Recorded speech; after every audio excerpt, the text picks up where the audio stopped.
Ba-da-da-da-da. All right.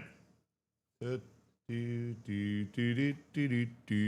morning. I'd be really stunned if literally anybody was here right now, but good morning anyways.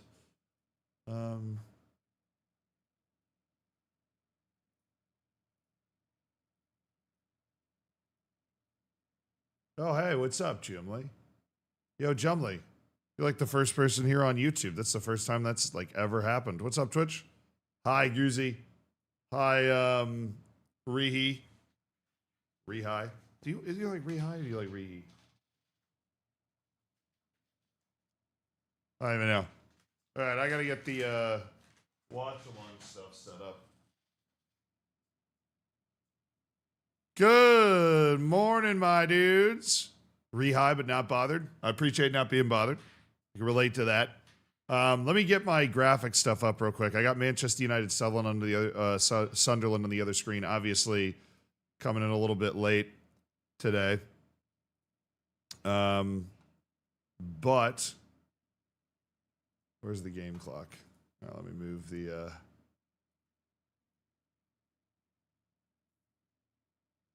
There it is. That way. That way. And that way.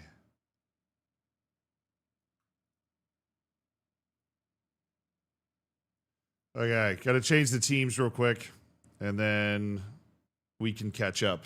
Welcome to the weekend of the stream. I had to get on right at 10, which obviously because we started late yesterday and went late, was a difficult process. I woke up like 20, 30 minutes ago maybe, so I'm getting... hopefully they're not going to score until I get the names set up. But Bruno Fernandes is standing over a free kick right now, so there's that. Oh, Manchester United probably should have scored. They probably should have scored. All right, we're in the Stadium of Light. Manchester United has 0. Top score, on the other hand, should be 0 as well. The first leg thing should go away. And the top name is not Aston Villa. It is Sunderland. Good morning, everybody, or good afternoon. Good morning. Good morning. Hell yeah. What's up, dude? Sunderland are going to sneak out of here with a win. I can feel it. What's up, YouTube? What's up, Twitch? The stream continues. The match is on. Apologies for a bit of the late start, obviously, on the watch-along stuff. We've been starting late every day, but today I budgeted being able to start exactly on time so that we could start this watch-along. Sunderland and Man United were very kind as to not score in the first 10 minutes, but Sunderland did have a great chance while I was setting up, like, the stream stuff. So our journey continues. We are at 70 hours of streaming so far this week. Hello, Stern. Who all's here? Real Magic, Isaac, Steven Taylor, Big Wits. What's up? J.O. Adu, Dyson.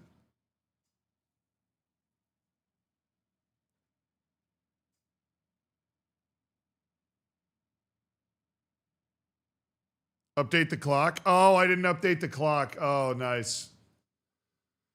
I didn't update the clock. You're so right.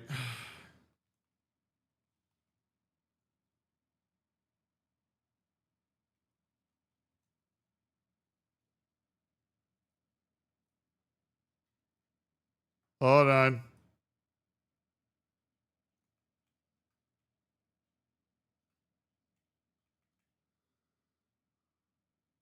There we go. Now the clock's appropriate. Yeah, 29 and change left. That's how many hours we got left. Talking about 45 left. I literally would just be on for the next 2 days. Yeah, 29 and change left. I had to get the clock set up. My bad. Cost me a few minutes there. What's up, Reese? Trickster? Hey, Zealand, love from Kenya. Appreciate that. Revito. Say hi to Portugal. Hi, Portugal. How did CK3 end for you last night? We've conquered vast swaths of Italy. And we've conquered Tunisia. We've conquered the Duchy of Tunisia for some reason. We're playing Crusader Kings tonight as well. Our journey will continue. Hello. I think United win today, but drop points in stoppage time in the next so that they won't get a haircut. So that guy won't get a haircut. Oh, yeah. The haircut's on the line. I forgot about that. The haircut's absolutely on the line. They have 3 wins in a row.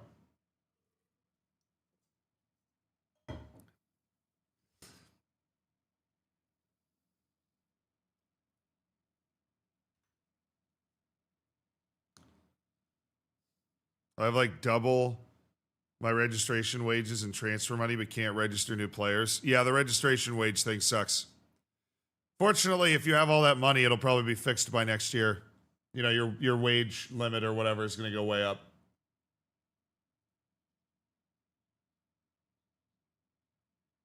How is streaming out?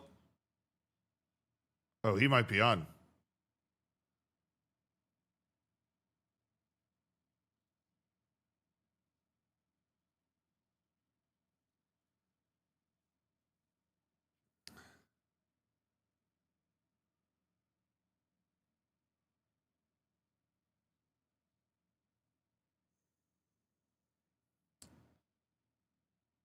I mean, you almost never see that happen in today's game where an offside that close is just called offside.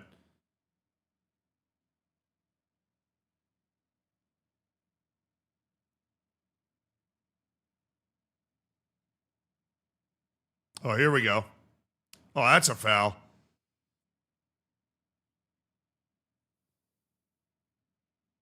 I mean, was that? I didn't see the ref play advantage after that guy just got tackled.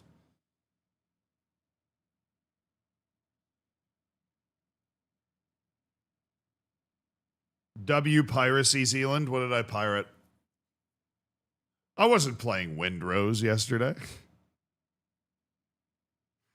Have a good stream. Thank you, ZXG. I appreciate it.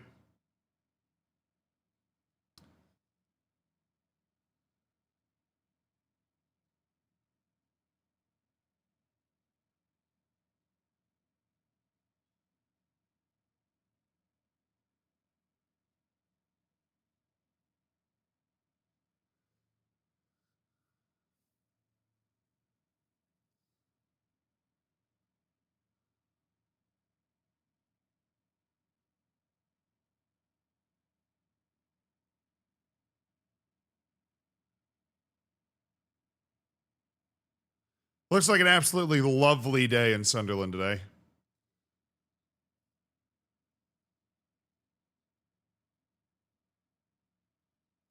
USA can watch 3 p.m. games legally. Are you a lawyer? I mean, that's it's a pretty. I feel like that's a pretty well-known thing, to be honest with you.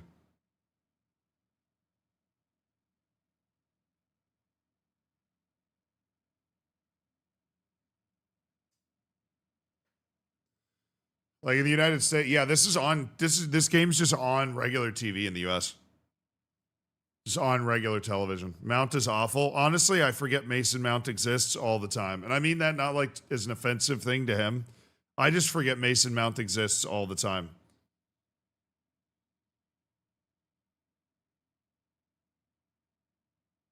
There was an era, in the same way that there was a Cole Palmer era, but that era, that window was just not that big.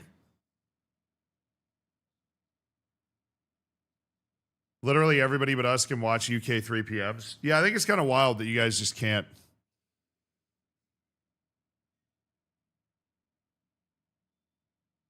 I mean, the US has TV blackouts, like if you live near the stadium. But I guess if you extended those TV blackouts to the UK, because the UK is so small, like they would just black out the entire country. The TV blackouts are like, okay, if your NFL game isn't sold out, like your home NFL game isn't sold out, they don't show it on TV.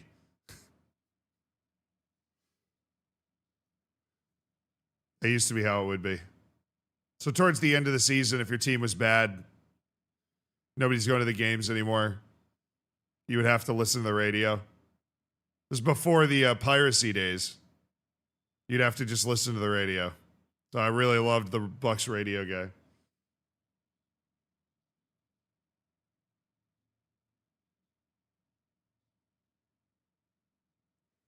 How toxic are things going to turn if Liverpool keeps Slot next season? Well, they did just draw Chelsea, who had lost like 40 games in a row. So pretty toxic. I mean, I'm surprised they said they were going to keep him.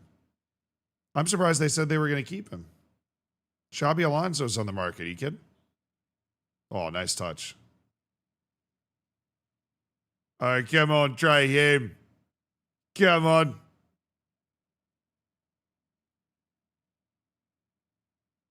Oh, just dud of a ball. Sunderland's been pretty saucy in this game so far. Pretty saucy.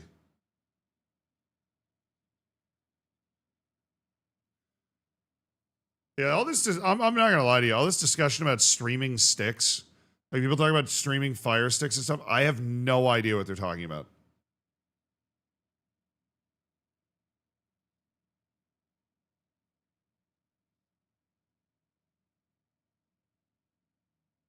Like I do, kind of, but not really.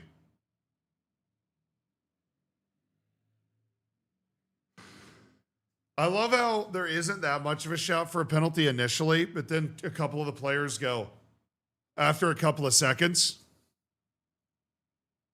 And then the fans like crescendo. No, that's not a penalty. That's not. If that's a penalty. Oh, that one. Oh, that one. Oh, it's the second one.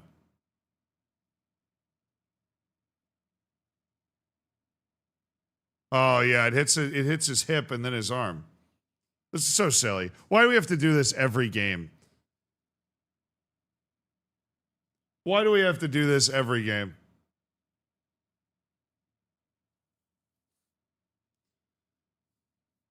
There's always, staring at something going, ooh. Did that shave his hip before it hit his arm?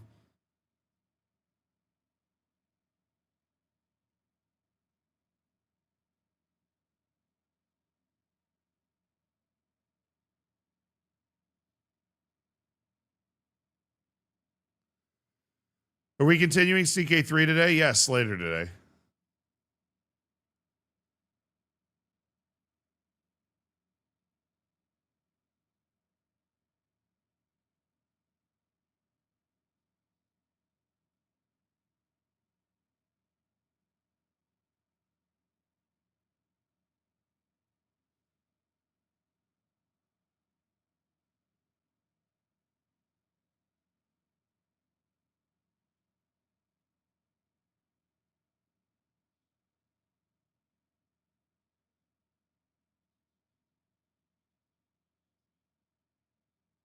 Forgot Mazraoui existed. I know, it's like Manchester United is having life breathed back into it.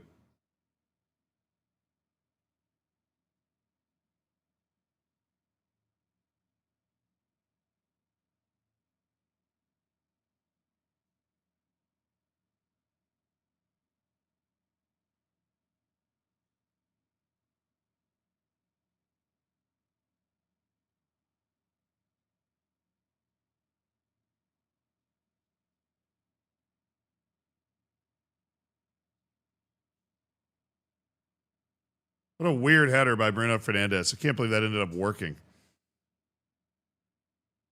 How's the energy? You look like you've streamed for 70 hours or something. Well, okay. Because we went late yesterday and we had to start the stream, at 10 today, basically exactly to be able to do the watch alongs. I did wake up like 20 minutes ago trying to maximize sleep. So it's going to take me a little while to get the old sleep out of the eyes,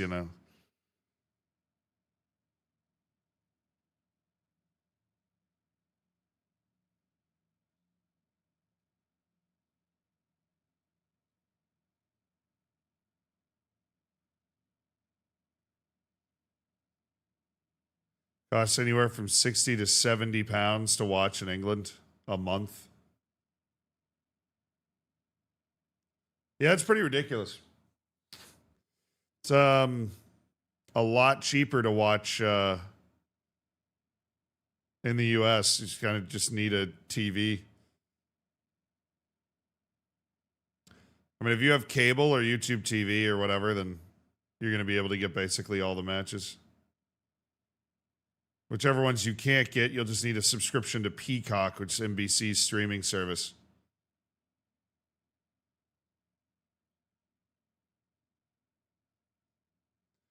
The only time they show Mason Mount is right after he's fouled somebody.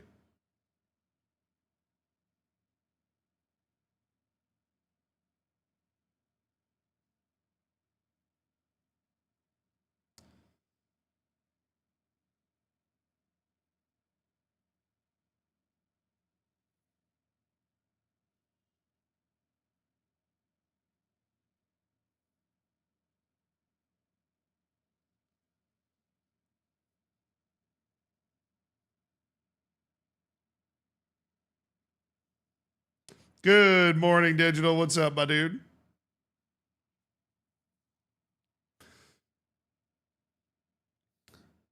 Oh, wow. This has been an absolute mess here for United. Okay.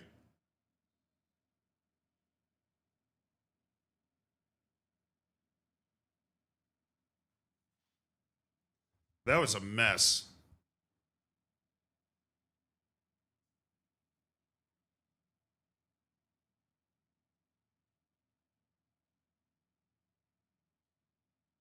He nearly punched that guy in the head.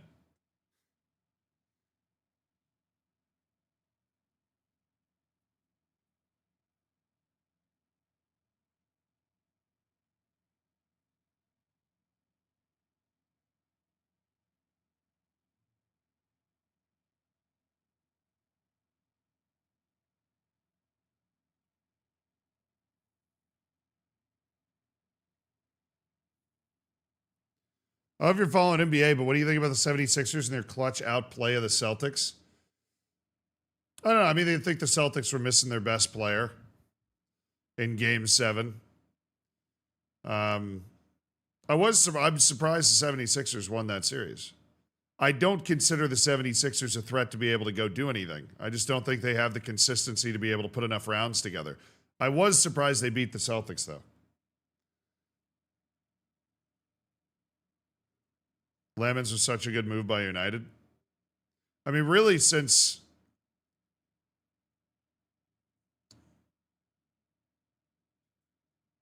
God, what was his name? He plays for Fiorentina now. How can I not think of his name? The Spanish keeper. What in heaven's name was his name? De Gea. Ever since David De Gea's decline, like the last few years he was at United, oh, that's a bad pass. Albarette's been not great in this so far. The best Paraguayan player on Football Manager right there.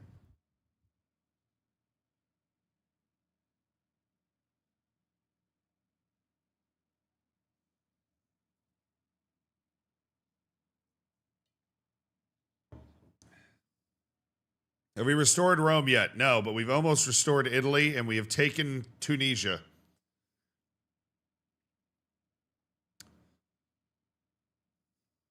Doing our darndest.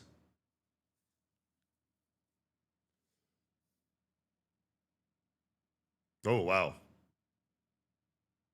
How is that not a booking?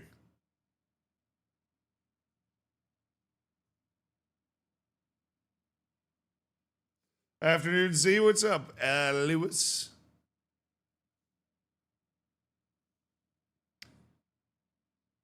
If you don't have a TV license in the UK, you get up to a £1,000 fine.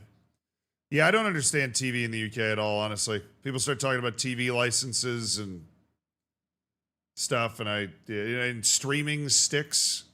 That's just not a thing in the US, like at all. And we're pretty dystopian when it comes to like having to pay for stuff and everything, but they're like streaming sticks completely foreign.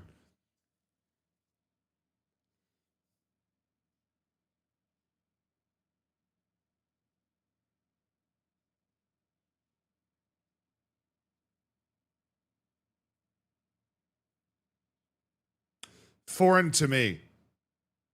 They said they're here in the US. They're foreign to me. I feel like there's just websites for that sort of thing. I don't know. Not that I would know. But as somebody that watches a lot of obscure international and non-international football,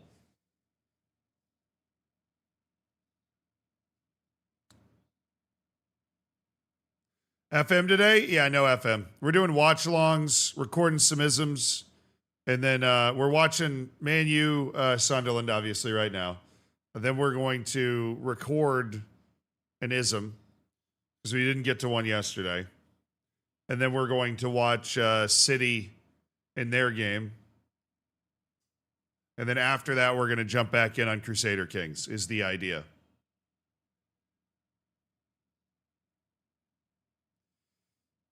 Oh, dude, Diallo. I don't know if you can get pocketed any harder than that, but the effort to clear was diabolically bad, so here we are.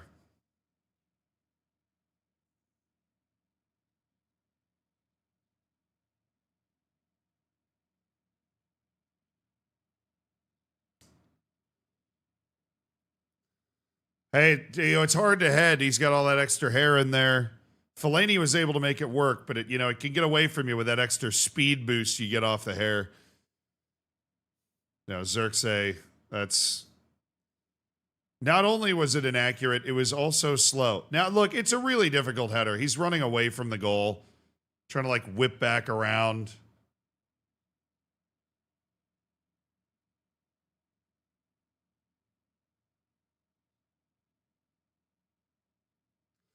Never played Crusader Kings. It's like a 4X game. Dude, there are some games that for me are just the original templates. Like people, oh, is this just another 4X game or something? The original templates of strategy games are your 4X, which is Crusader, or which is Civilizations, right? And then your, map games, your historical map games, which are the Paradox games, which would be Crusader Kings, Europa Universalis, Victoria, Hearts of Iron. Those are the 4 different eras of history. And then they went for Rome, but the Rome ones have never been that good. Oh, good interception.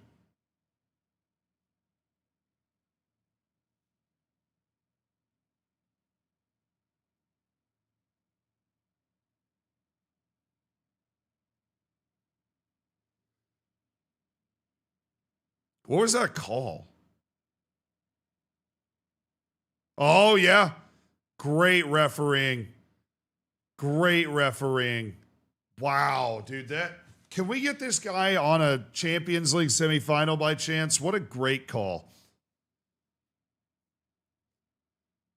Had the guts to be able to do it. Took absolutely no nonsense. Clearly communicated the call.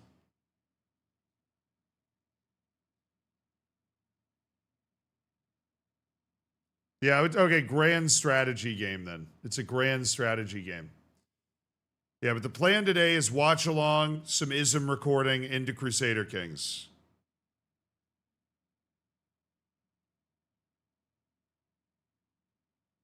Man, oh wow, just so many turnovers all of a sudden.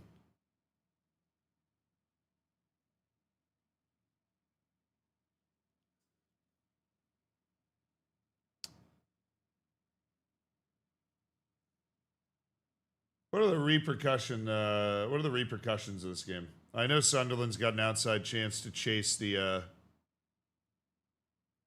European spots. If Sunderland gets a win, they go up to 50 points and they jump into 9th, and 8th gets Europe. So this would be a huge win. Then, of course, Manchester United trying to guarantee Champions League next season, which would be a huge achievement for Manchester United, which is an insane sentence. Can you go back 15 years and say that? Wow, what a great achievement for Man U to get into the Champions League this year. Weird world we're living in, man. They've already guaranteed it? Oh, yeah, because there's 5 teams. Oh, never mind.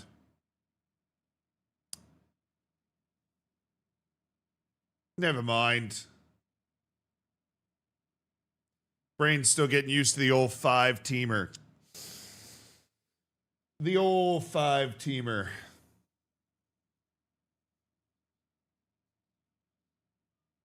United basically have nothing to play for. Champions League's already booked. I mean, they have finishing ahead of Liverpool to play for. A win here would guarantee a third place finish in the league going into the last two matches. That matters in United. There's a chance to have 6 teams. Well, you could have. No, I think it's limited to 5. What I'm curious to know is if Aston Villa wins the Europa. No, there's only 5. Aston Villa would have to bottle Champions League to Brighton and then win the Europa League to get Champions League anyways. And then that would somehow, I think, knock out Brighton from the Champions League because I think you're only allowed to have 5 teams in the Champions. It's convoluted, dude.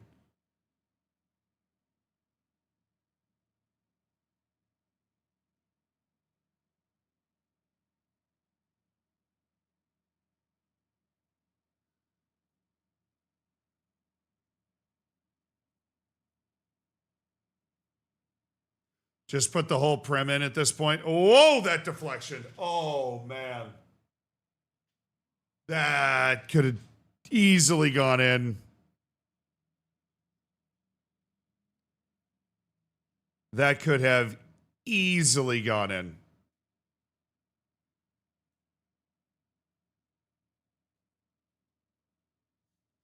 England had 6 this year. No, I think England had 5.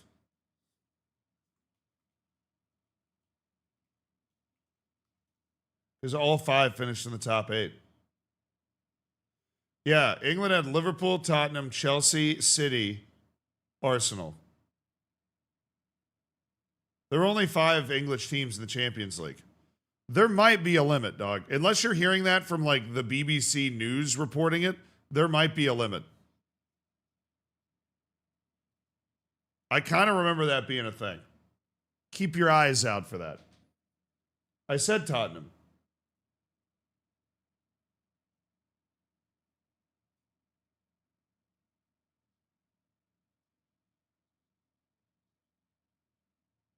Newcastle. Never mind.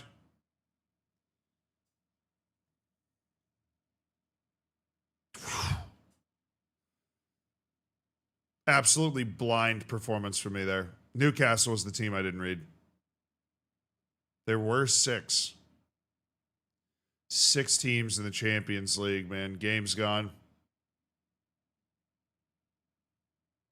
6 teams in the Champions League.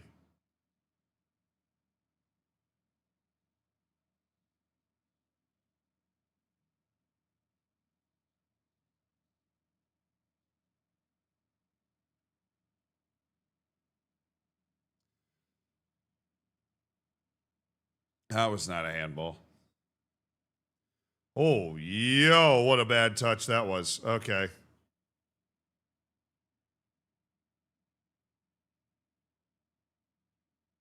That was maybe the worst attempt at a flop I've ever seen.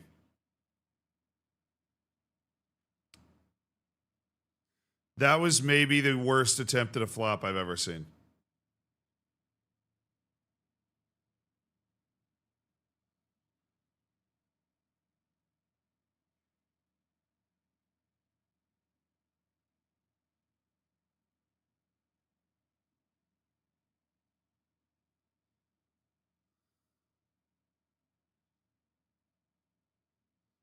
Ooh, the hip grab on Xerxes. Like, those guys look like they're about to start a 2-step.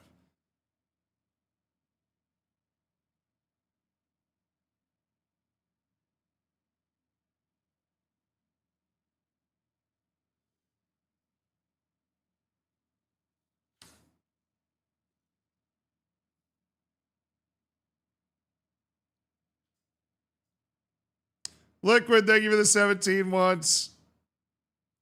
Appreciate you, my dude. And Digital, thank you for the 4 months that I watch on YouTube. Decided to give you my Prime sub for the month since you're doing such a killer 100-hour stream week. I appreciate that, my man.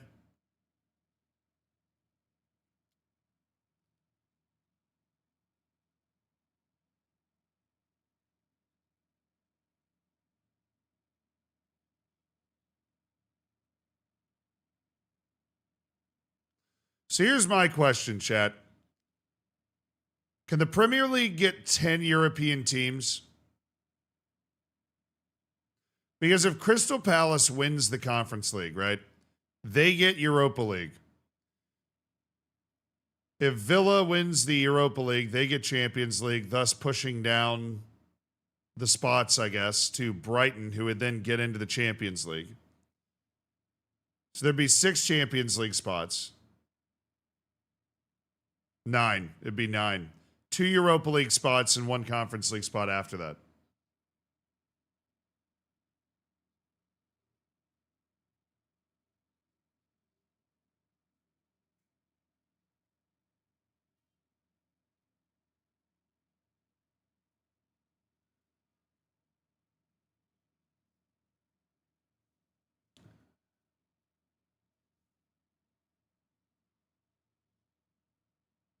FA Cup gives Europa League.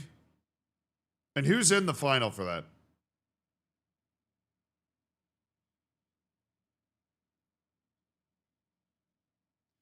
Nice block. Kobe Mainu had a sick block there.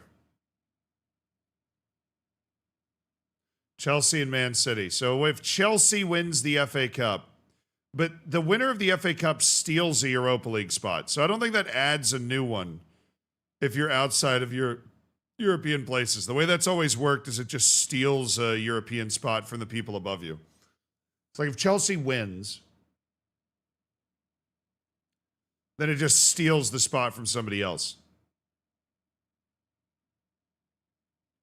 Well, Xerxes managed to attempt to shoot one of the Sunderland players instead of the ball.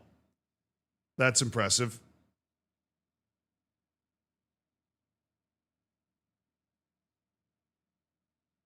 No, it doesn't. That's the League Cup. No, the League Cup doesn't award any Europe. FA Cup awards the Europa League spot, but it steals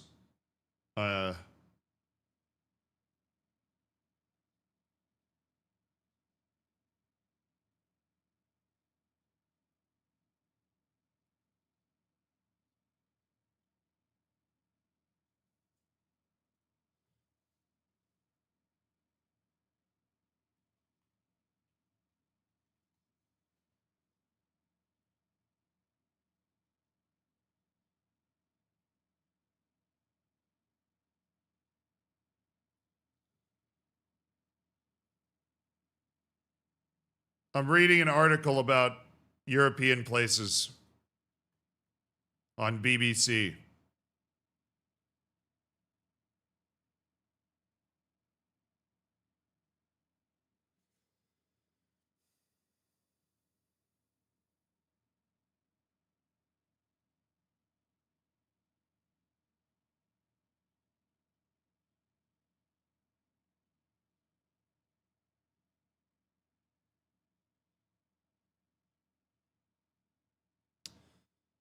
What if Arsenal win the Champions League? That's their first deal.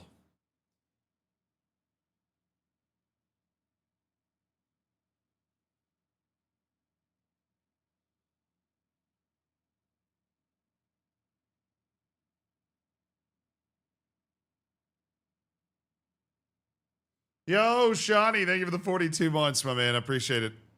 Thanks for sending you $5 of Jeff Bezos' money. Hell yeah, Master Stitch for the 38 months. Yes, sir. Yes, sir.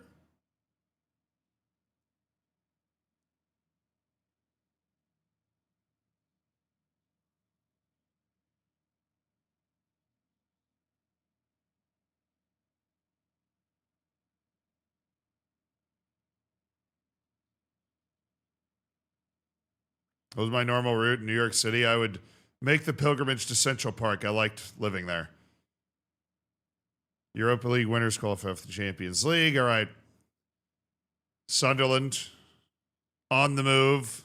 Oh, that's intriguing from Mazraoui. No, nothing.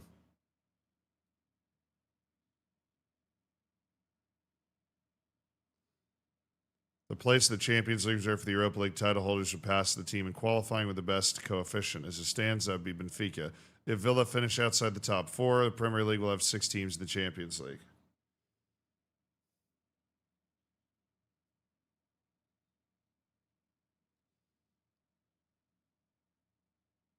So if Villa finish 4th, then they don't get the extra spot. But if Villa finishes 5th, Villa's precise final position would decide the Premier League's total European allocation.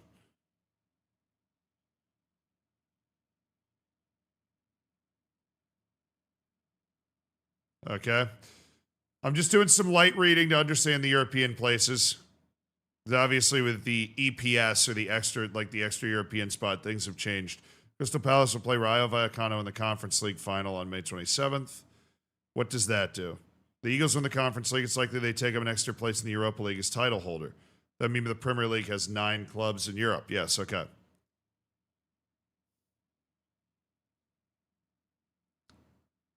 Maximum number of clubs in Europe next season. Arsenal and Villa will finish the domestic Europa League place. They cannot add an additional place by winning a European trophy. That means the maximum number of for the season is 9. Top 4, 2 teams in the Europa League, or 1 if Villa wins the Europa League and finish outside the top 4.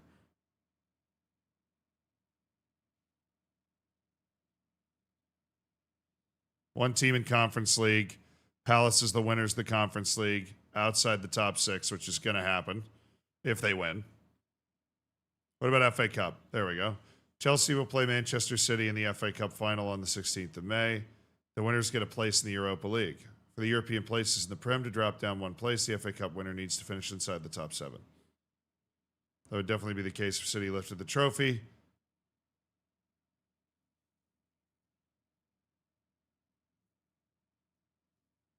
After EPS, 6th and 7th would be in the Europa League and 8th in the Conference League.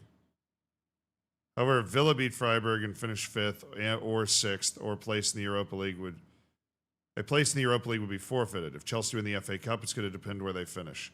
The Blues would need to finish inside the top 7 for the Conference League place to transfer to 8th. Right now, they're 3 points behind Brentford in 7th. If Chelsea finish 8th or lower, they just take up the place in the Europa League as FA Cup winners. League places stay as they are now. I was right. It took me absolutely forever, but I was right.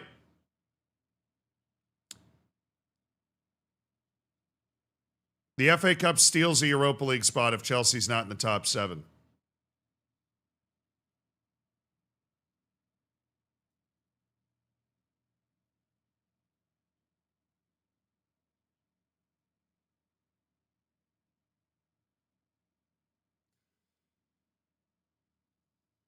I was right. Yeah, they won't. Chelsea, very unlikely.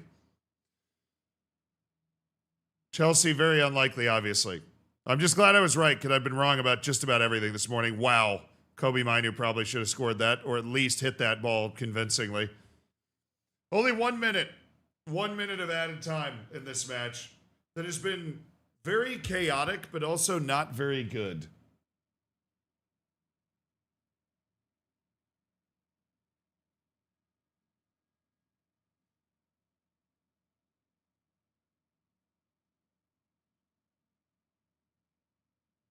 There's so specific trainings to FM26 to give a direct boost for the next match. I don't think so.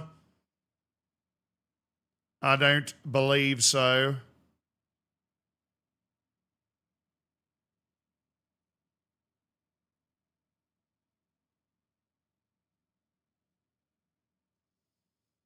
They'll have time to take the corner.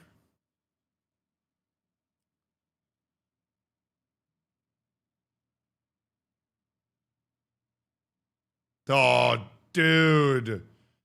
How does Kobe.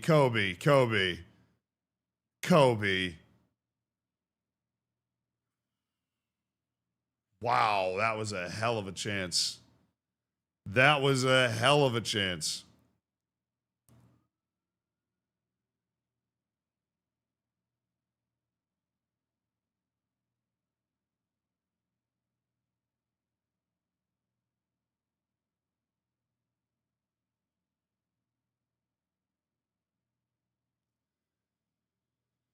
All right.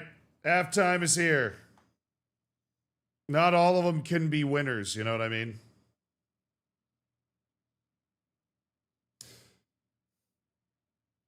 Four relegation places is better. Maybe. But no, look, okay, Chelsea winning the FA Cup could hold on. We were debating this, right? We're talking about different European places. If Chelsea wins the FA Cup, depends on where they finish. If they finish 8th or lower, they take up the place in the Europa League as FA Cup winners. League places stay as they are now. If Aston Villa finishes 5th, wins the Champions or win. Oh, hey. Hi. What's up? Breakfast. Thank you very much. Appreciate it. Awesome. Thank you. And the plate that We're living large today. Everybody say hi to MomBot. Hi. She's in town. I was going to order a bagel for breakfast, Hi, but Trayvon.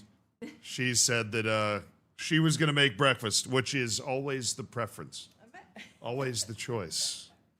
Definitely better than ordering bagels. Yes. Healthier. Yes. Thank you. Y'all have fun Okay. stream today. Thank you. Bye.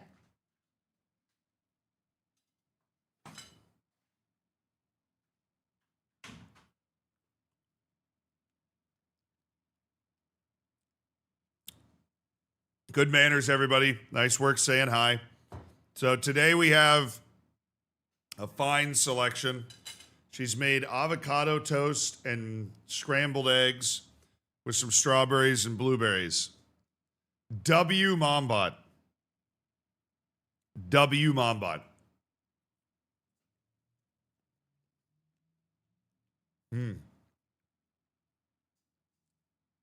Solid. This is breakfast for me, dude. Streaming 15 hours each of the last 3 days. Been waking up just about right before the stream starts, dude. Best bagel shop in New York City, bro. It was the one next to my old place. It closed, though. That place was outrageous. I don't know why it closed, Guat. I'm still drives me nuts. The fact that it closed.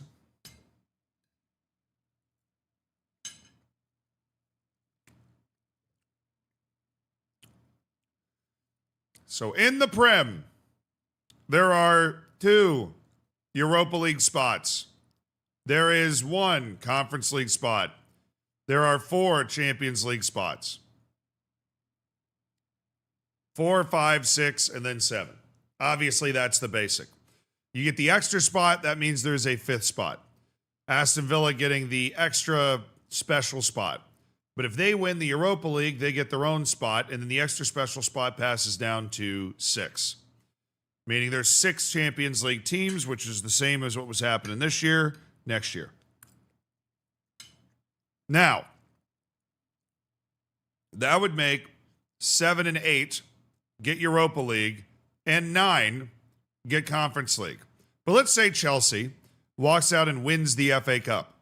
That would then steal the Europa League spot from 8 and send them to the Conference League, while Chelsea and Brentford, in this case, would go to the Europa League. Capiche? It's easy.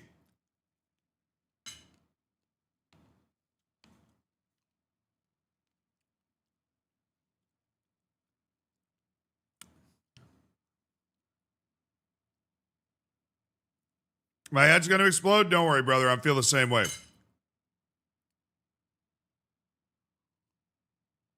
Yes, but the FA Cup spot. Oh, she put honey in this? Oh, my goodness. My mom's the best, guys. It was already decided. It's been decided again.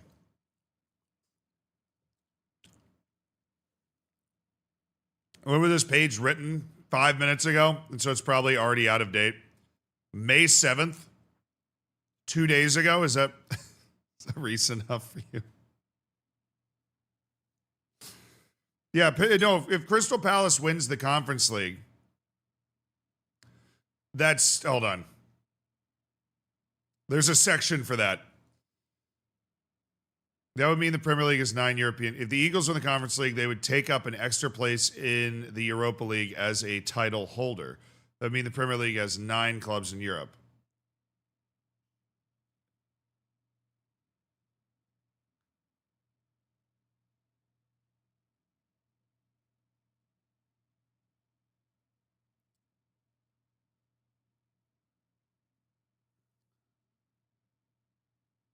So then it would look like this. They would okay if Palace wins the Conference League, right? It looks like this.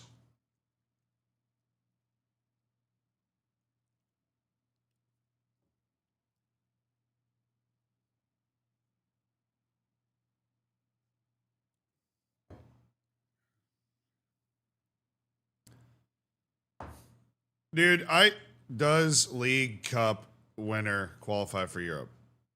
Yes.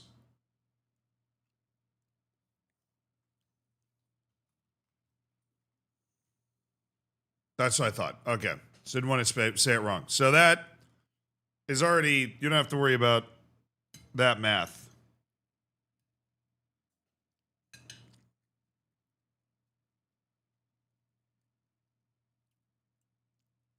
Bro, I mean, I don't know.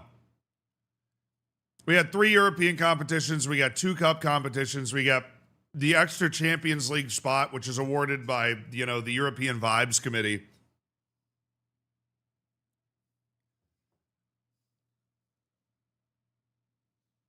Now, if Chelsea wins the FA Cup, they steal a place.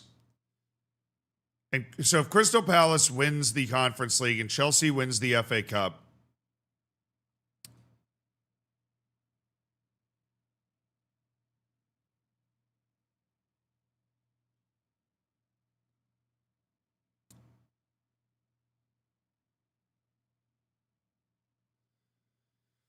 at the start of the season, a maximum is an unlikely 11. So top 4, 2 teams in the Europa League, 1 team in Conference League, Palace is Conference League winners, and then the EPS.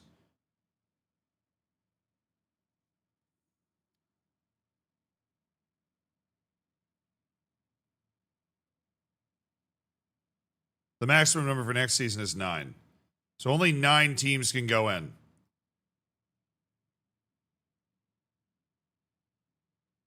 If Villa wins the Europa League and then finishes outside the top 4, there's only 1 Europa League spot outside of Palace's spot. And that would be taken by Chelsea. So I think there would be like no Europe. I think there would basically be no Europa League based on the position in the league. It would just be Crystal Palace and Chelsea. Yeah, okay. So it would be, we got this, chat. So it would be 6 Champions League teams, 2 Europa League teams that are Crystal Palace and Chelsea.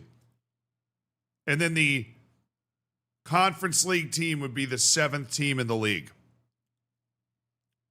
So it would just be the top 7 teams in the league, Crystal Palace and Chelsea, assuming they're not in the top 8. So easy, dude.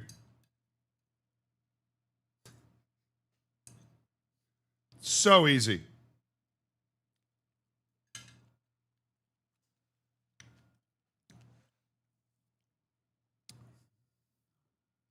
I don't know what you guys are struggling to understand about this. It's right there in front of you. But basically, the only way you're safe right now is you have to be in the top 7.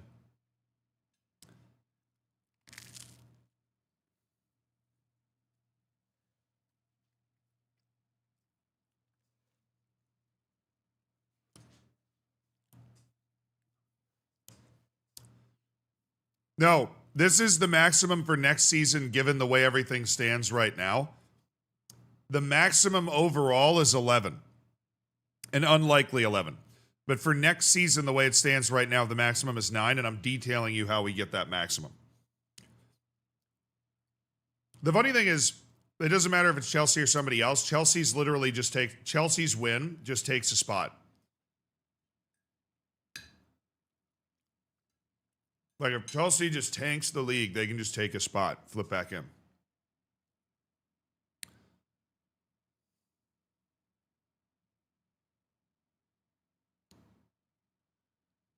Have you heard about Aubameyang? Marseille had an internal training camp, and the team manager imposed a curfew, so Aubameyang grabbed the fire extinguisher and emptied it in the room of the manager, spraying everything, including the team manager.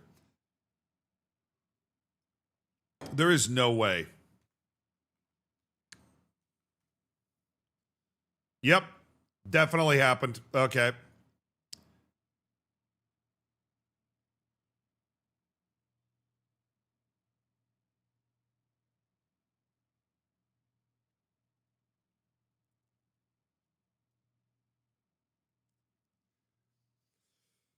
Just another day at Marseille.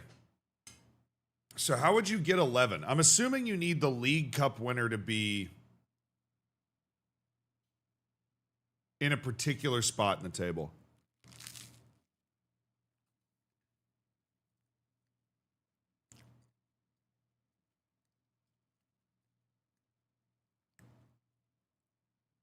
You need the English to win every European league, and you need the League Cup and FA Cup winners to not be in the top, right?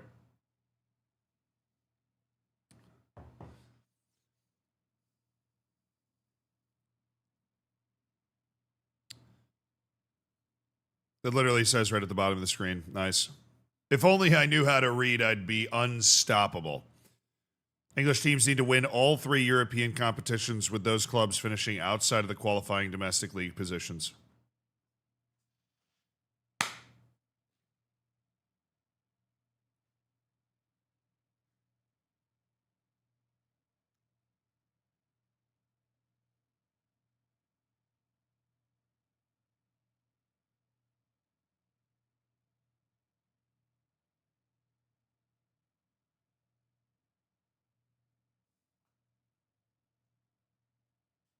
So you would need the Champions League, Conference League, and Europa League winners to all not be in the top 7, and then you would just award like the top 8 the same way you normally do. That would put 11 teams in Europe. Yeah, it's never going to happen, but that's really fun.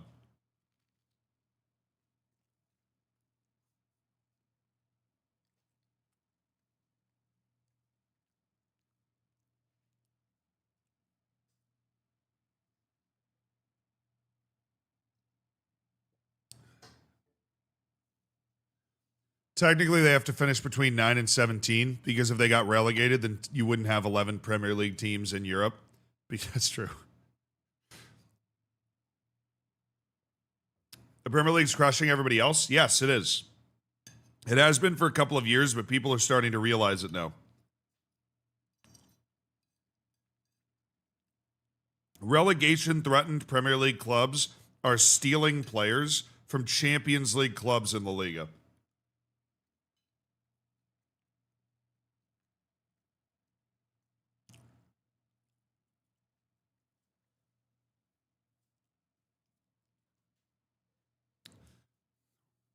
Now, we're doing a couple of watch-alongs. We're watching Manchester United, which is at halftime right now. And then we're watching Manchester City, of course, big match in the title race.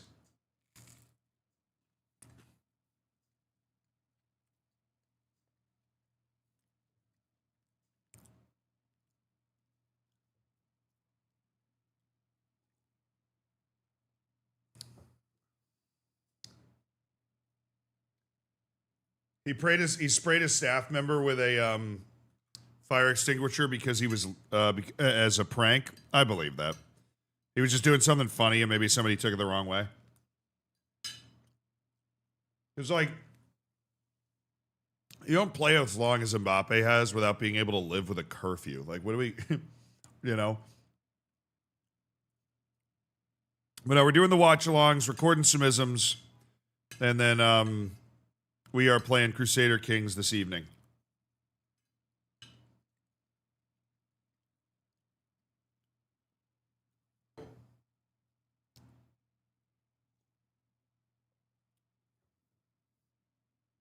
Congratulations to any Lyngby fans who might be in the chat on promotion back to the top flight of Denmark.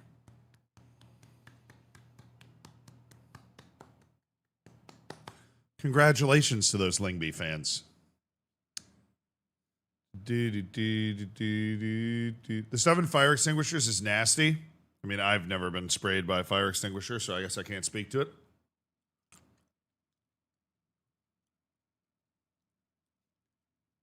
Can the English national team somehow take advantage of the form the Prim is in?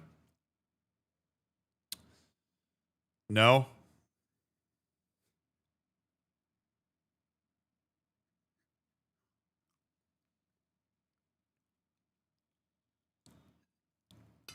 Yeah, I mean, of course they can. When you think about it, like the domestically developed English players get the opportunity through their own domestic pipeline to compete against the best league in the world. The issue, I think... Oh, the game's restarting? All right, let me get it up. Oh, yes, the game did just restart. Maybe I should watch the match. The issue, I think, for English teams, right, or for the English national team, is basically that I think every English player stays in England.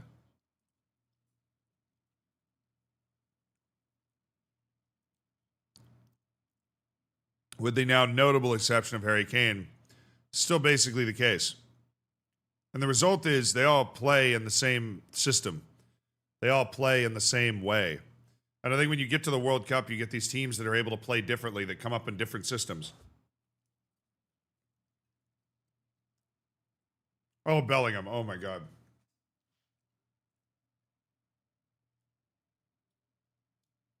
And Jonathan Rowe at Bologna. Baller.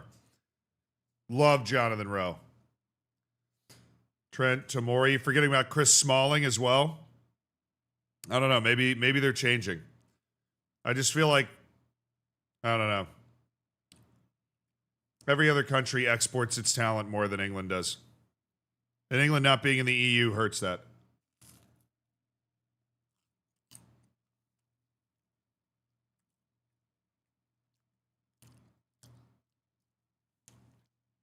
Tammy Abraham, Eric Dyer. Yeah, but the English manager hates Eric Dyer.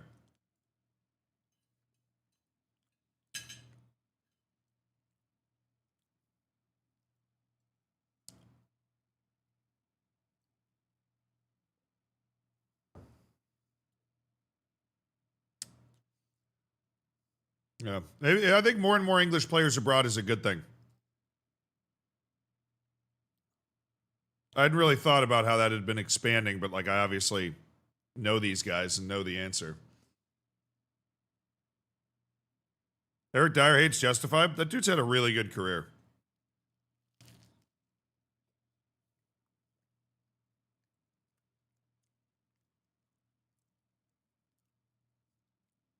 Will I play FM today? No, I'm not going to play FM today.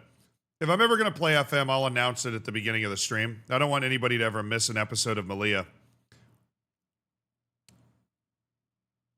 But according to our plan for this 100-hour stream we put together, we are not going to play FM for the rest of the 100-hour stream. The next FM will be on Tuesday.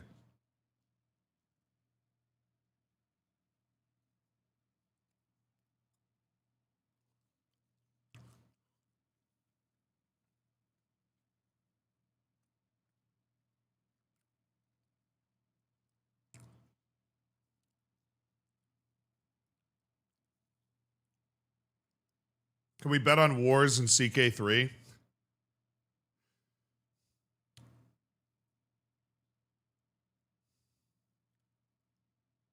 After you form the Roman Empire, you should go after the Germans.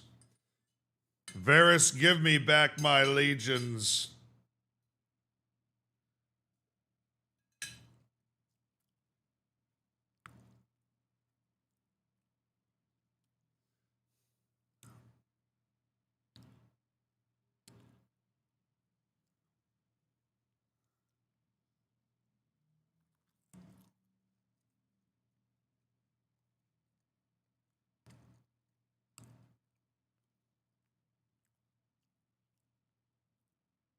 All right, Cunha. A little audacious.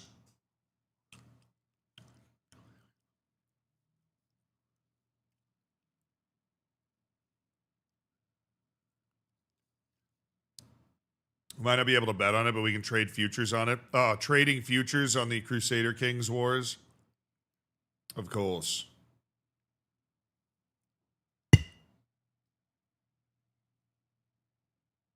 Bournemouth and Fulham, 2 red cards, 1 for each team. Oh, dang. It's all kicking off. Brighton's beating Wolves, so nothing unsurprising there. It was an exceptional breakfast. Exceptional. What's the bottom of that mug? It's a goal. It comes with like a ball. You can kind of like, like flick the ball into the goal while it sits on your desk.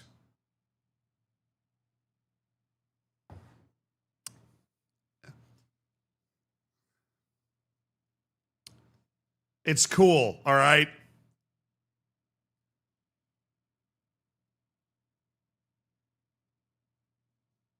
Alderete just let that ball go out for a corner. I don't know what he was doing.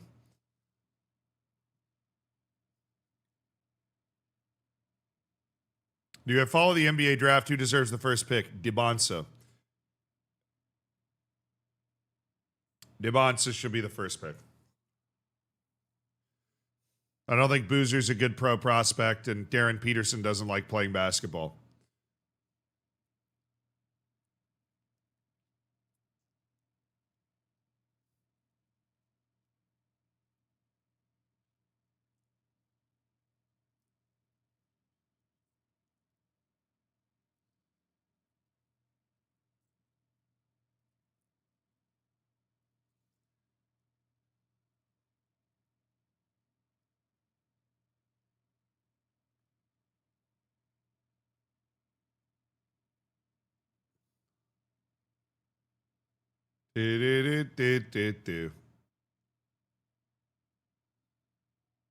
Sunderland kind of needs this.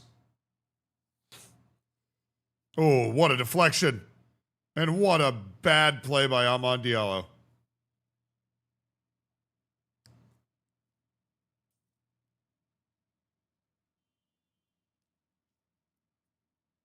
Turn the camera.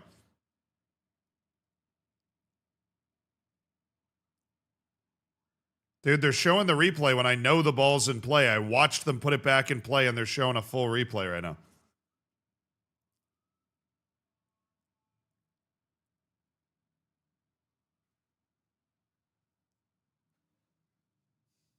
Caleb Wilson is a prospect compared to the top 3. I'd take Caleb Wilson over Boozer and Darren Peterson. I think Caleb Wilson's a good modern NBA player, but I clearly don't like Boozer or or Peterson. I don't like either of them. Shaka's so underrated. Everybody used to think he sucked when he was on Arsenal. So same with McTominay, honestly. Very similar glow up. Not as much of a goal scorer, but in terms of like, he gets so much respect now. It's like, yeah, he was, people forget how down in the dump Xhaka was at Arsenal. Like, they hated him. Goes to Leverkusen, has an unbeaten season, goes to Sunderland, helps inspire a stunning mid-table finish from, like, the relegation favorites.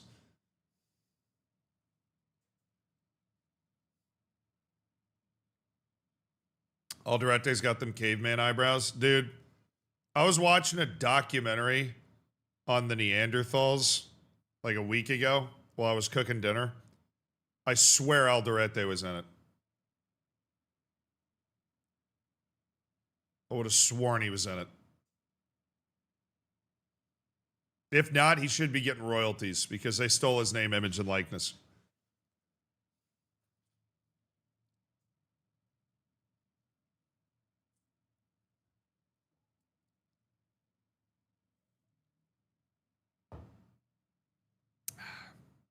Said Xhaka was loved at the end at Arsenal?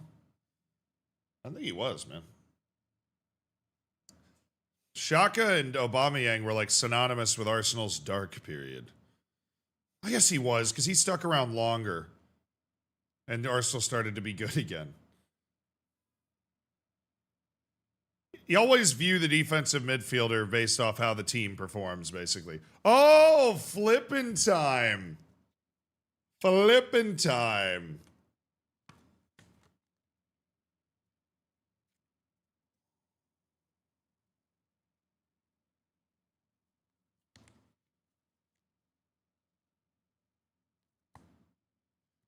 She did it on the other side. Hold on.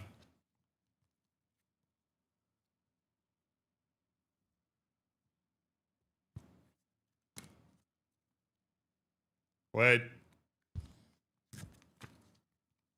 Absolute flipping disaster. Mombot did the flip last time, and I think we might have ended up on the wrong side here. There we go. There it is. There it is. Mombot flipped the entire board. She's got a different way of doing things, you know? She's got a different way of doing things, but she did a couple of the flips last night. We're on 71. 71 hours down. Yeah. No, it was, I just had to get it over to the other side of the board. And I was figuring out how best to do that. Should United sign Carrick? Absolutely.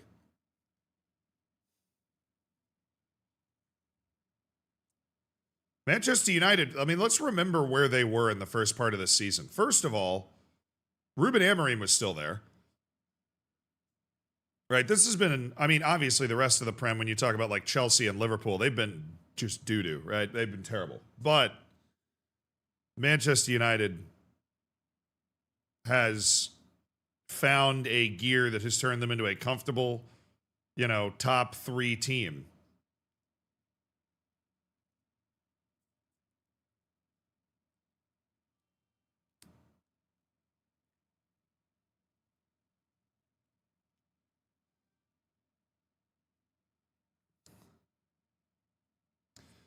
If not Carrick, then who? Yeah, well, here's the thing. Like, people always underrate this about managers. The players all know and like Carrick, and almost more importantly, they've won with Carrick.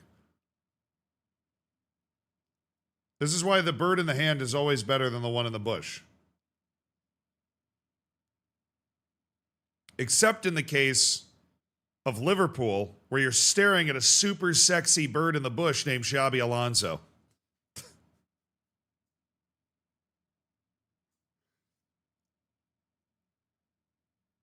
I know the actual phrase. I was riffing off of it, Aldous. Unless you're Liverpool and there's like a super 10 out of 10, you know, bird hanging out in the bush, and he's eyeing you up, and you're like,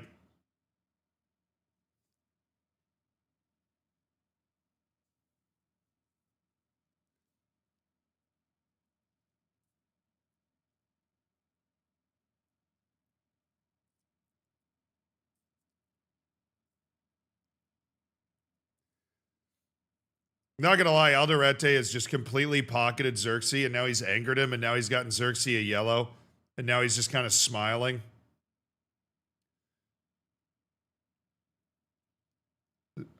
Xerxes has this unique ability to look like a really good player while not actually influencing the game in the moments that matter. I've often thought this. He's not alone. There are certain players that like fool scouts, basically, because Xerxes 6'5", great with the ball. His passes are sharp, you know, but doesn't influence the game nearly enough. Even at Bologna, I mean, that wasn't like a long period for Xerxes at Bologna.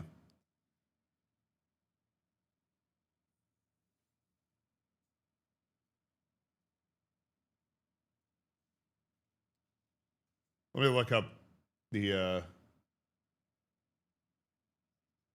yeah, like, okay. Xerxes scored 13 goals in 53 games at Bologna. And then how much did United pay for him after that?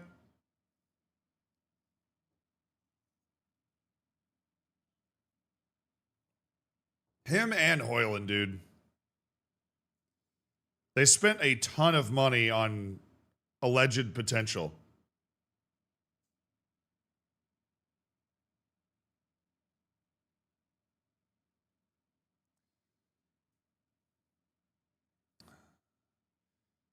Yeah, I mean, if you look at it in a vacuum, you're spending, you know, 50 plus million pounds on a guy that scored 13 goals for Bologna.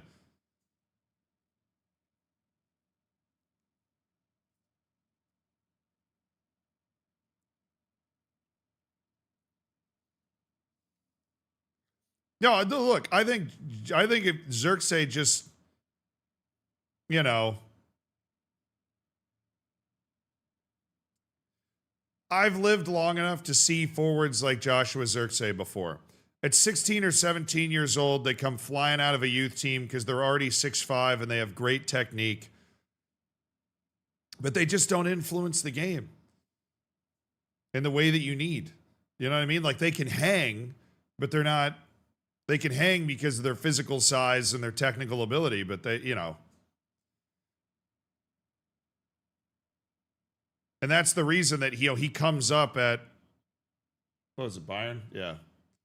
He comes up at Bayern, and, you know, Bayern, who's very good at player talent identification and development, lets him go.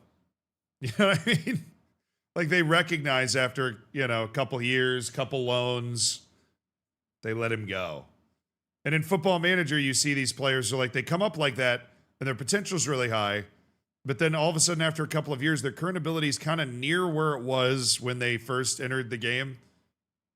Prove me wrong, Josh.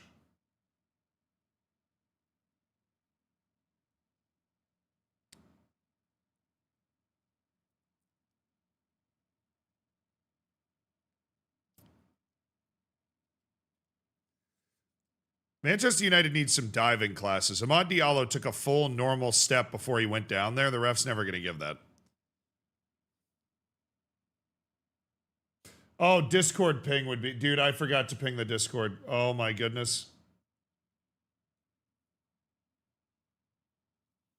I forgot to ping the Discord.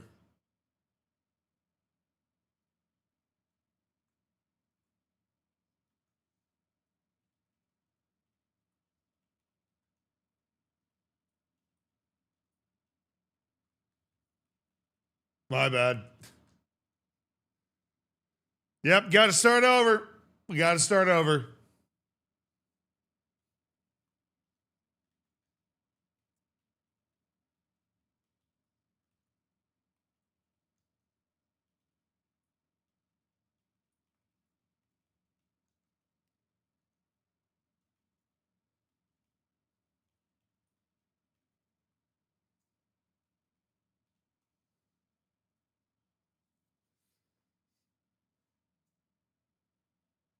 Dude, if Sunderland just gets one goal, this European race is going to be so fun.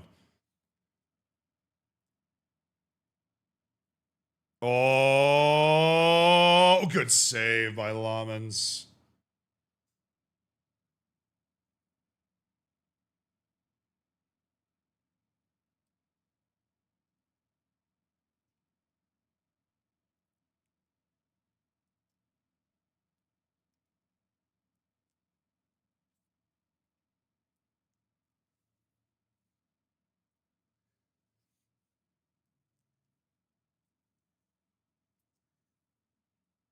Really good disruption by Harry Maguire, honestly. That tackle was perfect to force him to shoot in like one area. I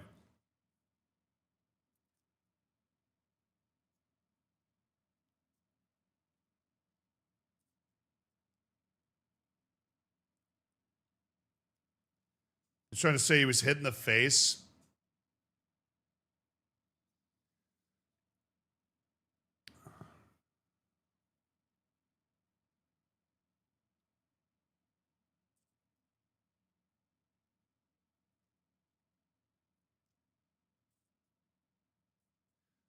Is he really checking for blood after that? Come on now.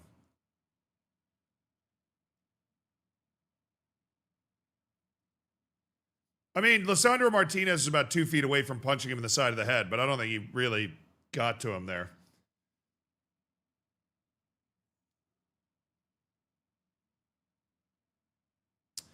No, there won't be Malia on the weekend.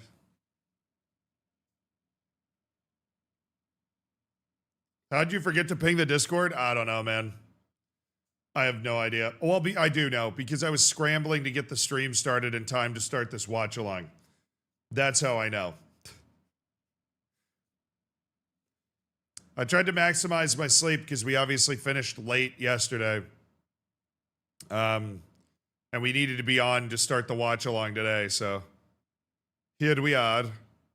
It's all very mapped out what we wanted to do over the course of this 100-hour stream week. And that mapping has taken some minor adjustments, but yeah, we're watching City after. This is like the warm-up. This is the appetizer, you know? This is the appetizer. Man City's the main course today. But we're watching both. What kind of psycho would watch Sunderland, Manchester United, then not watch Manchester City?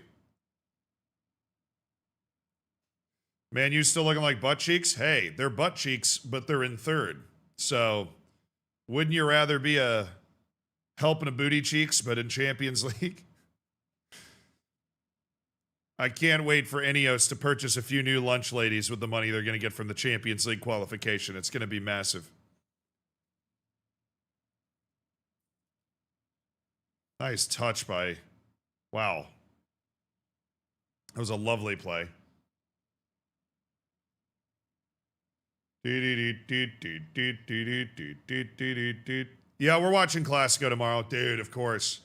Yeah, the schedule tomorrow, we're looking at watching Nottingham Forest Newcastle, which is going to be a good one. Watching Arsenal West Ham, and then watching Real Madrid Barcelona. So we have a really full day of being able to just watch matches tomorrow, which is going to be pretty sick.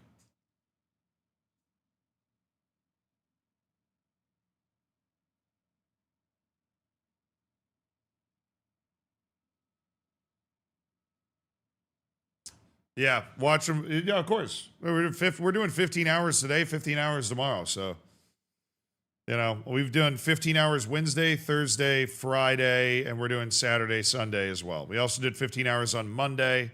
Only day we haven't streamed 15 hours this week was Tuesday. We streamed 10.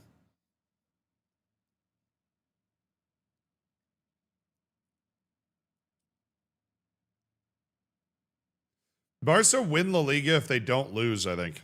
I think Real Madrid has to win to keep Barca from winning. That's all right. Real Madrid has the fight. You know what I'm saying? All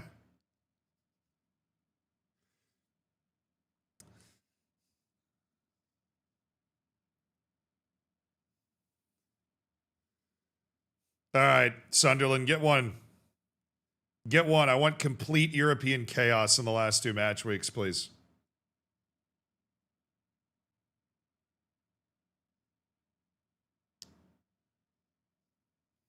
Just unleash the Shuameni. Unleash him at once.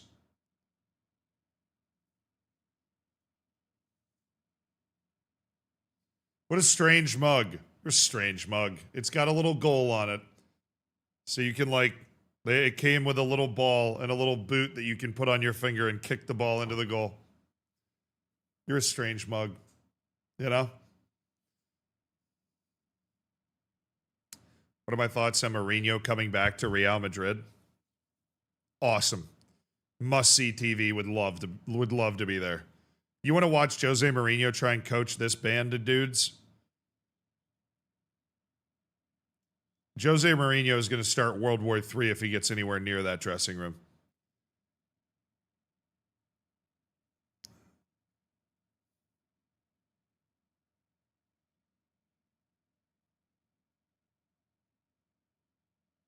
I feel bad for whoever ends up coaching there.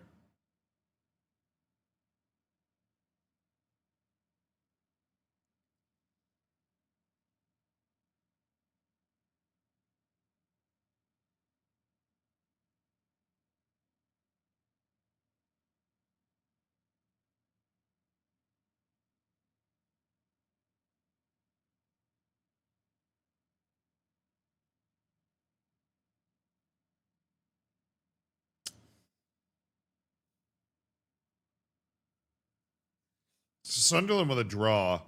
3 points out of European places with 2 matches left. With a win, they're 1.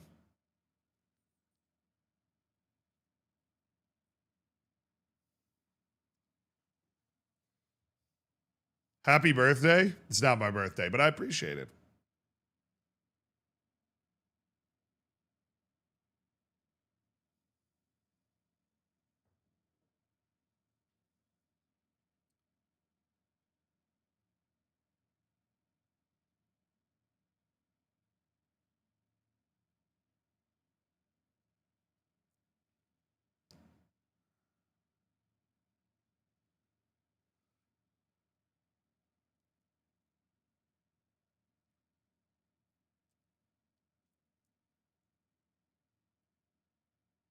Ooh, hello.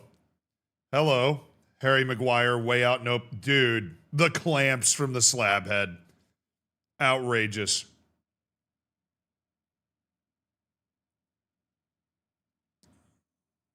Harry Maguire, isolated in space. Oh, thanks, man. Yeah. It is my birthday. Oh!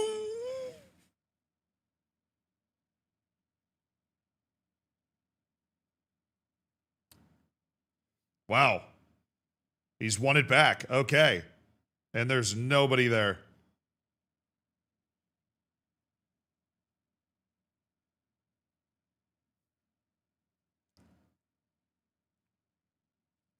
Oh!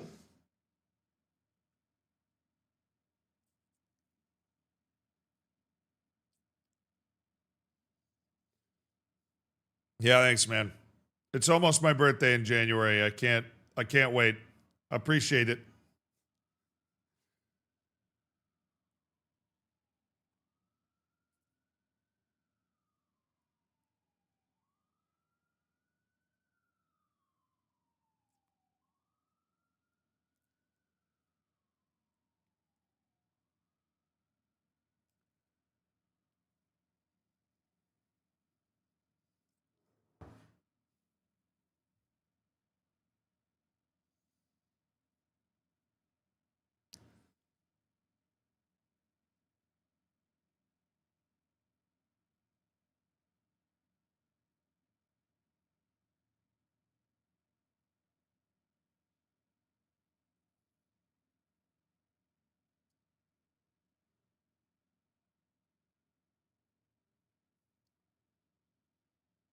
Oh, hello. Hello, Sunderland. Got to keep running. Don't slow down. Don't slow down. Oh my.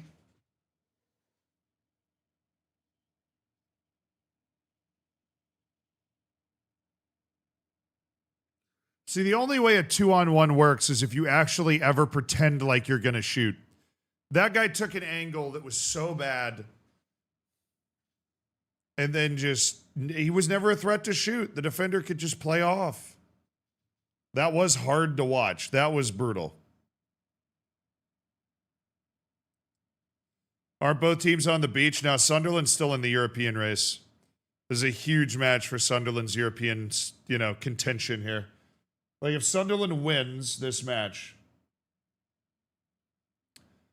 they are 1 point out of 8th, which is a European place, depending on all things that happen.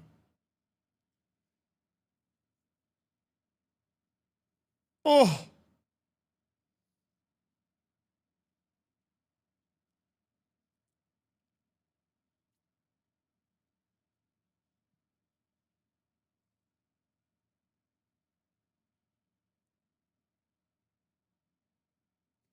Big goal for Bournemouth. Bournemouth has the lead over Fulham in order to try and cement their European spot, and that leaves Fulham on 48 with 2 matches to go, which is where Sunderland will be if they do not win this. That guy's never going to get a haircut. Dude, I forgot. We mentioned that earlier, but I forgot. I hadn't brought it up since. Shaka. Oh! Oh, that was the worst header I've ever seen. Oh, Sunderland's got the finishing of a grade school team.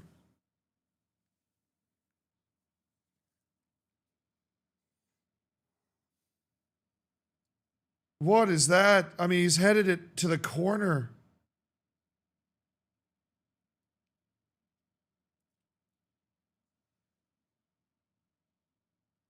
This would be the 4th win, yeah. This would be the 4th win.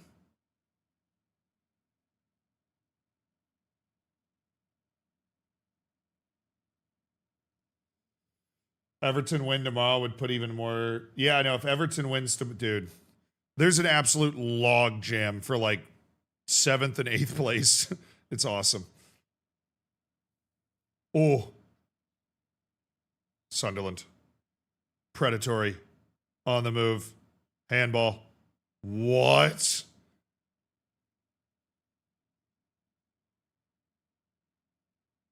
Oh, there's a ton of space for Dorgu.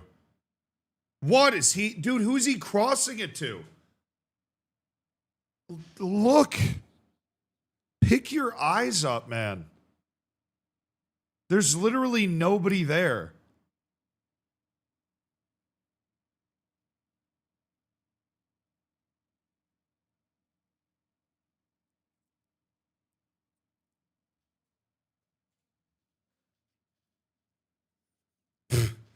The announcer goes, Luke Shaw in uncharted territory. He's played all 36 games this year. Harsh. He got a corner. It's fine. Yeah, he's incredibly lucky to get a corner. You don't want to be lucky. You want to make the right play. If you're Dorgu, you got to be able to take advantage of a one-on-one with that much space. With that much space. And he didn't even try. He just crossed it to nobody as soon as he could. Blew my mind. Oh, Shaw. Oh.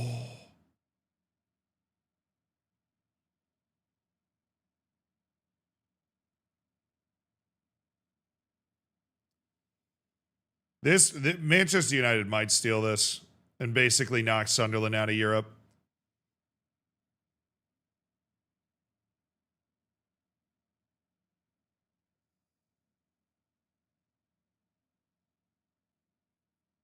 Ariola's been linked with Palace. Imagine leaving Bournemouth in a European spot to go to... I mean, to be fair, Palace could be in Europe too. If they win the Conference League, he could just be going to another Europa League spot. I don't know, man. If it's paying a lot more money, like, I'm never going to knock somebody for taking a much bigger bag. You never know financially what the deal is. And it's always very easy for people to criticize other people for taking a ton of money, but the vast majority of people, when there's like a lot more money on the table, are usually taking it. You know. Nice touch. I would be surprised if Crystal Palace was the best option he got, but...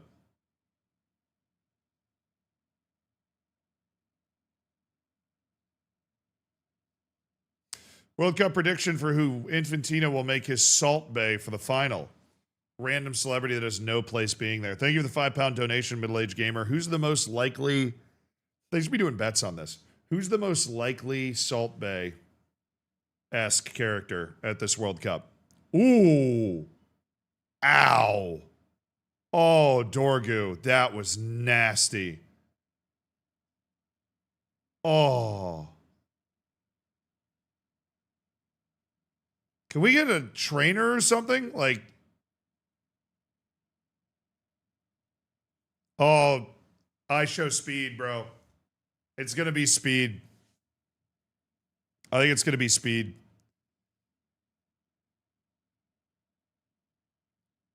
Maybe Mr. Beast. I would be stunned if Mr. Beast wasn't planning something big around the World Cup. Announce a ceasefire at the halftime. He would try. He would try that. I think speed is very likely. But here's the thing. I respect and like speed so much more than I like Salt Bay, so I don't know if speed counts. Like, I think speed will be involved in the World Cup, but I don't think he's a Salt Bay-esque character. I think Jake Paul specifically would be a Salt Bay-esque character, where he just, like, gets weird with the World Cup. If asked, would I play in the Sidemen charity match? Yeah, I would. That'd be fun. But, you know...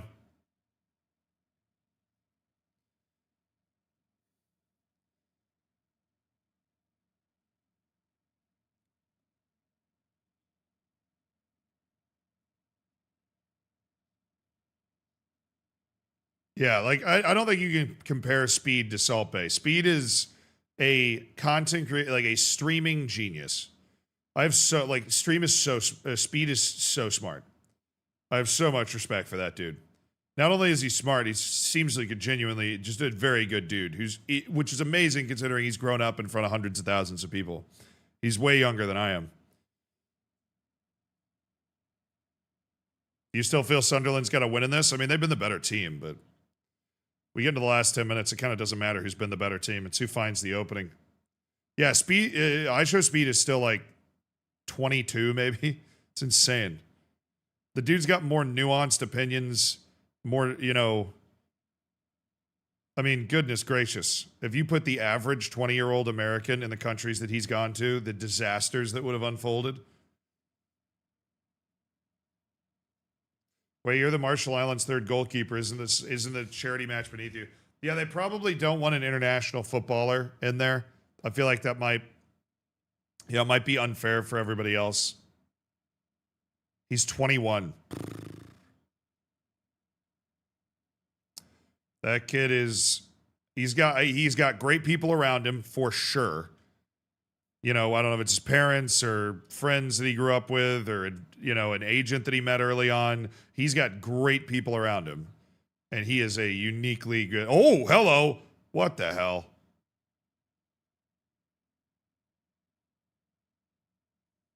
Now we get the old goalkeeper flop real quick.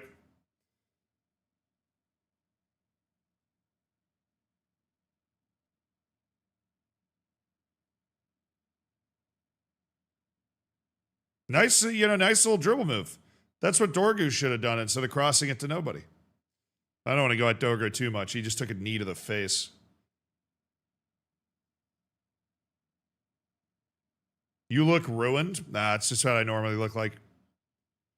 I started the stream like 20 minutes after I woke up. I'm a very slow waking up person. It takes me like a couple of hours to really wake up.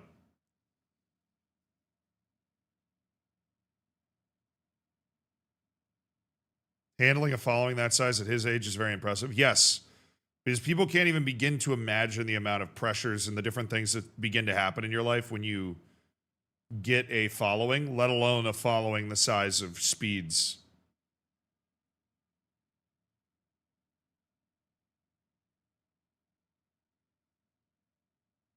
Dude.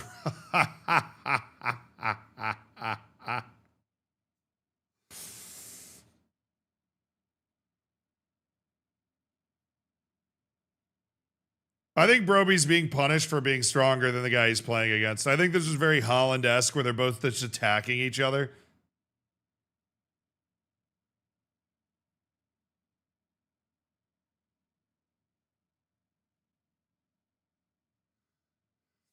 I don't like that call. I think you just let that go. I think they're both being physical with each other and you just let that go.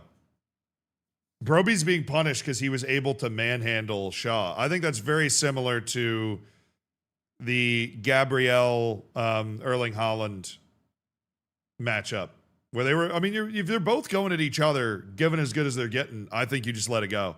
I think that's a play on. I don't think it's a penalty or anything. Like, Broby's just being punished because he hits the weight room more than Shaw does. Like, kind of just completely ragdolled him. Like, yeah, you gotta let that go. Yeah, I'm kind of like a sloth, dude. I sleep like at least 8 hours a night, usually more. Takes me like an hour or two to wake up in the morning. Like I a lot.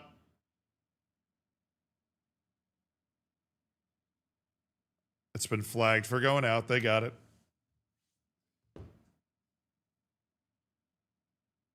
Two hours to wake up. I'm not talking about rolling around. I'm just talking about like, I usually will lay in bed for like 10 minutes on my phone. And then I take a shower in the morning, but that'll be a very slow process. Like I'll just kind of mill around in front of the bathroom mirror for 5 to 10 minutes. Maybe read one of the magazines I have in the bathroom. I get sent a bunch of alumni magazines from UVA that are good for that. take a shower. Takes a while for my water to warm up, just New York things. So I got to stand there for like 5 minutes anyways. So, usually I'm like coming out of my room dressed and stuff about an hour after my alarm goes off, and I've already slept for 8 to 9 hours. So it's usually like a kind of a 10-hour window of I'm out for sleep stuff.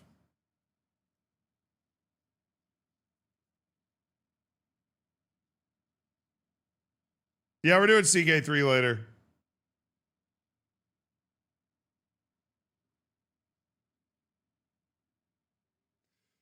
A video was taken down. Now let me go check on that. Brighton just scored again while I look over here on my other monitor. Brighton!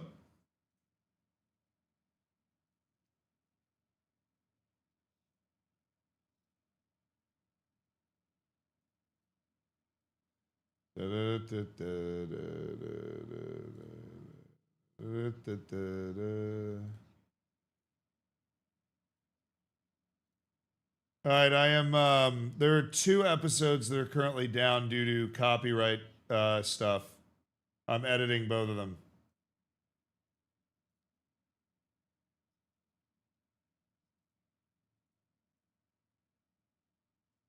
I am editing both of them, so they'll be on the way back up soon. If you were watching them and it got taken down with copyright stuff, they're both being edited.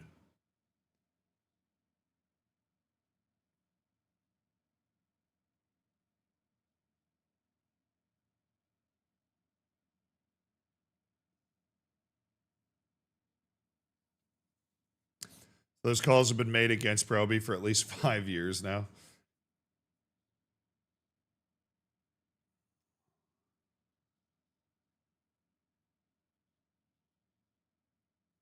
God, what I would do for a late goal in this one. An explosive late goal. Oop. Oop. Oop. Come on, lads. Come on, lads. Show him something. Come on. Go on. Come on, lads. Oh, why is he going backwards there? What's he doing? Come on.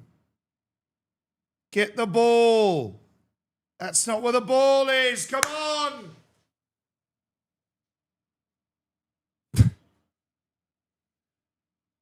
Go on. Oh, no, not the...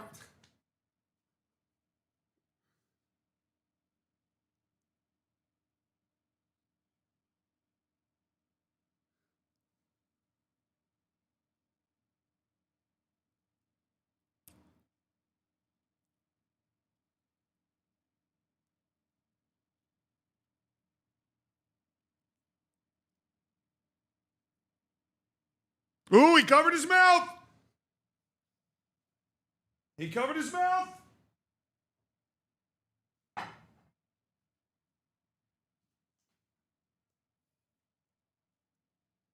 He covered his mouth. He covered his mouth.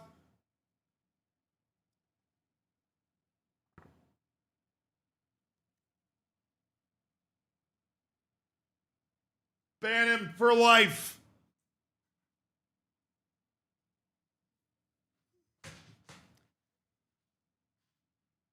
Ban him for life. Now, is this a red? Honestly, bro.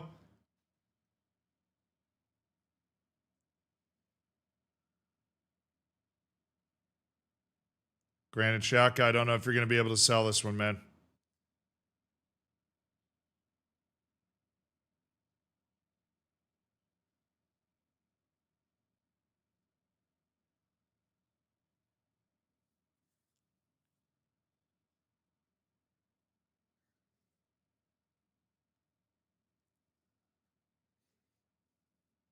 Yeah, you can't give yellows on VAR reviews, so they have to decide whether they're going to give a red or not. I just got a text from a random number. Oh. Hold on.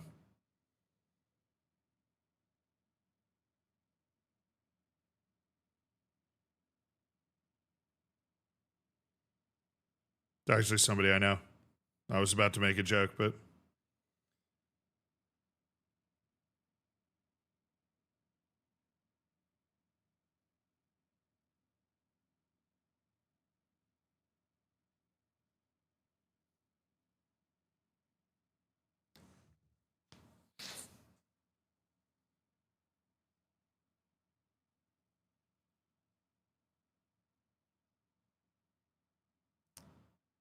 All right, Dorgu, cross it.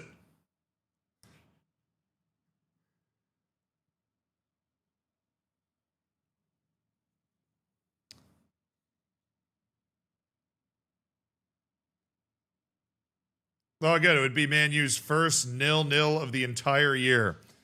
Glad I could tune in. Somebody score. I'm going to commit war crimes in CK3 later.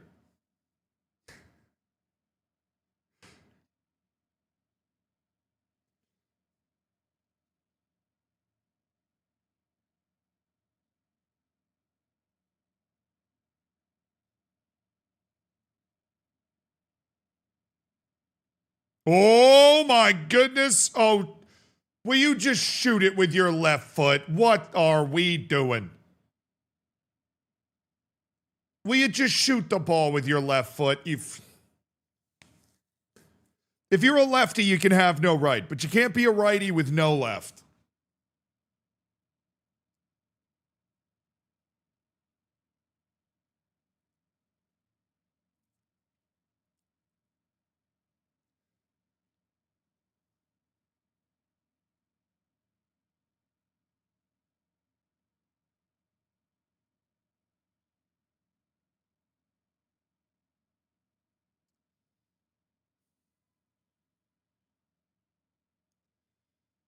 Wait, ball's in the air. Wait.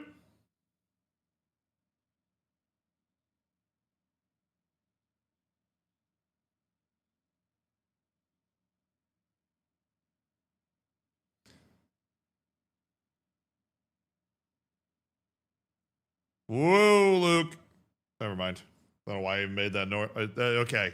There's 4 minutes stoppage time. 4. Quattro minutos. Oh my goodness, Broby. Look at this.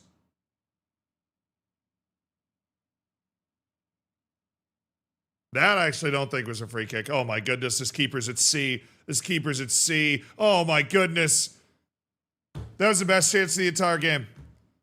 That was the best chance of the entire game since Sunderland's in the first 5 minutes. That is not a penalty. Bro, when he blew that whistle, I was like, do not ruin this game with that call. Good call. Good call. Dude, Cunha had an open window to shoot with his left foot and has now, goodness gracious. That is an atrocious dive.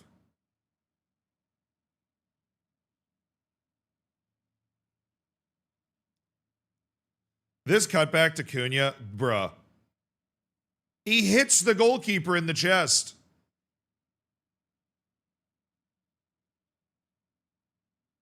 Nice boob parry there by the keeper. You don't work that a lot of the technical goalkeeping training sessions, but good technique. Really squeeze them together, little backwards to forwards thrust, little shoulder torque, able to drive that ball away. Precise defense. 30 seconds left here. Now you should cross it, Dorgu. Okay, corner.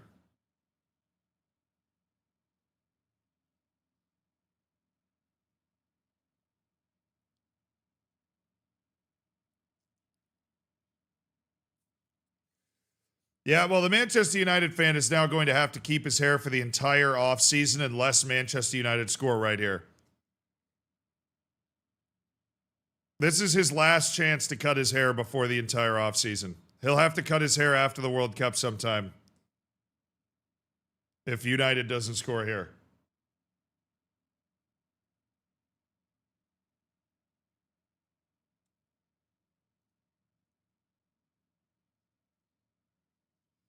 All right, corner.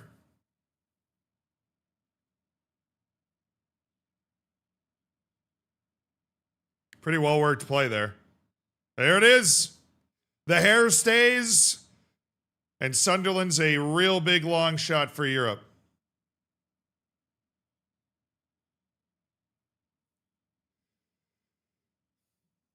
Sunderland is a real big long shot for Europe now. Oh, goodness, not that screen.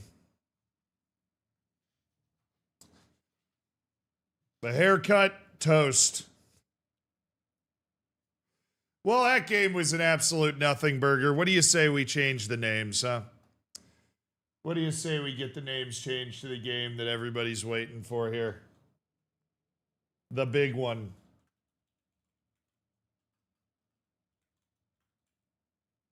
If only I knew how to type. That was a nothing. Give me the real big deal. A big game for both teams, Manchester City and Brentford. Coming up soon.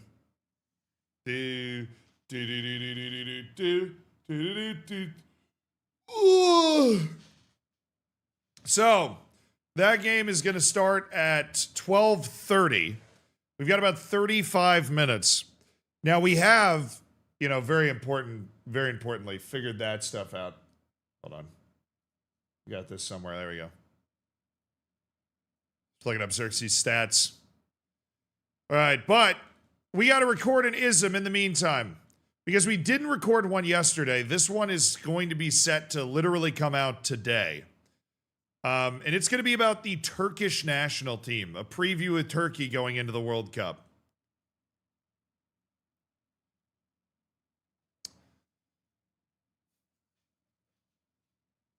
This is our little get ready, our little warm up for the Manchester City match. Xerxes' agent really screwed him. Could have been at Milan. Dude, I don't know if I have... This might be my favorite World Cup history ever. 1954, group stage. 2002, third place. No other World Cup ever qualified for. Now, Zealandism's out of town this week, so I'm filling in for him. He figured he'd help me out and let me record some Zealandisms while I was doing the 100-hour stream week.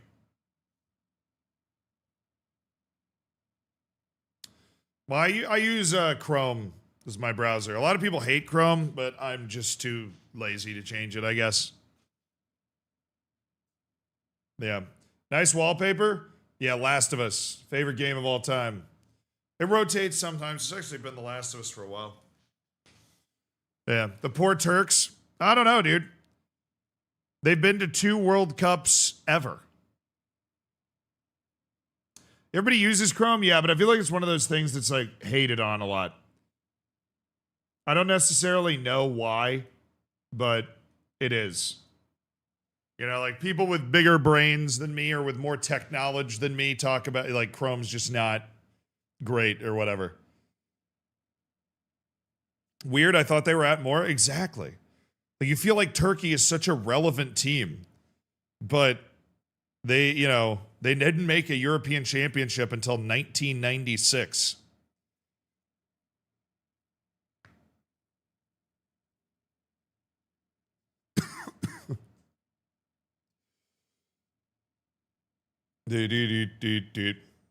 Yeah, they like this part of the Turkish national team is crazy to me. Now I watched Turkey's matches to some extent in the playoff.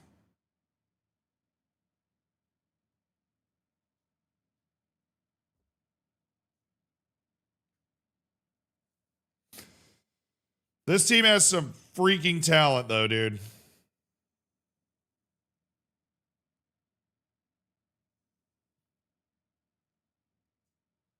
First World Cup for everybody on the team.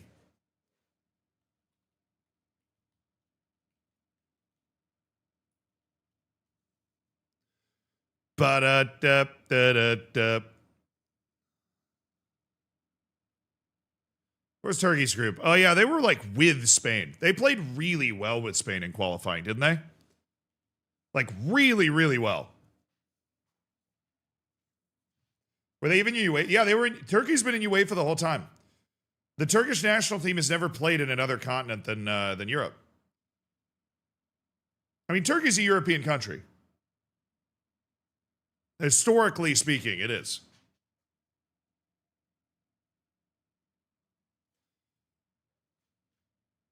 We destroyed them in Spain. Yeah, but Turkey, like, before that game was very into it. Well, not before that game. Before, like, If Turkey had won this game, they had a chance. I don't know. I just remember when we were looking at the groups and we were breaking down World Cup qualifying, it was like Turkey has absolutely got the chance.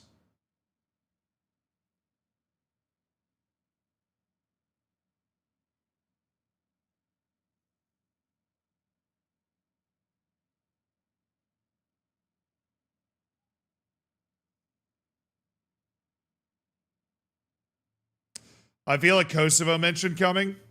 It'll be hard not to mention them.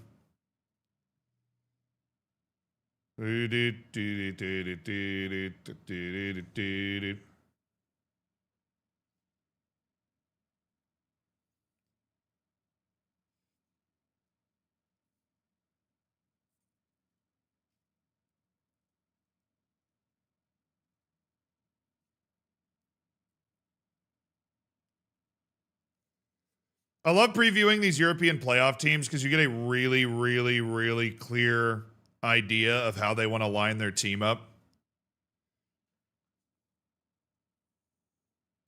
I mean, the weakness for Turkey's got to be defense, right?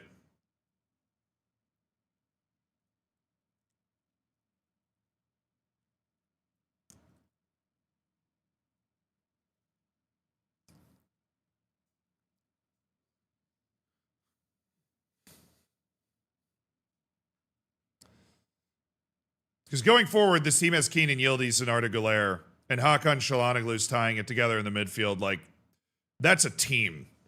That's a team of dudes. Probably striker. Because right now they're running Karim Aktürkoğlu, Mohamed Karim Aktürkoğlu. Yeah, Turkey's got some ballers, bro. But I don't think this guy's one of them. Got a lot of appearances for a guy that's 27 years old, though. Clearly, every manager this guy's ever had likes him.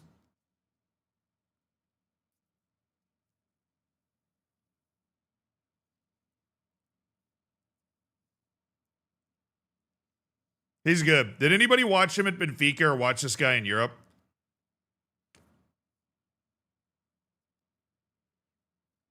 Haven't they got a wingback in Belgium? They have... Hold on. Their wingbacks for their win or die games.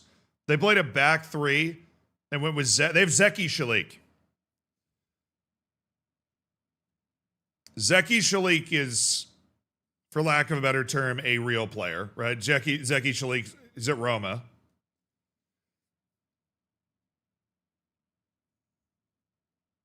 Artakoglu used to be named the Turkish Messi. Wait, really? I missed that train, apparently.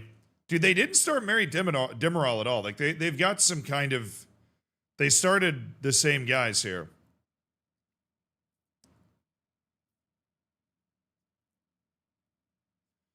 Man. I love that guy. Always funny.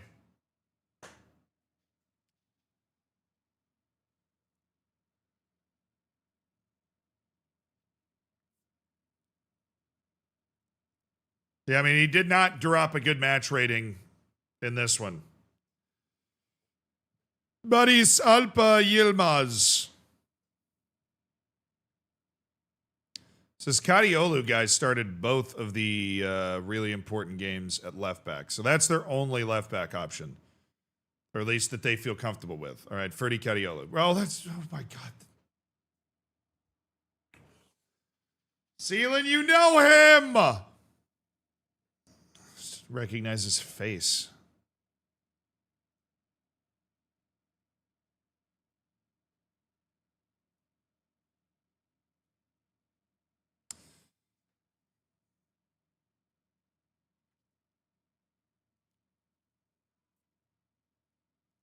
Abdul Karim Bardacci.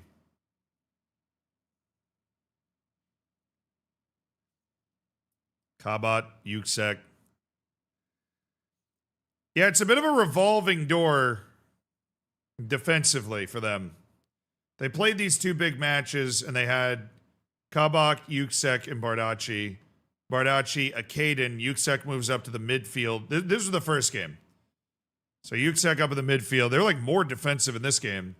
And then they go on the road against Kosovo.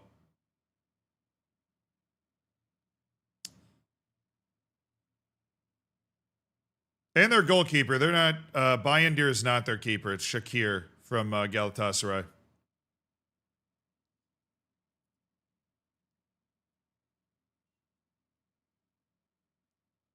What games today? We've got big one. Brentford playing for its European life. Manchester City playing for its championship life. That's in 27 minutes. That is the game we will be watching in 27 minutes. What a terrible match. Yeah, that match sucked. Great match to wake me up in the morning.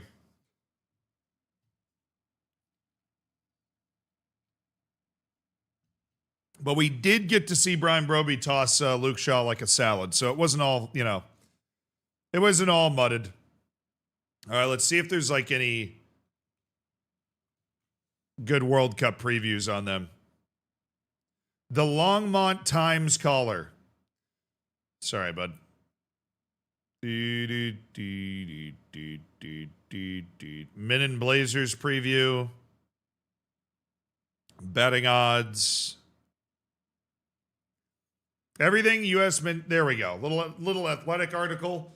Everything U.S. fans need to know about Turkey, their newest World Cup opponent. Shout out to Greg O'Keefe, my dog. What's up, Greg? Yes.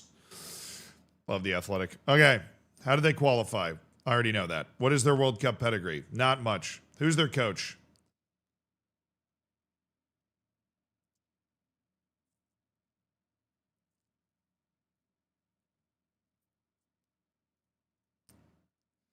Couldn't even tell you what just happened there.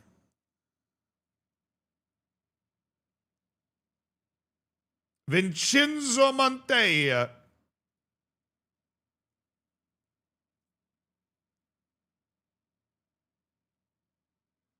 Not gonna lie, bro's a very Turkish-looking Italian dude, so I can see the vision here. I can see the vision here.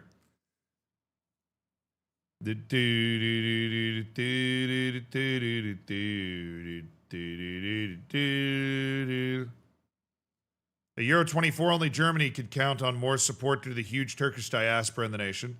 An estimated 2.9 million have Turkish passports or Turkish roots, according to a 2015 micro census. That was a micro census.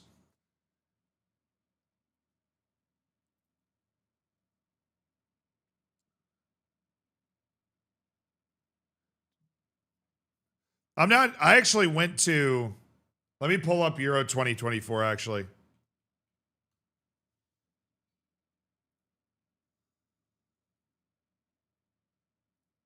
That's me. That was me. That was me. That was me. That was me. That was me. It was me. Everybody calm down. It wasn't your computer. It was me. Okay. Remain calm. Joke's on you. I'm on Mac. Ah, he knew it was me. Look at this guy. Look at this guy. Look at this guy right here. Look at this guy.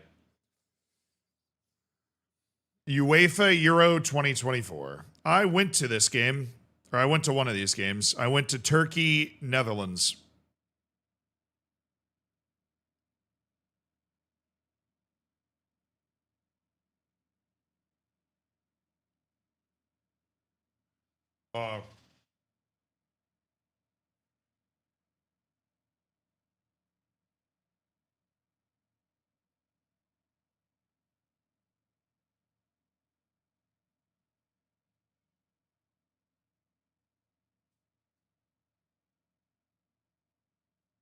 All right. We're set and ready to record this. I'm going to go pee. We're going to record this ism. We're going to watch Man City. Big next 30 minutes coming up.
We are so back, chat.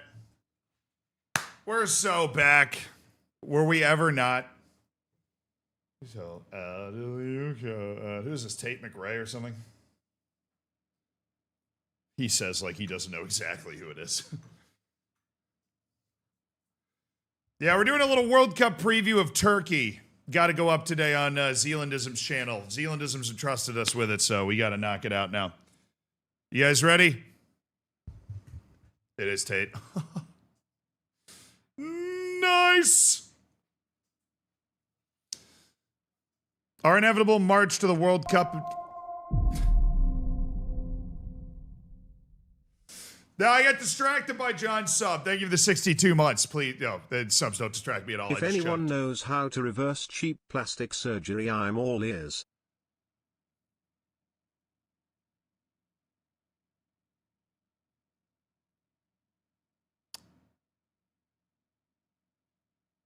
Now this is first take, chat.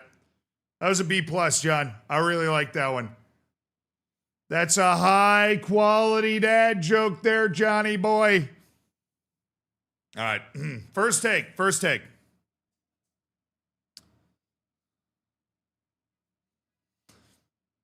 The inevitable march towards the World Cup continues, and my inevitable march towards massive sleep deprivation and insanity has also continued.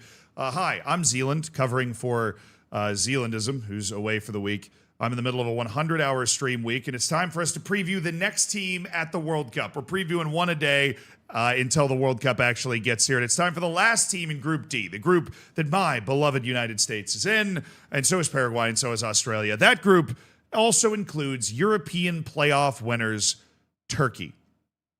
Turquia, as they will be called during the course of the World Cup, right? So that's the local pronunciation there. But Turkey has made the World Cup. And while you and me and a lot of other people that might pretend to have ball knowledge would have assumed that this was a team that's pretty familiar with the World Cups, particularly considering the incredible run that Turkey had in 2002, it is my solemn duty to inform you that this is in fact the third World Cup that Turkey has ever qualified for. Ever. Only the second World Cup they've ever qualified, or only the second World Cup they've qualified for since 1954. It's weird because Turkish players for a long time have been a part of some of the biggest clubs in Europe. The Turkish national team at the Euros, often considered a dark horse, has made a couple of deep runs. And generally over the last 25, 30 years, Turkish clubs, Turkish players, all of it, they've all been involved at the higher levels of the game. Even Turkish fans have their own reputation. In my opinion, they're kind of like the Mexico of Europe. But the thing is, Mexico always makes the World Cup. And you could say, well, they come out of CONCACAF, but Mexico's always making the round of 16 too. Right, except for the last World Cup where hell froze over and Mexico actually didn't make it out of the group stage for the first time since dinosaurs walked the earth. But this Turkish team has a ton of money in its league. It has a ton of big clubs in its league. It has a ton of good players. But the issue for Turkey is that they have had very few great players. And now they do. And that makes this national team very dangerous. So don't look at this and think that Turkey is a way easier route than they are. This doesn't change who the Turkish are now. It just explains why Turkey was so desperate and so excited to finally go to the World Cup again. Because I missed, the United States missed the World Cup in 2018, which for a lot of people that are watching me record this live is something that they might have never experienced in their life. Unless you're Italian, in which case I'm very sorry that I'm bringing this up. But if you're Turkish, rabid football fans, again, huge league, all the things I already mentioned, you just don't get to see your team play. So there's going to be an intensity, a desperation about this Turkish team that is only possible when this is your only shot at the World Cup. I think this is where teams like Germany kind of run into a bit of a problem, is they run into these desperate teams where Germany's like, we'll be back. If you're in the German World Cup team, it's pretty likely you're going to participate in at least one other World Cup over the course of your career. It's still a World Cup. I'm not saying they're not trying. I'm just saying there's the extra 10% past the 100 that a team like Turkey is going to give because, my goodness, they're finally there. They're finally there. And I say the Mexico of Europe, I saw somebody confused in the chat, in the sense that they have a very deep national team pool. They have a big money league. They have a ton of rabid, passionate fans that put an exorbitant amount of pressure on the team. And yet, for some reason, that national team has not been able to move past a certain level. Well, for Turkey, they might be moving past it. Because it's not just this. At the last European Championships, Turkey did manage to make a good run. They finished second in a group behind Portugal, but got wins over Georgia, not the state, but the country, and Czechia, another team that is headed to this World Cup, thanks to a 94th minute goal. Quite dramatic. That sent them into a knockout stage where they beat another current World Cup team in Austria, only to lose to the Netherlands in what was a tremendous match that I actually was able to attend in person. Right, a match that Turkey led for a good part of it, before the Dutch managed to flip that around in the second half and send themselves on to lose to England in the semifinals. Nice job, England. So make no bones. Even though Turkey's new to this, they're going to have the desperation of the entire team being at their first World Cup and some players like Hakan Çalhanoğlu being at their last World Cup, very likely. They are also going to have the talent to be very dangerous. And I think there is a compelling argument to be made when all is said and done, and I'm picking my groups at the end of the day, that Turkey is the best team in Group D. And that's what makes this team so dangerous, is you have 4 different teams that are underestimated for different reasons, essentially. Australia, people don't think they have the talent. Paraguay, nobody knows any of the players. The United States is the U.S. They're like a walking football meme, right? Soccer meme. And Turkey just doesn't have that name brand value at this type of tournament to be the team that's really dangerous and could go super deep.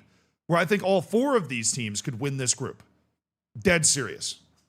Australia probably being the least likely, but there is no easy game in this group. Australia at the World Cup round of 16 4 years ago. Paraguay only gave up 10 goals in 18 matches in South American qualifying. Right? Turkey's qualifying for this tournament, though, was a nightmare. That's the final run in. They were freaking out. They ended up in a group with Spain, which means they were basically automatically sent to the playoff. But because, they lost massively to Spain early, but managed to keep it close. And then in their return leg against Spain, it was a 2-2 draw. So the only drop points that Spain had in this group were obviously Turkey. But this was a convincing effort to get into the playoff. The problem is the playoff, only 25% of the teams actually make it out. In Path C, this was a 1-0 win over Romania, and then in the final, a 1-0 win over upstart Kosovo to get to the World Cup. That was on the road, but it showed us maybe a different side of Turkey. I've done a lot of blowing smoke up Turkey's behind so far, but I'm going to reverse course here. Because Turkey, with all of the pressure that was on it, played a game that I'm very familiar with. They played a type of game that I've seen Mexico play all the time. Again, I'm continuing to draw the similarities here, where the amount of pressure on them seemed to be crushing. And they played in a pretty conservative way. And they played in a way where they were just trying to survive the game, but there wasn't a free flow to what they were doing. So there is a dark side to the amount of pressure and the amount of intensity and the amount of desperation that Turkey feels that could limit Turkey's obvious advantage against both the teams they beat here, Romania and Kosovo, which is its creativity, its ability, its flair, its ability to make things happen. That was limited. But the level that they're able to achieve with their national team is able to produce these results anyways, and they gutted their way through. And we might get this version of Turkey. We might get this version of Turkey that guts its way through. This guy played center back in the second match. He was up here at defensive midfield in the first match against Romania. But they squeeze the life out of the ball in these playoff matches. 68%, 0 shots on goal. Flip over to this game. Kosovo did create a whole lot of chaos, right? They were around it. But you can see the emphasis from Turkey to try and hang on to the ball, to try and keep the ball. That being said, somebody in the group chat said that Turkey's going to lose. All that being said, Turkey's going to lose in the group stage. No, they're not. I mean, they could lose a game in the group stage, but they're not going to get knocked out in the group stage. I would be absolutely stunned if they did. And the main reason is just the raw talent on this team. The raw talent on this team. Arda Güler is, and really over the last 6 months, has taken a big step towards being a star. at any level. Like, you know, a year ago, people would have been doubting that. He was this really high potential kid that came from Turkey, but he's physically small. He's a little underwhelming. And so it kind of took him a little while to get comfortable at Real Madrid. But now, while Real Madrid is melting down like a supernova, right, Arda Güler has been this ascendant rocket. There was even a story about Florentino Perez telling Arda Güler to leave the dressing room before he yelled at literally the entire rest of the team. Because Arda Güler was a guy that had scored multiple goals in the Champions League knockouts. He also, and I got to see this in person, was the guy, the force of nature, the talisman, the figurehead of the Turkish national team at 19 at the Euros when I was there in person. He's now 21. He has now, in his first full World Cup qualifying cycle, guided Turkey in large part to this World Cup. And he will be, I'm not afraid to say it, as much as I love Christian Pulisic, Arda Güler will be the best player in this group. No matter what anybody else, Arda Güler will be the best player in this group. Pulisic has more of a pedigree, right? He's had more of a longevity in terms of the number of goals in Serie A and whatever, but Arda Güler is the best player in this group. And that makes him crucial, obviously, to what Turkey's doing. But he's very fortunate in a lot of cases when you see somebody like that, they have to do it alone. He doesn't. Kenan Yildiz is the truth.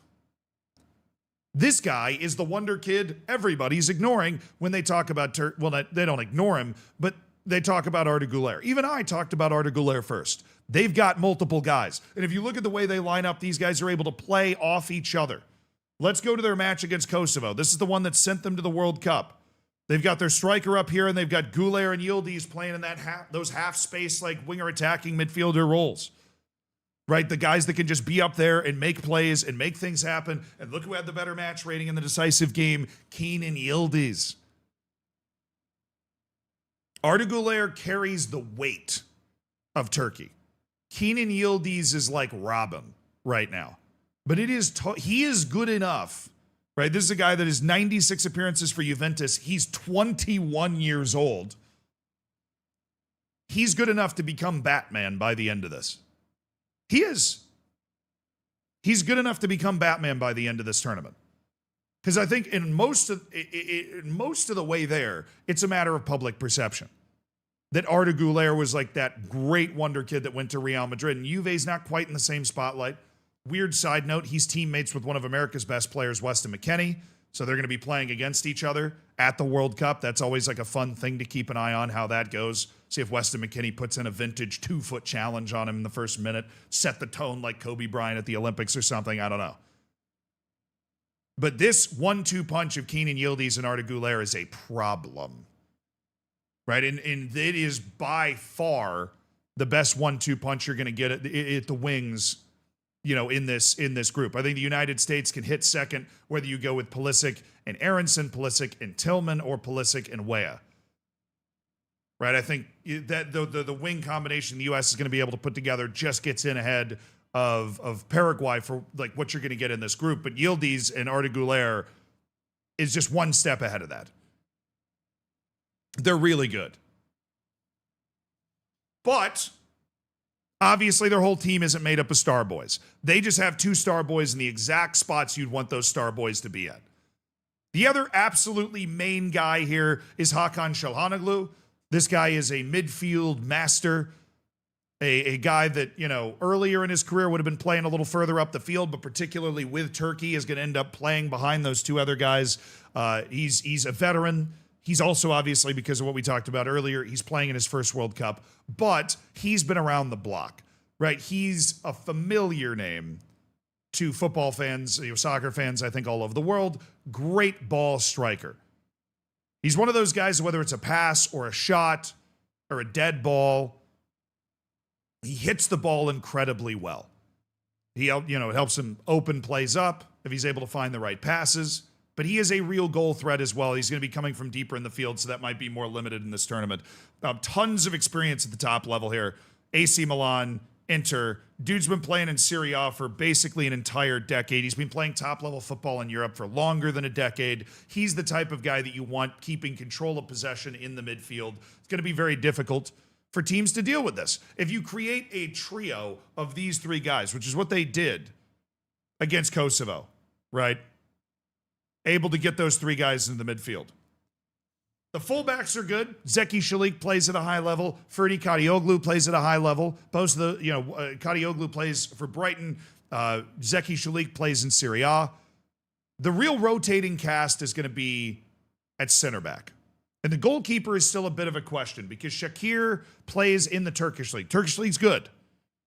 Right? But if you're looking at the other positions, you got a lot of guys that are playing top 5 football, and the Turkish league's not quite there. He does play for Galatasaray. He's taken Altay Bayındir's spot. But this will obviously be like a step up for him coming onto the World Cup stage to see how all of this goes. And then there's striker. I think this is all like there are a lot of nations like this, but Kerem Aktürkoğlu is a little hit or miss. We've gotten reports from people in the chat that watched him play with Benfica last year, and he's a guy that became pretty inconsistent.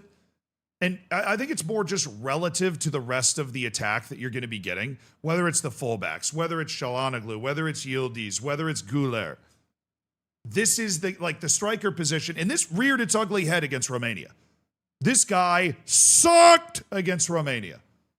And if you want to point at a reason that maybe they struggled to score in these two games,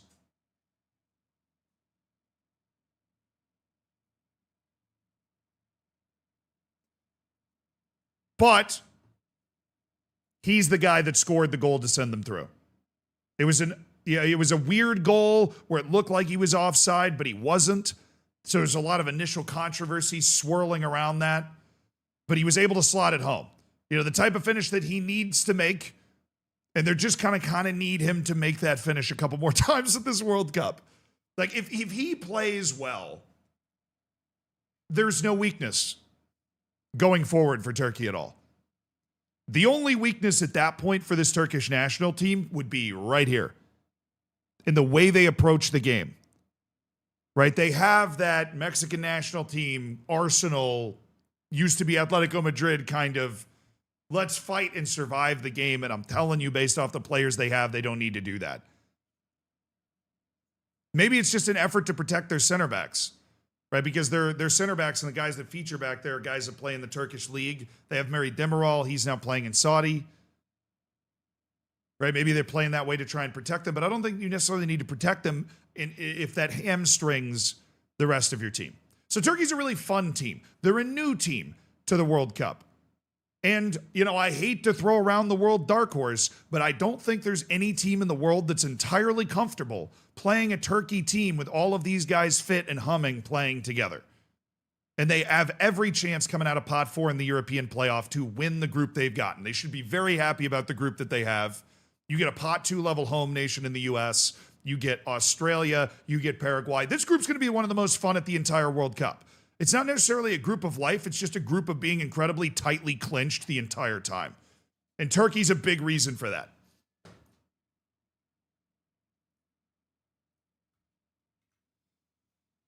All right, Man City game is just about to start. We finished our recording. Let's go. We're helping Zealandism out with a little Turkey preview. What did I say that you liked? What did I say that you didn't like, chat?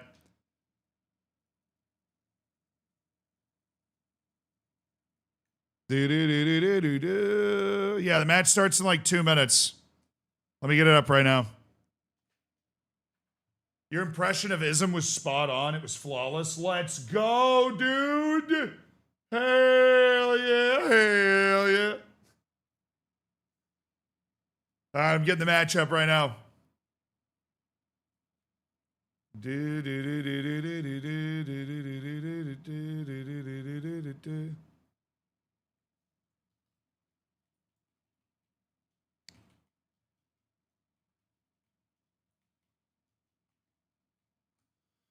Even if it makes me blind, I just want to see the light.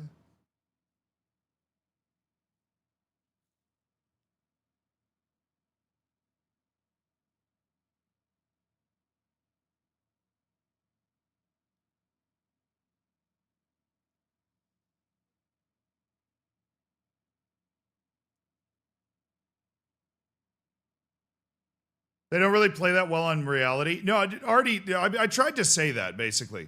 They're like, they have the talent to play better. Did it come off that way? I was basically saying, like, look, they have a lot of talent. They have the talent to play better than they do. I said at the end, their biggest issues right here. They need to come out and play with the talent that they have.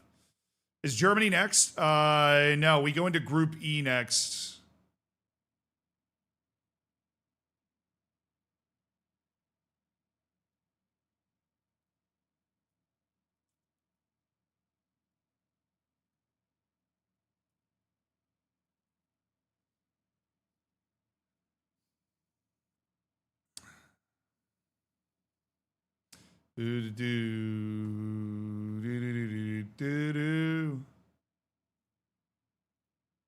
All right, chat. The match just started. It didn't come off that way? Oh, no.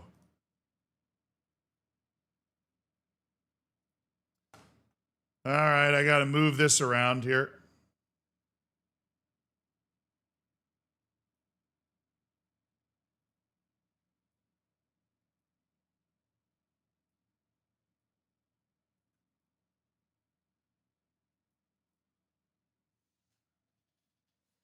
Let me turn the music off. All right. Manchester City, Brentford. Man City needs to win this game. They absolutely have to. Every point matters for Brentford. They are right on the European line right now. They are in 7th.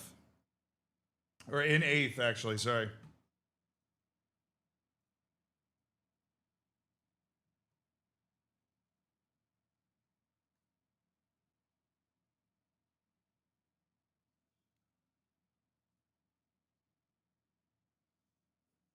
It's all to play for now.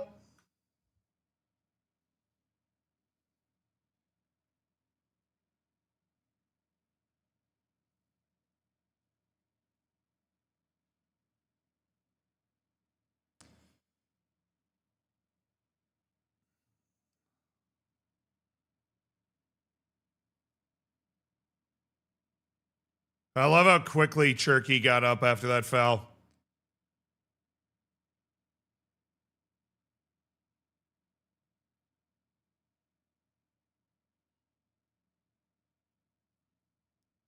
Well, that's a good start for City. My goodness. Who's winning this game? I think City wins at home. They generally have a pretty good record in games where, like, backs against the wall. They know they just have to put the pressure on Arsenal in this situation. You just have to keep the pressure on Arsenal. Doku, my goodness. I love Jeremy Doku. I remember watching him, I think it was at Euros 2021, and I was like, this guy's just unreal. He was the best player on Belgium. I have loved him since that day, since that one game that I watched that he played. I was like, this guy is it.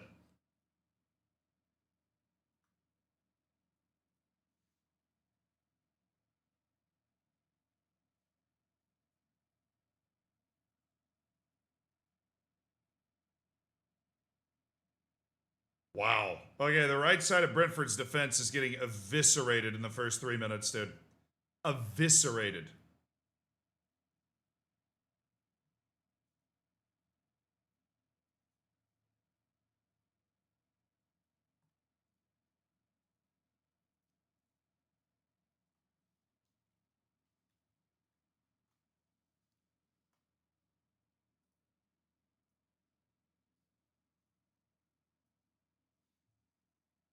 Please, Brentford, for once in your life, be useful and get a point. Dude, Brentford's in 8th in the Prem right now, man.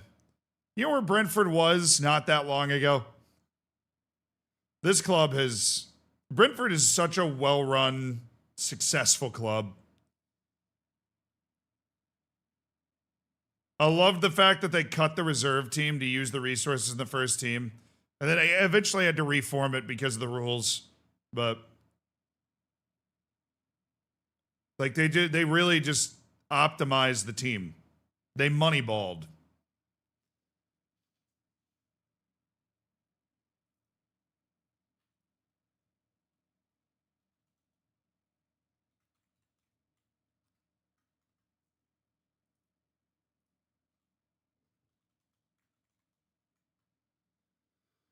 Waiting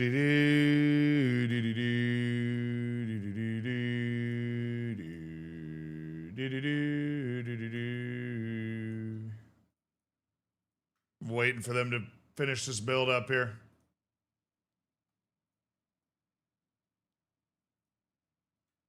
Did you change the title? No. I did not. Thank you.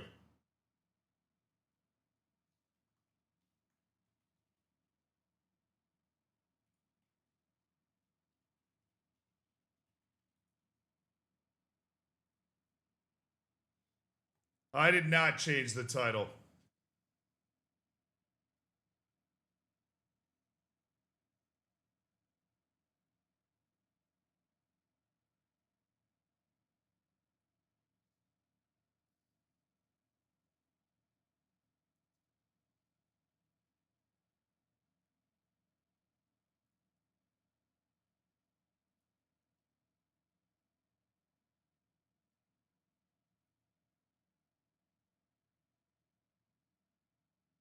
Was that somebody I'm supposed to know who it is?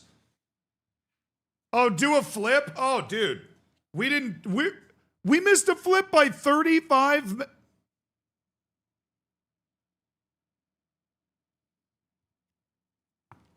I'm disappointed in me. I'm disappointed in you. I'm disappointed in us. 25 minutes.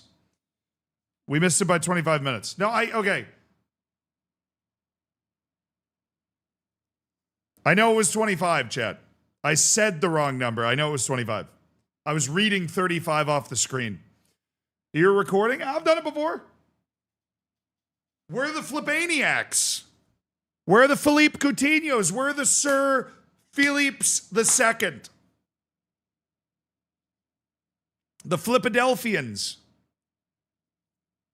We've really fallen off collectively. 72. We're on 70. I've streamed 72 hours this week, and it's Saturday morning. Okay, now the goalkeeper's just flopping. For what are we? You can't just run into a crowd of people and then fall over.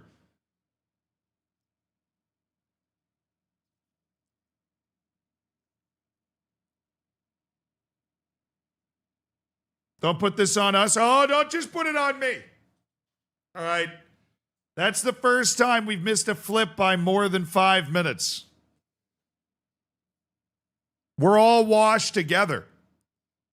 I didn't see a whole lot of flipping stuff in the chat. And I obviously didn't notice it, but I've been washed for a while. I didn't tell you because 71's my favorite number. Oh, that's fair. Okay. I can respect that. Brentford dub here, Man City lose. Sealand Goldbridge. Right, I gotta edit the hold on.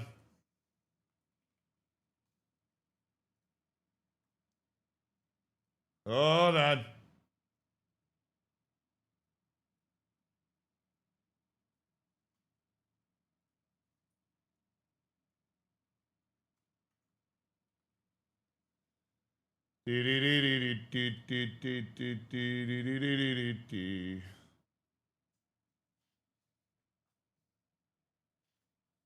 I changed the title on YouTube as well and the thumbnail. I realized I needed to. God, ball needs to be on the other side. Whoa! Look at me go! Oh!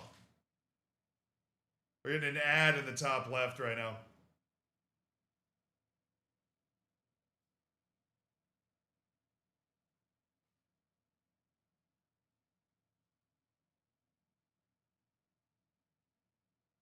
Do you think football and culture has changed to be much more negative? I think social media rewards negative reactivity. Look, all I'm telling you is, and every YouTuber will tell you this, because making YouTube videos is our job, and we study what does well and what doesn't do well, right? Guys like Mr. Beast take it to a logical extreme. I'm a big believer in making, good stuff that I would want to watch, and then, but in terms of packaging and how you present stuff,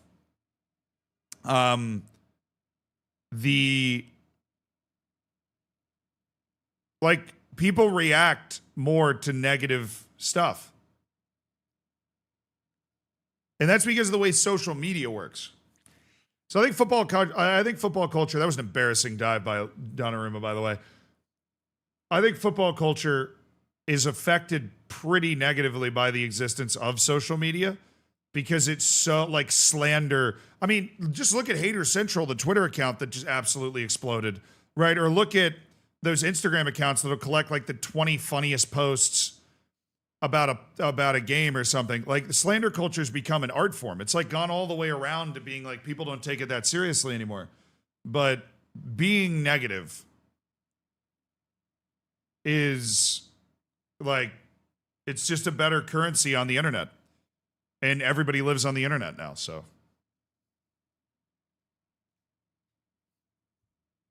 like I would have loved to have been at a Premier League match like 30, 35 years ago. Just to see, I guess 35 years ago it didn't exist. 30 years ago it did. But like a Premier League match 30 years ago just to see how different that atmosphere would have been. Or how different the conversations between two like, 14-year-old dudes that are into the Prem, how different those conversations would have been.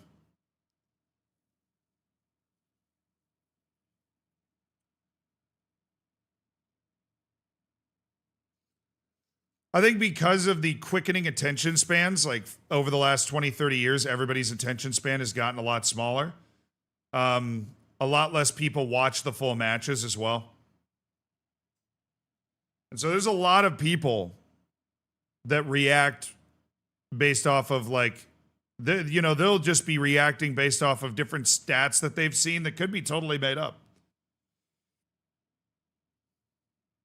I don't know. It's just the way the world's going. I don't think it's football culture only. It's the way the world's going.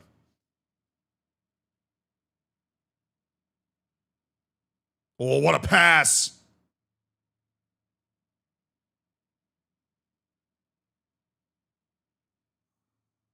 That pass was almost great, but it just had a little too much juice on it.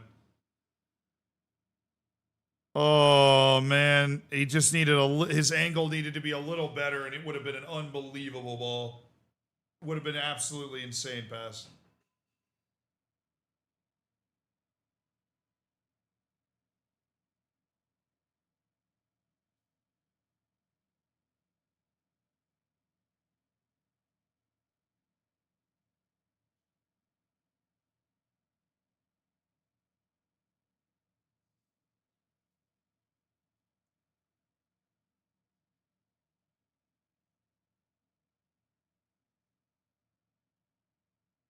Oh, bad pass.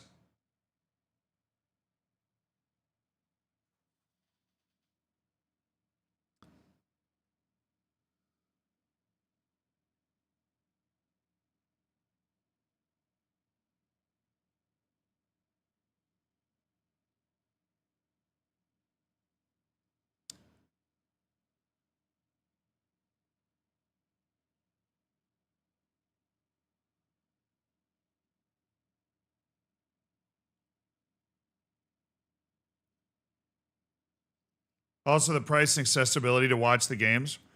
I mean, bro, like 30 years ago, if you just want to talk about England specifically, they were militant about not having too many games on TV. Like they were very militant about making you go out and go to the games. But they still, I mean, the 3 p.m. window, they still just, black out the TV. Nice little pass by me there.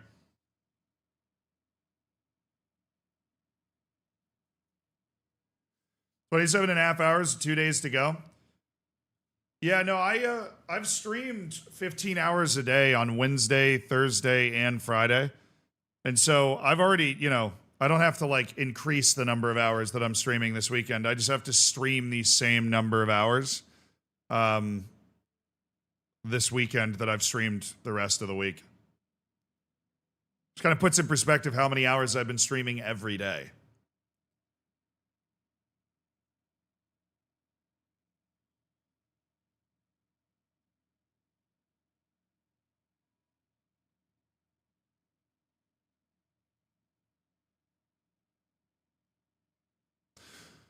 God, it was good goalkeeping by Donnarumma. A lot of goalkeepers messed that one up.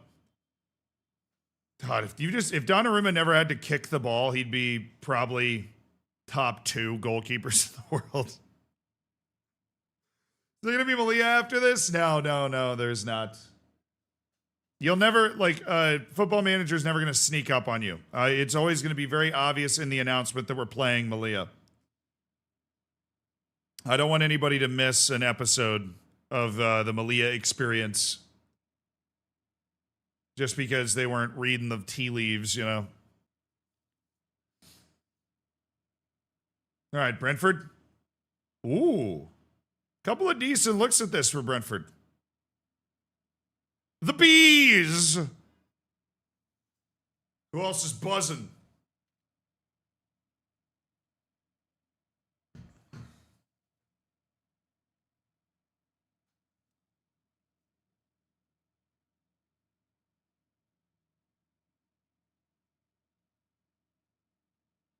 All right, KO Day. 5 goals scored from throw-ins and plays this season. That's tied for the most in the Prem for Brentford.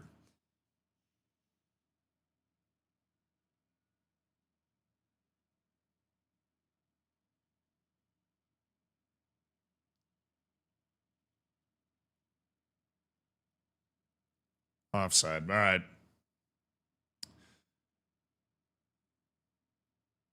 Donnarumma's cross claiming can be questionable. Yeah, I mean, it was really bad earlier in this game. But no, Donnarumma.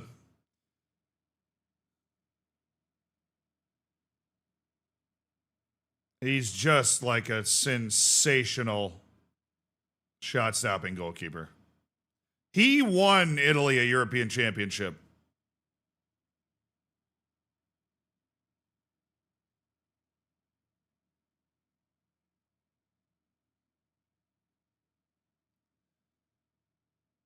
Have we had the Southampton Spygate conversation yet? No, we have not. I don't believe.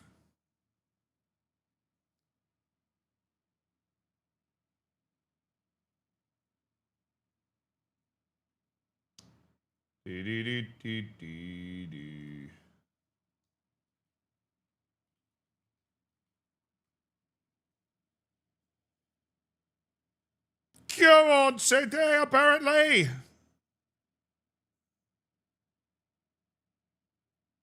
They're not coming on. They're not doing anything.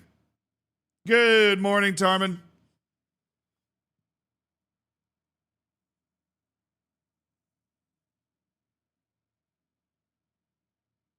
Oh, Doku, bro.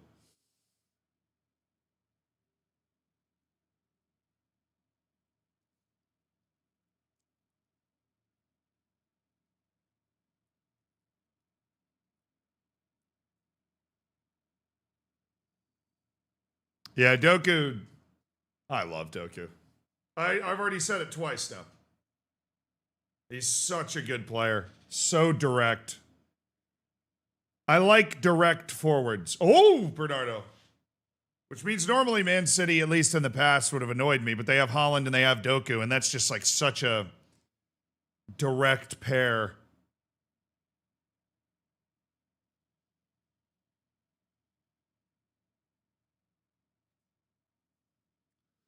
Going with the pink scrunchie today, I see, Erling.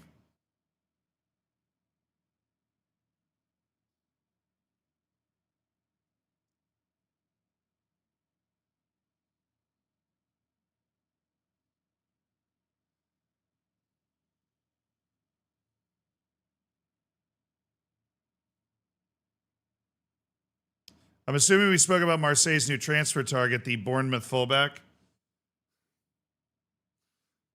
Well worded. That was funny. Now, I mean, what's there to say? You do illegal things, you probably get arrested. I don't know. Oh, hello, Holland.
Oh. What happened there? It looked like it was going to be a really nice ball.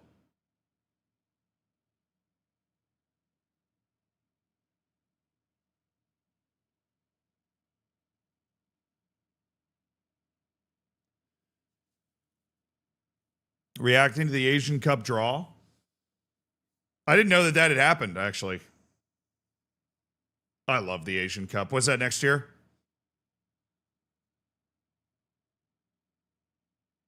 Brentford?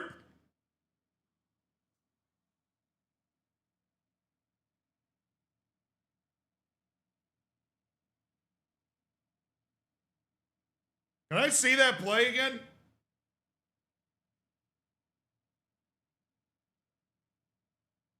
Can I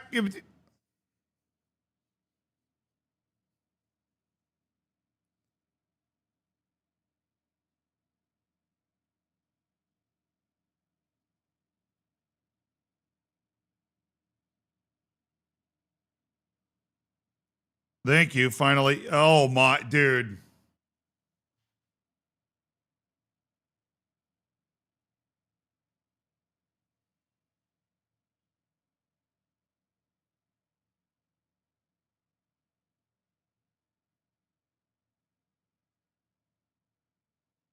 Bro, if the singular stud of his boot does not touch that ball, that's probably a red. Because he kind of just pushes him in from behind. He just pushes him down from behind. That, I don't know. I've not really ever seen a play that looked like that before. But it definitely felt perilous to watch. That was probably very lucky, yeah. But that is the second time that shot has gotten free for Brentford. It's going to be a problem for them.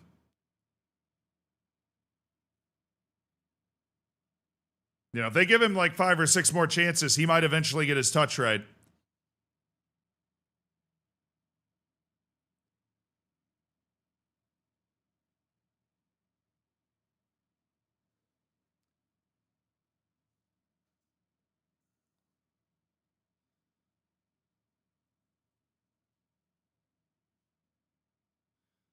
Maybe if Rangers shoots it like 5 more times.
Yeah, I agree with JLab. I would just let it go. Like, we're not going to get anywhere with that debate, you know? He's been provisionally suspended from the next match, and I'm assuming there's already a full investigation underway. So whether it was, you know, understanding English or whatever, all I'm saying, dude, is there are very few contexts in which you should be talking to a 15-year-old girl you are not related to. Very few.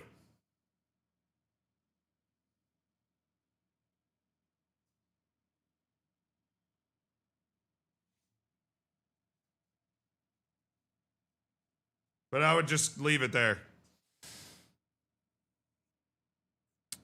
We certainly, sitting here, do not have all the information to figure out anything more than that. Have we celebrated Hornchurch getting promoted to the National League yet? Massive overperformance for a team our size? No.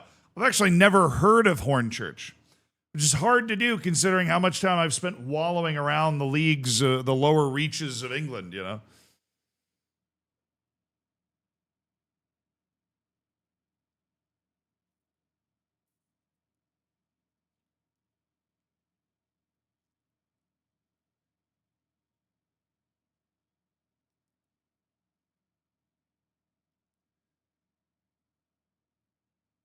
Whee!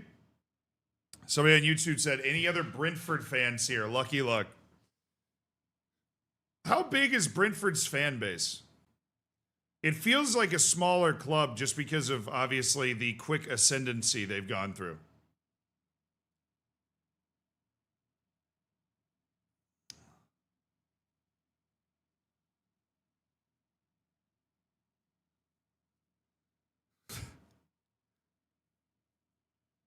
I mean, every fan base is big inside. I'm just saying, like, how are Brentford fans thought of from other English people's perspective?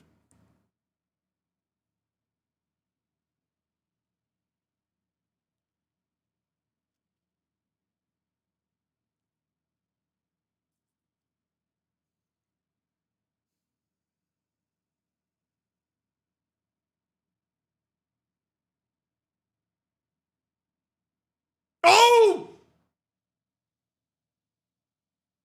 Holland! Erling Holland spawning in as he always does. Oh my goodness. Jeremy Doku, I mean, what a save, dude. And then he just bottles the ball up, puts his body on it.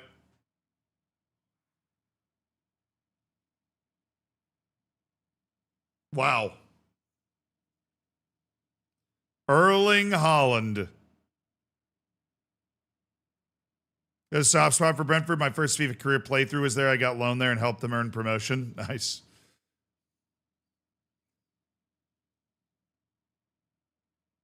Small but strong. Tough to go to Brentford on a cold Tuesday night. So they're like a smaller aura club. Because you can't be a smaller club and have a great fan base. They feel like a smaller aura club.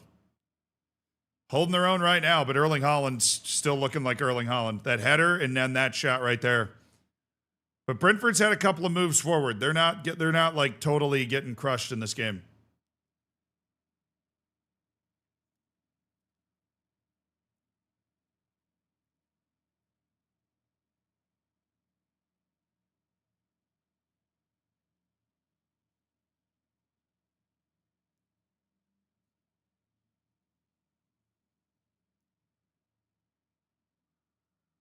I'll have it.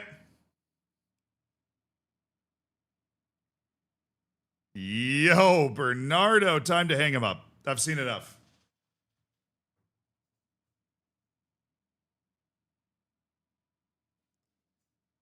Oh, I know. We were talking earlier. Brentford's a tremendously well-run club.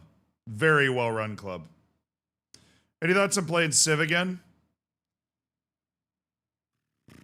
I'll give Civ 7 another year or two. I think they'll have it. What in the world's going on here? Christopher Ayer actually did really well with that. It just gave me a heart attack. It's the other guy that gave the ball away. The other guy panicked watching Christopher Ayer. That's literally what happened. He saw the craziness Christopher Ayer was going through and just panicked when the ball got to him.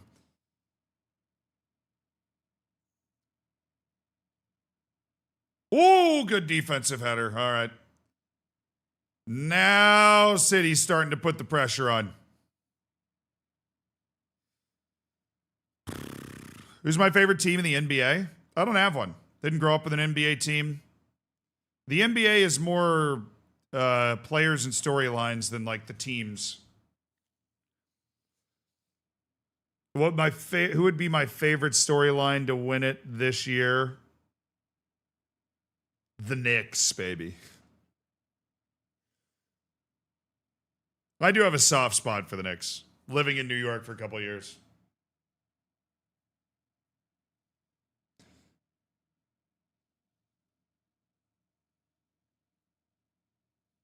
So to be lore accurate, have we decided if it's Zealand or Zealandism playing for Brentford today whilst the other streams?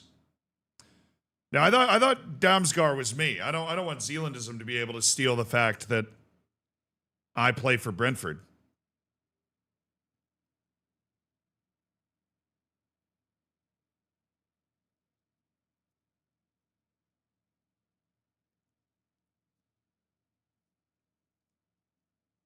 Thunder's going to sweep the Knicks and the reactions will be cinema.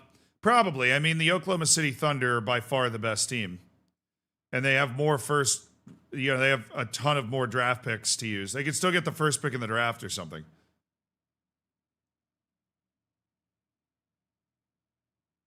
They're literally building like a super team.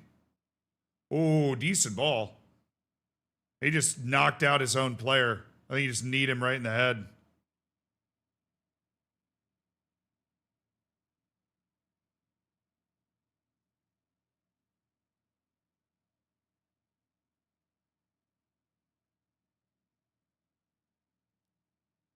Oh! Yo!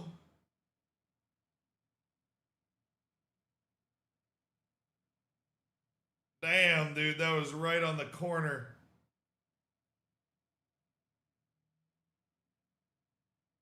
That's probably a concussion. Hate to armchair doctor it, but it's at least worthy of a concussion test. That looks like a pretty clear potential concussion.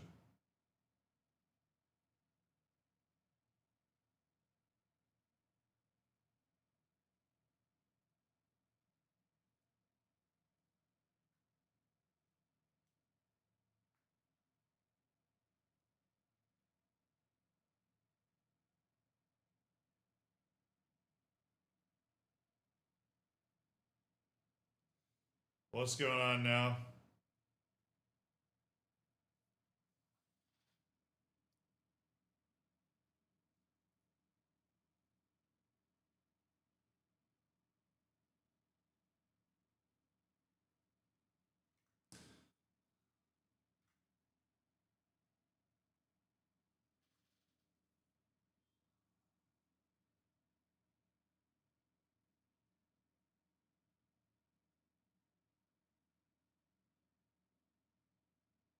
Man City teams huddled while Holland flirts with the ref.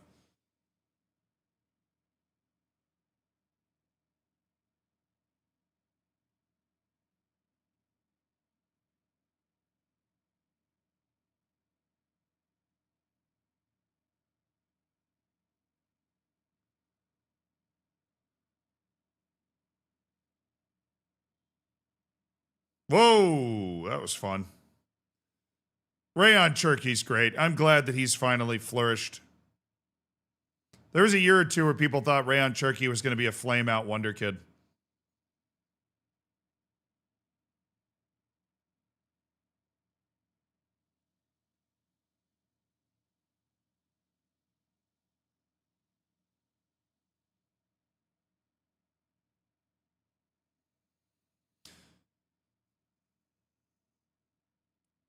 Oh boy. Oh, Doku. Cherky, come on. Only one step over? Come on. We needed a few more step overs on that. We needed a few more step overs. Only one.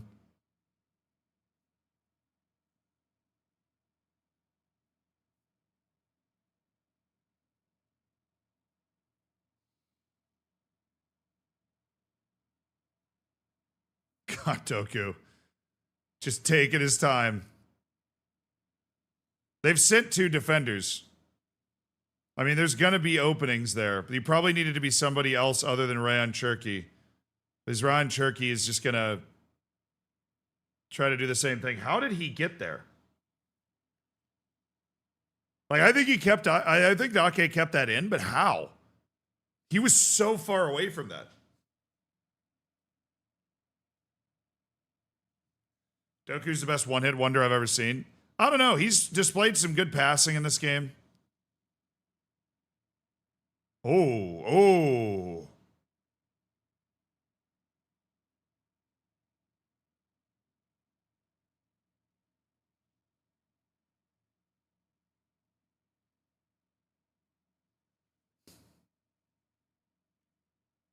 What's Bernardo all mad about here? That's a yellow. Did he give him a yellow? There we go. Okay. I mean, he's... How are you going to say that's not a yellow card? What? I need to see this play again. Did something happen that we didn't see? Oh, the little, like, throw down at the end? Oh, come on. Oh, come on.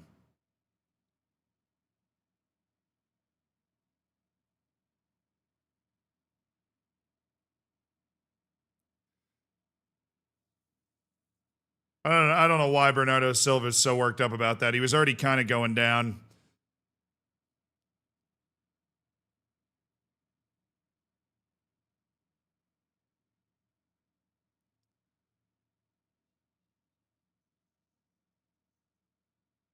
All right. Yeah, I wonder where Man City's looking to go for their build-up. They're literally just Doku's going to get 50 dribble attempts in this first half.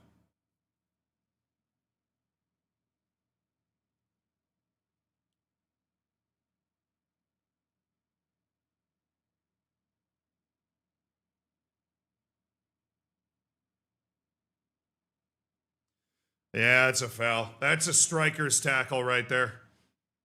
That is a striker's tackle. That's Igor Thiago trying to win the ball back. Just steps on his ankle. Probably didn't even notice.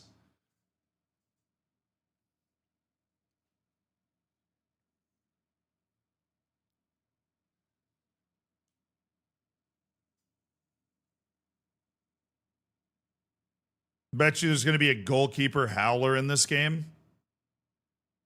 The issue with Cherky was attitude. I mean, when somebody that... There's plenty of guys that are that talented. And the issue is always technically attitude.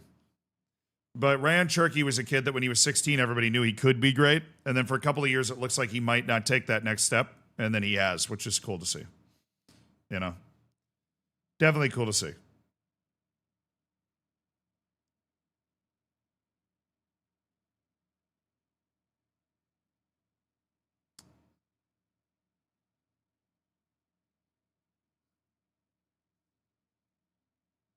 Thoughts on Shai Gilgeous-Alexander? Yeah, I think he's everything that's wrong with the NBA. On the, in terms of the on-the-court stuff.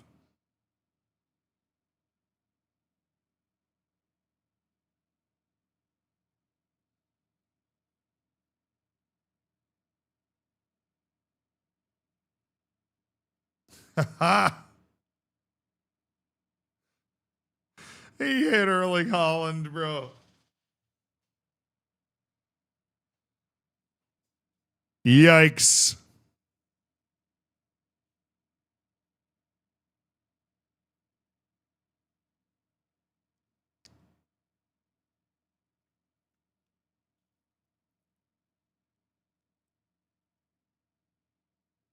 Oh, Silva. Okay.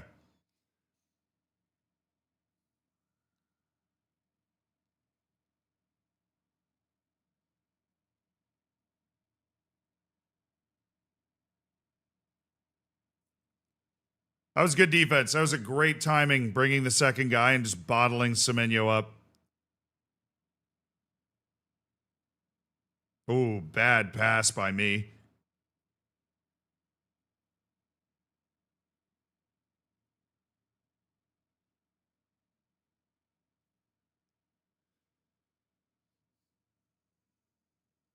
I've never seen a more nil-nil coded game in my life. I mean, City has to score, though.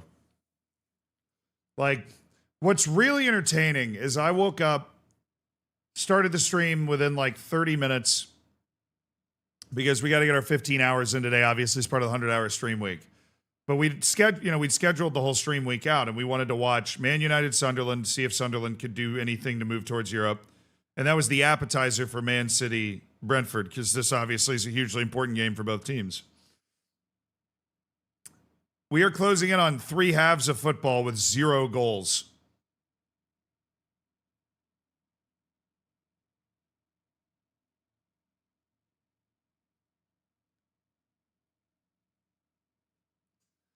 Just something, man. 2-0 Manchester matches on this stream would just be so hilarious.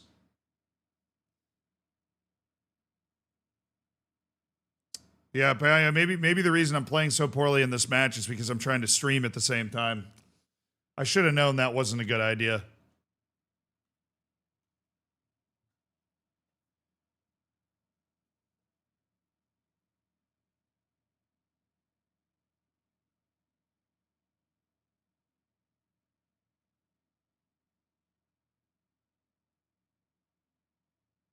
Whoa, what the?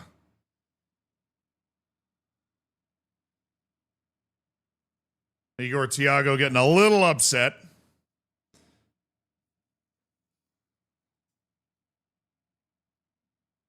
Turkey.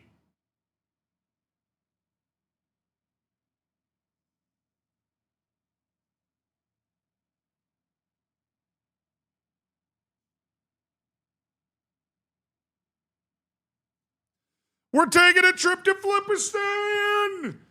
A little field trip to Flippistan, chat. We are now on 73 hours streamed this week.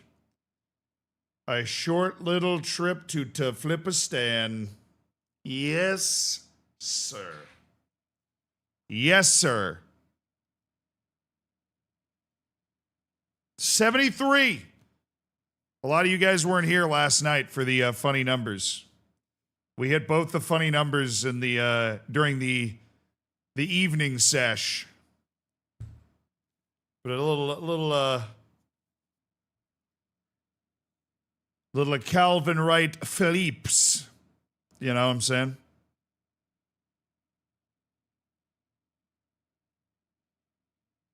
Bradley Wright Phillips. Is my brain okay? Probably not. Which was funnier?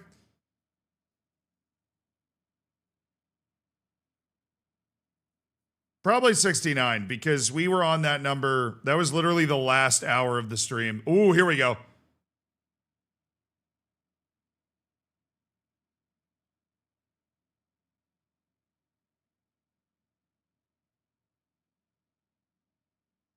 What a strange pass towards the corner.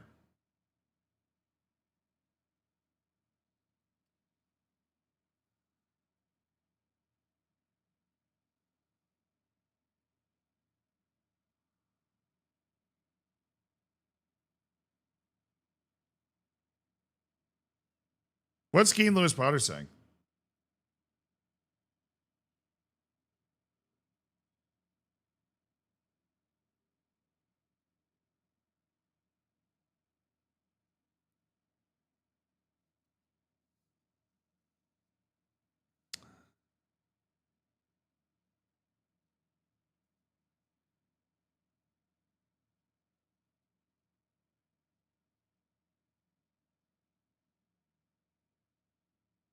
Oh, that's a good pocket of space that nobody made. Oh my goodness, Donnarumma. Watching Donnarumma try to play the ball.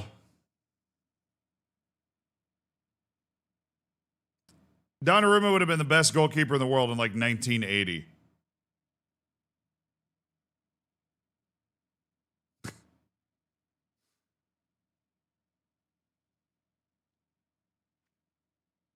Now he's going to come out and play the ball in that situation because tactically that's what he's supposed to do. Man, Toku can just not get anybody on the end of these crosses.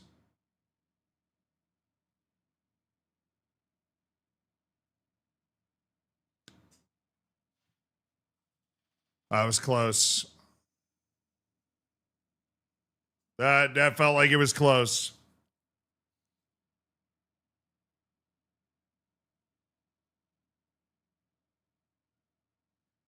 Eddie, if you're right, we will remember you.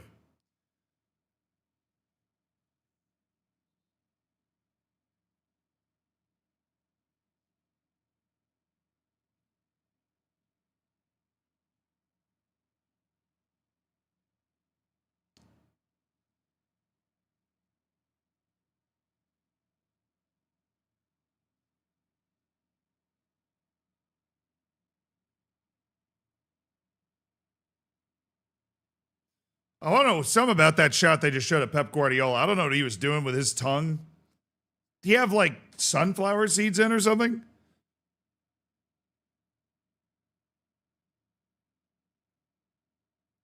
Why is the ref not play?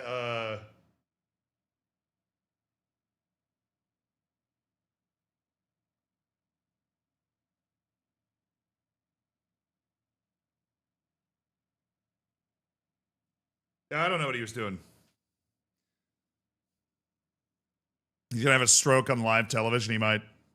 Billy said, "Great commentary." Thank you.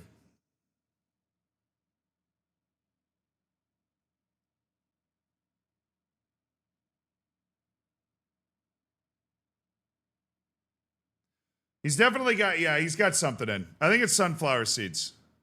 I think it's sunflower seeds. No, he's got a massive lip in, just straight chewing tobacco.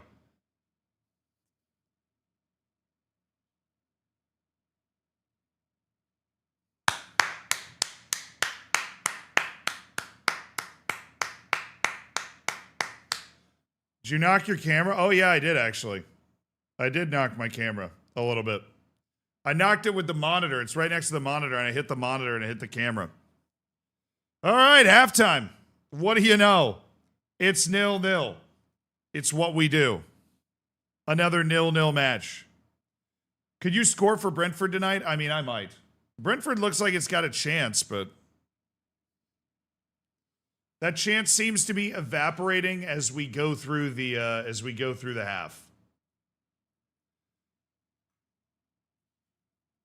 Ref got everything spot on. He said that's his spit. He does that every second, every single game.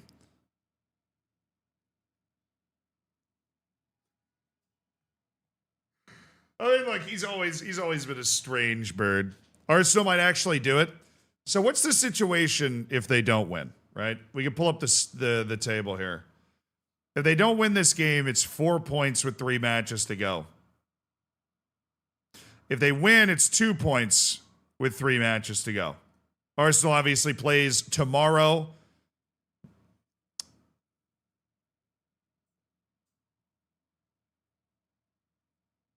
And they're playing the absolutely desperate West Ham, who are trying to not get relegated in favor of Tottenham right now.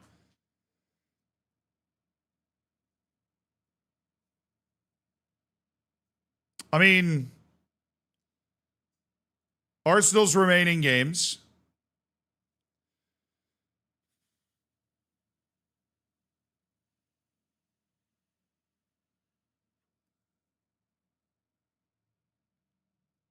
Yeah, I mean, that's an easy run-in, dude. Honestly, it shouldn't matter whether Man City wins this game or not. This is, 2 relegation zone teams and Crystal Palace who are excruciatingly focused on the Conference League final and playing for nothing otherwise. You're going to find a way to lose to Burnley at home? I mean, I think the most dangerous game they have left is the one they're about to play. Because West Ham's fighting for its life. They're on the road. Big stadium, big fan base, rabid desperation. I think the most dangerous game is the one that we're going to be watching here tomorrow. I think that is literally the most dangerous game that they have left.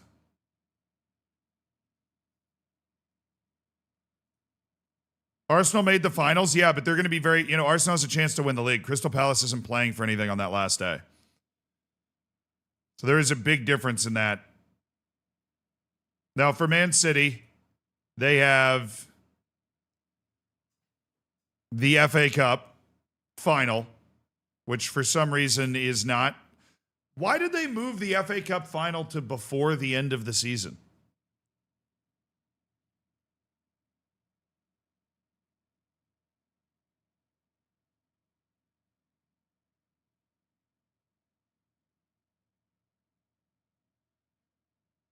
If City draw today, Arsenal can win the league tomorrow. That is not true. Because if City draw today, then both teams have 3 matches left, and the gap is 4 points. If Arsenal wins, the gap is 7 points, but Manchester City still has 3 matches left, which Manchester City could win, and then there would be 2 matches left for each team, and they both have 4. You know, the gap is 4 points. So, Arsenal cannot win the league tomorrow. Hello. They don't give you much dressing. I brought some, What is this? but they don't. They didn't have Oh, the chicken Caesar. Chicken Oh, Caesar. nice. Okay. You That's could have. all they gave. You could have just gotten the bowl. I'm just confused as to what happened, but I really appreciate Okay, it. I'll explain it later. Yeah, no, I You have don't- Yeah. no, because normally you just walk in. Okay. Thank you very much. And yeah, I might make use of that or something.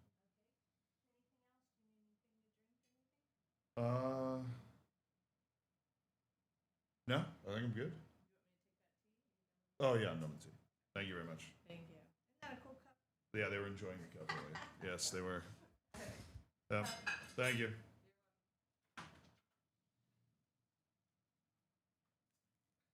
Mombot has gotten me a salad. There. I have no idea what happened. She went to my normal salad place. And normally it just comes in like this bowl that they just give you. And then they put a bunch of sauce in the bowl. But yeah, I have no idea what happened. But I guess this is my lunch, so we're going to eat it. Now, she's in town for reasons totally unrelated to the stream, but when she's in town, she just kind of hangs around our apartment because I live with my brother. And so instead of me ordering food, she was like, I'll just get you food. And I'm like, okay. Trying to make sure that her boy's healthy. W mom, W mom. Yeah, so why is the FA Cup not ending before the end of the season? Wait. You know what I mean? It's supposed to be after the season.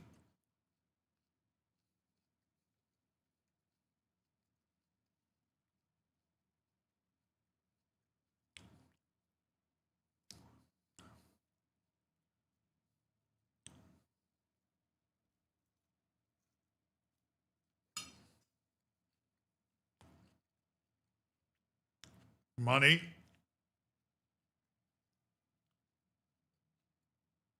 How's that affected, though?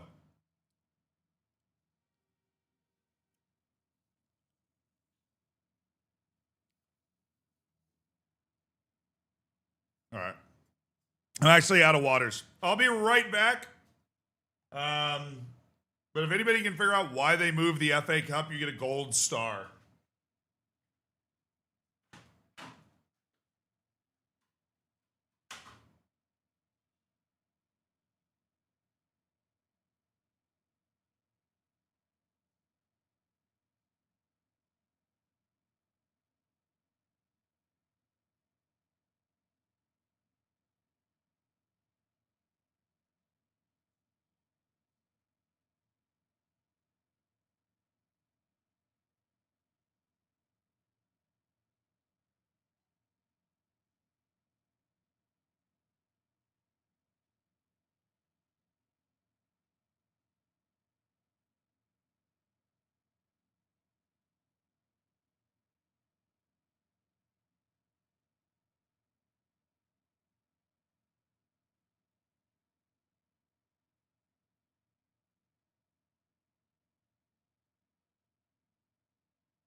You guys have a good time with the chair? Oh. I hope you had a good time with the chair. They want to avoid clashing with other major events and improve the matchday experience. clashing with what other major events?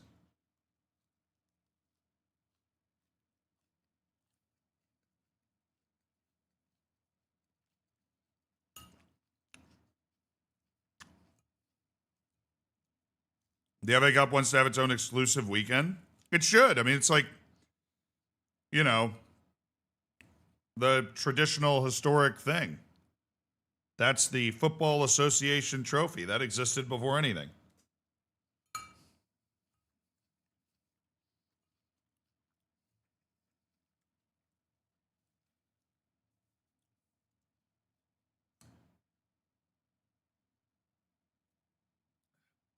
Oh, the European League finals. I didn't want to have to deal with them anymore.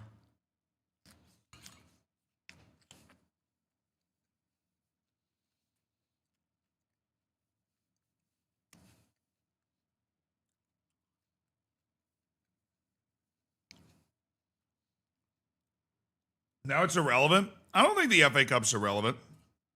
I think the League Cup is closer to irrelevance, but I think it's easier to say something's irrelevant when you don't win it. You know, I think the League Cup has outlived its usefulness in terms of a competition,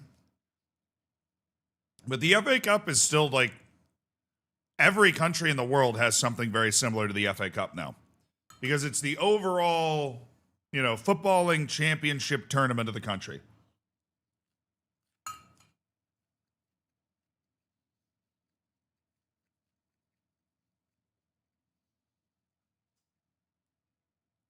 Creates a lot of great storylines, big upsets. Teams from different levels get to play each other. Like, there's a lot of things to like.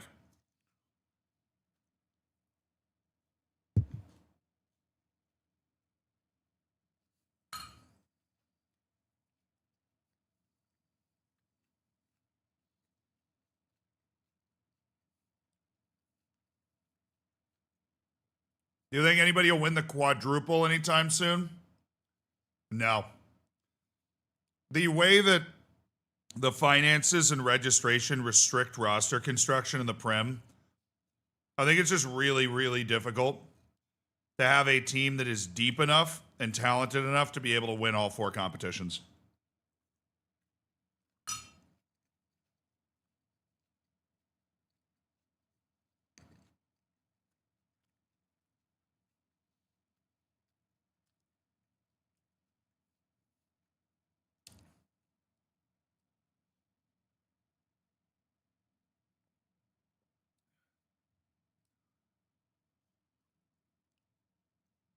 FA Cup, Carabao, Prem, and Champions League. Or I guess any European trophy would technically count, but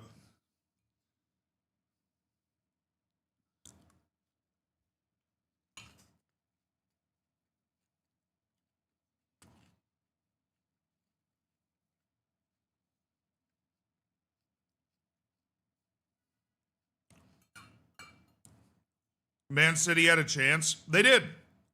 They did have a chance. Man City got the trouble.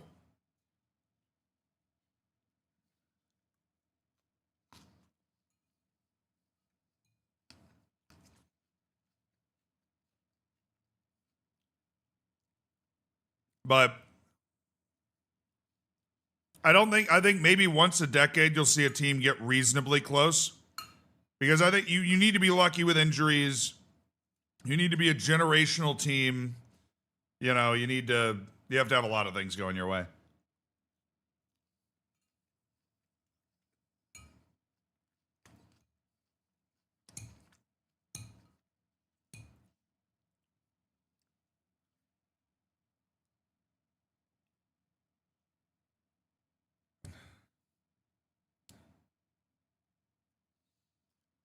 Pep says they got the quad because the Community Shield. I mean, if you're going to make people play a stupid tournament or a stupid match like the Community Shield and give people a tournament at the end of it, then he's right.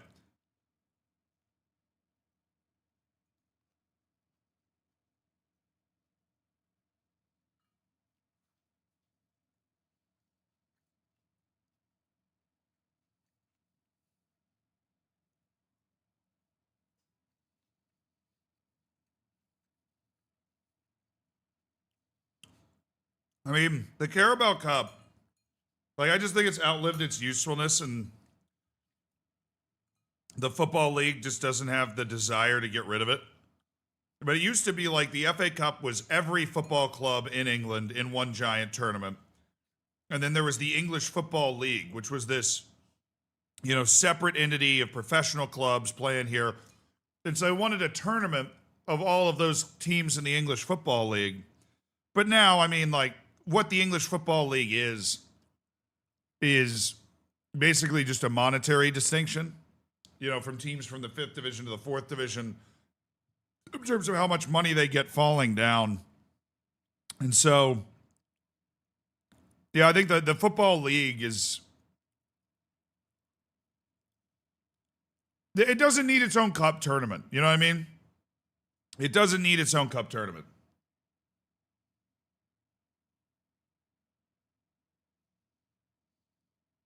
It doesn't. We don't agree that Papa John's trophy is the greatest of them all. Ah, the old pizza cup.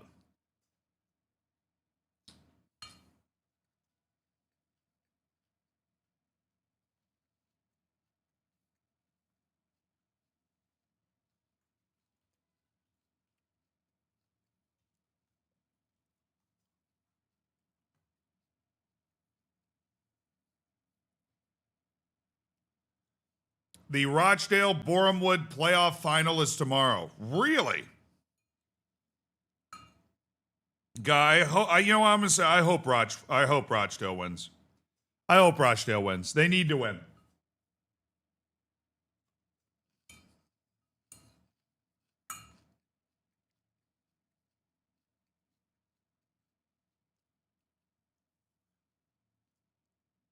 They need to win. They got like 300 points in the league this year.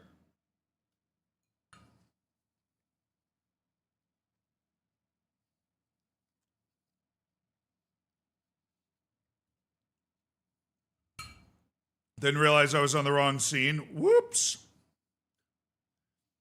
All right, the game is back on, chat. I'm going to keep smashing my salad. Will we get a goal? Will we get a goal between Brentford and Manchester City? City likely needs a goal to keep the pressure on Arsenal for the title chase, even though after us assessing it, Arsenal should be okay regardless.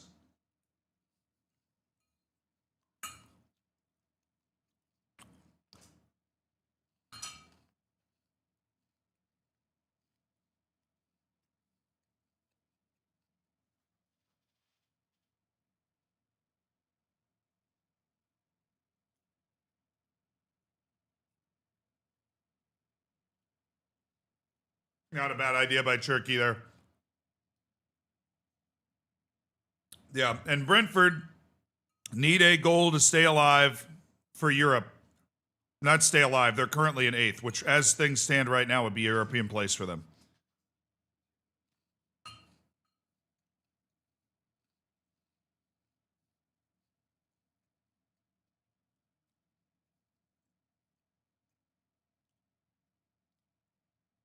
Now, is it just me or was that the most awkward fall I've ever seen? What was that?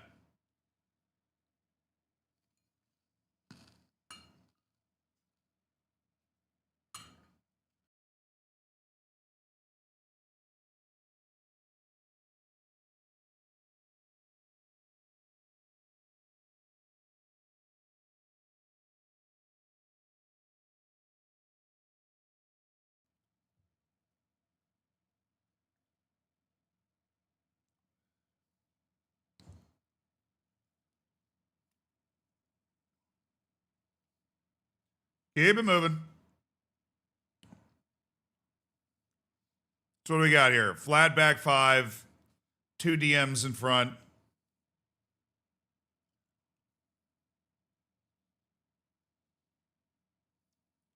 Oh, Cherky, what are we doing?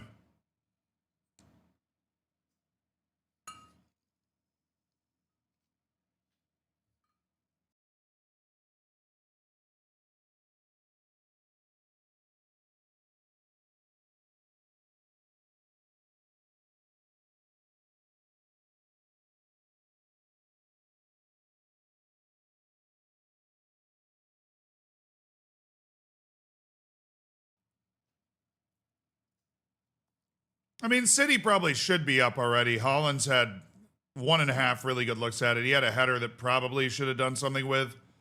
And then he had a pullback into the box that you would expect Holland to score.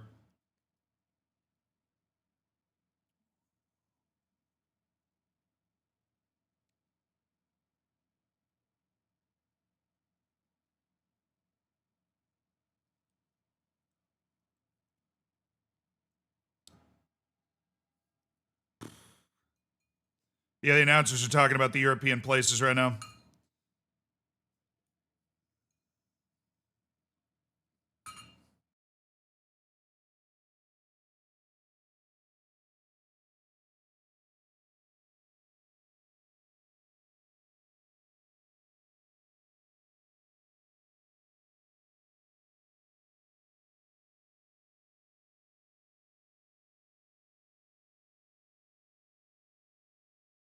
Yeah, if Villa finishes 5th and wins the Europa League, then 6th is a Champions League spot.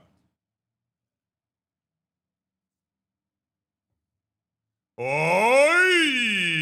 la bamba. Oh, what a throw by Donnarumma. Gianluigi lighting the world on fire with his distribution. He's done it again.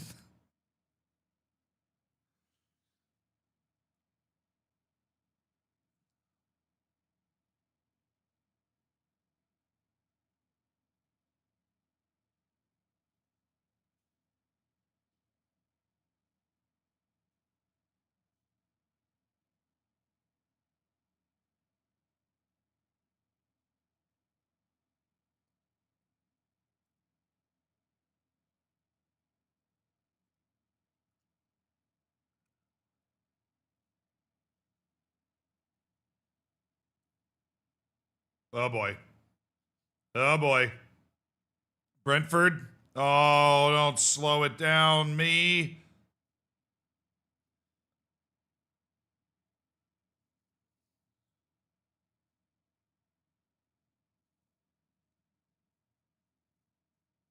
Oh, boy. I think they're good now. This isn't my best position on the field over there.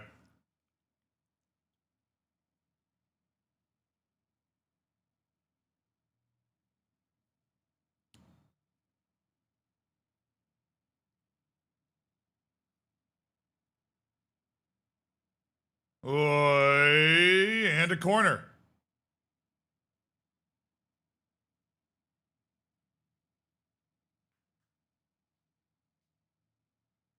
They called the foul on that.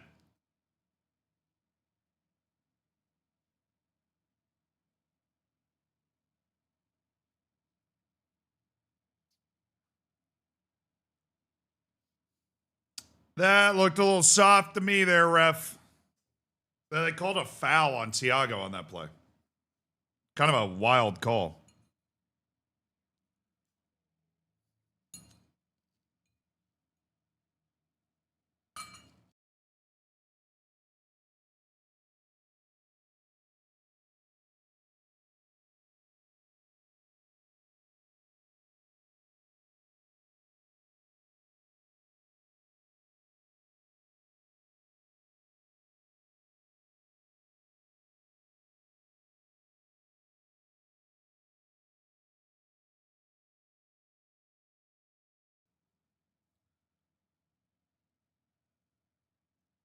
Hey, congrats on the stream streak, Kiki. 5 streams. Oh, yeah, he shoved him. What the? I didn't realize how big of a shove that was. That probably should have been a foul. Especially if the other one was a foul. How am I? Good. Coming to life today. The matches certainly haven't helped. United Sunderland was pretty, room temperature piece of bread right there. First 0-0 for United all season. And now we got the City version. There have been some spicy moments, but we're just kind of going along. I will, for the first time ever, play FM. Set an alarm. Set an alarm.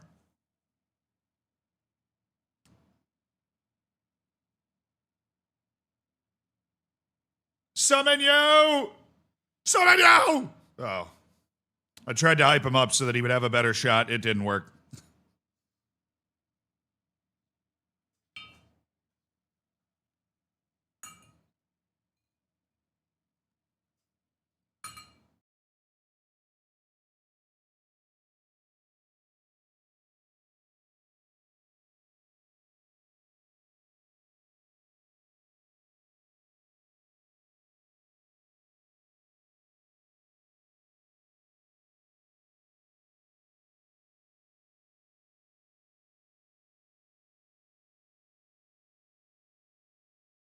Oh! Oh! What was that?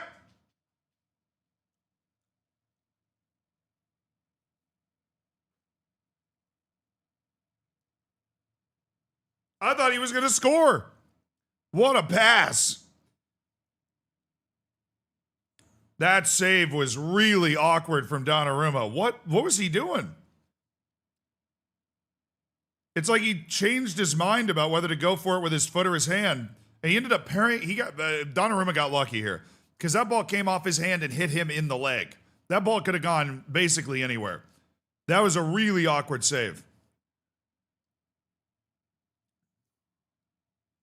But honestly, the way Thiago's been scoring goals, when the moment that I saw I was like, oh, it's a goal. You could see me like, I activated mid-chew on my salad here.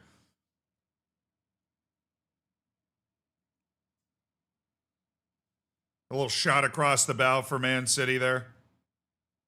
Dude, if you're an Arsenal fan, you got to be rooting so hard for Brentford right now. Because then Manchester City, even a draw here would make it so much more comfortable. Oh, Jensen! He kept it in. Oh, but if that ball had been better.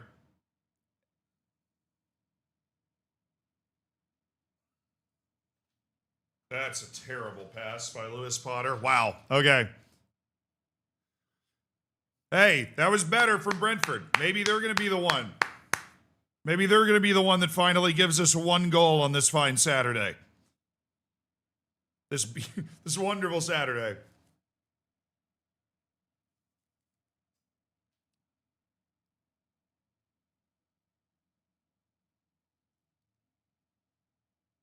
I don't know. I love the universal players do. I like how it's the universal language. Do I think City have any chance of winning the Prem? Absolutely, dude. They win this game, they're 2 points back for the last, 3 matches to go. 100%. Arsenal's on shaky legs, right? They're feeling the nerves. Manchester City obviously has a ton of title run experience. They've won some titles that were really close at the end. And so, yeah, absolutely. But they probably have to win this game. I wouldn't give them much of a chance to win the league if they don't win this game, considering how easy Arsenal's run-in is. I don't expect Arsenal to win just one of those 3.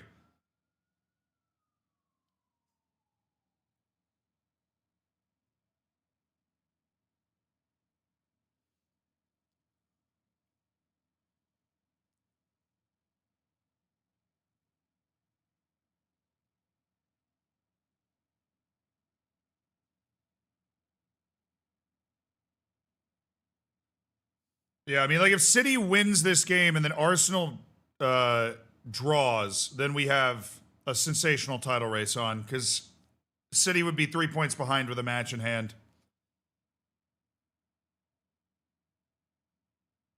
Semenyo.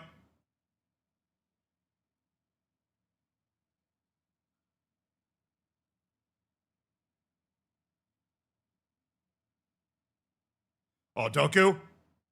Oh, good pass. He looked a little off. I guess not. Oh, Donnarumma. So lucky for Donnarumma. He didn't have that had enough juice on it. Yeah, the crowd's trying to get their team going because Brentford's awakened. Come on. I feel like a good game might accidentally break out here. Let's make it happen. Oh, good tackle. Let's go!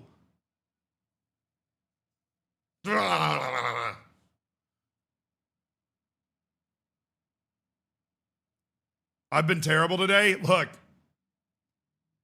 I'm setting up a bunch of moves I'm going to use later, okay? I'm setting up a bunch of moves I'm going to use later.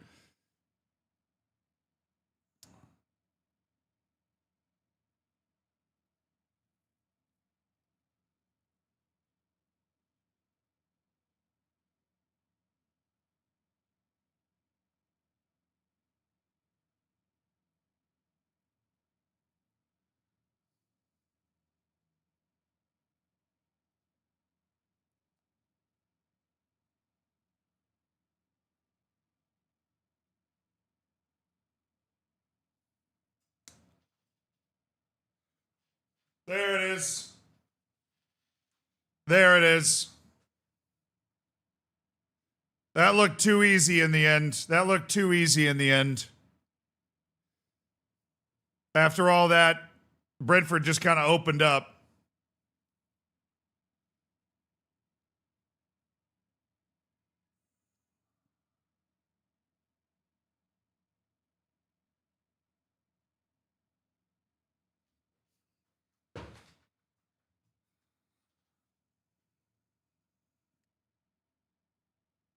All right, so that keeps the pressure on Arsenal. As long as City can hold on to it, which I'm assuming they're going to turn on to their possession. Dude, he's so patient. He's so Oh yeah, I mean, there's just nobody there. There's just nobody there. It's a bit of an unlucky bounce. Oh, it was me.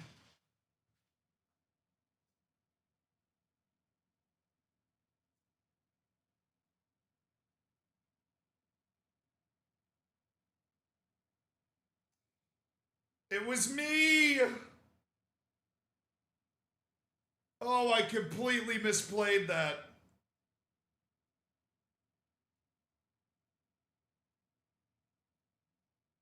Mikel Damsgaard, a.k.a. me. People always say that I look like Damsgaard, so I just say me, for those that aren't in on the joke.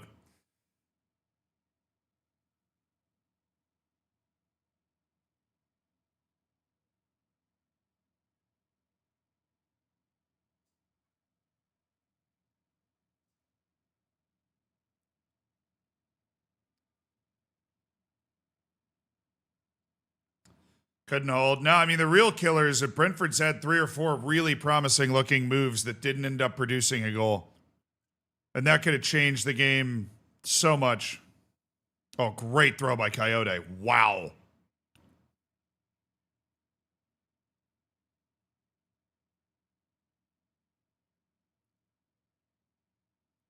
I mean, that's where you're just kind of hoping for a handball or something with the kind of balls they were whipping into the box there.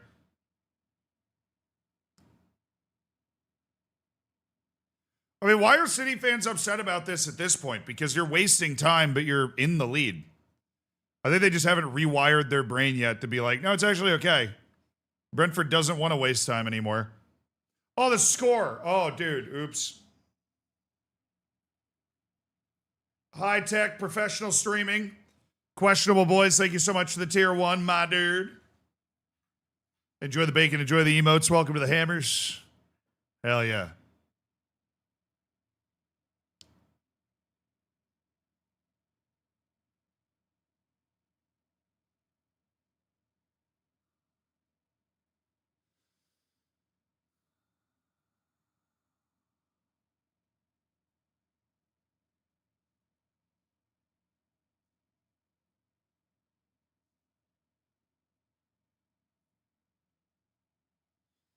There's just a ton of space in the box for every time I watch that back. It's like really any Premier League winger should probably be scoring or at least hitting the target in a dangerous way from there. Yo, questionable boys, thank you for the 5 gifted subs.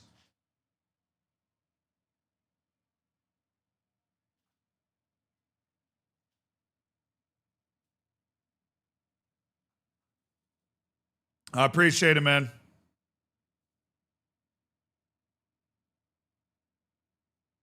Oh, yo. That ball's around the moon. And again.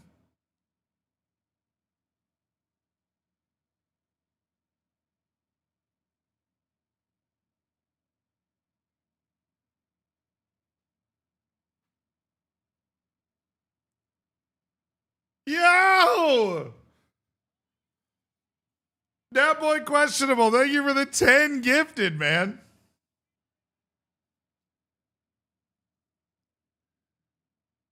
I appreciate you supporting the stream with kindness, giving 10 people the ad-free experience, the bacon, the emotes, access to the subsection of the Discord.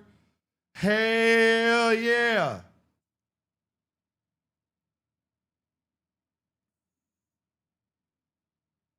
Boy.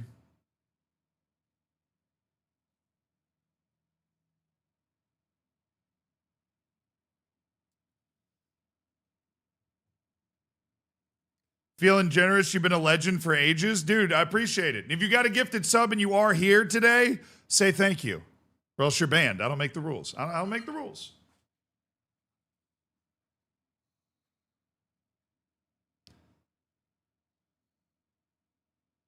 Oh, Foden. Great touch by the English Messi there.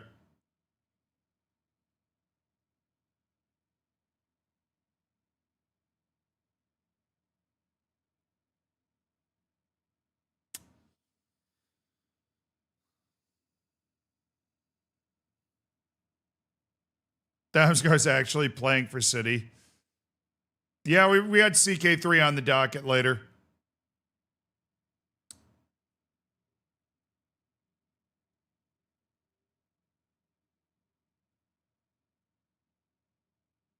Ooh.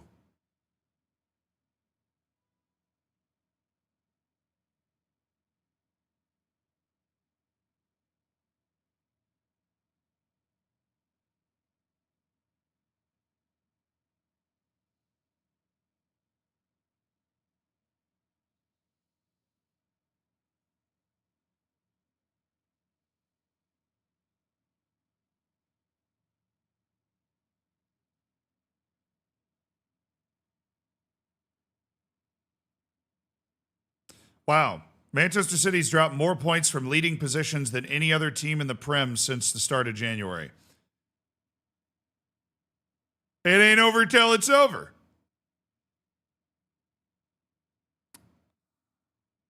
Doku kind of getting manhandled there.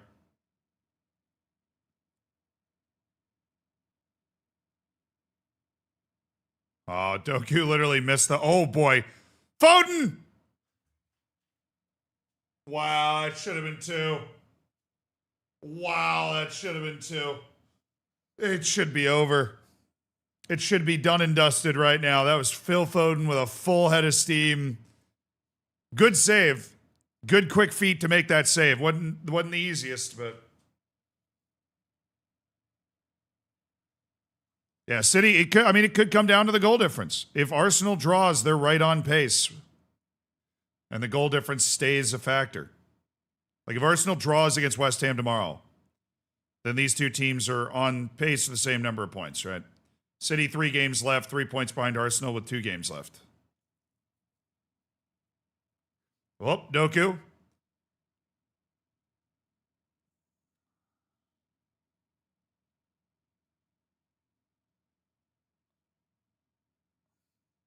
This Shada character has just not been very good at all.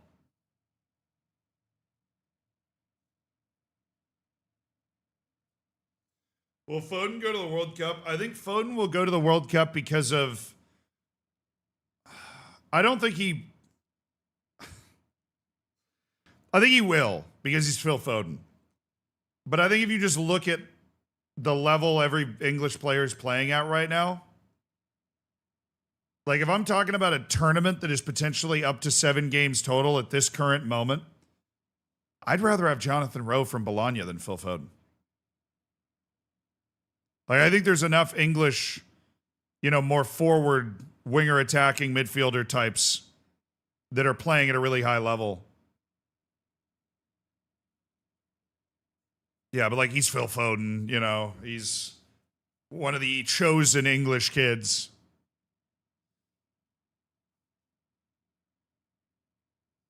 That's a good question, though. I mean, I think it's one of those things that probably should be debated more than it will be. He'll be in the squad, but he won't be. Oh yeah, I'd be very surprised if he was in the starting 11 at the first game. But maybe he does card tricks, dude. If Foden is the English Messi, is Grealish the Messi English? Grealish is the everyman. Grealish is you're literally the best version of that one guy that turns up at the park for the men's league game and demolishes everybody.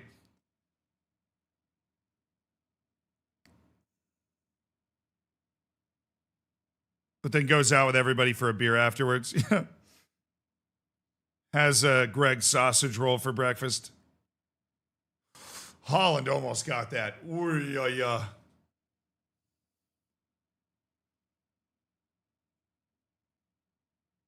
Foden's becoming Jesse Lingard. Honestly, I think that's not a bad comp.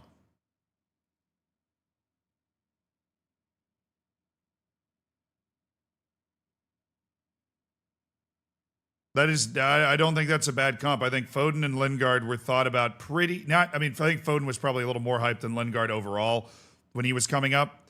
But I think they were thought about pretty similarly as like this homegrown guy with a lot of talent, a lot of attacking talent, who broke into the team and was great and then just kind of wasn't able to stay there consistently.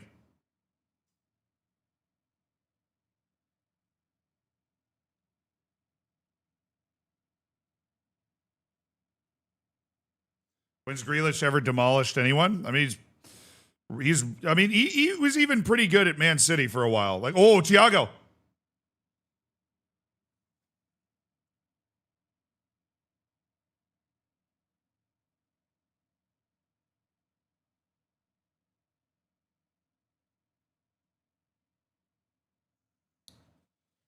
Nunez looks scared, dude. Nunez looks scared. The guy that made the tackle looks scared, and I think that always tells you a lot. I don't know. The push has got to be early. We got to see something. We got to see something in the early part here.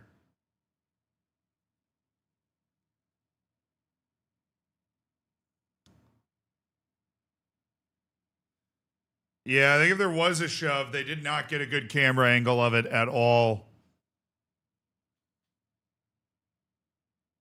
No, I don't think there's a lot in that. There's just not a lot in that.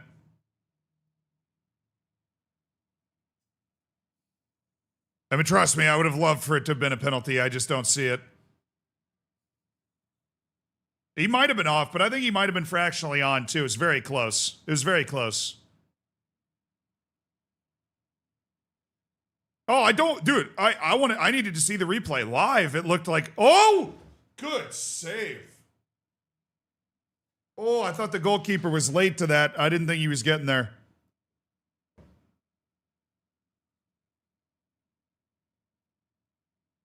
Oh, it was deflected. I thought he saved it somehow.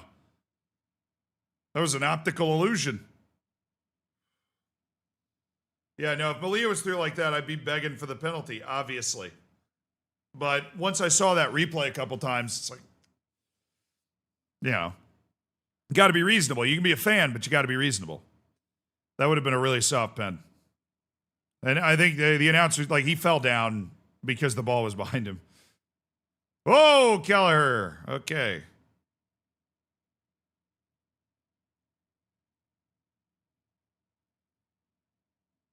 They just have two guys following Semenyo around now. It's great organization on the defense.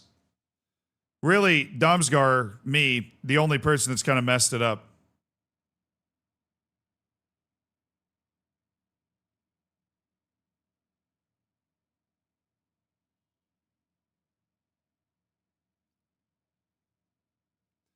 Yeah, Brentford's definitely had like 4 chances to get a goal in this game. They're left to rue those right now. Ooh.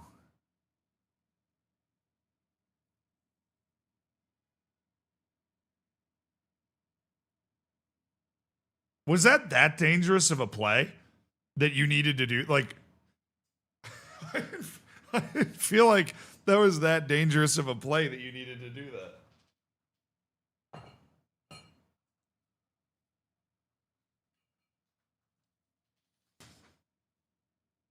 I mean, it was a tactical foul, but I feel like it was not necessarily a necessary tactical foul. I'm all for a tactical foul. I'm just saying. That didn't seem like the most dangerous spot.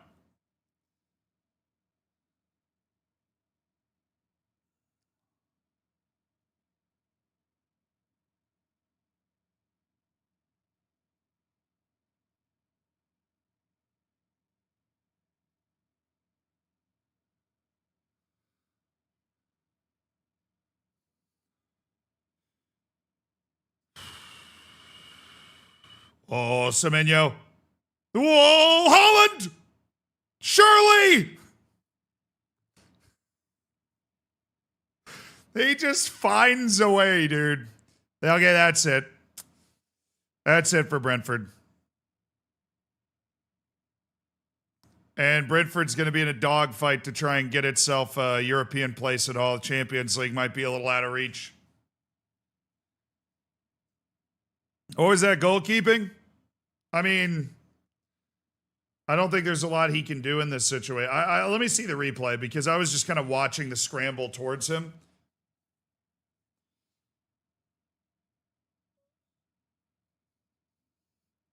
It's good play by Semenyo, though. All right, I'm watching the replay now. Oh, no, I mean, I don't blame the goalkeeper at all here, really. He's extending to try and block the cross. His defender deflects it towards Holland. He reacts to the first shot from Holland and ends up on his butt, basically. You know, like, he's trying to, like, get to what he... Basically, the first shot worked as a pump fake to drop Kelleher. Yeah. I mean, it's an incredibly ugly goal. He ended up dummying it on accident.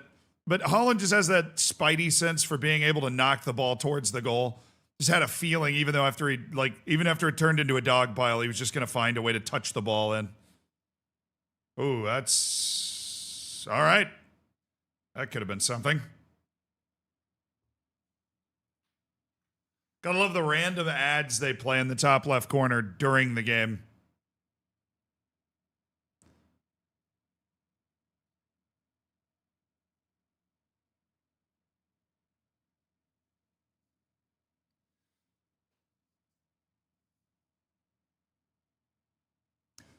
Holland backheeled it off his own cheeks. Dude, he's just trying to get the in-game achievement to score with every body part, all right? Cut him some slack. He's just going for the in-game achievement.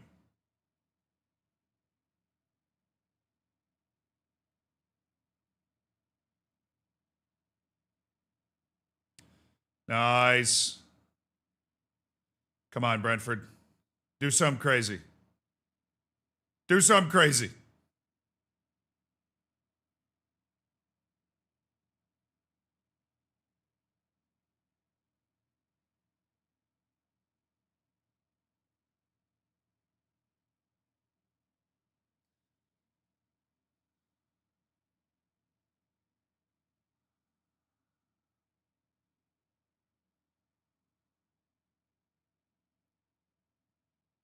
Rip.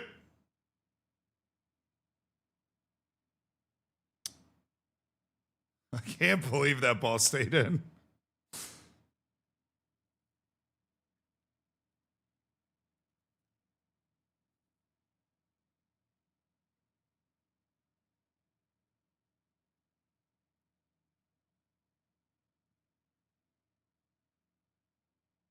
There's literally nobody in the middle of the field for Brentford. They're all just waiting for the cross, and he pump fakes the cross and tries to check the ball to the middle, and there's just nobody there.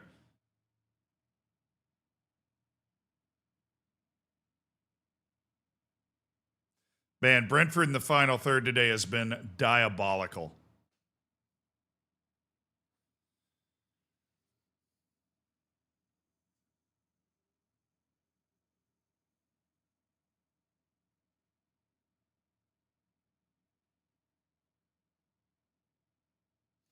Yep. We need 2 goals. Go get 45-year-old Jordan Henderson. Good call. Good call.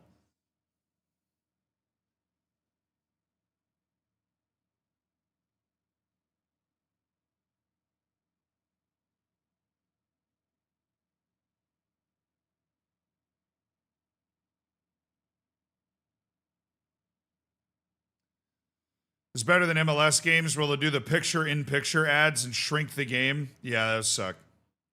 But are we surprised?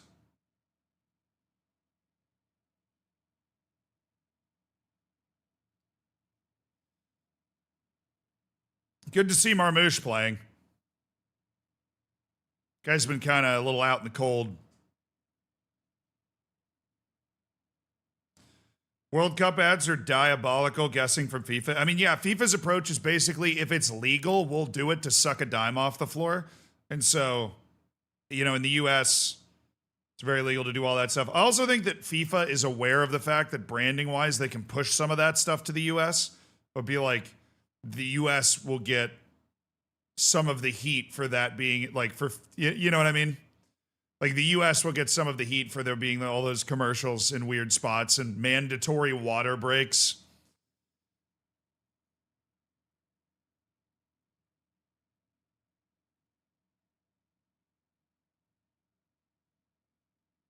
Oh, Foden went for that. He fully went for that. At what age do we think Phil Foden is going to lose his childish rosy cheeks? 50, 60? I think it's a really big contributing factor to people just constantly considering him a wonder kid. Is those rosy cheeks.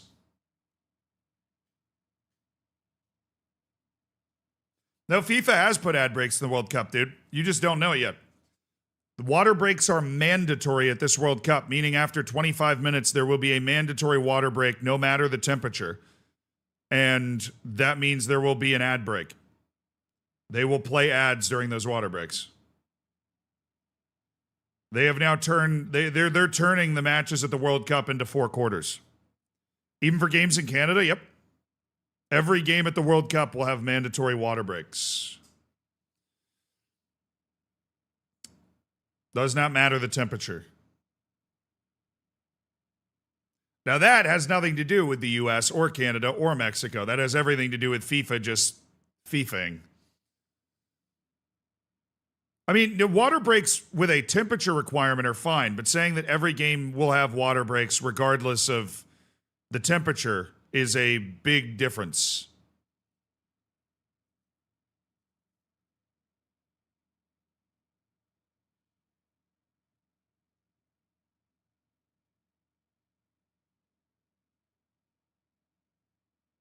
So the announcer just said, beautifully done by Phil Foden. Oh, what a shot! What a save! Wow! I was just about to dump on Phil Foden, but that was a fantastic shot. What a save. Woo! Damn! And to get that up over the bar is insane. Pure reaction and technique and instinct there. Wow. Because that was not one of those plays that, like, it hit him. He had to really move his arm to get it there, and then with the right momentum to lift that over. That is a crazy save.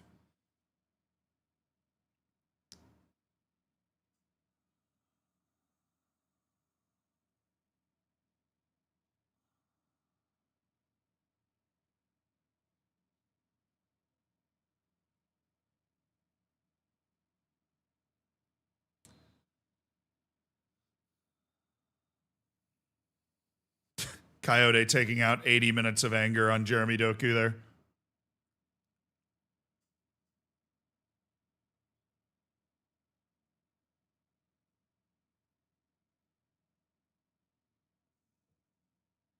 No, but I mean, the U.S. has nothing to do with whether they're going to put water breaks in the games or not. You know what I mean? U.S. laws obviously allow them to charge $3 billion for a ticket. But they, basically said that, Infantino came out and said that they're doing it because they can, which is one of the funnier quotes. So here goes Holland. Oh, great ball.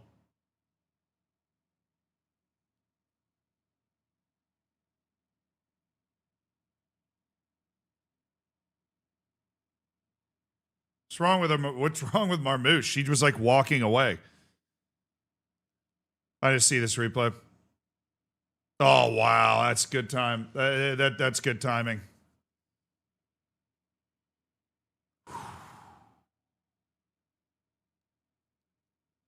That is big time. Always liked Christopher Iyer.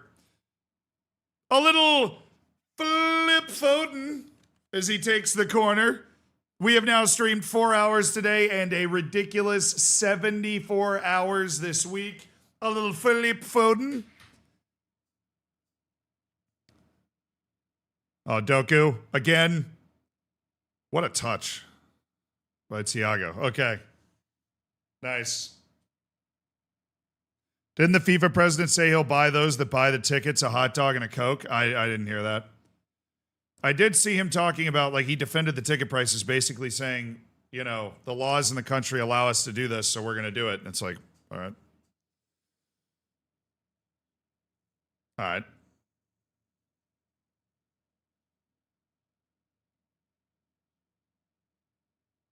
I mean, the announcers are talking about you just want to play keep away here. Yeah, Manchester City very reasonably could score another goal. I mean, obviously, if Brentford gets a goal, you really got to hang on to the 3 points. But I would try to go score another goal or two because that goal difference is becoming more and more relevant to the title race here.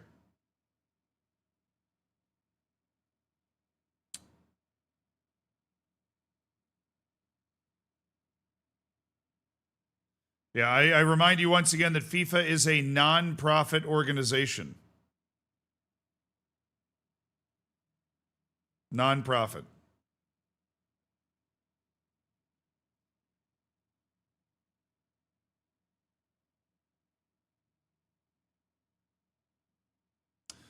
What is happening there?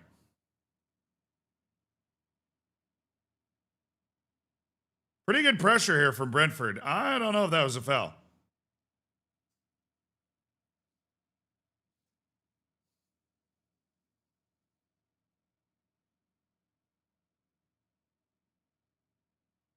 Why? What is happening here?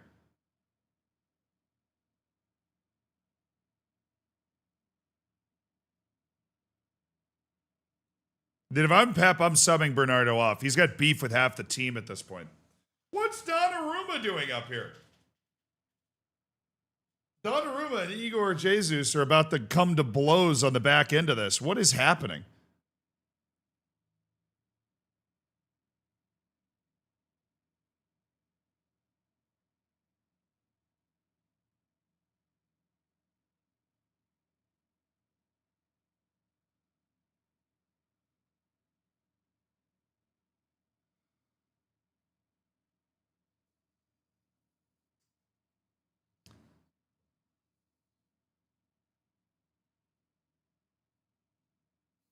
Trying to recreate Fetty and Chouameni. I think honestly, Donnarumma is doing that on purpose. Try to waste time.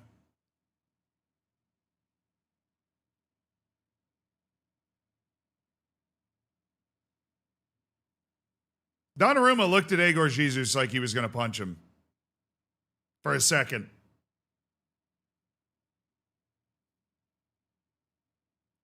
Donnarumma's bald spot makes me sad.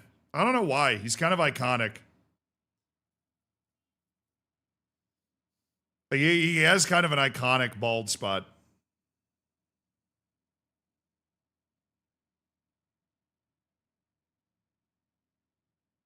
It's kind of the same as, like, there's a lot of players that'll play in the NHL and their hairline starts to go, but they'll still grow out the lettuce in the back and they'll get what's like some version of a skullet. You know, the mullet, but with the skull. And that can be a really iconic look. Like, just because you haven't gone to Turkey to get the hairline fixed doesn't mean you can't have an iconic look back there.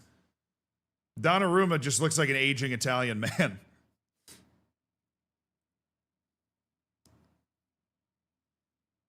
He's like the quintessential Italian goalkeeper. That's basically his vibe, and I appreciate him for that. Nice tackle by Bernardo Silva.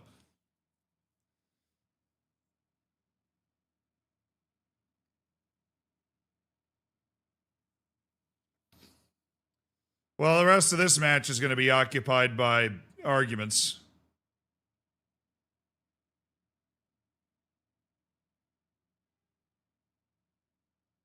I don't think Foden could figure out what he wanted to hold on to here. He had his neck and his face, but he's decided to commit to the neck.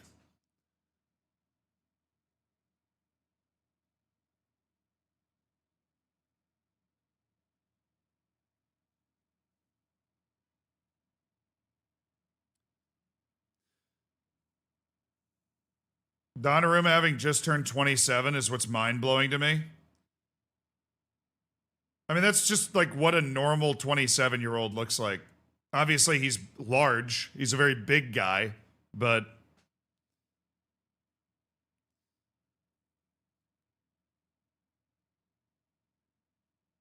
we've really distorted what people look like at various ages because of all the, skincare and hair care products that a lot of people go for. And that's your prerogative by all means. Take care of yourself. Do whatever you want. But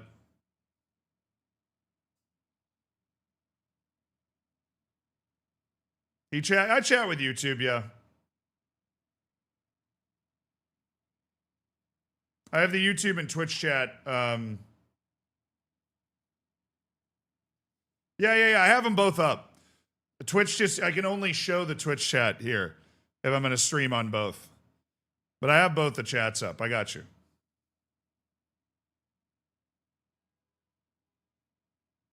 I'm 28. I'm not balding. Nice. Enjoy it. It's like 50% of dudes are, though, in some way. So I am. There's nothing wrong with that.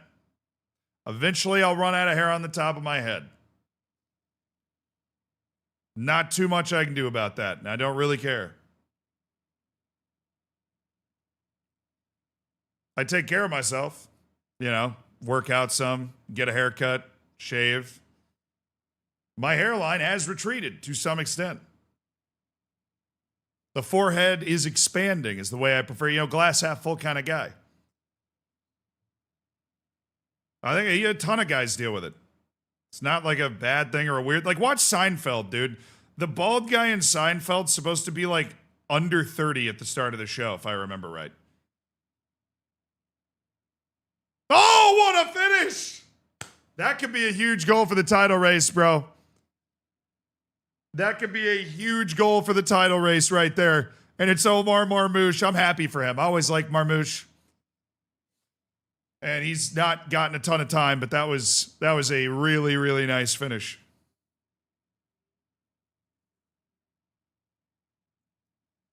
Yeah, they can hang a 3-0 on Brentford here. That puts the pressure on Arsenal, lets them know they're not done.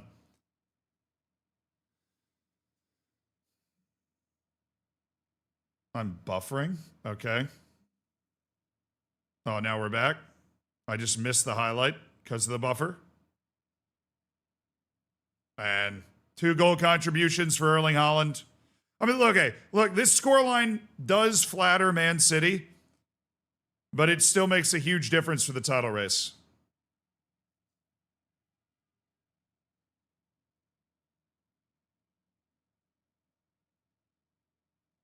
You went bald at one point? Yeah, I shaved my head for charity. That was interesting. It was very cold. I didn't realize how much heat my hair was keeping in. Yeah, we need to normalize what a normal person looks like. Because we're so surrounded by people that have done a ton of stuff to try to look a certain way. Because I think that, that's the way they should look. As long as you're happy, then that's all that matters. But I appreciate Donnarumma's vibe. His general vibe of like a just generic Italian man.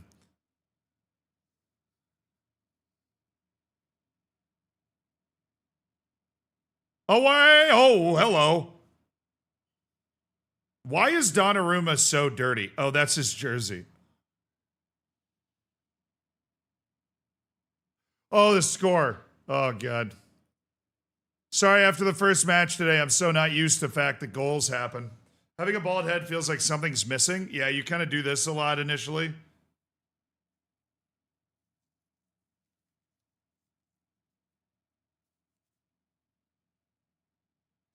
Okay, Pep Guardiola does have sunflower seeds in. Goodness, thank you. I was wondering if he was just walking around.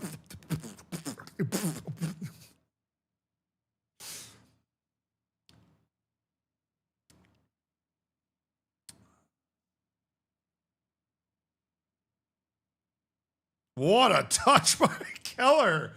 Wow. The goalkeeper union is proud of that one. What a touch by Kelleher. What do I think about the Scottish Premiership? Go Hearts, baby. Come on, Hearts. Come on, Hearts. The Scottish Prem needs a new champion. Come on, Hearts.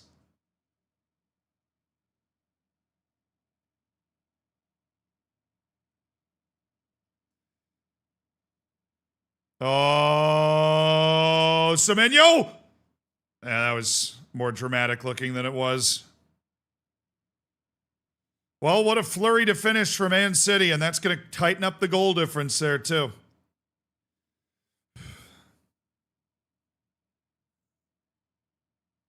Oh, boy. They play Motherwell tonight? Ooh. Trap game. Every game that's not Celtic in the last match of the season's a trap game.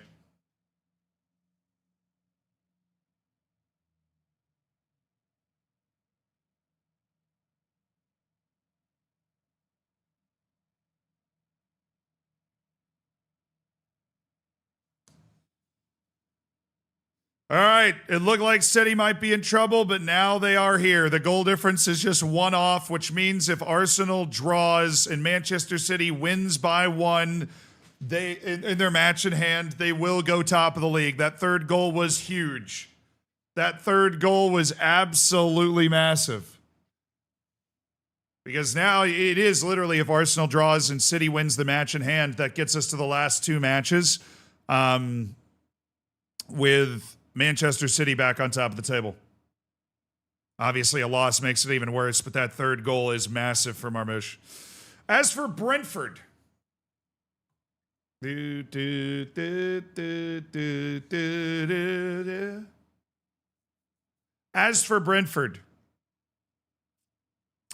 I'm going to pull up the live standings. Here you go. Manchester City are on 40. Arsenal's on 41. That means that if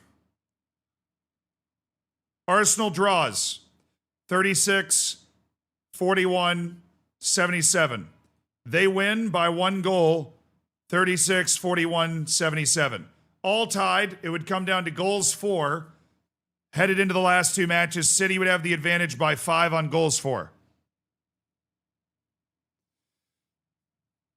This seals Villa into the Europa League, so not yet. The gap to Brighton right now is 5 because Brighton won against Wolves today. And so if Villa loses both games and if Villa basically loses, like fails to win any of its last 3 league games and Brighton wins its last 2 games, Villa could still end up not there. City have head-to-head. It is not head-to-head in the Premier League. It is goal difference, then goals for, then head-to-head. I think they do, but it is very unlikely it will come down to head-to-head. But goal difference and goals for is going to be in Man City's favor unless something really weird happens. Goal difference is where it's really tight. Arsenal has to beat City by 1 on the goal difference to win the league title because the goals for is higher. Yeah, but head-to-head is not... Head-to-head's like a late tiebreaker. It's a very late tiebreaker. Villa or Palace to win the Europa League? Well, I mean, Palace is Conference League, right? But you could have 3 English champions. You could have Arsenal, Villa, and Crystal Palace. And then, like, the supremacy of the Premier League would be fully established at that point. Yeah, I mean, look, none of this matters if Arsenal turns up and wins its next 3 games. They have to beat West Ham away, Burnley at home, and Palace away on the last day of the season. That's it. But I think their toughest game is the one we're going to be watching right here tomorrow. I think their most difficult game is the one that we are going to be watching right here tomorrow.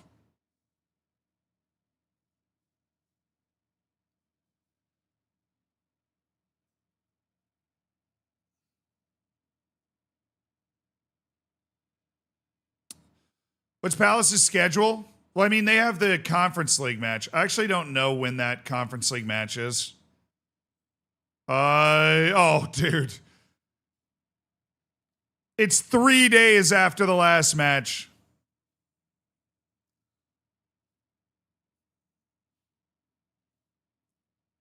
I mean, Crystal Palace will rotate. Arsenal's going to have likely a cakewalk in that game. Crystal Palace has no incentive to play a starting 11 in that game. Their backups will be playing that game against Arsenal in the last match of the season. Like, they have a European final in 3 days. UCL finals the 30th. When's the Europa League, dude? So if UCL is the 30th, Conference League's the 27th.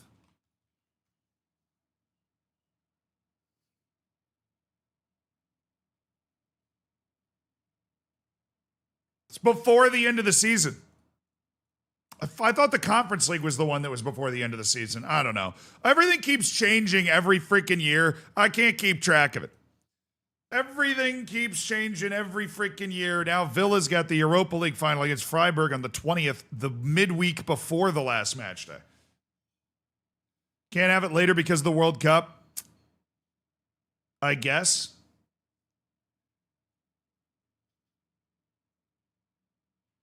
They have an incentive to have Arsenal win the league with the Eze add-ons. Wait.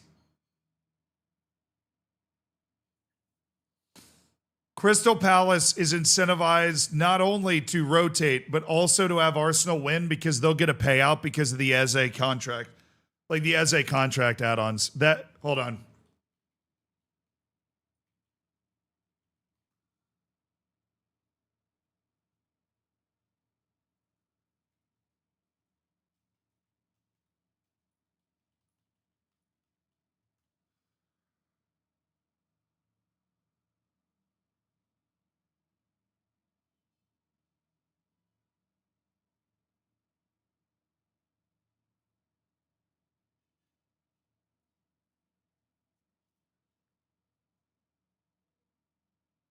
£7.5 million worth of add-ons.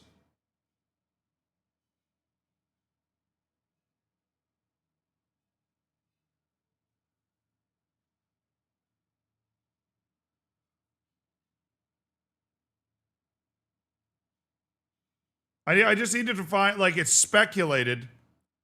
Oh, this is Fabrizio Romano. Hold on.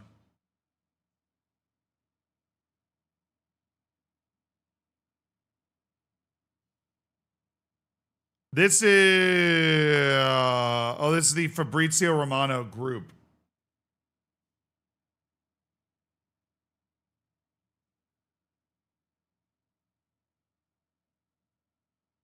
Yeah, okay, it's been speculated here. It's got 42 likes on Facebook. Yeah, I'm trying to find a good source for this.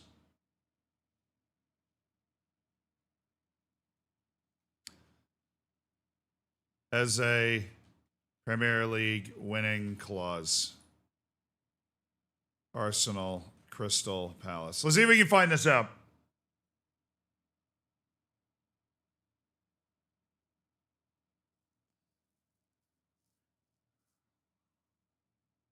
iRadio Sport. I don't know if I can trust that.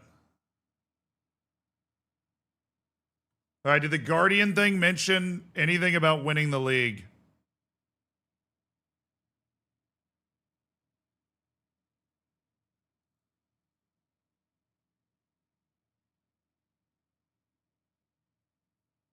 Arsenal informed they would have to pay more than half of Eze's release clause up front to sign the English forward. with the Crystal Palace determined not to allow him to leave for less than a fee that could reach 67.5. I don't know what this means. The clause includes up to 7.5 million in add-ons. Is thought to expire before the Premier League season kicks off. But not understood to affect Palace's valuation of the player. I don't really understand what's going on there. There's just people making it up. Yeah, it seems that way. I can't find any sources about it. Let me tell you what.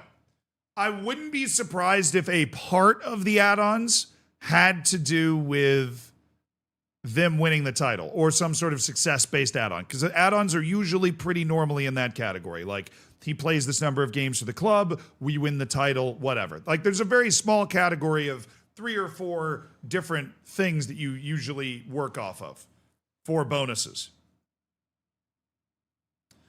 And I wouldn't be surprised if that fit into this.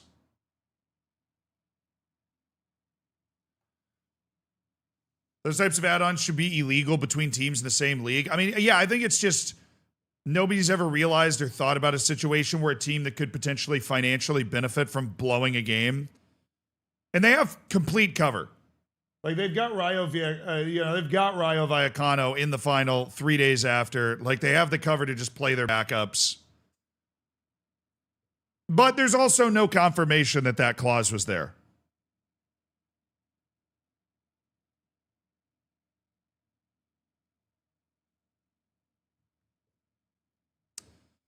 There's also no proof that it's actually a clause in that contract. For all we know, there might already be a rule that prevents that sort of thing from happening in the first place.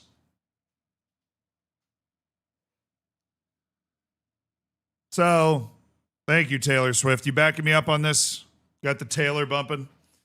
Yeah, there's no proof that that's actually a thing. What is a problem, and I think a serious concern for the Premier League that will become very awkward if we come into the final match day and it's like the teams are tied. Crystal Palace is playing their backups in this game. Right? The problem we know about is Crystal Palace is playing their backups in this game.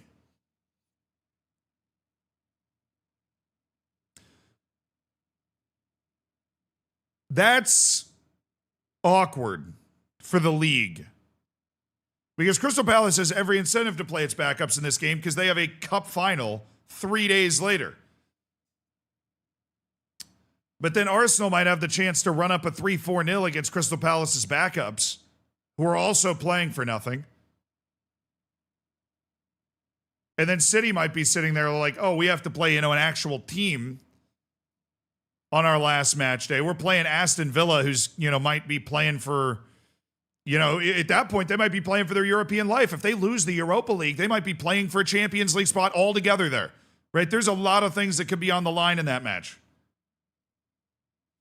And Palace will get a fine for it and they won't care. I mean, can you even fine for that? Can you even fine for team selection? That's awkward for the league and not the... Well, okay, look. The 115 charges are the 115 charges. 100 years from now, when those are resolved, that will be great. They're taking forever to resolve that. I'm just talking about, like, we're having there are different conversations, right? Manchester City should get a 40-point deduction and have to battle bravely against relegation or something. I think there should just be sit down to the championship automatically. They'll come right back up, but I think that's you need to send a message about that sort of inflating sponsorship value. But the way that they cheated is just like a goofy way to cheat.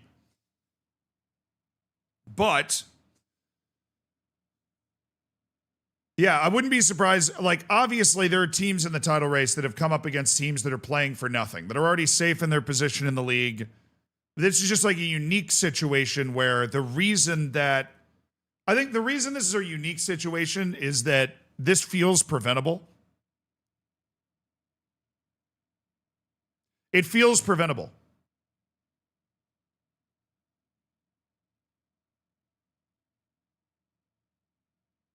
This is, in a scheduling sense, it feels like a preventable thing to have one of the 3 major European finals be 3 days after the last day.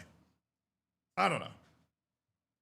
Maybe it's all truncated because the World Cup is coming and you got to allow the full runway. You got to allow the full runway for the World Cup, but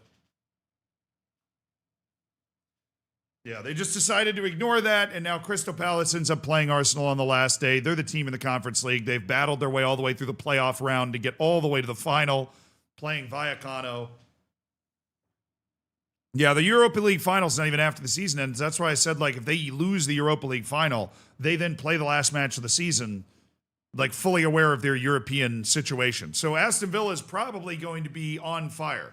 But if you're Man City, you're probably rooting for Aston Villa to win the Europa League because not all those guys are going to be drunk and happy and hungover, and they're going to show up in this game and suck. Pre-World Cup friendlies kick off in June, dude. So, like, basically immediately. The players will leave these games and go straight to their camps. Basically immediately.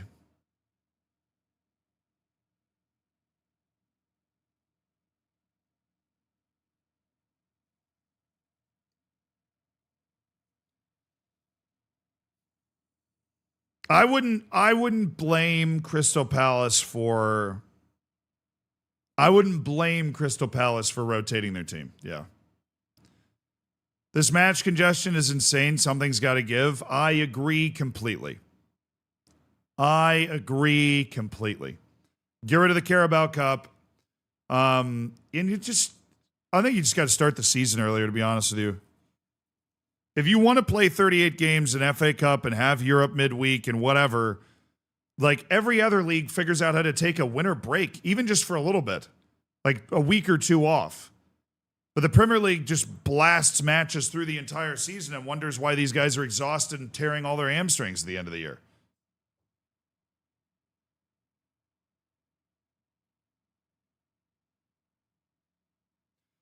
There just isn't enough days to be able to play all these matches that they need to play. Or you reduce the Premier League from 20 to 18, like Germany has, 18-team top league, and then you play 34 matches instead of 38. Boom. Then you have enough room for everything else. Because in the Bundesliga, their fixture congestion's mainly solved by the fact they have 4 less league matches every year. You know what I mean? But it's like, that's what Germany does. You can take 4 matches away by dropping 2 teams, you know? But I think in England, it's pretty simple. You get rid of the League Cup.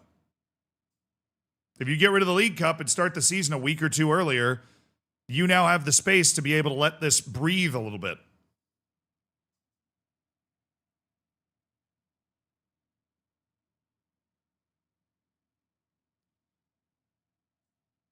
Pokal's less games. I've played it before on Football Manager, but I don't really remember what's going on with the DFB Pokal. All right, I gotta go pee. I'll be right back. Stay good. Behave. I'll be watching you. The chair will look after you.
What's up, my dudes?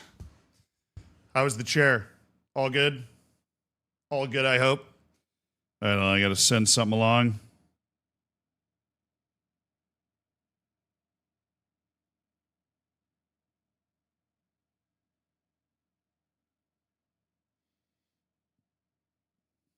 Hold on. Hold on.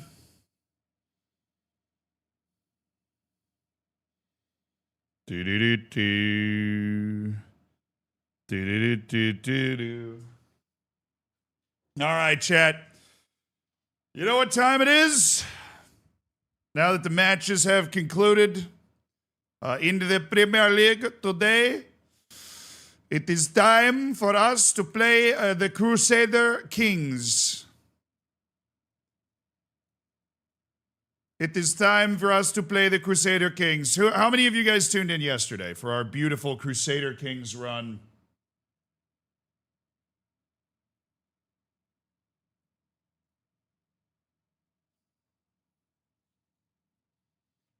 I fell asleep. Nice. I did. He lost to a bear. All right. Well, we don't need to talk about that, do we? We don't need to talk about that, do we? Well, anyways, this is a wonderful strategy game, a game that alongside Football Manager I have played my entire life. We are trying to do one of the hardest achievements and reform the Roman Empire in it. It is like a thing that you can accomplish in the game. We are headed towards that right now. Let me just get the titles changed and everything.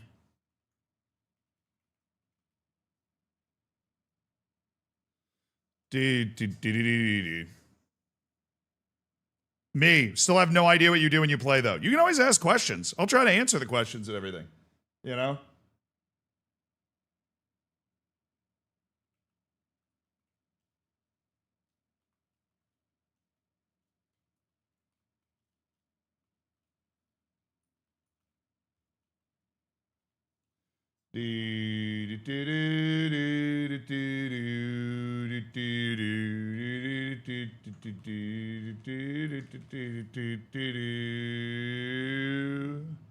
Hey, it's going to take a while to load.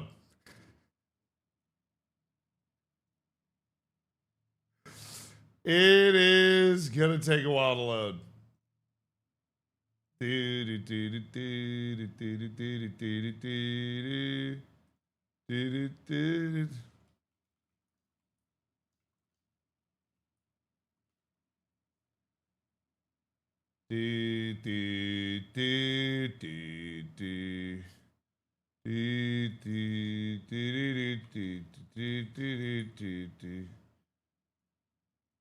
All right, chat, I'm getting everything situated. YouTube, you should have your title changing right now. Twitch is set in the right category. The title has been changed, and we can officially change our music and change our vibe. We can still talk about any football things you want to talk about, obviously. We're just hanging out, dude. I'm living this entire week on stream, basically. So we're just hanging. We're vibing. What you got for me?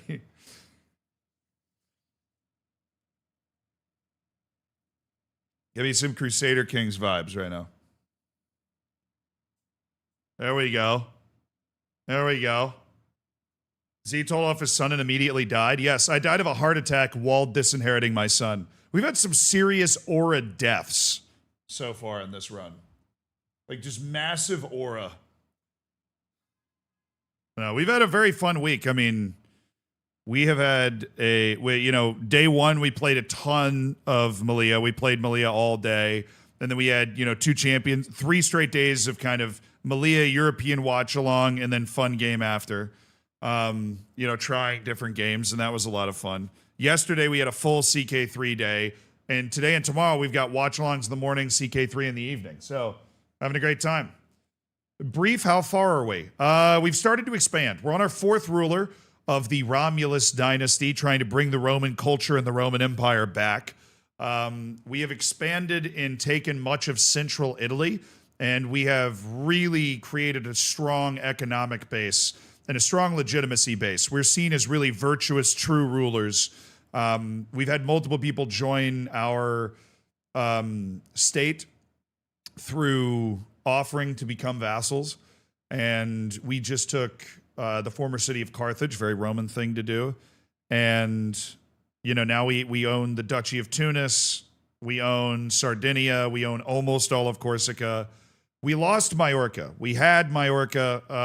It has been taken away from us by the caliphate that's in the southern part, that's now taken up the southern part of Spain.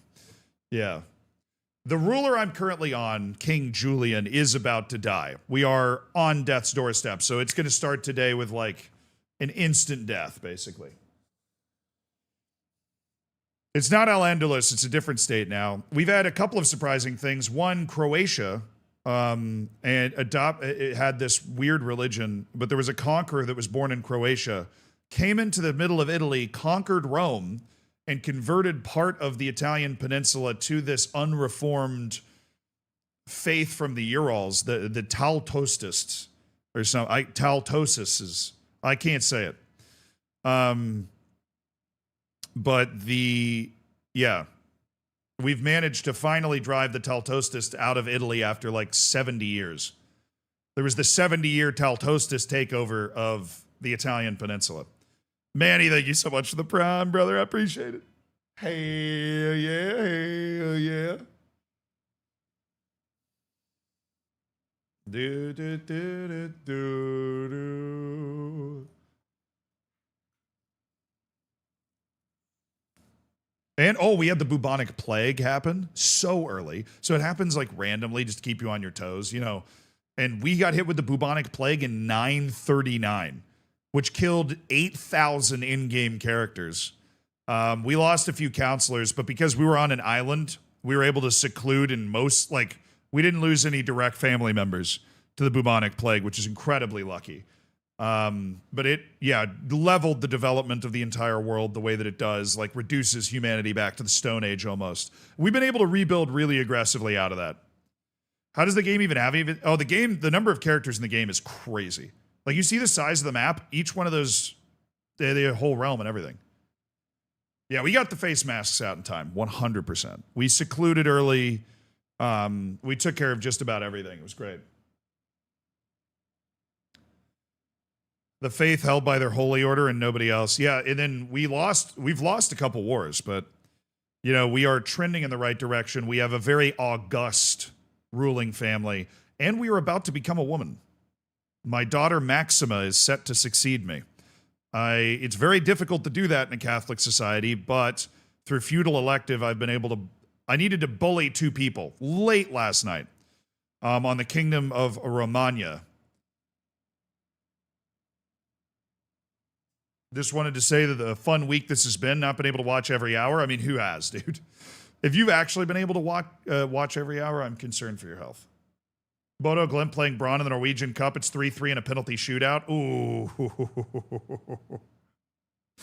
Good luck to whoever you want to win. But the Norwegian League is more than just Bodo. I'm always surprised that the other Norwegian teams don't make deeper runs.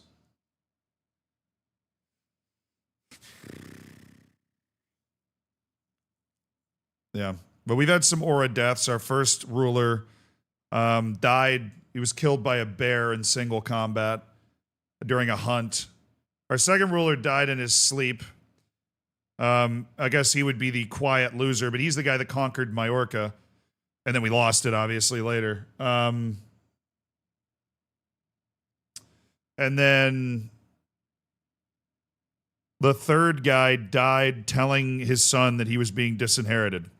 And then the other son that ended up inheriting everything, Julian, it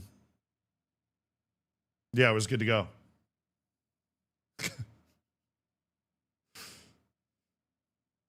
And Julian's been king for a long time. Have I played a U5? No. I have once, but I haven't taken the time to learn it yet. Yes, we're bringing Hellenism back 100%. We're going to bring Hellenism back. That's the plan. I think we're going to try and turn the island of Sardinia into a fortress, basically. I think we have literally stupid in the game, like has the trait stupid or slow guy that rules the last province up there. And I'm going to try to eventually get that from him. So this is King Julian and his wife, who's now dead, which is why she looks like she did in her younger years. She died a few years ago. All right, it's an Iron Man save, which means I can't save the game, you know, every time I exit the game it saves and there's no way to create another save file, so it keeps us honest. I always play Iron Man. No stakes otherwise, you know? All right, this is the Kingdom of Sardinia and Romagna that we currently rule. We are at war as we've loaded back in, and I am very, very old. I have a very withered mind. I'm one step and faltering heart away from death. I'll just have an instant heart attack at 63 years old here. My youngest son just died, Prince Aurelian of Sardinia. He just died an incredibly stupid death. He ate poisonous plants and passed the rulership on to his 3-year-old daughter, Minervina. He was quick and will be a ruler for a very long time. My planned succession goes through, instead of Princeps Leo, who's like, he's all right, is to go through Minerva. Minerva's an incredibly impressive 37-year-old, but what I really want is for it to go through the line of her sons. Because her sons, including Sextus Romulus, are absolutely outrageous. And if I can stay alive until Sextus turns 16, I want to try and make him the heir. But I'm incredibly stressed because my son just died, so we're going to maybe indulge and drink and then reduce some stress. Feel better already? All right. I can attempt suicide. Because my kid died. So that option is there.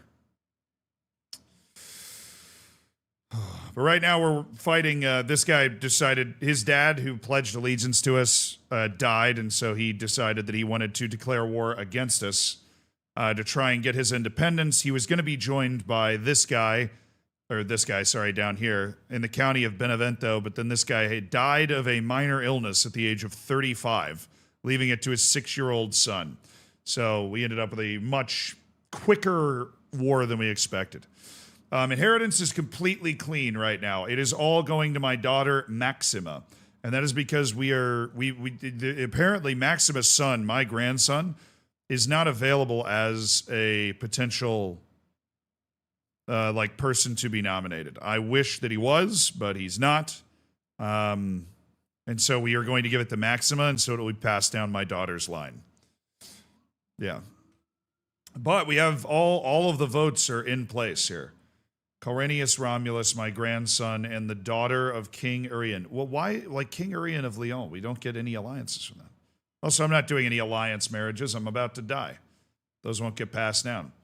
All right, Duke Vicard of Latium. I took him prisoner. Okay, we'll ransom him. I got a few more people. Carla. We'll ransom her. Manfredo.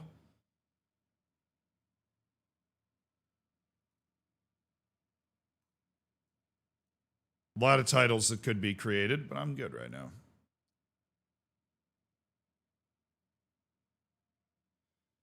Pharmaceuticals, according to Cemento, has low durability. What is the pharmaceuticals occurring? What? Tales of Rex Julian. Oh. I don't even know what this is.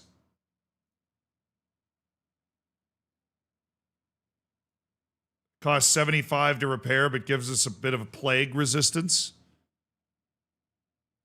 Oh, no music. Oh, there you go. Sorry, I forgot to unmute after the watch-alongs. That's my bad. I forgot to unmute after the watch-alongs. My bad. Appreciate it. Thank you for reminding me. Do we want to repair this? Costs 75 gold to repair this book. I think I'll just take the 42 gold. We'll destroy the artifact or sell it, basically. And I'll take 42 gold and just get rid of it.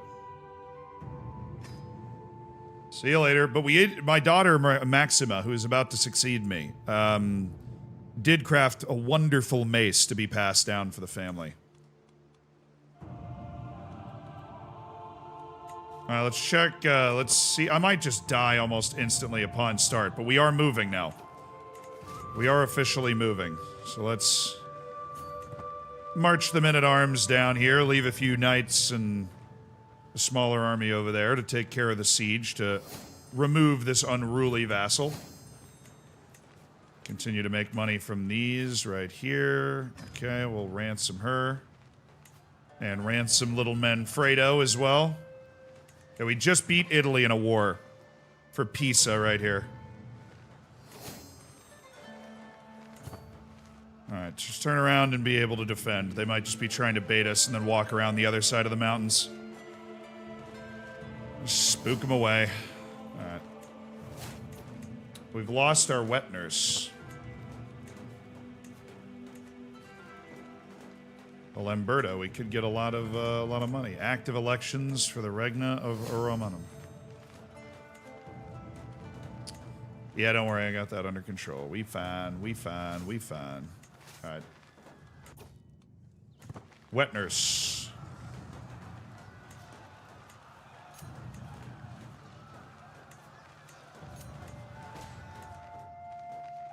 I'm not gonna be able to take Pisa anyways. Alright, something's happening in our court. This is me, I'm quite old. The talents of my serene master of horse Viviana are widely agreed to be invaluable. The training and precision of the horses has come on leaps and bounds, and she has a natural ability to keep the animals and captains in check. She approaches me in the throne room and asks directly, should I draw up proper stabling guidelines?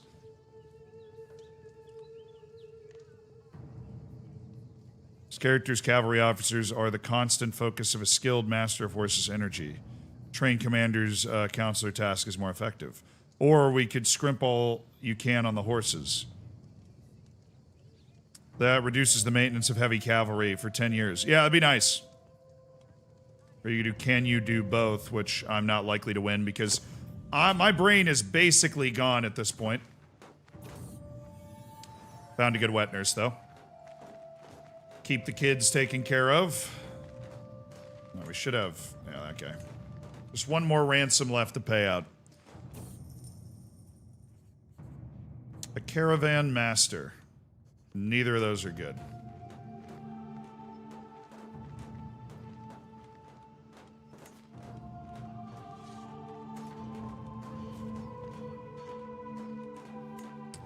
Alright. Our quest to continue to crush Italy continues. Crush and consume the kingdom of Italy. That's our goal. Every 5 years, we're going to go to war with them again over a new claim that we have over something. We can try and kick them out over here.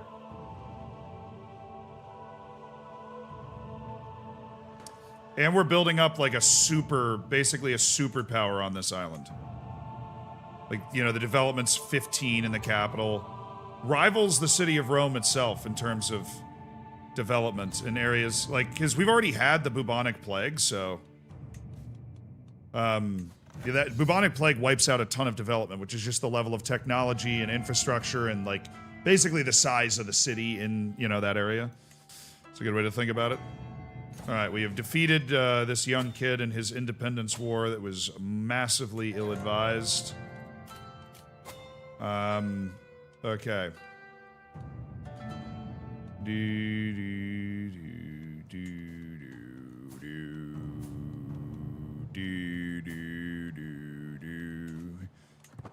And the great ruler Julian somehow lives on. Honestly, if I can live long enough for this son to become 16,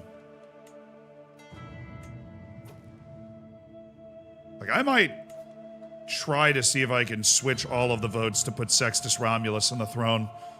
He's diligent, just, gregarious, handsome, Herculean. This is the second best attractiveness trait, the best strength trait. He's just an absolute tank. Alright, and we're gonna marry him to somebody with inheritable traits, ideally. Like amazing inheritable traits.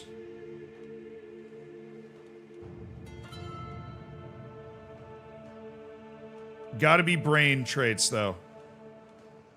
Like, how about this girl? Suana Hermencildes de Cabria. And then there's the chance that you could get an intelligent, Herculean, handsome person. Like, it's just full eugenics at this point. I think betrothal for sure. Okay.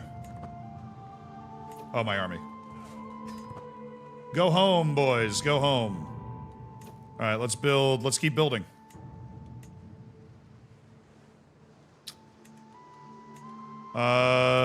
Upgrade the trade ports in my home regions here. Let's get a new trade port built. A plush carpet, vibrant, soft, arrives as a gift from Master Ernius. Okay.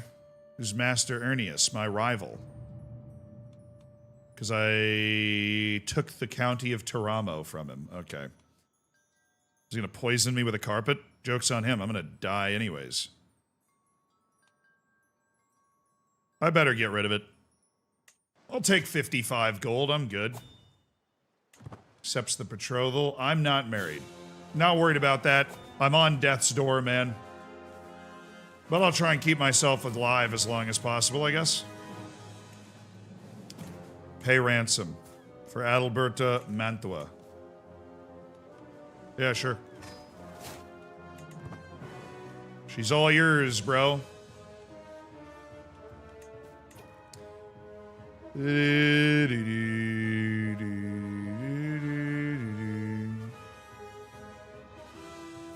Can you influence his personality traits to give him one of your traits? Influence Ward's personality. Oh, wait, hold on. He already has all of them. I didn't even know that was I literally didn't know that was a thing in the game, though. He speaks Latin and Anglic. He should study another language, though. He should study a language of, the Italian vulgar language.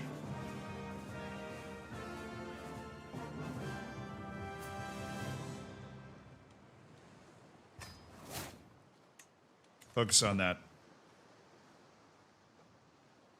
Kid needs to learn Italian. That's what all them kids are speaking here. Look at that Roman culture growing, expanding. And that's not necessarily boosting our innovations, but we're 3 years away from getting that. 3 years away from finishing all tribal innovations before 1000 AD, which is explosively awesome. Okay. So what's our next war? We gotta figure out what our next war is. Where are we going? What's our next attack? All right. We took a lot of prisoners, dude. How many prisoners do we got? We still got 4. Comos, Ledovico, Lamberto, de Eresburg. He's 50 right there. I gotta look in here. It's not showing me all the guys I can ransom on that. Oh, wait. This guy that revolted. Give me your title. He's a known criminal, revoking his title.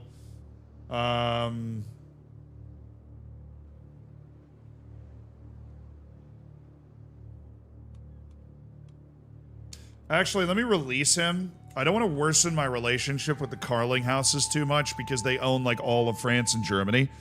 And this guy is apparently of the Carling-Baden house. 15 living members. Oh, that's not a bad house. Okay, I'm revoking. I thought it was... Honestly, I thought they had more juice than that. I didn't want to, you know, hurt my relationship with them. But let's just revoke your title. Revoke, which I can do because he's a known criminal. Who revolted against me.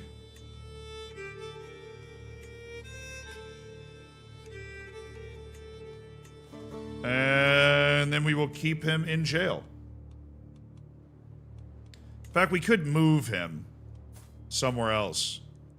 The real insult would be if I recruited him to my court.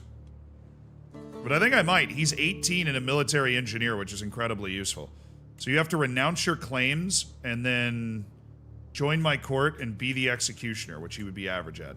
No, he renounces his claims to the land and is recruited into my court, so he can't be used as a claimant in the future. All right. Yeah. I'm not worried about him killing me. I'm about to die anyways. He's a talented man.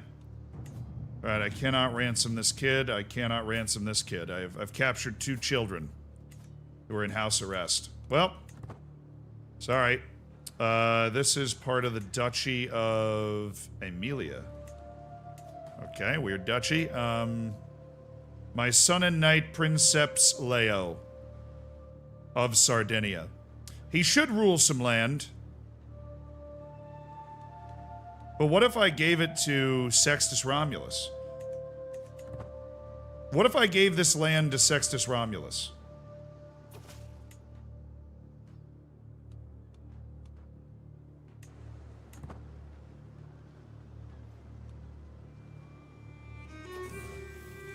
Education at an end. Sextus has come of age. A natural administrator, it surprises no one that he's come far in his studies.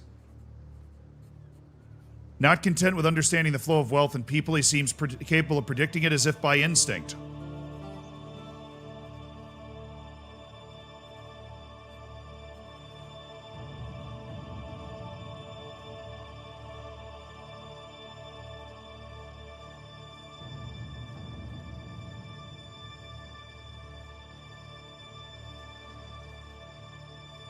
Oh, he's so good.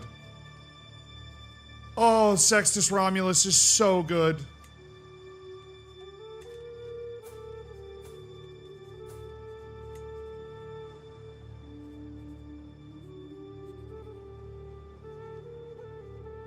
It hasn't updated yet, but it will. And when it does, his stewardship's going to be like 26. 5-star potential. He will replace Claudius of Bastia as my steward. Assuming that's ever actually a thing. Bro, why? It hasn't updated. Well, it's because I can't continue. Oh, okay. Because I am getting a childhood event for the other guy that I've been watching, which is Constantine Romulus, who's also very good in his own right.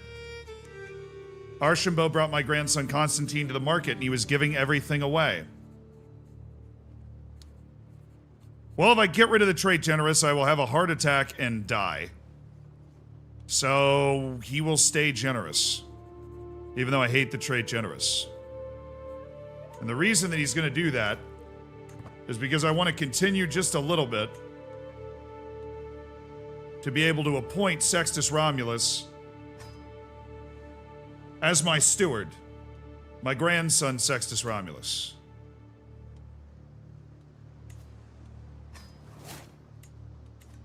Try and sway that guy to not hate me. Generosity or death? I nearly chose death. But my goal now, because he is an adult, and I am teetering on the edge of life here, so this is perilous, is to try to get Sextus Romulus as an adult to be somebody that I can elect. I could just sort by age to see if he's... Oh, no. Or that. No.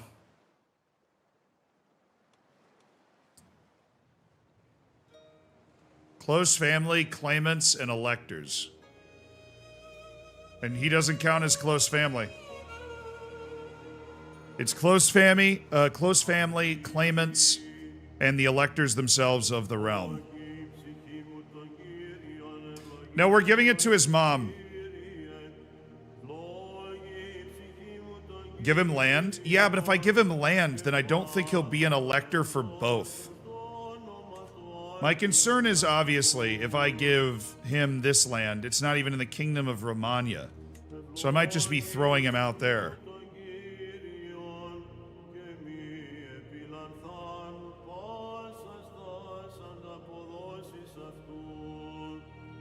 No, if I give him Modena, what I could do is give him this. But I feel like if I give him this, then I'm going to lose the Kingdom of Romagna.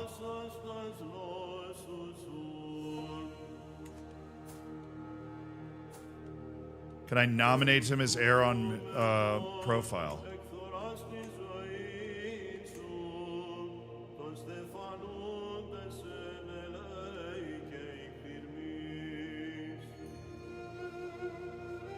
Yeah, you won't be eligible for both kingdoms. It's got to be close family.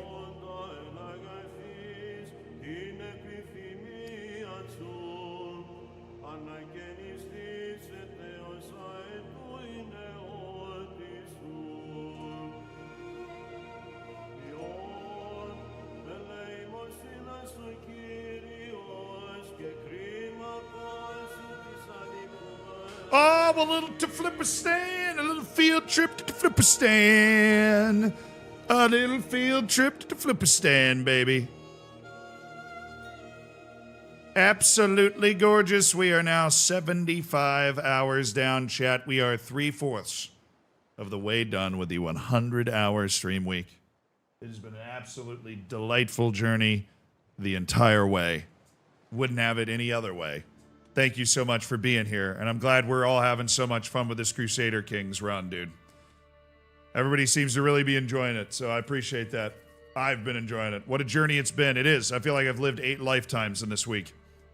We ride on. What if you get him to marry his mother? Well, now hear him out. We murder Leovyne Osvine of Leicester. We marry Sextus Romulus to his mother. Would we then... Is Leovyne... How old is Leovyne?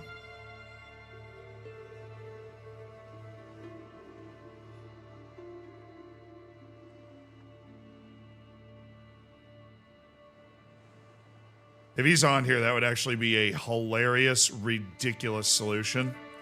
But it's not.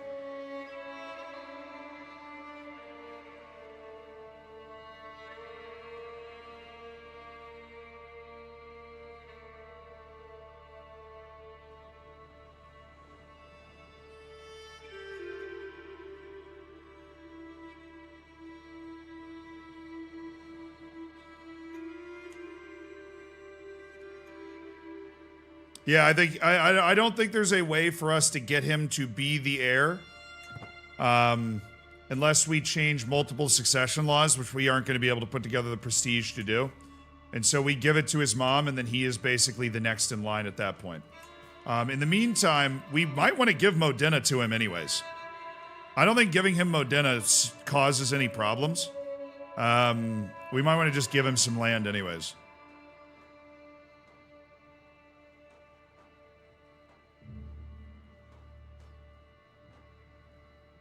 Other electors will see him as foreign and not vote for him.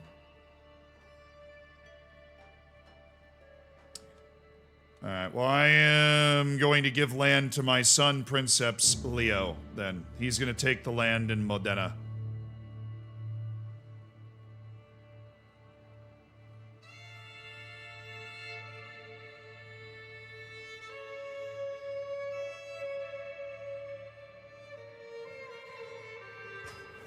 My son, Leo. Nice.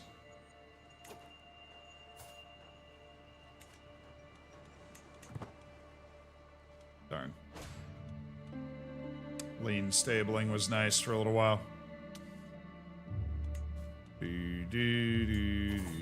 Child of my blood. Yet again. Viviana and Frantijek had Selenina Romulus, who is beautiful, apparently. A beautiful child.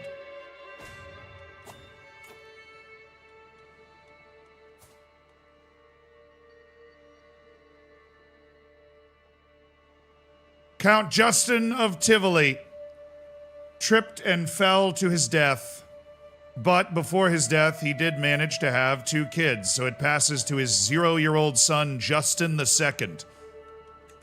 He joined our court at the age of 51, but was an absolutely brilliant diplomat. We will not see Justin's like again.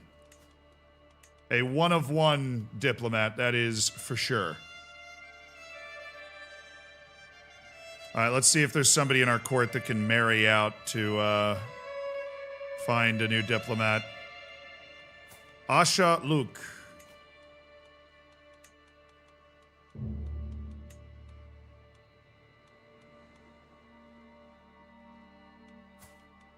This woman of Somal... Dude, we have a Somali in our court now. That's pretty sick. Okay, this Eric Road guy's unbelievable. I need this guy in my court immediately. I'm going to marry Eric Road the Viking, the Norwegian, the 30 Marshal, 20 Chancellor demon that Eric Road is. Look at this guy. Viking, veteran adventurer. Oh, this is Eric the Red. Oh my god, it's a historical character. We can marry Eric the Red into our house.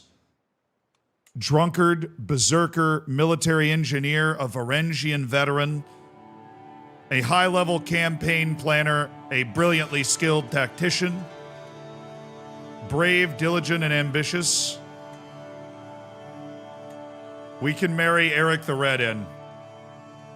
Absolutely. A matrilineal marriage of Eric the Red. Wow. I was like, oh, this dude's really good. Wait a second.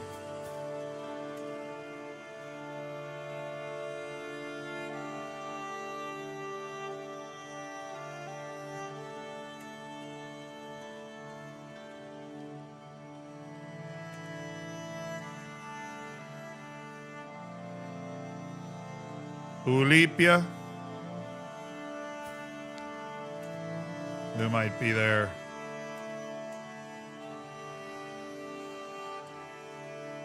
Why, Bruno. They're not going to have any kids. Alypius 46. It's just to bring him into the court. My court cheer, Junia Romulus.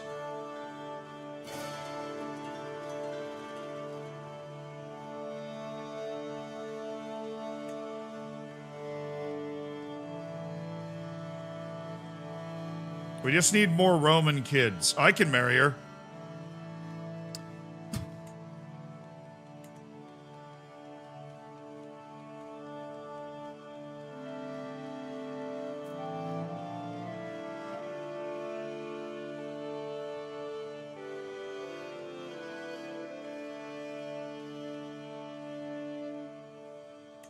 Jonas Rizunda. There you go. All right, any other courtiers that remain unmarried? Eligible and adults, please.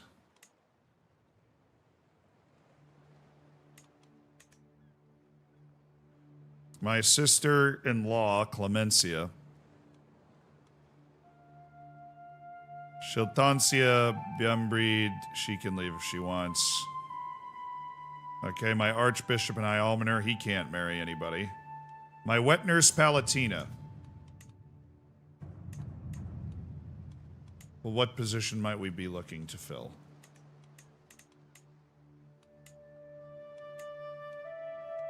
Besides, you know, obviously getting fricking Eric the Red in here. You marry Habab. He's a good man, he's a smart man. And then I think one more marriage needs to be arranged, and that'll be Caris Flavian, our 18-year-old rider. The first rider of Sardinia. He'll marry Emil Carling Wittberg. And get 1,100 prestige from the marriage.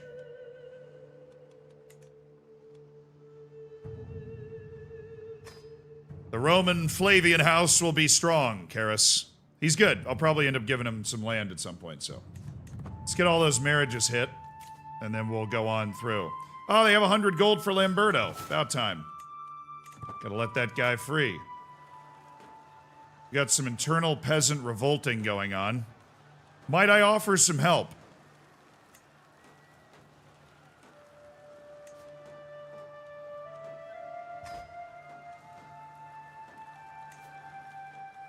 May I help put down that peasant revolt for you?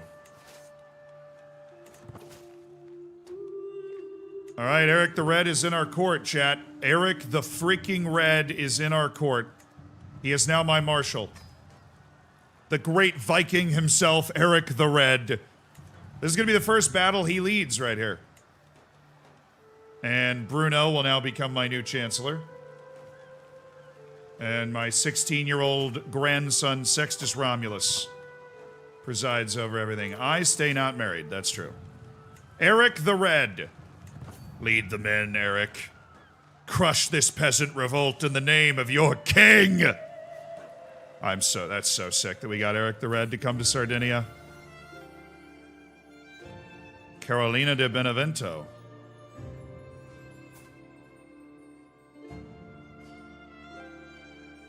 I mean, this dude's been banging my son for she's been banging my son for a while. There you go. War is over. Make your peace. There you go.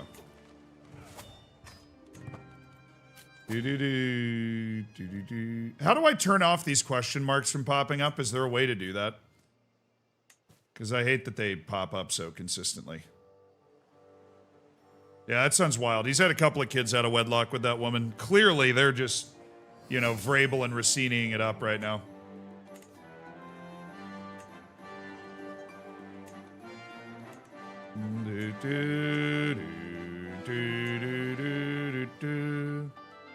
We can appoint Hubab as the antiquarian of the court to keep our fine artifacts intact.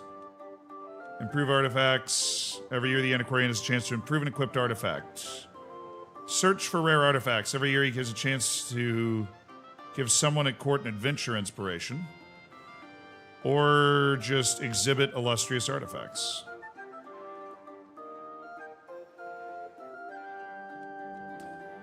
I'm good.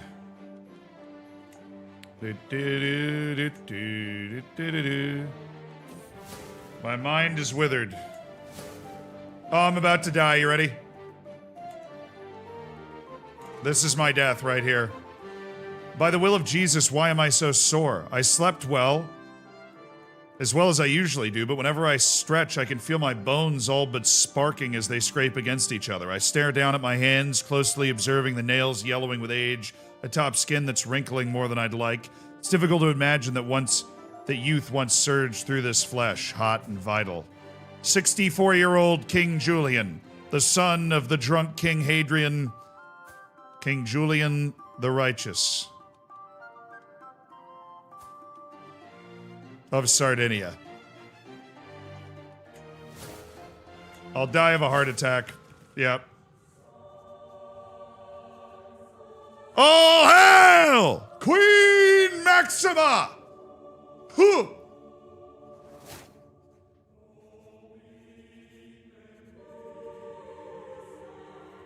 Queen of the Romans! Long may she reign!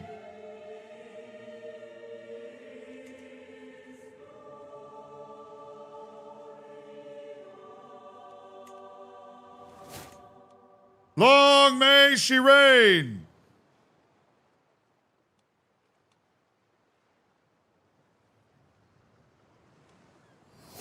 She has 33 prowess, bro.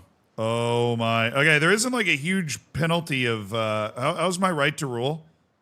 Ordained. Brilliant. All right, I gotta turn these off. Game. Language, English. Save games, tooltips. Tooltip mode.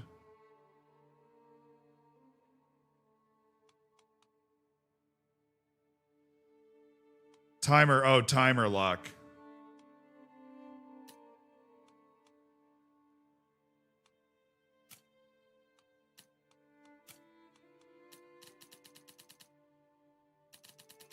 I'll cut it in half. That's not what I was... Tutorial. Show suggestions, show reactive advice.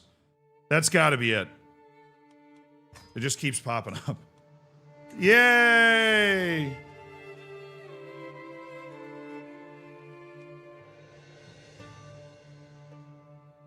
Wow, it was a perfect transition of power to a woman, no less. I'm already making great money. Everybody likes me. Time to nominate my successor. And I think that everybody agrees it should be Sextus Romulus as the heir of the realm. Time to nominate my successor, and it should be Sextus Romulus as the heir of the realm, and my successor for the Duchy of Sardinia, our 3 feudal elections.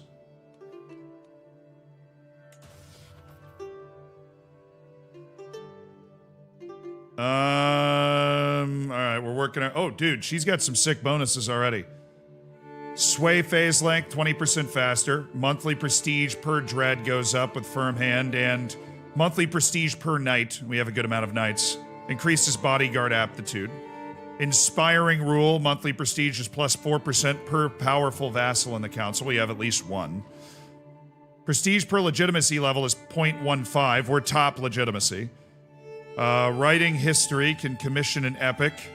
Level of fame impact is doubled. Yeah, she's an august ruler. No doubt. No doubt.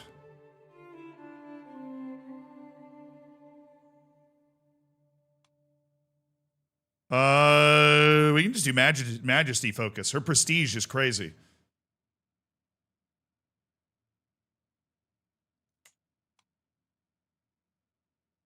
A little old to be having any more kids, and she already has a brood of kids. The 4 kids we have are Sextus of Sardinia, Carinus of Sardinia, Marius, and Theodosius. All of them incredibly strong.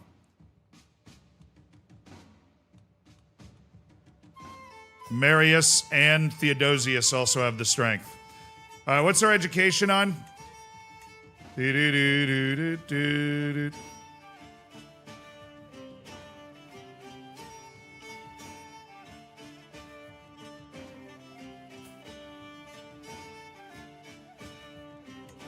All right, he's working on a martial education. I'm a kind of a skilled martial, but not really, so let's go with,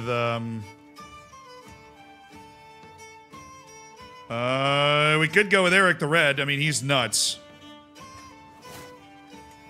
Who better to give an martial education to my child than Eric the freaking Red? Charming.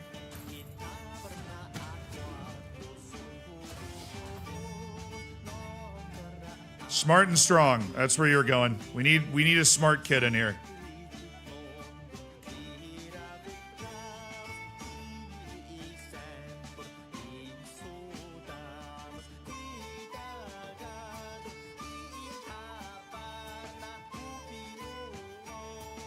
We're short the good geniuses right now, but I will appoint Hubab to tutor Theodosius.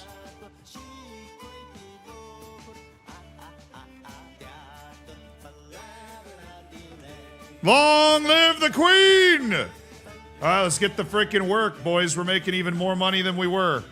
We're governing even more effectively than we were. All right, first order of business, we are going to disband our bowmen. We're going to disband... I have a unit of bowmen here. Right here. We're going to disband the bowmen. And the goal is to disband our bowmen. Destroy regiment.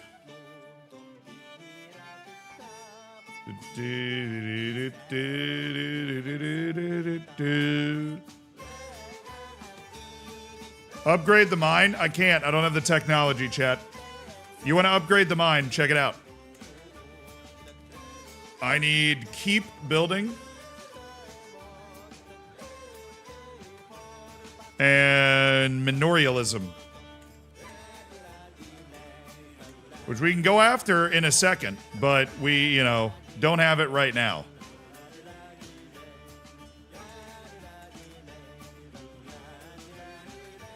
We could, however, upgrade the keep.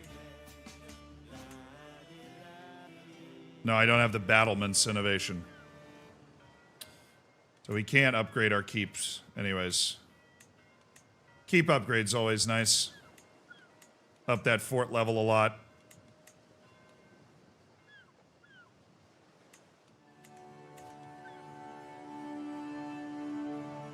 Now, I want to revitalize our army. I want to remove the archers. And I want to bring in, oh my goodness, what are these?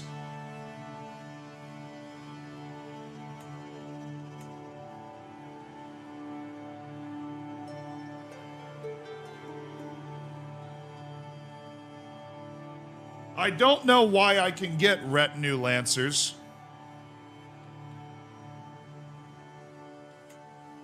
But they're even better than cataphracts.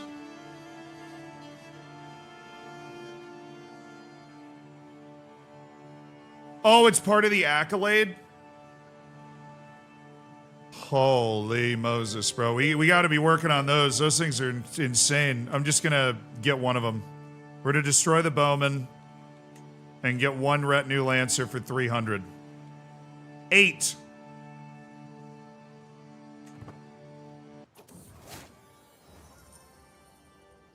My siblings and I mourn my late father, Rex Julian, and we busy ourselves with the division of land. Sardinia fell to me, but what of my late sister? Viviana. Empty-handed, she watched the transition of power from the sidelines. No ceremonies for her, only oaths to others. Noble blood and the sword at her side. Oh, she's establishing an adventurer's camp. My sister Viviana's leaving.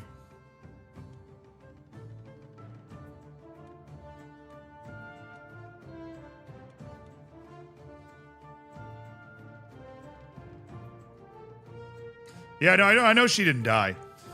Alas, some are not destined to rule. Goodbye, Viviana. Enjoy the open road.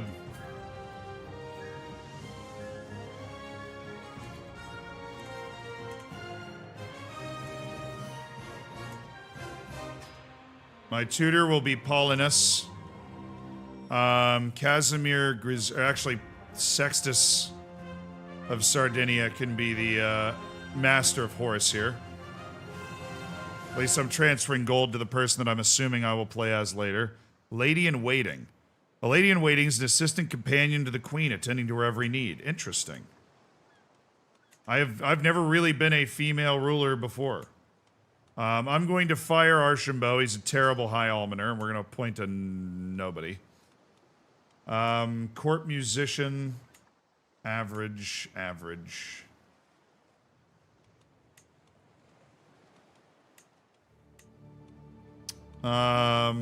Personal champion.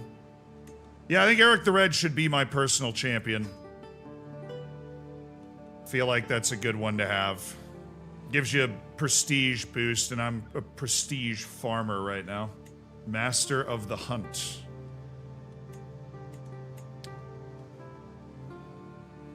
Let me take my sister, my cousin Junia, as a lady in waiting. Doesn't cost that much. But I can have her keep an ear to the ground to see if she hears about anything that might be up. Court poet. Ah. Ulpia, the albino. For a court poet. Balambrid. You're the court musician. Oh yeah, 1 of 8. That's the, yeah, okay. It's 5 of 50. Okay, what else is going on in here? We've got all the stuff where it's supposed to be. We got all the stuff where it's supposed to be. The mace specifically, our antiquarian looking after it. Our money invested, our unbelievably gifted lancers being created, our retinue lancers. We gotta have a brewmaster for the beers, bro? Maybe. I can go to war to seize the rest of Corsica. Or Litium.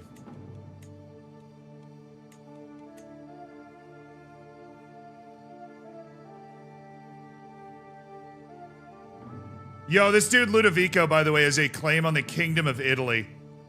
The guy that I brought in, that I recruited out of my prison after he renounced his claims to the land that he already had, he has a claim on the entire Kingdom of Italy. The problem is, if I put him on the throne right now, I am also a king, chat. So we cannot do that war. I have to create an empire title before that happens.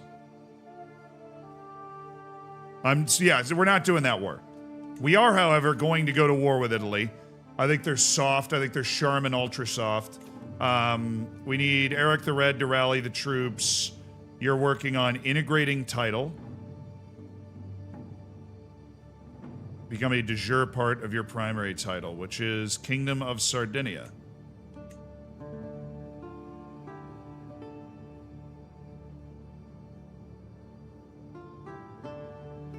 I think we'll wait until we become an emperor to start doing that. But always good to consider. Sextus Romulus, you are collecting taxes right now. I'm actually going to deploy you to continue developing the capital to level 20, and then Archambault, the infirm archbishop that I still have to put up with.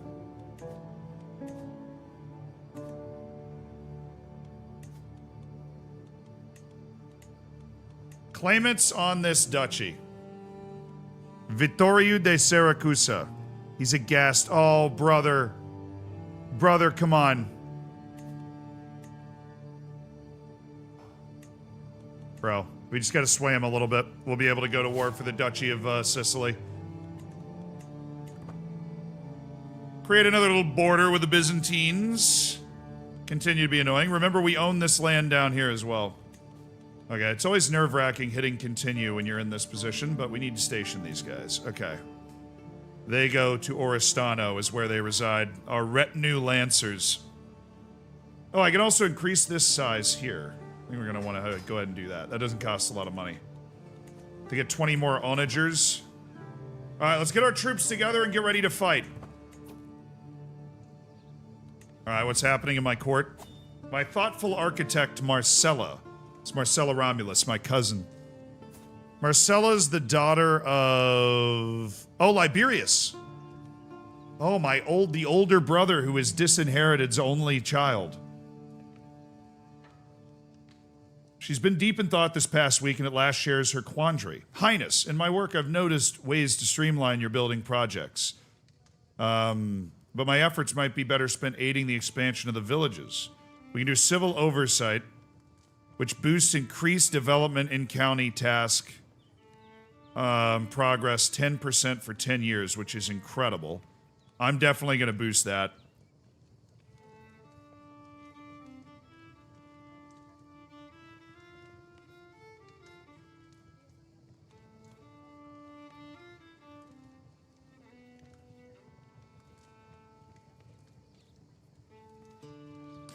Or we could do a 92% chance that she's able to do both. Speed up construction and increase development. I'll take the 92%. Yep. I was able to help Marcella out. All right, let's hold court as queen for the first time. Bring in the partitioners! Bring them forth! Bring in the partitioners! At once! Gesture. My Regina, I regret to inform you that the religious situation of my lands is out of control. Gratian of Setfura.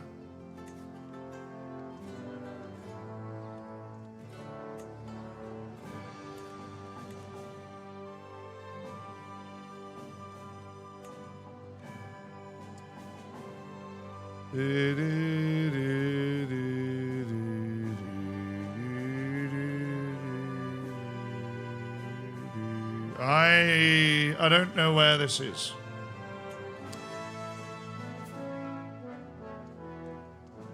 Gratian. I don't know. Alright, anyways. Peaceful coexistence is the best solution, or we can send Archambault to try and convert them. Send Archambault.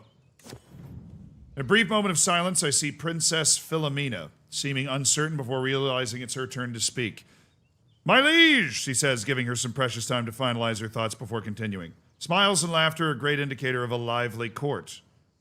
This is my vassal who my father just captured Pisa for.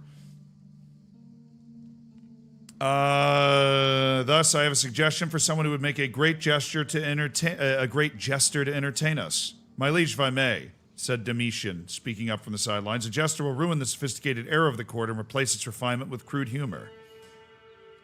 A perfect role for Princess Philomena, the master of appearing the fool. No, I'm good. I'll look into this some other time. Leave me alone. My cousin-in-law, Albrecht, has been nursing a temper while awaiting an audience. My queen, sorry. I cannot abide your tolerance of infidels like Adya in the realm, even amidst the nobility. God made his demands on us plain. Sardinia should be a land of the faithful. Out with these Mualadi dogs.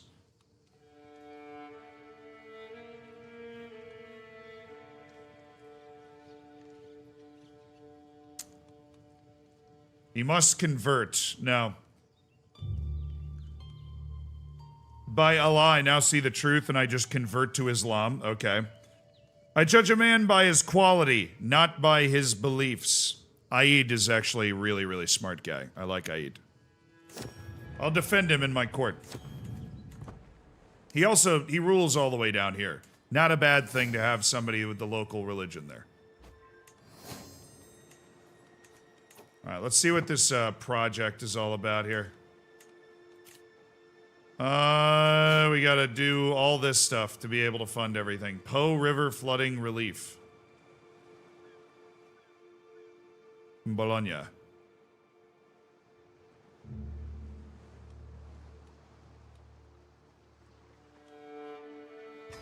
Fund the relief. Fund the relief. Alright, once our troops are ready, we'll begin our next war with Italy.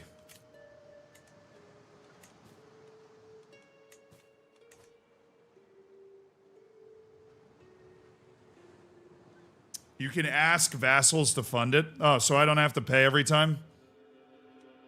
That's nice, because this river floods a lot. You need a better throne? That one reeks of IKEA.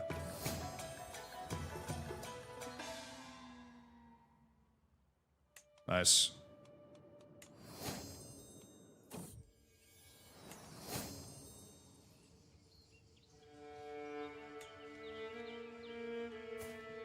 Claudius of Bastia has come to take the knee, swear his allegiance to me. Greatly, greatly appreciated.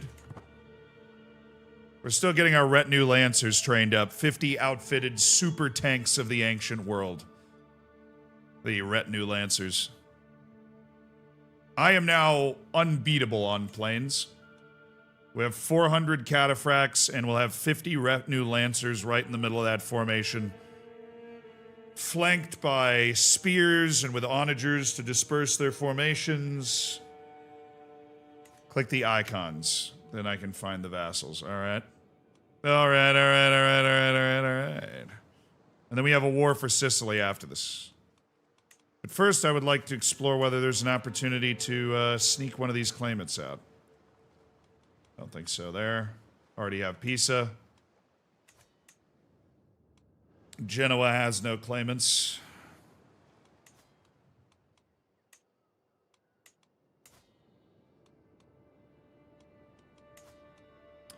No claimants on the Duchy of Emilia, but the Duchy of Lombardia. That's gettable.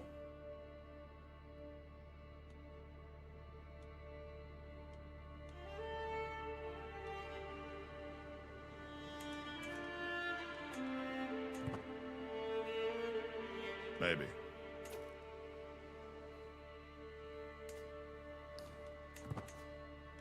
We're not done training our lancers. Somebody's plotting to kill me. My spymaster Francu, who's been at the post a long time. He knows ball. The real question is, where have my soldiers gone? I feel like I had more levies before. I got rid of 200 archers, replaced them with 50 lancers, so I expected to lose 150. Feel like I've lost more. My acquaintance Aaron is scheming against me. I don't know who the hell Aaron is, but let the traitor be known to all.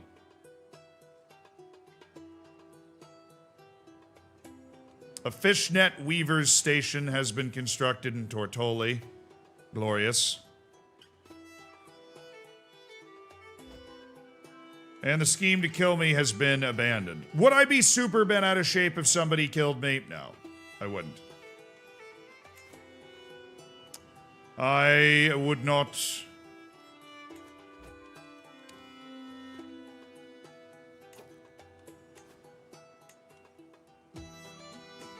I will pay for the travel expenses of Vittorio de Siracusa. to join my court so that we might install him as the Duke of Sicily and continue our expansion of the Roman Empire, or the restarting of the Roman Empire, because we need... I gotta get it up today. I don't have it up yet.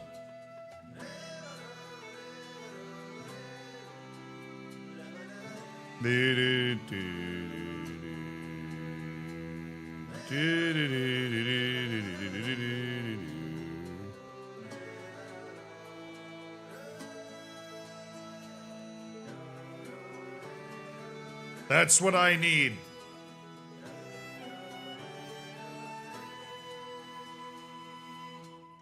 I need all of that to be able to reform the Roman Empire.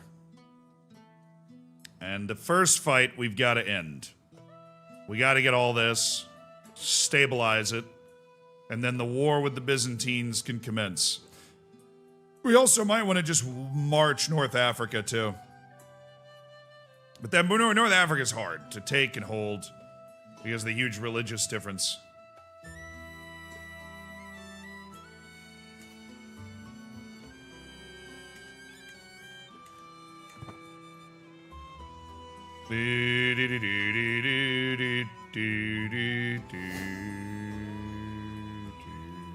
Okay, wise man.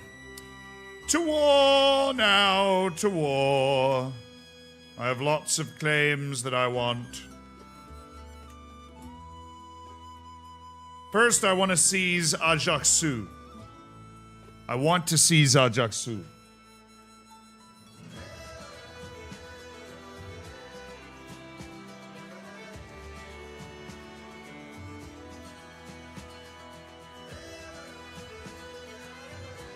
King Richard of West Francia and Duke Crane. Okay. I am not really worried about that. This guy's army itself doesn't worry me.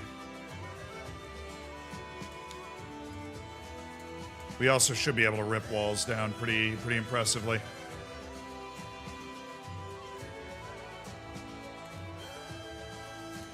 Okay. I declare war on you.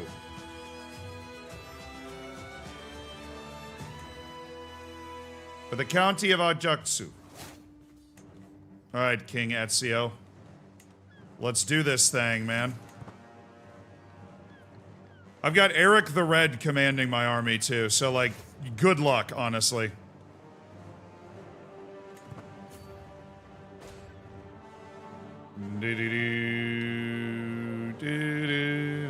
It's about time we drove them off these islands completely. It is about time we drove them off these islands. Also, look, dude, at war, I'm not even losing money. I'm losing 0.2 a month.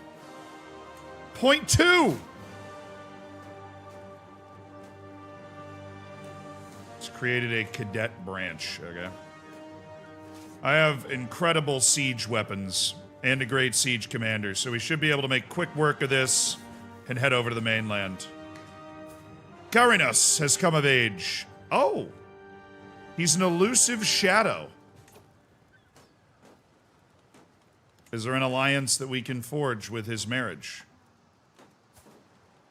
The Duke of Galicia is 69 years old. He is going to die.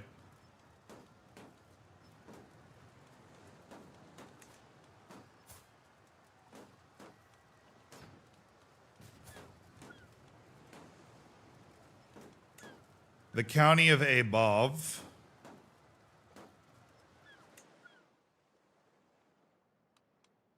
Quite far away. Beyond the Slovenian confederations. County of La Marche. There's not a lot of eligible bachelorettes out there. Oh, I'm looking at inheritable traits. Zealand. King of Estonia. King of East Francia. Why, that seems to be the deal. We'll strike up a betrothal, and I will ally myself with King Munio Martinez of East Francia. Interesting.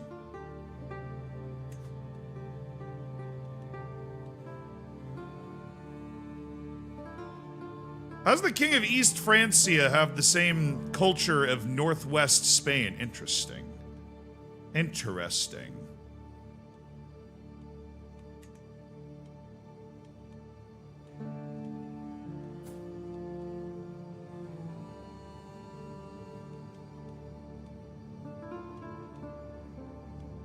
I think we do that.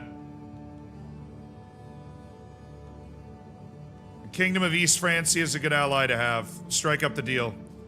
There's somehow a 0.2% chance of their kids being inbred, though. So we have definitely interacted with the Carlings before. Nice. He has no arm.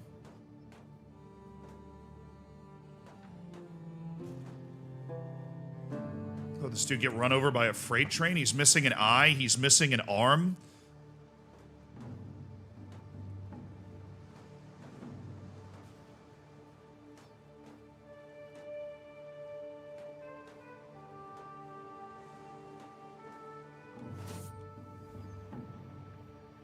He is a man now. Ah, my childhood heartthrob, Aemilius.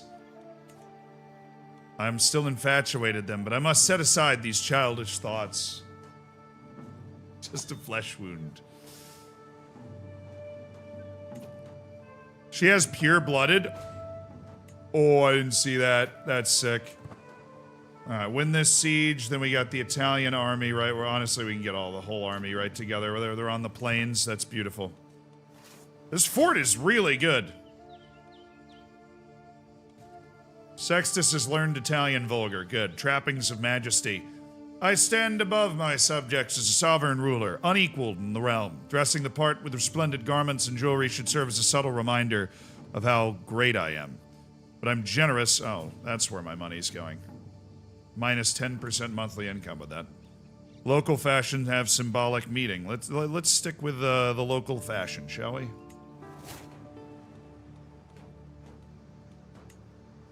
Brilliant.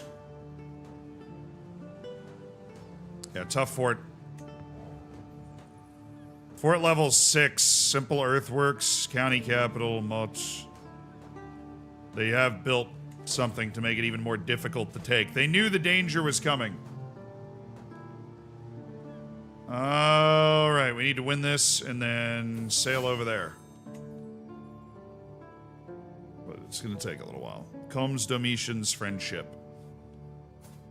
Oh, Mr. Domitian.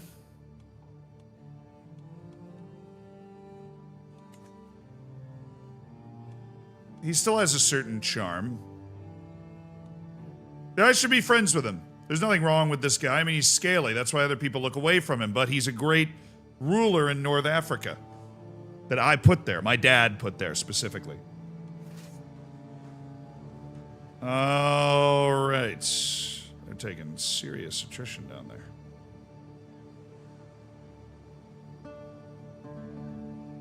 Finally, we've broken through the walls. Goodness. 50 catapults. Taking that long to break through the walls to siege this mountain fort. I just want to I want to fight them there. I want to get them there. That's the place to fight them. Yeah, I don't think we need to sway him anymore. I think we got it.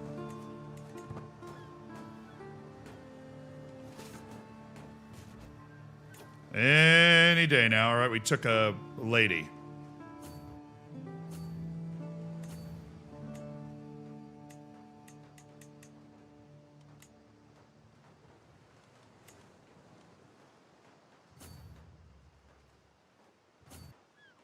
That way, and then... I don't think that'll cost me anything. Alright.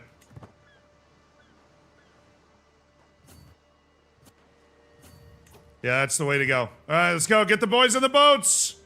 Get the boys in the boats, Eric the Red. We got some moving to do. We've finally taken Italy's last piece of land in the island of Corsica, which we've been staring at for a long time. Draw sail! Junia, the child of Vespasian, has had a daughter, or a son. Oh, a good son. Hello. Aetius Romulus. Let's go. Let's go, dude! Alright, time to demolish this guy. He's decided he wanted to fight on the plains. Time to fight on the plains. My lancers will send your army to the Shadow Realm. But they have good screen, so I'm not able to overwhelm them. We'll just have to siege them down like we do every time. Alright. The long wars with Italy. Right, my son married the person I wanted him to marry, which is just great. Sextus marries the woman that he should have married, and we've got the chance to consecrate our own bloodline here.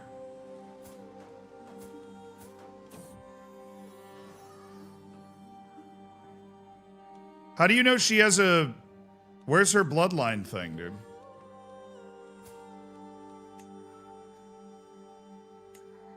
I thought somebody said that she had a pure bloodline or whatever. Your army is strong? Oh, it's fantastic.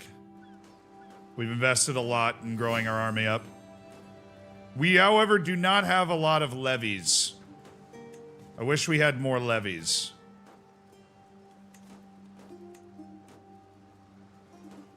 But as we increase to high crown authority eventually, we will.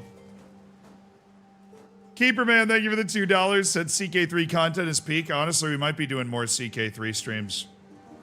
I'm really enjoying this. It was the Danish child who was a saw true faith.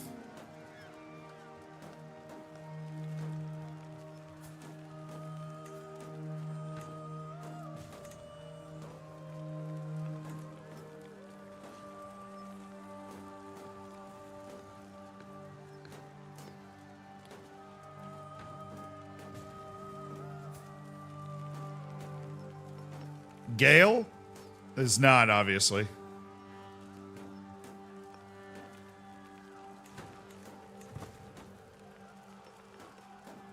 Do I have the consent? I do. I have the congenital filter on, don't I? No, I don't.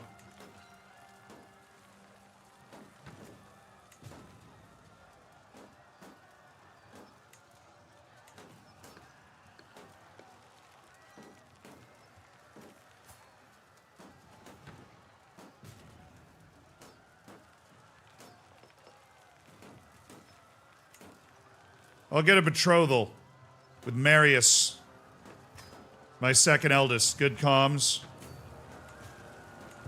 She is gay, so might not have as many kids.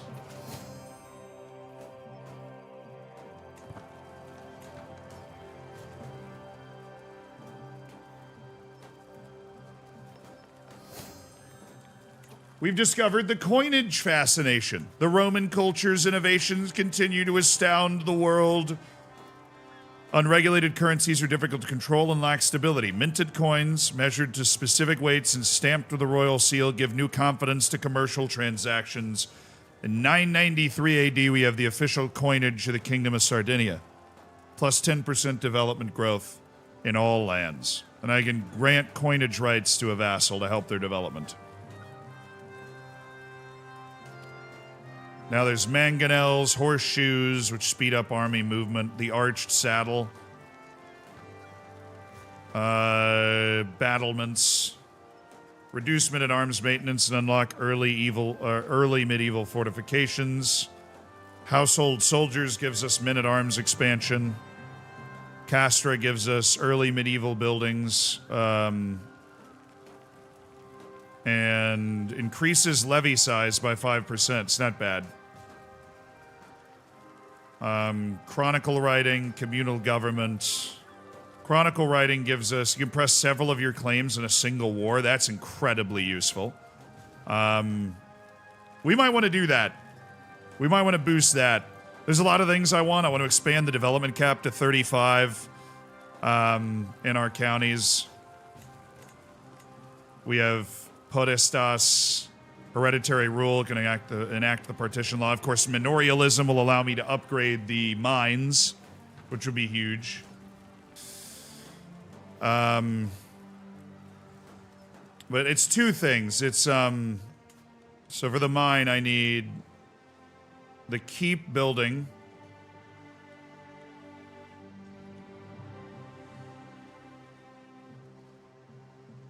Iglesias has a keep building. What does that mean?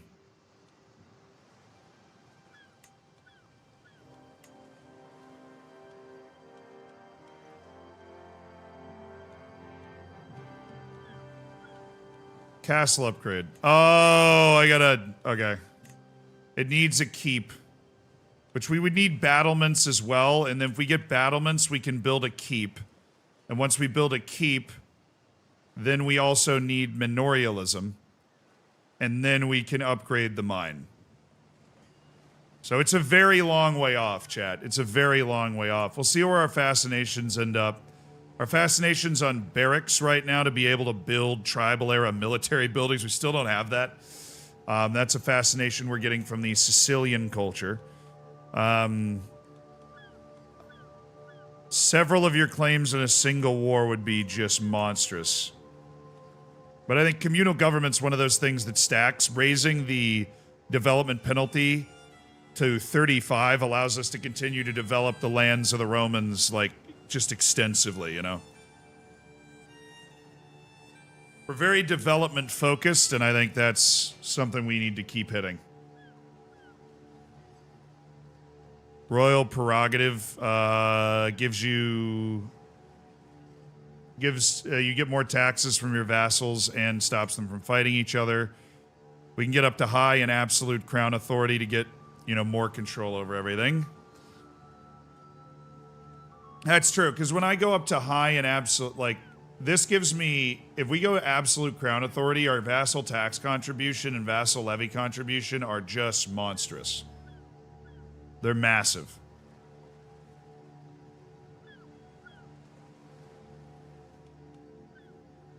I want to raise, I have so many things, I want all of them. I want all of them now, but honestly it's 993 AD and we're, you know, I don't know what culture is the most advanced, but I feel like the Roman culture has definitely taken big steps.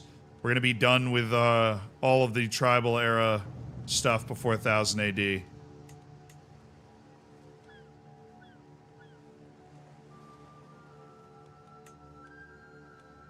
I've never even made it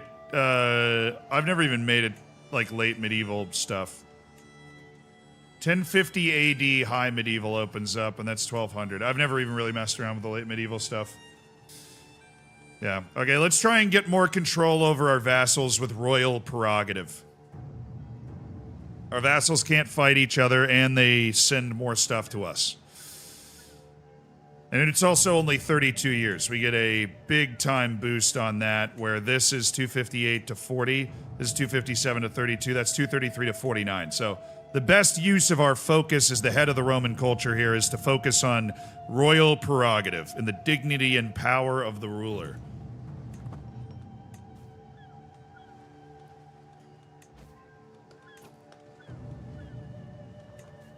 Prisoners taken in siege. Took a wealthy child, and this old guy is able to pay for his release as well.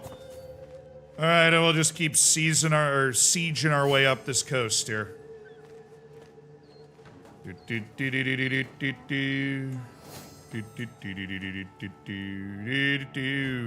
Oh, they're over here. Got it. Alrighty, go meet him. Diplomacy perk available. Dignitas. Diplomacy goes up per level of fame, and then August gives us massive boosts. I'm a gifted diplomat, Maxima. Absolutely gifted. Might be able to just win the war if we crush the army right here. Sail right there. We're gonna wait for the... damn. Should have cut them off coming to this pass. Oh, they want to fight in the plains? Oh my goodness. Oh my goodness, I'm gonna catch them in the plains. Alright, we just got the barracks innovation. I just like reading the things. By constructing dedicated buildings for us to quarter our soldiers in, we can make sure that we have sufficient space to accommodate our growing armies. Alright. Well, they made a mistake and they came to fight in the plains. So, time to make them pay for that mistake. Our Lancers are going to be having target practice. We captured a significant ruler in this fight, and have completely deleted the standing army. Count Casimir. Alright, well that will at least pay for my army's trip back across the sea to re-up the siege here. I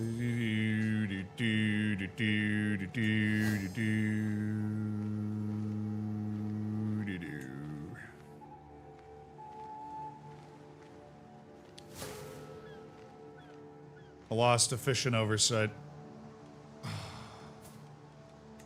Well, it was nice while it lasted.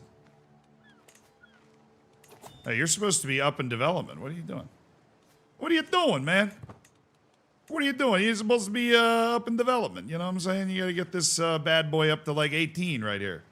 Once it gets to 18, we'll move you somewhere else. Like it. Income's 18, expenses 18. I'm generous, so we have a minus 10% on. It's the second generous ruler we've had. Costs me money. The first spear can be improved. You can be a charmer. Seduce phase length. Reduce. Tactician. Improve men-at-arms counter. Martial lifestyle experience. Or a thug that gives you dread gain per tyranny.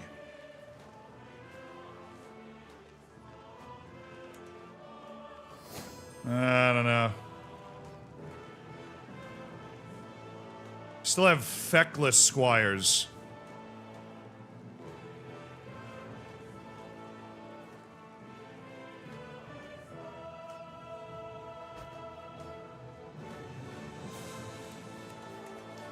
Should station your siege men-at-arms on the mine. It gives a huge siege bonus. I have not. I'd like to undertake in the course of County of the siege of the course of County... What? With your blessing, I'd like to undertake some... Yeah, absolutely. Take the reins, Claudius. That's his county. I got no issue with that. Ah, 94%. Okay. We're coming to that land right there. They brought another army over. This is the Kingdom of West Francia. Which means we've got the chance to capture some people from some very valuable areas. Claudius, I'd like to be an ally. You cool with that? Draw sail!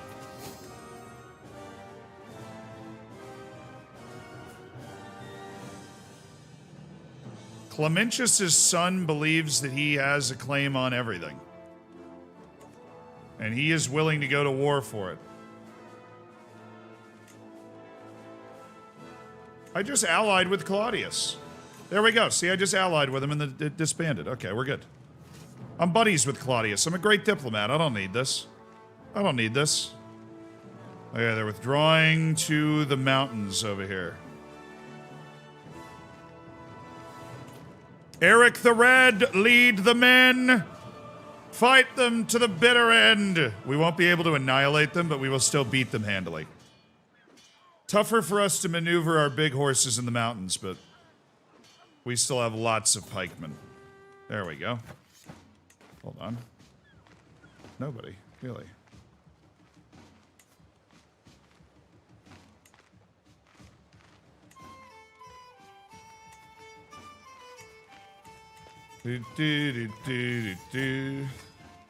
All right. A nice war. The Duchess of Corsica has joined. Duchessa Elizabeth. I'd like to revoke that title. She's a known criminal. She's a known criminal, a fornicator. So I can revoke the title for free. And then I will give it to the other guy.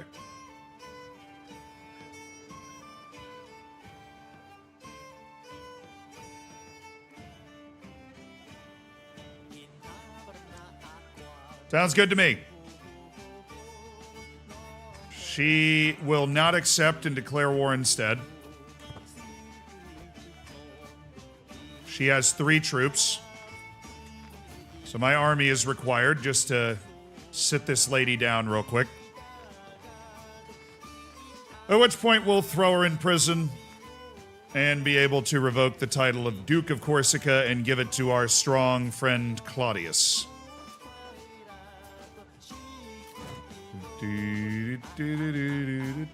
Oh, it's flipping time. All right.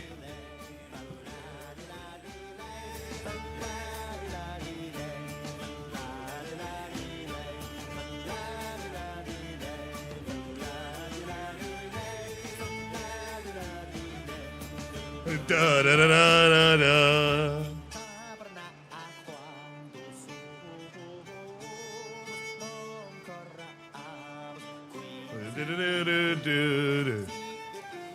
Is this game good for a beginner who's never played games in the genre before? Start in Ireland and go very slowly. Start in Ireland and go very slowly. You'll be fine. No, the answer is no. It takes a long time to get comfortable with it, but it is a tremendous game. 76. Close, but it's not. It's you had to be here yesterday for the number. Ireland 1066, not 867. Yes. Ireland in 1066 is a great place to start and get a feel for the game mechanics.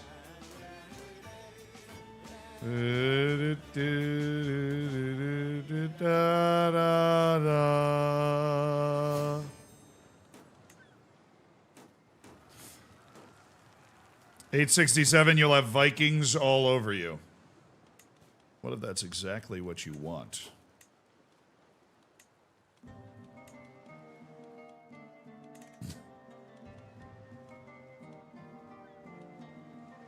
The King of Moravia. Well, this guy's mom, I think, was...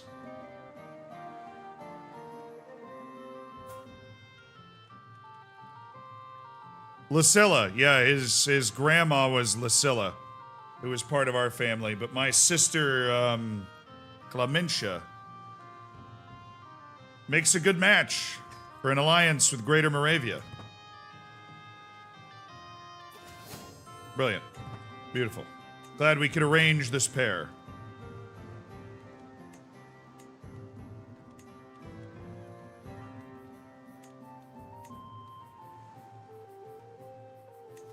King Alan of Lothringia.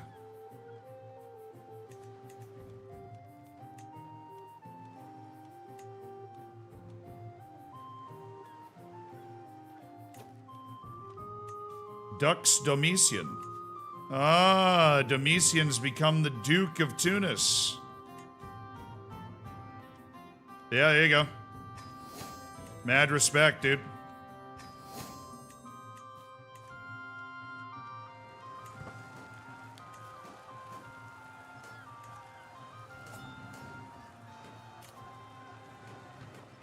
Gaius the Stout. You have, brother, you have no men. Lots of children, no men. Why would I do this alliance?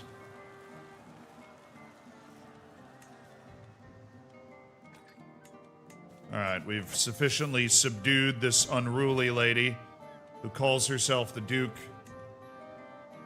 And now we can revoke that title officially.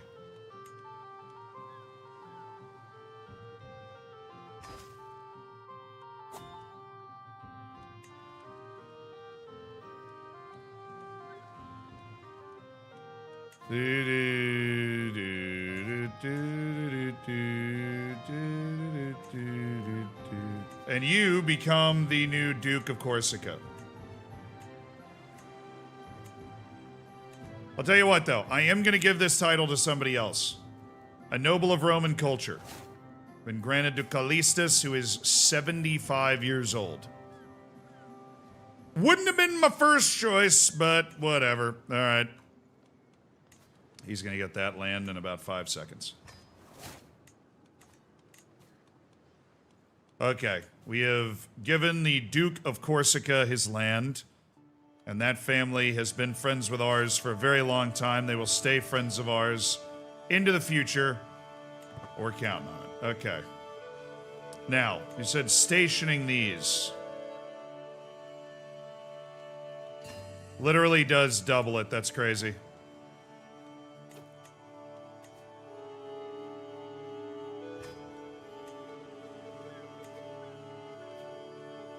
You go there.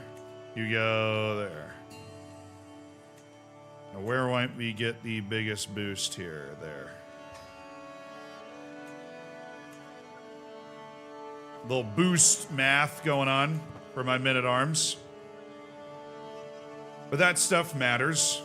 Okay, that war is done. Time to go to war here. Oh, well, wait, hold on.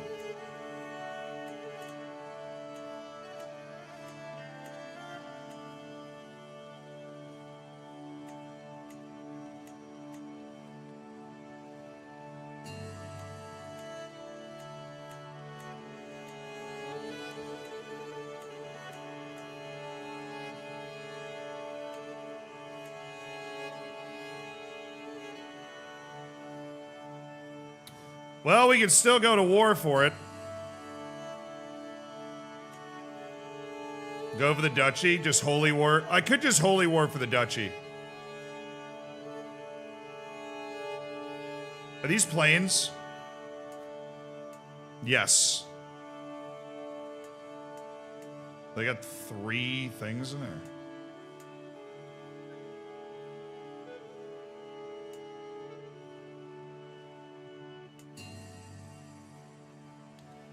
So that's in mountains, so that could be a little tough. But if we're defending plains, I think it'd be fine. Shaffarids do have a lot of men, though. And that is under the... Dude, the Shaffarids came up and took it. Now, all of a sudden, we have a rising power out of Egypt. It's a conqueror. Ah. The Arabic world has a conqueror. Be ready. Be very, very, very ready.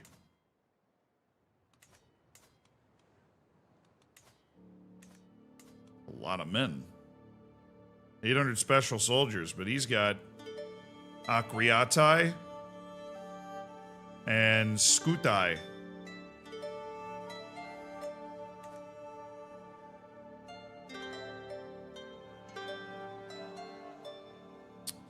Yeah, it wouldn't be fun. We'd get tossed around like a rag doll there.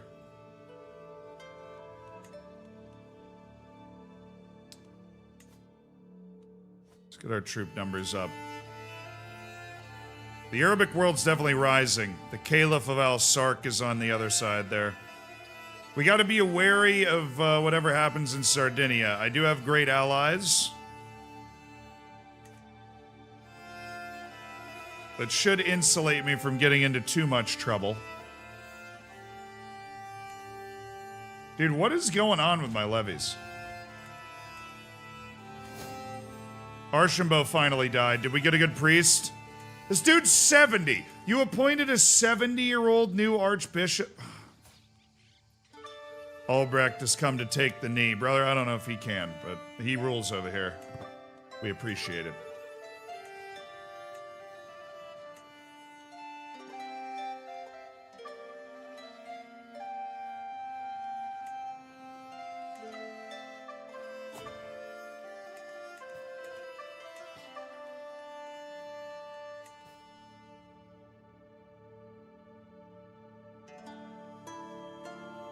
The Byzantines are struggling. A war against the tyranny of Basilius Germanos.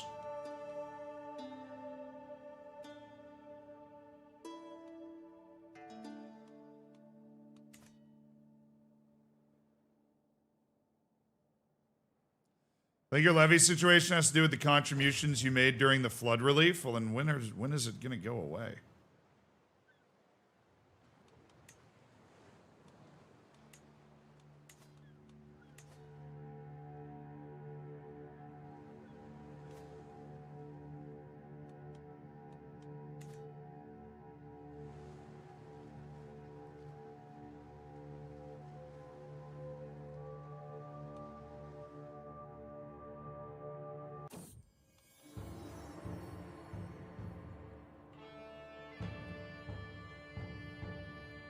I'm pregnant at 42. Okay. It's a new experience for me personally, but I think we just take this in stride, chat. I am pregnant. Am I pergert? Am I pregnant?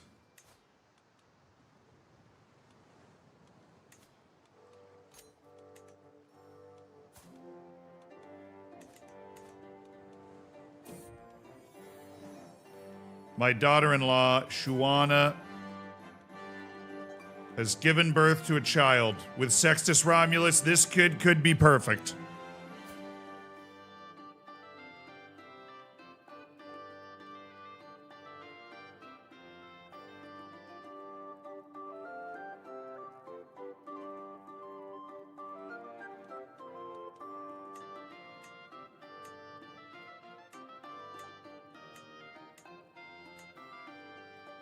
He has all three.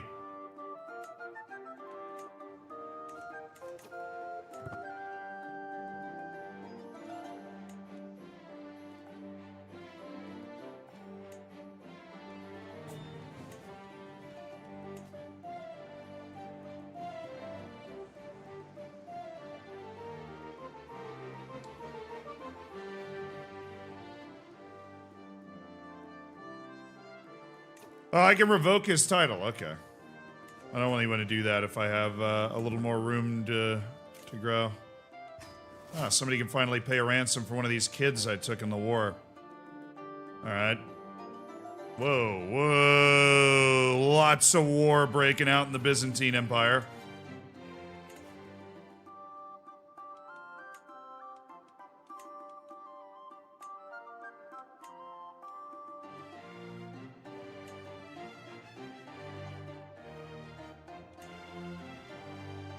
I can go to war with them for a county. Seems a little inefficient. Now, if we could go to war with them for all of Apulia.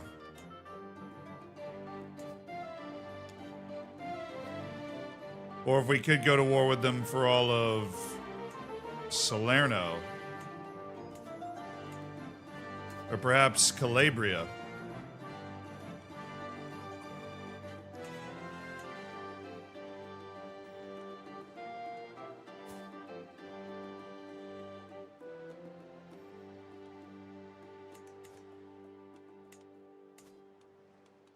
Or 2/3 of Apulia. We could just work our way and try and drive the Byzantines out of Italy, because they're on fire right now. They're having a terrible day. It's all women except for this guy.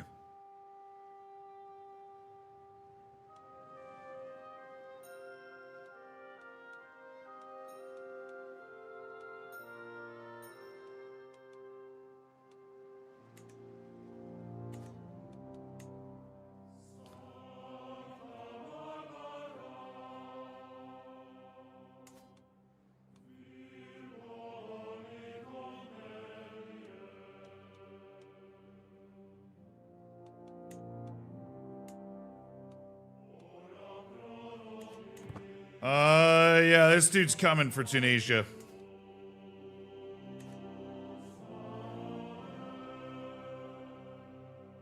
Yeah, we have a truce with the Italians. We're in a perpetual state of truce with the Italians because we were picking them off one piece of land at a time. Sieging them, destroying their army. Keeping them downtrodden. I am now august. And pregnant. Exiled apostolics. You're more than welcome here. No. The Regnum of Sardinia is not embracing the apostolic faith. Please. Please.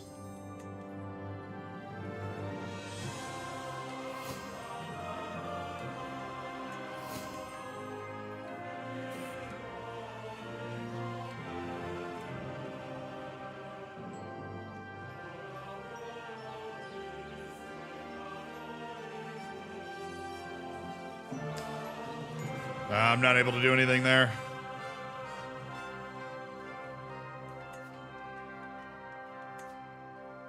I can commission an epic. The price just went up 5. Oh, I guess it might be relative to my income or something. The Great Duelist. Domitian's arrived at my court with a bandaged arm and fear in his eyes. He tells me that my son and heir Sextus has been challenging people to duels all over Tunis. Of course he has. He's an absolute beast. Please forgive me, my Regina, but this has to stop. Sextus has turned it up at my doorstep and challenged me. I had no choice but to accept.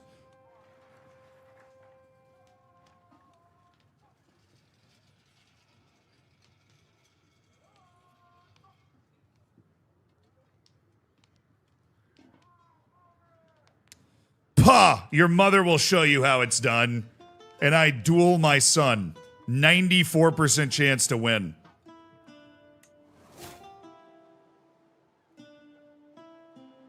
Yeah, you thought you were 6, Sextus. I'm like 5 months pregnant. What's up?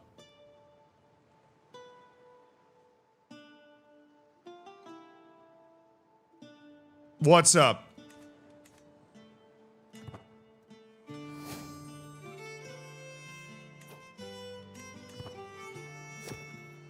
Pregnancy buff.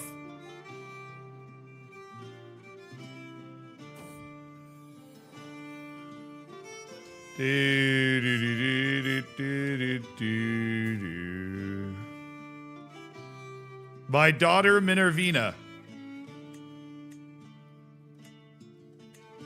Agrippina. She's really good.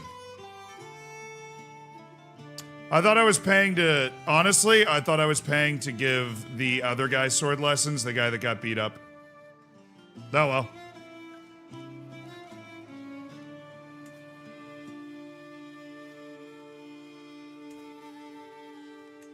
Sometimes you just gotta go beat him up.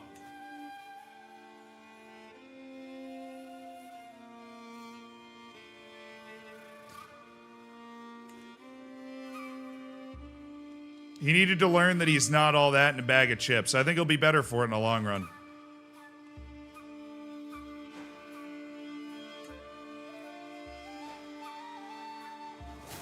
We might want to just start this war anyways. I mean, what other war are we going to fight? I'm leaving these buffer states in here.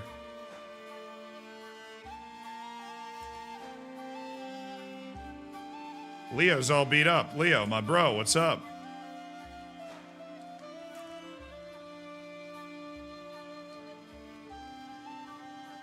He's created the Duchy of Amelia.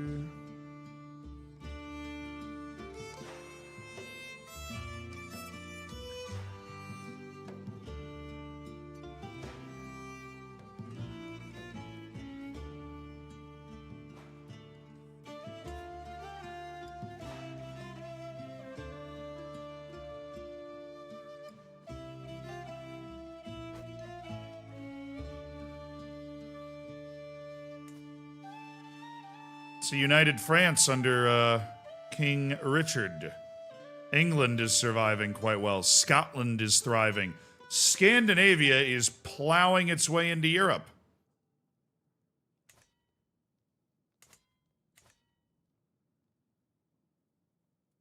And the Kingdom of Sardinia continues to shred the Kingdom of Italy and expand. All right, I'm just going to do it. This guy's going to be so preoccupied. We're just going to be sieging. I mean, the problem is, what Byzantine cities are available to us? Boom. Like,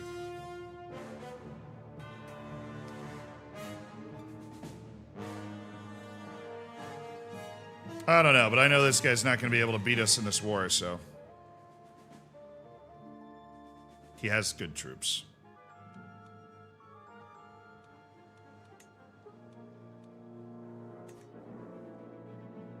But I want Capua. I need better claims somewhere. I've got the whole claim on the Kingdom of Italy thing, but I need to be an emperor before I can do that. And to do that, I need the Empire of Italy. Which I need 38 de jure counties in Italy. I have 23. You can do this war. We could fight the Venetians. Oh, am I finally replenishing my levies? I probably want to let that happen. If that's finally allowed to replenish after sparing some extra men for flood recovery. No, I don't think so. Alright, well, I've got claims for Archbishop Saradeg for Policine. We're fighting our way across that river. Come here! We're going north. Across the Po River. Into a war-torn piece of land. Eric the Red ride. My men-at-arms are even better now. My money situation, even better now. How long am I streaming today? We're streaming until the clock says 15 hours remaining, because that's how much we're streaming on the last day, so. Now, Venice was our faithful ally long ago now. Long ago was Venice our faithful ally. Been many days, many nights.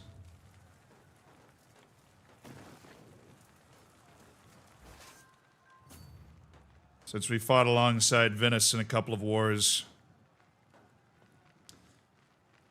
Need to drive them back into Venice. They're all on the mainland and stuff. It's getting a little ridiculous.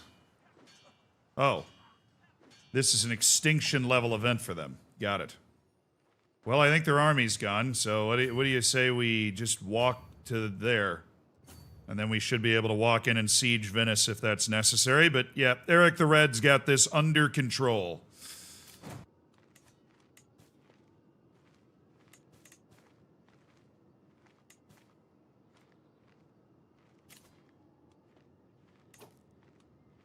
Oh, Claudius is having a feast. So appoint Casimir as my caravan master. It's not a long trip to go up to the feast. I mean, I'll go check it out. I'm gonna leave my capital and head to the feast. During the war, we don't really care. We've got this war under control. Eric the Red's missing out on the feast. I'm sure he's sad about that. But this is probably the most famous, or the most important duke in the realm outside of me, up the island just north of us.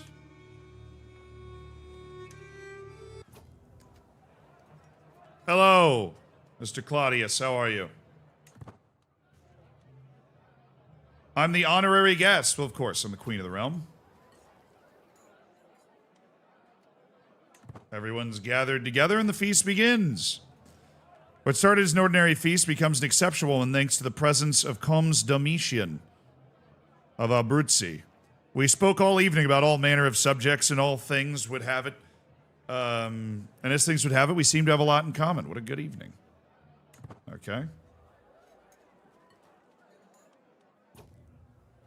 Pleasant atmosphere. Guests throng to and fro, eating and chatting while flickering torchlight plays off every wall, light bouncing like laughter around the hall. I've always found the natural order of a banquet delightful to behold. Tables neatly laid out, social ranks quietly enforced, everyone happy and laughing and in the proper place exactly where they should be.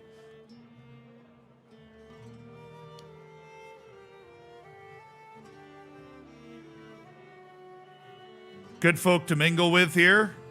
Or a chance to be seen with the great and good. Now, good folk to mingle with. I already have a lot of reduced, I'm not very stressed at all, so might as well mingle. As I stumble outside in search of a place to relieve myself, I hear shouting around the corner. As I turn, I see my cousin Alia sneer as she sinks her blade in the face of a cowering Tiziana. Oh my goodness. We've had a murder at the party!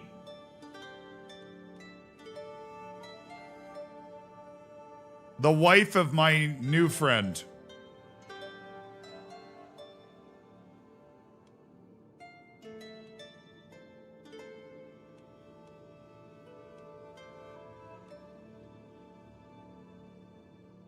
Everyone will know of this crime. What in the world was that? After having spoken over dinner for a while, Tassim leans over and tells me that she finds impressive how knowledgeable I am about so many different things.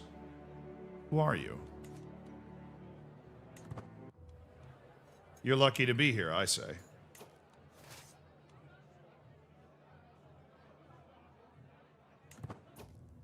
Alright, just keeping track of my siege. Getting reports The feast winds into the inevitable conclusion. There's only one event remaining that everyone is expecting, and that's Duke Claudius's toast to the guest of honor, me.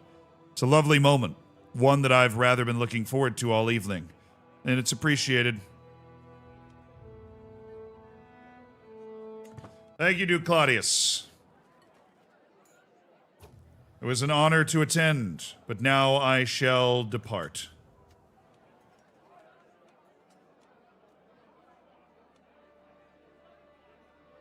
I'll gain the eager reveler trait. Why not? I enjoy a good feast. All right. We're headed back home. A good feast. And we've reaffirmed our friendship with the house to the north. Descended from the peasant Clementius. Oh, wow. Huge setback in the siege. Okay. The Lollards are in Flanders. Well, they're all over the place, and they've been begging me for refuge for years. Somebody else converted to Lollardy. I visited the Regnum capital of Sardinia. Well, yeah, I live there, but I got credit for visiting on my travels. Oh, wow. Duke Sicko's gone sicko mode. The faith prepares for war. Ruthenia.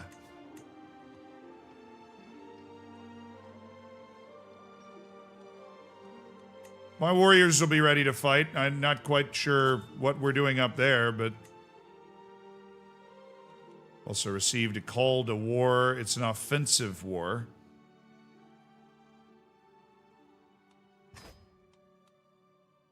Alright, well look. I'm not actually gonna be there. You know. Just figured I'd point that out. Oh my... Bro... King Munio Fernandez of East Francia. You know what? I'll join your war. You guys are already winning your wars pretty comfortably, so... Alright, this war's over. Just end it.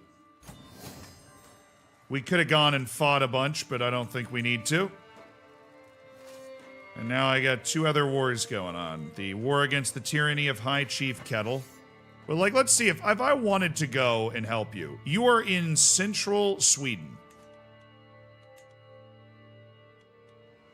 Like, I realize we're allies in name, but the idea that you would call me up is a little insane.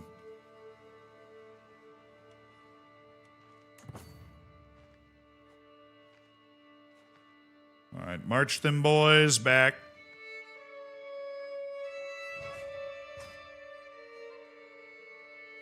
Send the army home. We're crusading for... We're not. The Kingdom of Jerusalem still lives. Oh, no, it doesn't. We're definitely going back to the Holy Land. They are definitely launching us back to the Holy Land when what we really should be doing is fighting the Sharafids. They're scary. Fortunately, dude's got fragile bones. Oh no, consumption.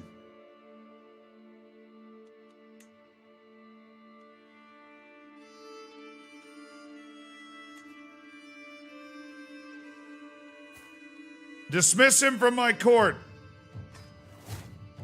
The hell out of here. You have consumption. What the hell's going on? We're not putting up people with consumption.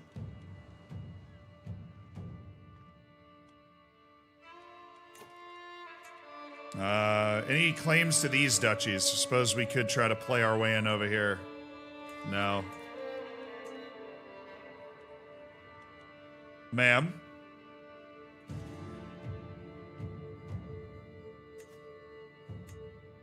Really? Alright, how old are you? 59? Alright, Berta von Luxembourg. I need you to live. And then we could go to war and take this duchy right here and give it to Berta von Luxembourg.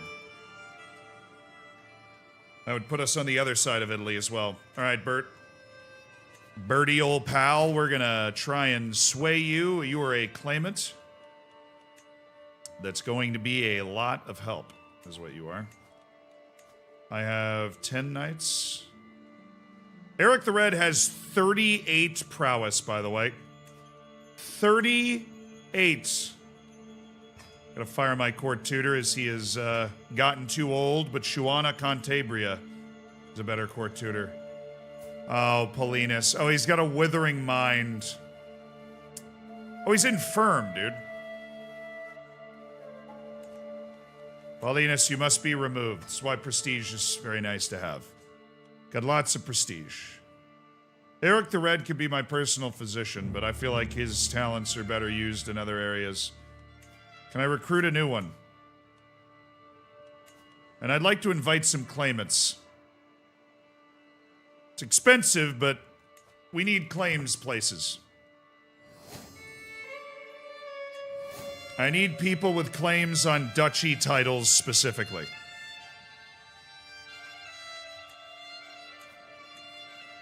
Habab.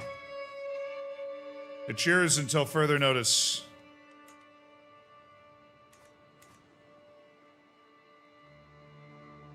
Habab, I was worried his mind might be withering, but we've invited some claimants. Let's see if those claimants show up. Igfon, thank you so much for the prime, dude. Redirect the crusade.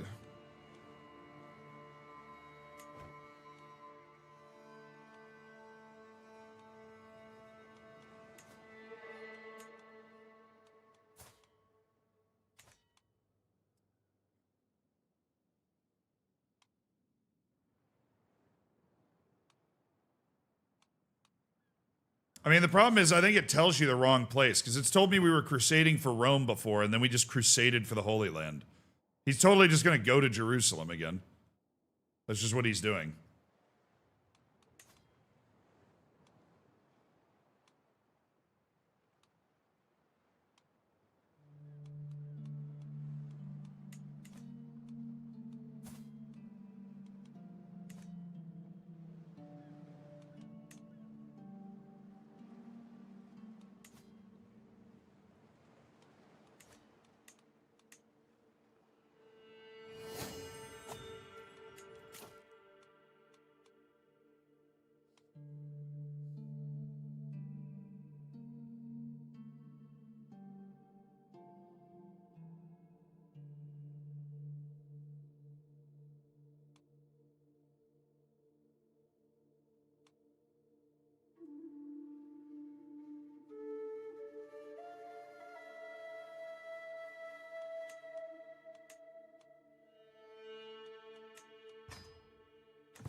That was because Rome was already taken back, so it invalidated.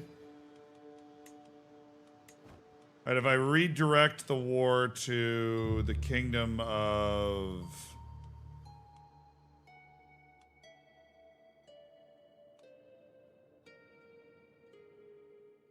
the Sharifid Sultanate.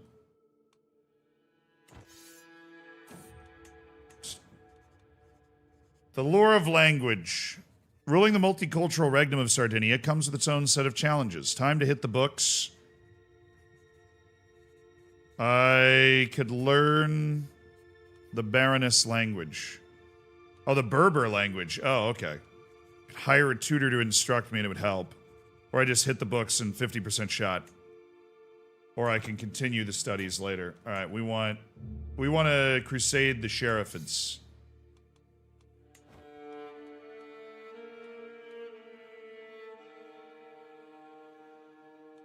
Why can't I move this, dog?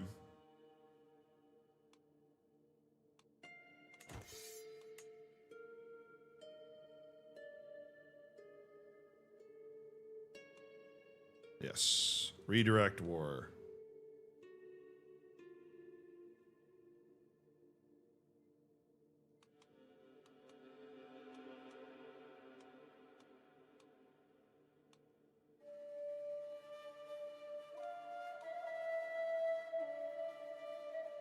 Sheriff and Sultanate.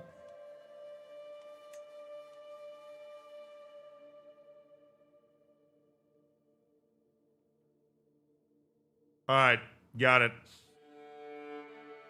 It's this one right here. Costs 500 piety. I don't really have a lot of piety.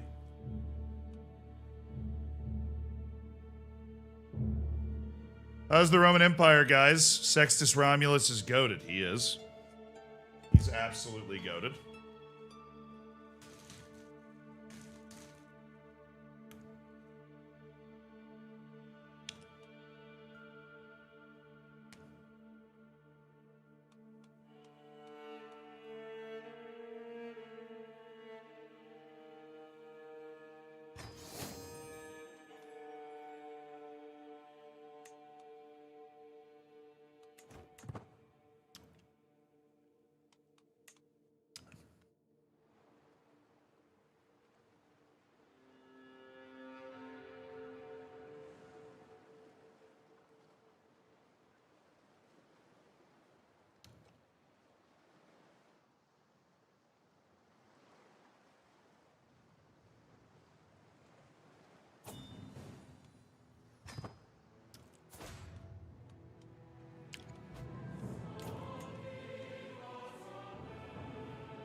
Our alliance with those guys way up north has now been invalidated.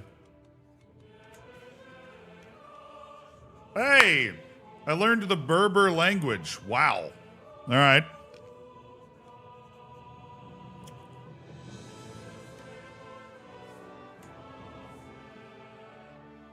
Look at me go.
Justina, Varina's daughter, Romulus. Okay.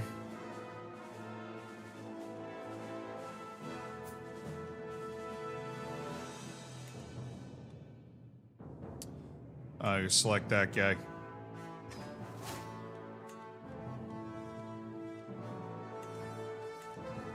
Do do do do do do do do do do do do do do. Marius can now marry Cecil Thorsvald daughter, the pure-blooded Cecil Thorsvald daughter. How is she pure? How is she pure-blooded? That doesn't make any sense to me. I thought it was something that had to be passed down to a kid. There's no way a kid could create it.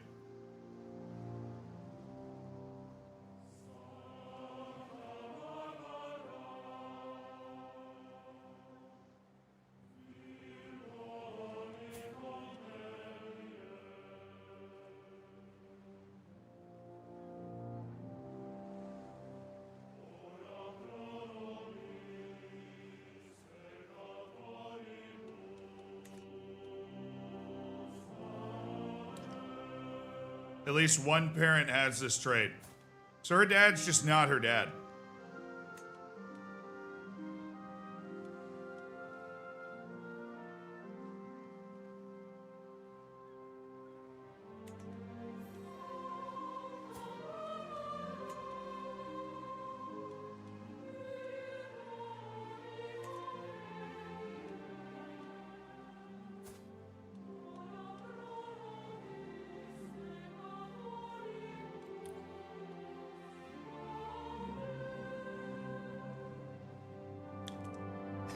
All right.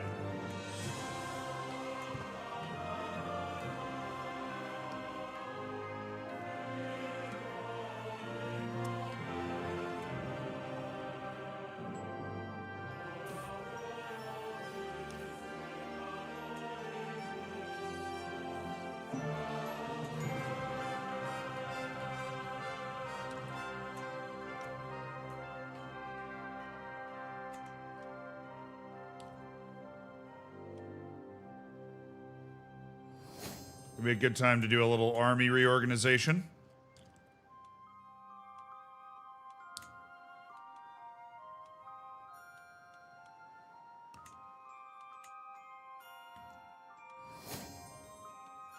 And begin to raise up a group of retinue pikemen instead. Crusade for Egypt is on. We'll do that later.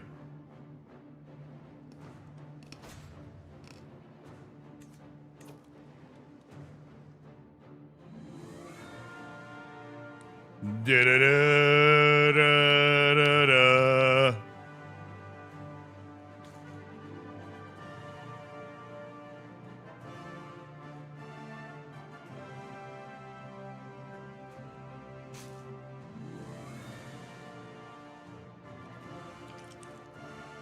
I do remember they all go to Rome.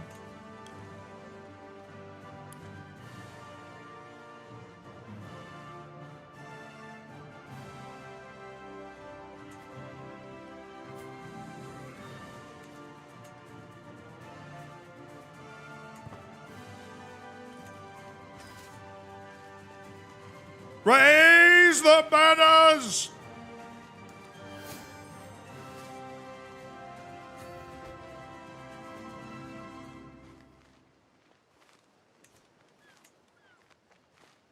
It's time for the Third Crusade. Eric the Red, famously not a Catholic 11 man, months, let's will go. lead the armies El in this Clasico crusade. tomorrow. What's your course. prediction? What is up?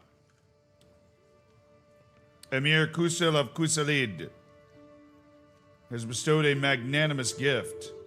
Look at these muscles, the hindquarters. This one will serve you well in war.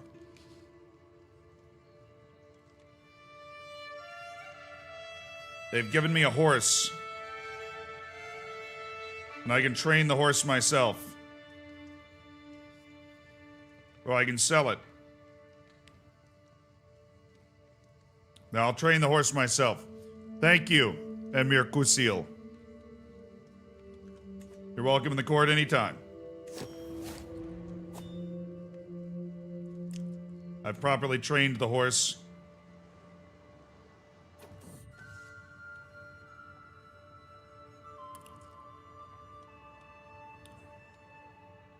A name inspired by history, a name inspired... Well, what do we name our horse?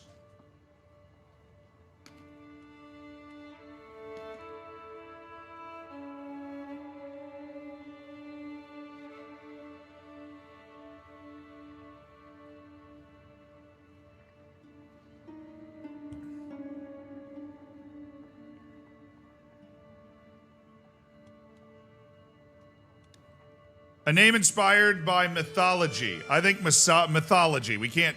I'm going to do a mythological horse. Ooh. Lamray of King Arthur. Xanthos, the name of Achilles' other horse, would fit better. Abalius. Boreas, the ancient Greek god of the north wind.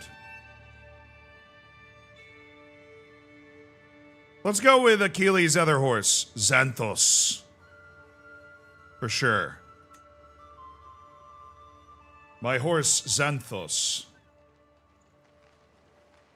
Alrighty, the men stand ready and supplied in my very own lands, right next to where we are. The lands of Sardinia.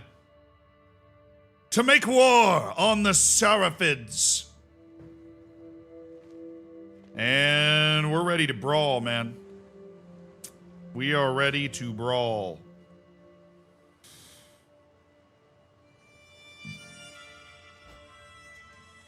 All of Christian Europe bringing its armies together for the glory of God.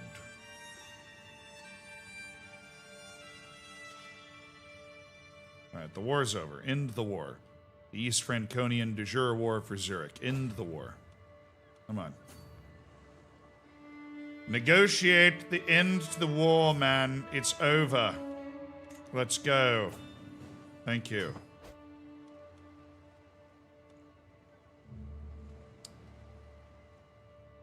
Look at the Catholics descending now.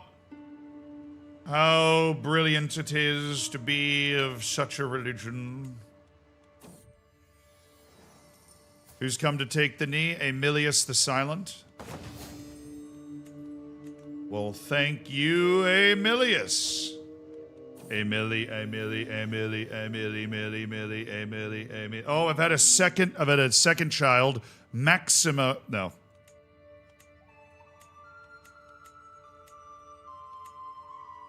Hortensia Romulus. Sextus's kids are popping off.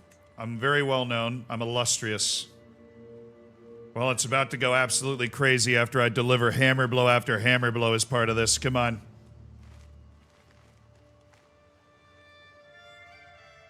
And sure takes you guys a while to walk down here. Jesus. Oh, we're going. It's time to boogie. To the seas! Draw sail! Draw sail! What's Xanthos up to? A renowned trainer has approached me after hearing rumors of my mighty mare Xanthos and offers her services. She needs to be stronger, move more swiftly. She needs to work on her endurance. No, I'm not going to spend... I don't know what any of this does. I kind of want to find out, though. Let's make the horse stronger. Ah, the Basilios. I can start exchanging letters with the new leader of the Byzantine Empire.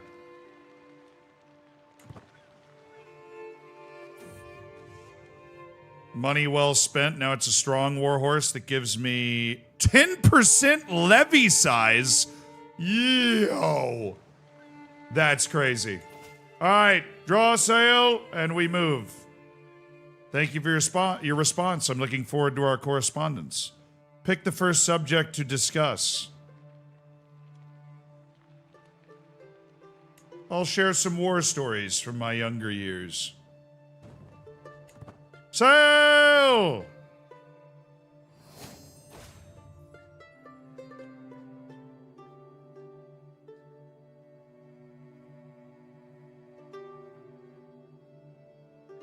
Oh, he's an idiot. My last letter was so full of obscura I couldn't follow one sentence. And the thing I used to value our friendship. All right. Anyways, Berta. Damn.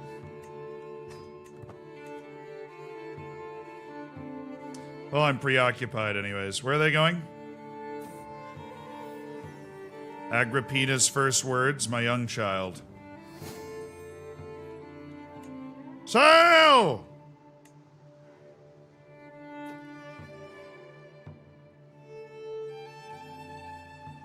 Land in Tobruk.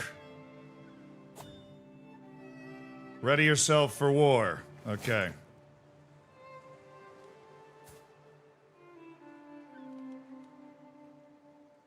Junior Romulus is now no longer my lady in waiting. Well, that sucks. What about Livia Heraclean?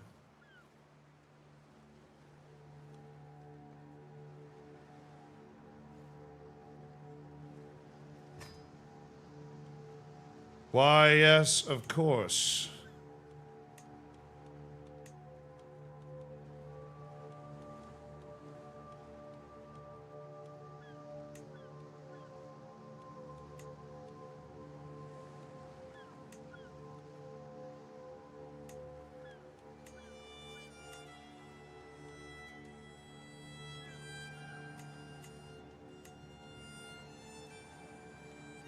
Checking my court positions. All right. We're just sieging the Sharafid Kingdom. One place at a time. Okay, let me go there then. And we'll see if the massive army that they're building surely somewhere is going to show up from somewhere. I don't know why all of them have decided to go there. Is that the only place they decided to go? Yes. It is.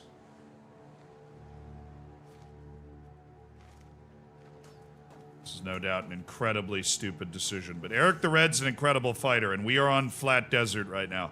I wouldn't hit, you know, I think I got a decent shot to be able to mess with these guys if they come and try and tango.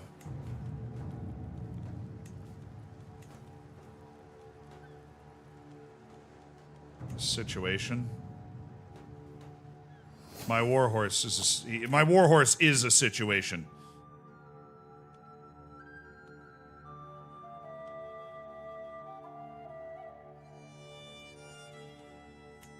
work our way there and then go to truces afterwards.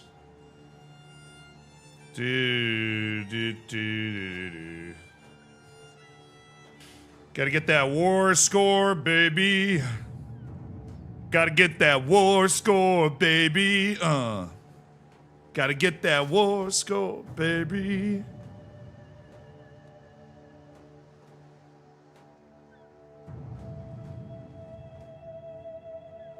Gotta get that war score, baby. I gotta get that war score, baby. And boom. Gotta get that war score, baby. Yeah. Gotta get that war score. I'm getting that war score, baby. Yeah.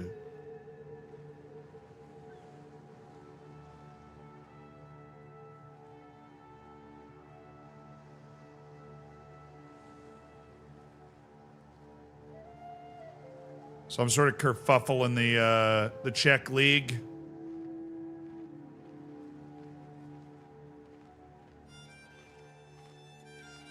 Sounds like a good time.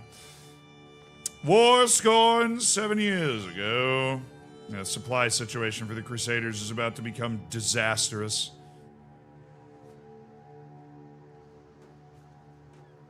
Alright, well, I besieged this oasis to get myself some nice independent war score for having besieged multiple counties by myself.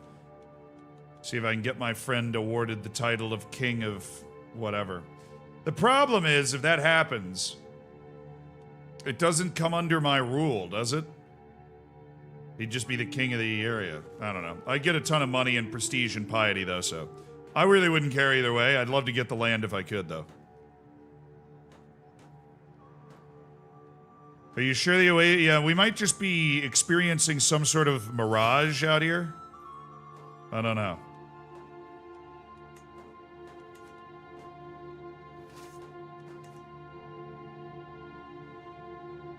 Well, there's their... Wait, boys! Turn it...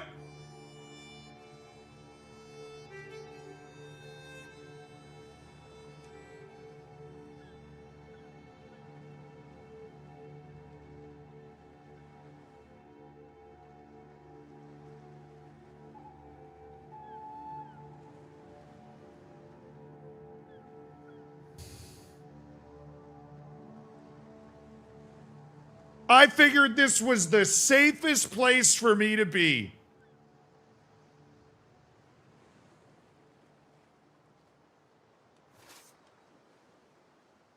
Wait, why? There's no option to disband. No, you can't just disband in the face of an enemy. They're all... I mean, they're coming. We're just gonna get suplexed supremo by the time they get here. Andalusian scholars have made great strides in medical knowledge, but the polymath Abu al-Kazim al-Zari has been exiled by my acquaintance Amir Qutiba's court for a poem and a mistake, and seeks new employment. I could use a new physician.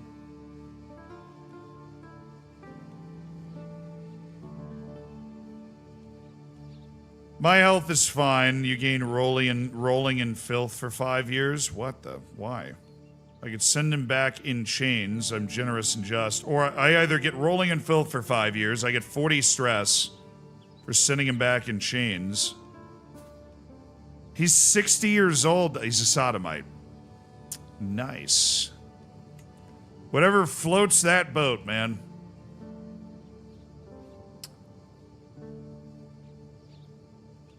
I don't want to spend 260 gold. I'll just roll in filth for 5 years. Hey, army? Hey, literally all of Christendom? Are you guys coming? No? Cool. Well, there are 27,000 very well... Oh, well, you know, 17,000 guys are coming and they still say it's a balanced chance. That is a credit to this army. We are going to die in this oasis, though.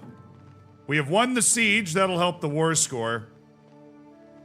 Glad our army could be up to something useful. God, you idiots. Watch me take a chunk out of these guys, all right? Any day now. No, you guys are cool. You guys are great. You got it. That had nothing to do with anything. What's happening here? Run! Into the desert! Run! Jesus. Guys. How does that happen? Come over here and resupply. You're all running out of supply and you're all gonna die. Trying to conquer from North Africa over? It's ridiculous. You're all gonna die. All of you. You're all gonna die. Nobody has any supply. I've got to completely rebuild and retrain my army, which has been completely deleted in the latest, giantest, dumbest crusade yet.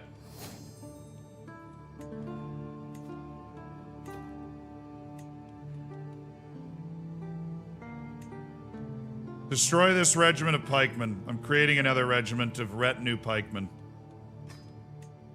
And we're going to elevate it to size 3 with the money that we have. We're going to retrain all the way. We might as well retrain a new unit of retinue pikemen. They're better, tougher. Maybe we would have won. Great crusade, man. Oh, you idiots. You're all gonna die. What's a cadet branch? It's a different family, right?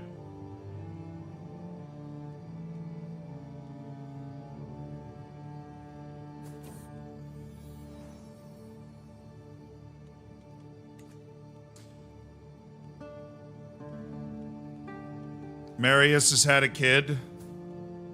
She did not pass down the pure-blooded trait, unfortunately. Severus Romulus looks alright. Conquer the land in Sicily. Yeah, well, I mean, I don't have an army right now. I'd love to do that when I have an army. Have we fought yet? Was there a great battle? Nobody's running away. We're just sieging. It's a war of attrition. Oh, he's back. My alliance literally returned when he came back. Who are you losing? Oh, he's getting destroyed by this guy. Oh, no.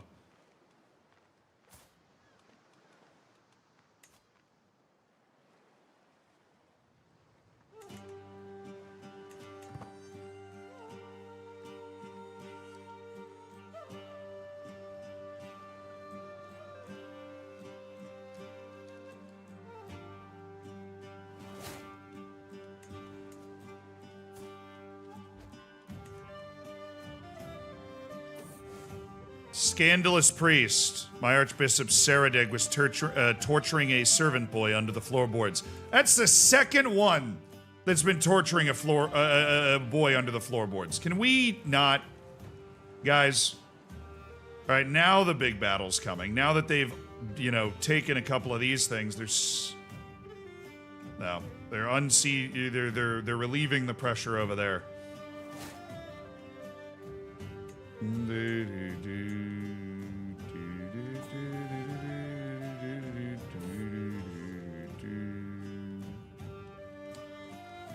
Exotic arms. Along with their strange goods, merchants bring tall tales from distant lands, unverifiable, full of wonder. A group of Baroness paddlers purport to have brought Bugis objects, said to have come from the faraway court of a great ruler of Sulawesi.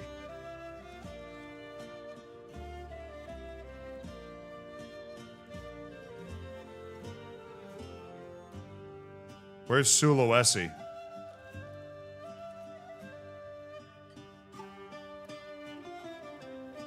Surf flip instant time. Oh, baby.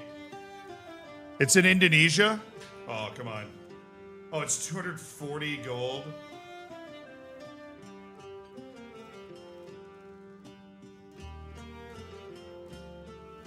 Yeah, there is a great empire in Indonesia right now. China's united.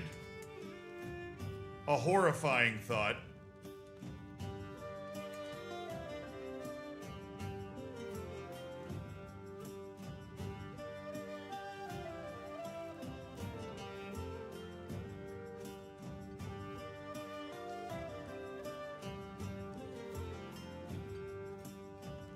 You don't have armor, so go for it.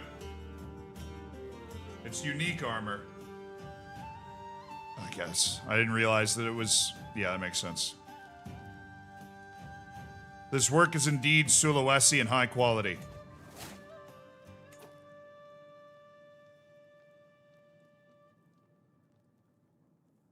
I hate it here.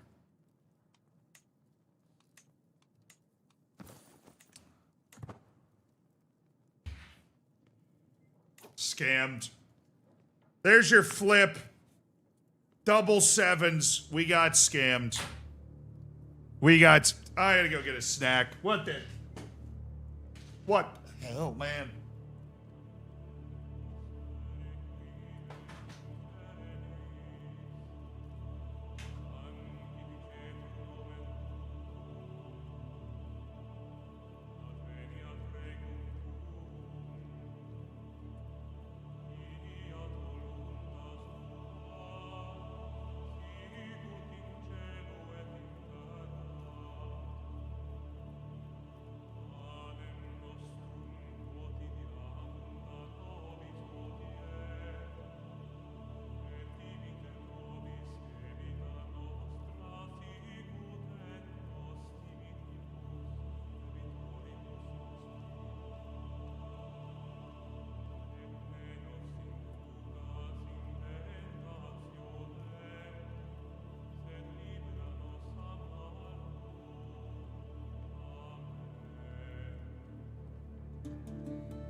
We've got some dill pickle chips on tap. Now, where were we? In the middle of a crusade, getting shellacked. Something's going on in the court. Eyes everywhere. My fair lady-in-waiting, Livia, has settled into her role admirably. Seemingly able to anticipate my every whim. What's more, she's let nothing escape her attention at court, from the most trifling gossip to the gravest news. She could be a great asset if these talents were given some direction.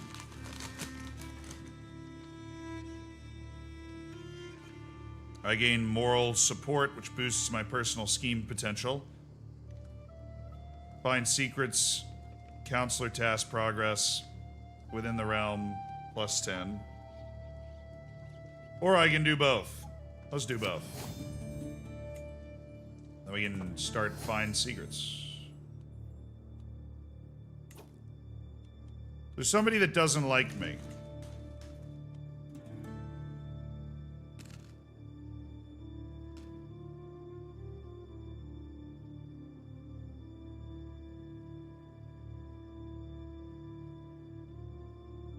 Perhaps.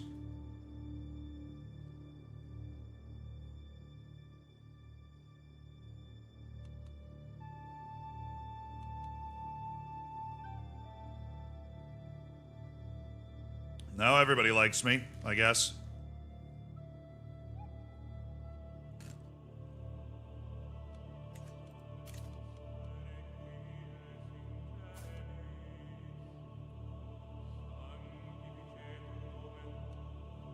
He leads a band of travelers known as the Roman Unicorns.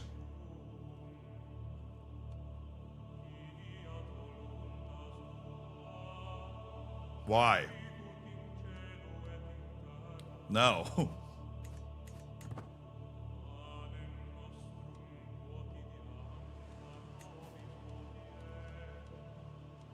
Oh, we just got scammed out of 200 gold. That sucks. So what we're gonna do is build our army up. We're rebuilding our troops right now. Our men-at-arms, our levies. And then we are going to head to Sharafid. They are brawling, and they're winning sieges. Now they're in the Heartland, they're actually able to resupply a little bit. So that's good for them.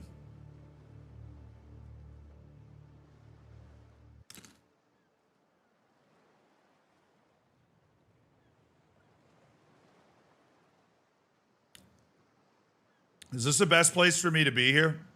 Like, should I play from up here? Probably, right? Then you'd see the war score. Alright. No, because when I'm up here, then I'm blocking everybody's faces. Like, if I click on her, like, you can't see anything, so. I think bottom right is the right place to be, but. The war score is low. Head of faith, I am in need of gold. Thank you. It will actually aid me greatly. Go central? Yep.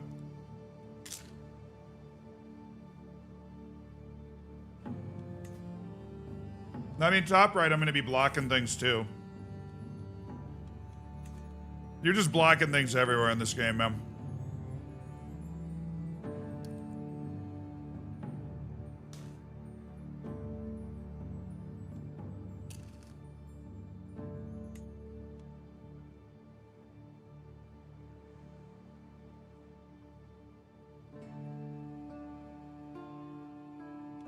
Yeah, maybe we just show face cam, and then I just describe in detail what is, what's happening, and then you guys just know what's going on.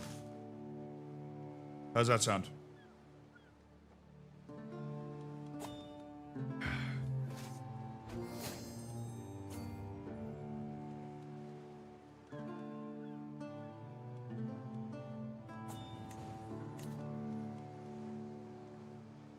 Duchess Cecilia of Corsica.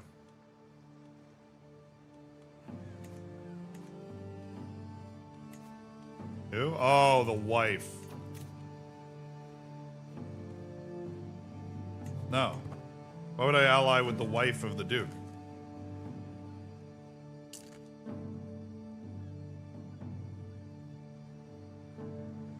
It is amazing how not stressed this woman is. It, like, actually is crazy.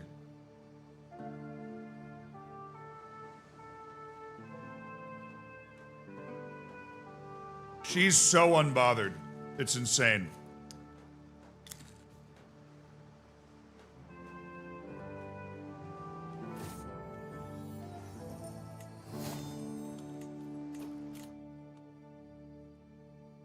Yes!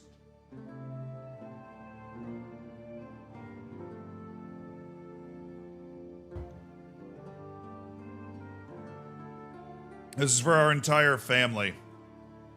We get plus 10% powerful vassal counselor tax contribution. Plus 5% vassal opinion. But, you know, we're working on the Roman law. Mostly fair. Faithful magistrates. Power and prosperity.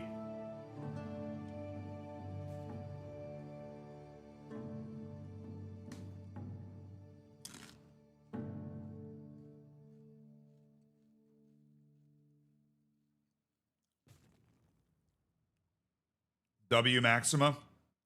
Yeah, the queen. The queen herself.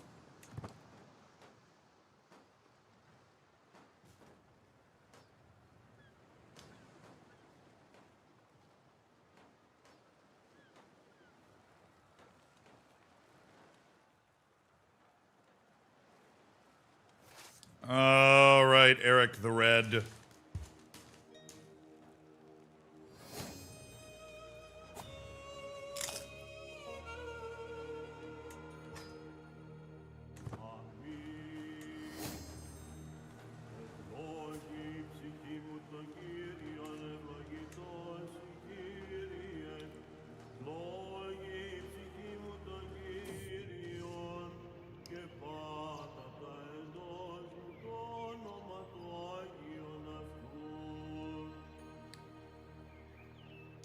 The Duchess Minervina, my niece, my brother Aurelian's only child, wants to take the horse for a ride. Yeah, sure. What do I look like a jerk? Come on. She can ride the horse. No problem, man. We're kind of winning this crusade, dude. Not gonna lie, I think I'm just gonna sit here and siege all of these castles. And then maybe I'll sail down here and siege some more, but I think we're gonna win this. Oh, there's a massive army up here. Sieging back.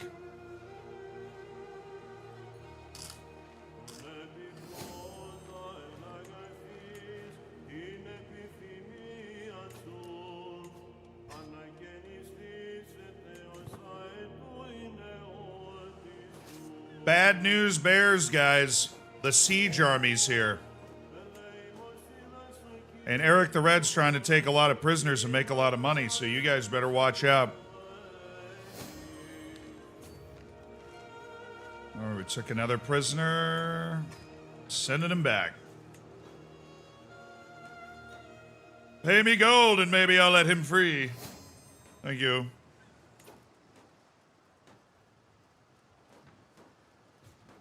Can we get a U check? Yes. I saw, you wanna know what's really funny? I saw that earlier. The Kingdom of U. In Tibet, in the Highlands. Guillermo Kelzang. So Kelzang of U, of the Lahari house. They got nothing on Yang, who can call on thousands of people.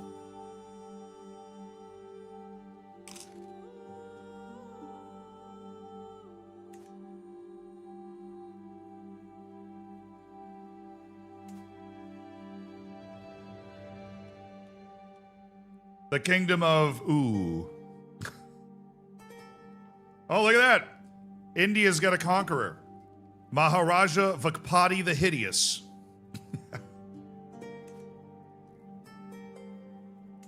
Amazingly, the Indonesian kingdom has just survived and persevered. An Amazonian leader, Panjati the Stout.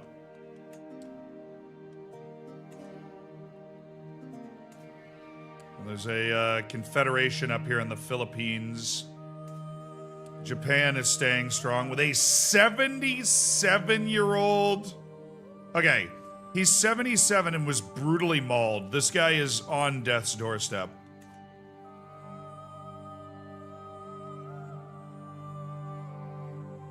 The Abbasids are still doing it. Abyssinia and Ajuran. There's some kingdoms bouncing around in Somalia. Kingdom of Nubia. The dude abides. The Sahara. Used to be a great power, the Kingdom of Sahara. Empire of Guinea. Kingdom of Guinea. They're an empire? Yeah. They don't have it.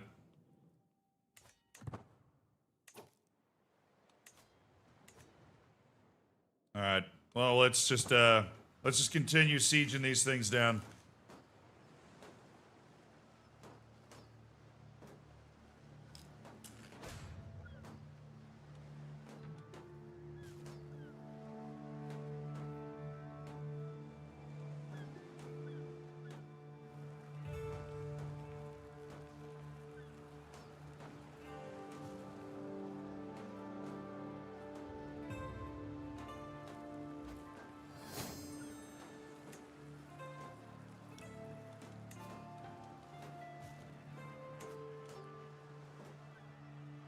Only getting more expensive. I'm going to commission the epic now.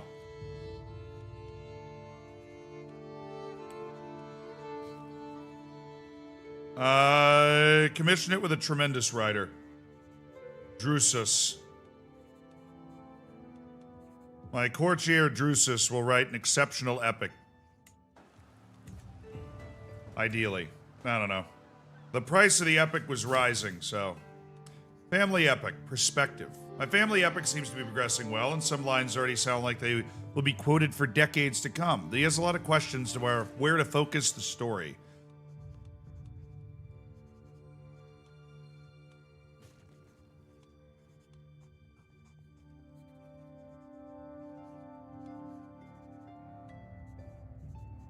It is a family history, so be generous.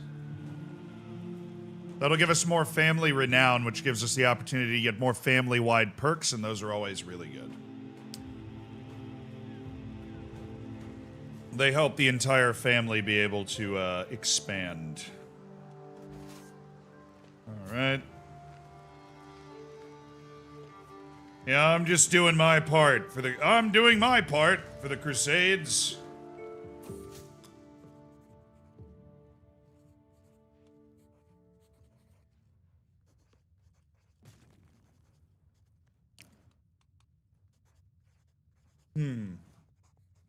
My Chancellor Bruno is reading my family epic as it slowly comes together.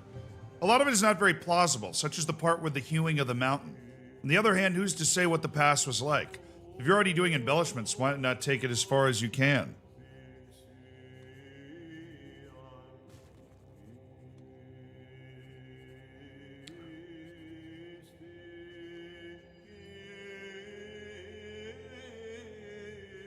Now it should stay as true to life as possible, or just tell a good story.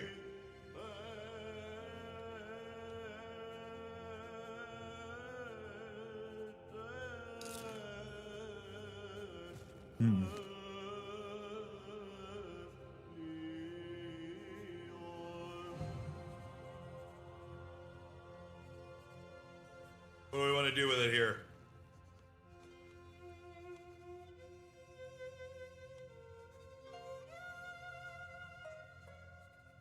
On completion, the book will allow you to improve personal scheme success chance. I'm going to take the second one. I don't, like, 150 renown's not that much. I'm getting 4.4 a month right now. Only going to go up. Where I think having the book that can give personal scheme success chance for maybe the rest of the game at a high level would be awesome.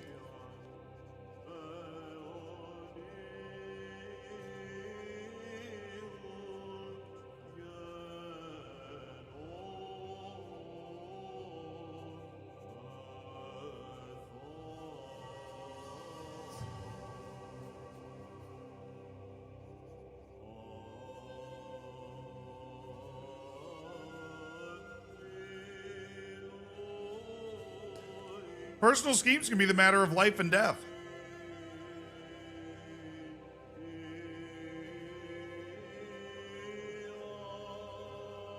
All right.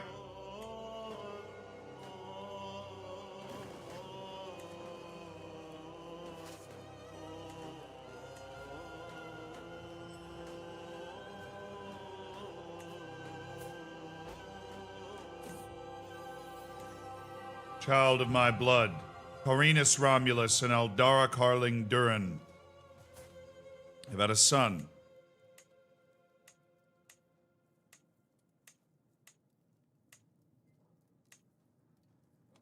Marcian Romulus. All right, you. I need to marry my son to somebody.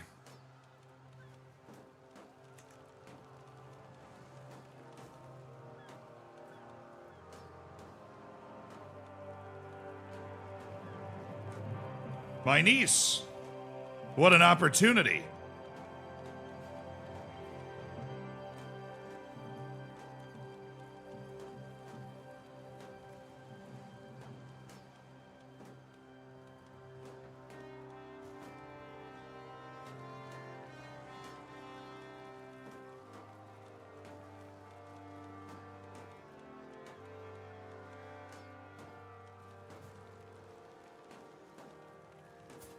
There's a genius out there. Ana Ducas Camateros.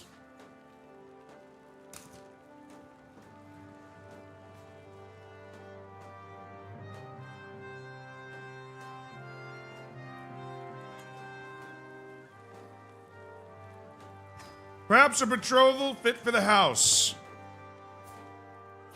Perhaps.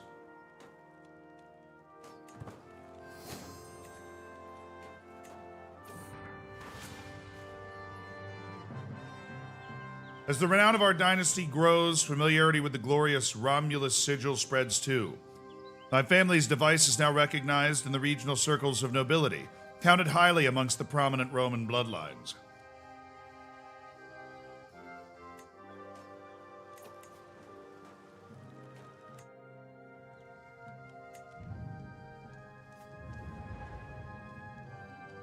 So they're now masterwork banners. That helps, obviously.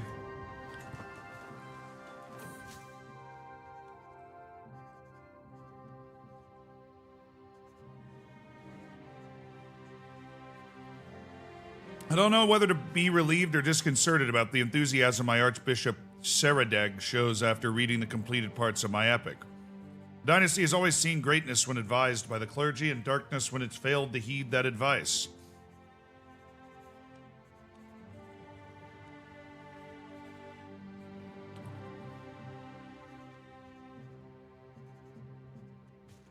It's the other way around. Or I can add piety and faith as a bonus, or I can just take 100 more renown. Is the dude blind? Yes. He's completely blind.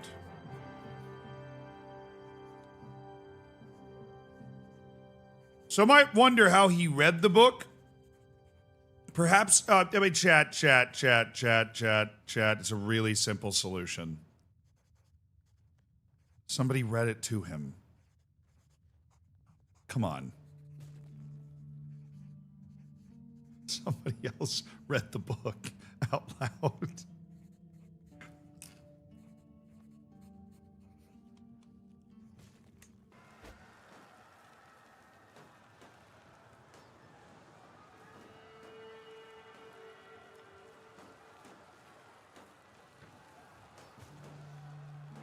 He poked his eyes out after reading in disgust. Now we're getting to it. The Duke of Benevento and Princess Philomena are thinking about going to war. Cool, I wanted to remove you guys for true Romans anyways.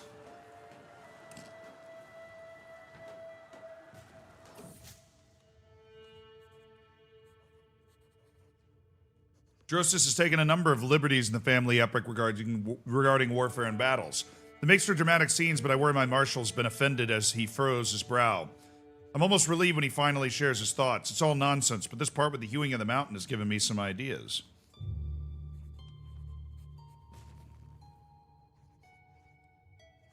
I don't need martial lifestyle experience, so...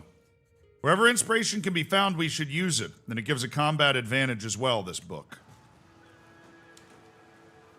Nice.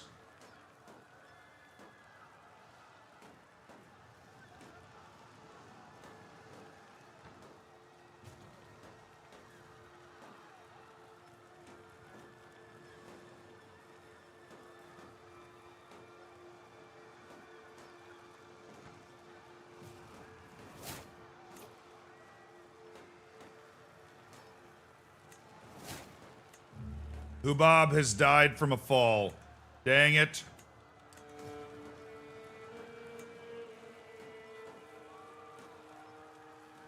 I really liked Hubob.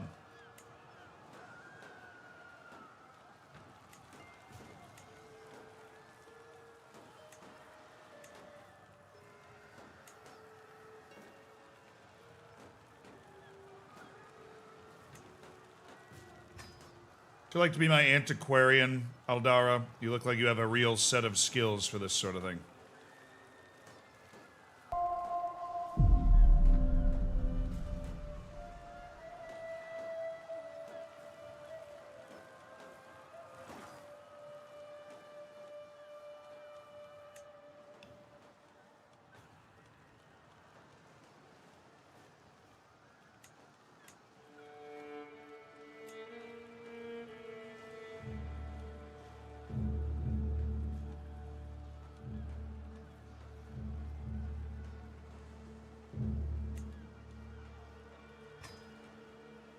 Get a high almoner to boost that piety.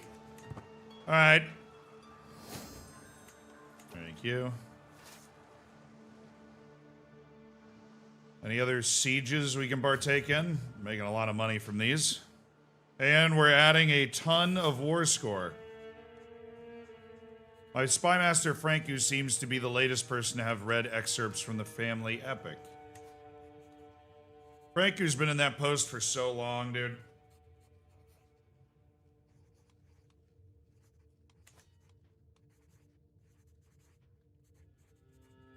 Your great-great-grandfather was a fascinating and resourceful figure.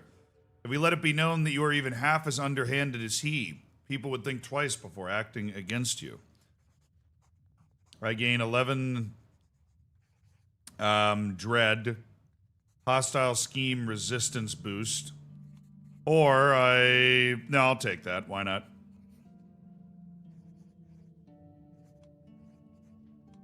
Or we claim he was honorable and upstanding. Go to Malta?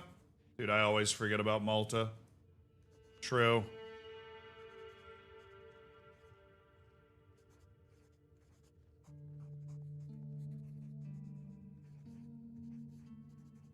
Alright, appreciate the idea, Franku.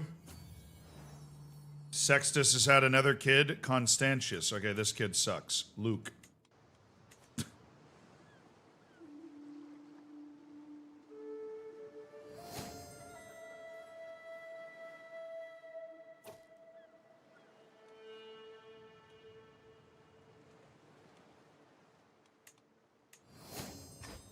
Sure.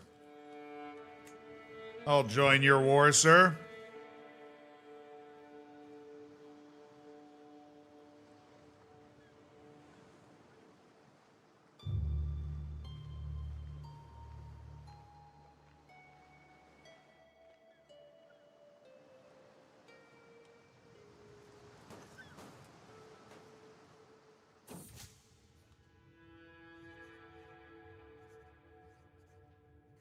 The epic chronicle of my family is finally complete, and Drusus has reason to be proud. My ancestors stand at its core as a shining example of what it means to be a ruler throughout time. Even if it drags on in a few places, and the part with the hewing of the mountain is utterly ridiculous, still, I am proud to keep this in my family library for generations to enjoy and learn from.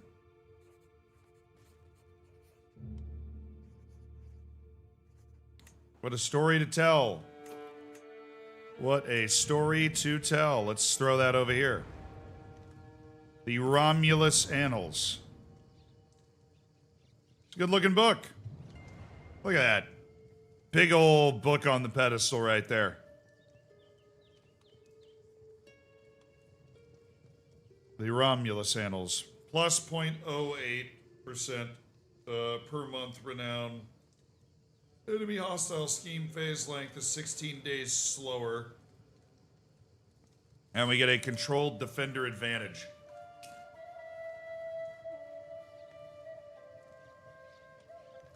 Plus 10, which is a lot.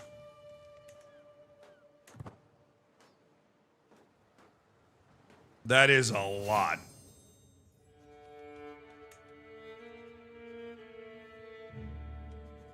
Drusus leaves your court, or I can hire him. Drusus the monk.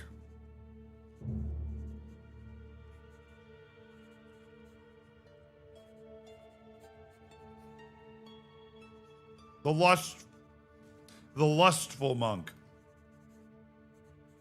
Okay.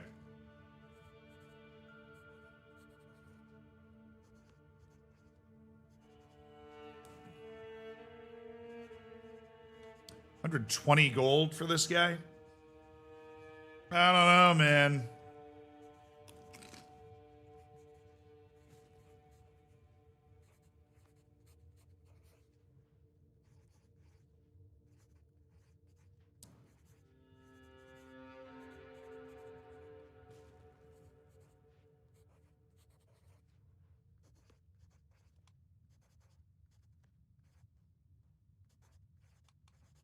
I suppose this is goodbye, Drusus. May your wandering continue.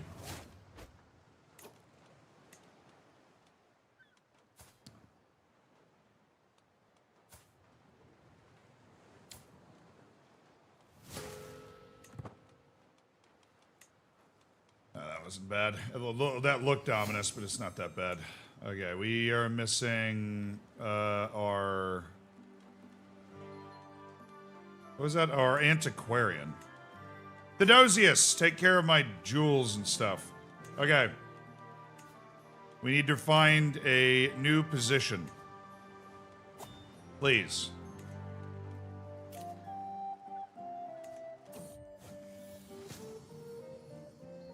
Galerius is quite good. He's quite young and already a 1-star physician. Yeah, dude's a demon. Appoint Galerius as the physician of the court, please. If it please the court. Agrippina lost her first tooth. You can keep it.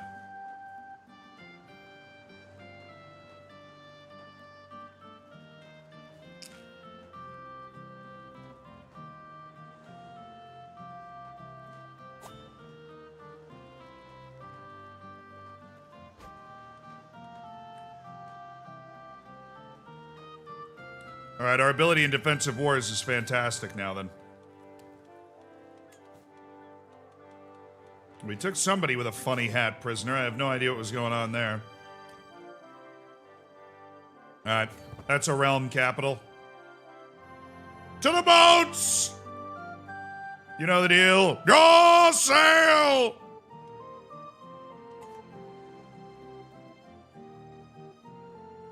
How's the rest of the crusade doing? Well...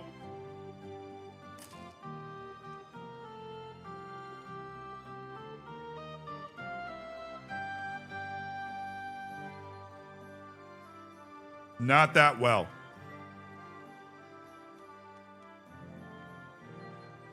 But, you know, I'm accumulating a crazy amount of war score by besieging the western part of our enemy's empire. A thankless task, really. Also gonna get an ultimatum in 1 month, so I'll finish this siege and sail back up and deal with these ingrates. Imprison them, revoke their titles, leave them in my prison to rot.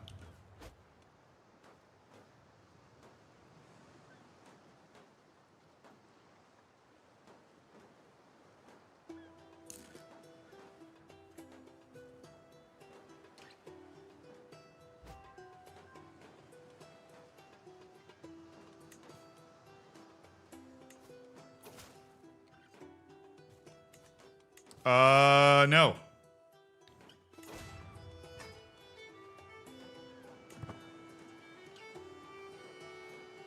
Patience, my good men, patience. We will be fine. Yeah, I'm in North Africa right now. It's just like a nice place to siege.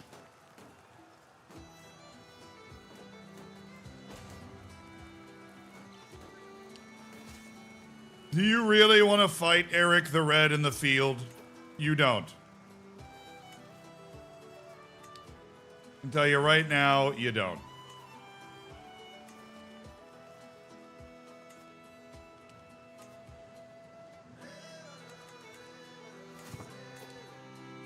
Alright, where are their armies? They've got one army there. That army's making its way down.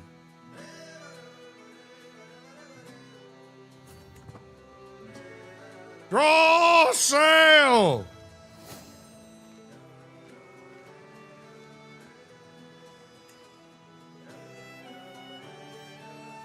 Yeah, my goal is to just get a ton of prestige and piety and money from the crusade for our great success. Oh, that multiple court cheers.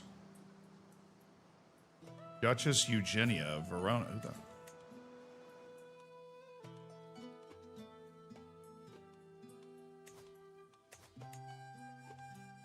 was attacking Pio of Modena. Okay, hold on.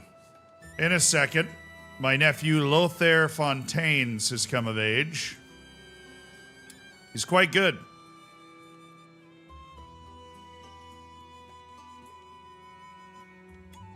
Do do do do do do do do.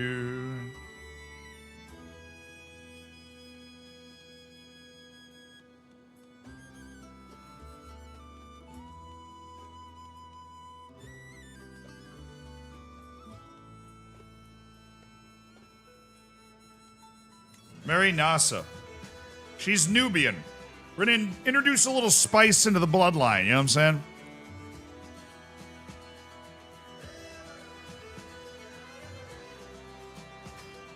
Alright, who's the other one? Renaud de Fontaine, his twin.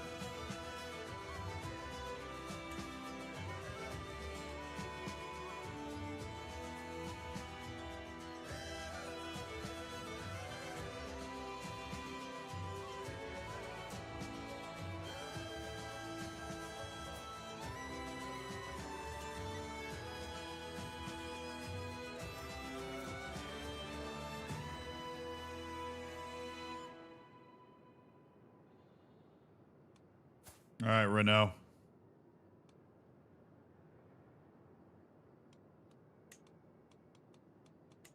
He's trained in the art of city management. Well, I, for one, am super fired up for him. City management sounds incredibly exciting.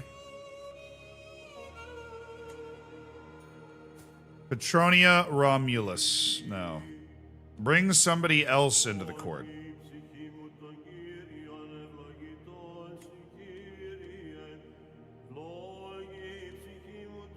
Her. 0.1% chance of being inbred. I don't even want to figure out how they're related. It'd be an absolute mystery. Okay.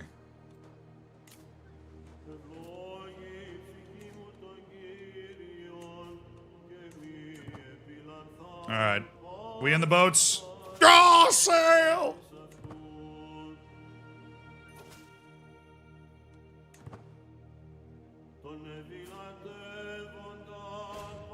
I'm still doing fine at 52 years of age. I think it's because I get a huge health boost from Amazonian, so that's the best benefit of Amazonian.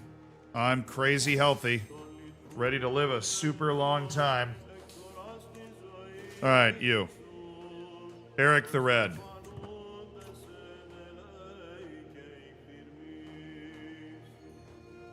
Army recently disembarked.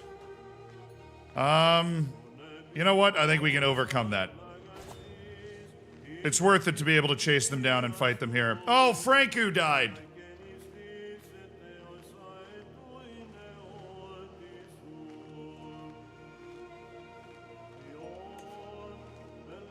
Our long-tenured spy master, Franku,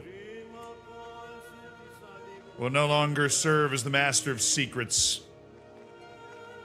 Now it's Bruno, who I brought in at the age of 48 to be the Chancellor, and he's been the Chancellor of the realm for 14 years. Saradeg still lives. My son, Sextus Romulus, continues the development. I need to watch out there. I think, yeah, we have the development penalty is hitting there. So let's increase the development in other places, Sextus, please. All right, let's put these guys down. Recently embarked penalties hurting a lot.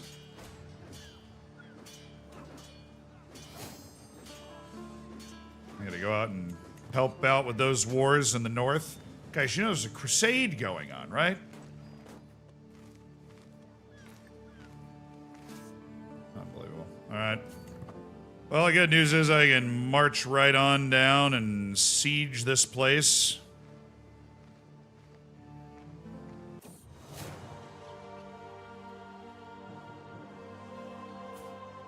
It's based, you know, they might as well make it the last name of the family. Maxima the Righteous.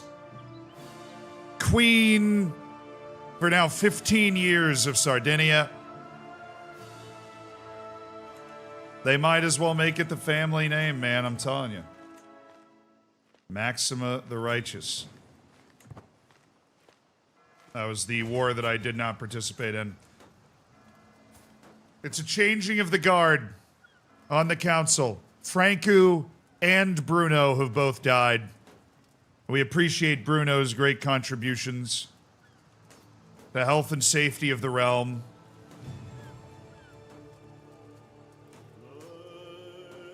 But Bruno and Franku have both died.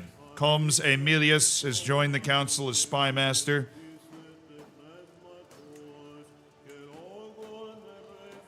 And yeah, I think we might want to check our unmarried courtiers.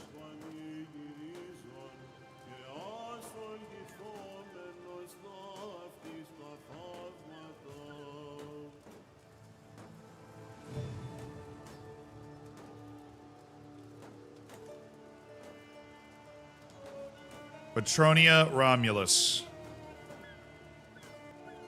daughter of my cousin. A very, very nice catch indeed.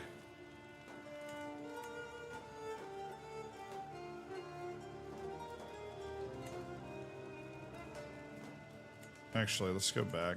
I want to use Petronia to have super-powered kids. Livia Heraclean.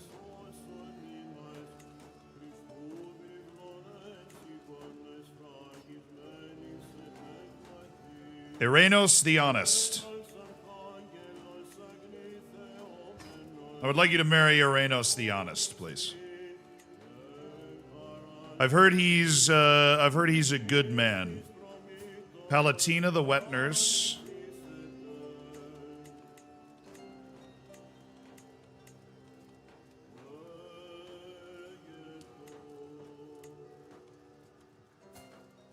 Can marry an incredibly learned man in Muhammad.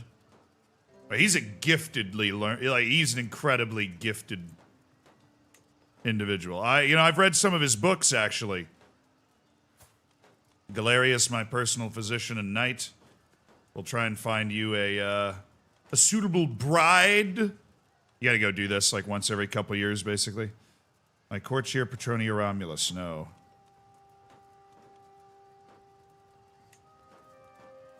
Chrysagon. Okay. Sick name. Ulpia, no. My guests. Oria Velez de Alcañiz. She is outstanding. She's 43, probably won't have any kids.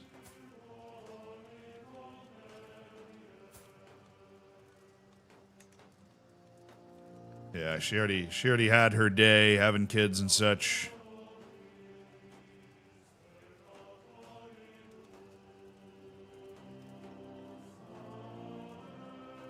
Drusus. Oh, I have another courtier named Drusus. Okay. Drusus is cool. I like Drusus. He wears a shoe on his head. I mean, the guy's a great hang. Great dude.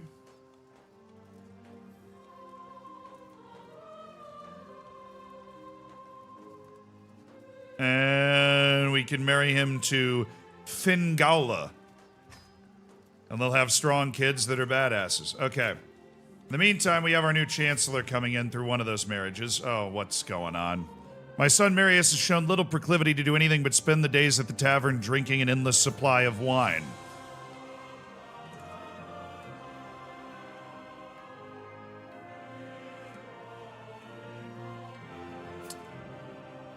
Look, so he likes, he's a little gluttonous.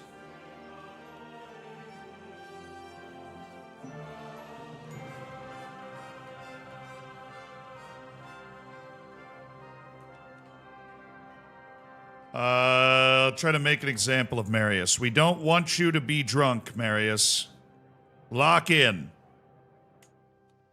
Lock in, Marius. No drunkenness. The marriages are accepted. Okay. And the new chancellor will be decided. It'll be Irenos the Honest. I read his treatise on peace negotiations. Was passed around. I thought, you know what? This dude sounds like an awesome chancellor. Agrippina's first in robing. My 9-year-old daughter, Agrippina. The princess of fashion. Of course.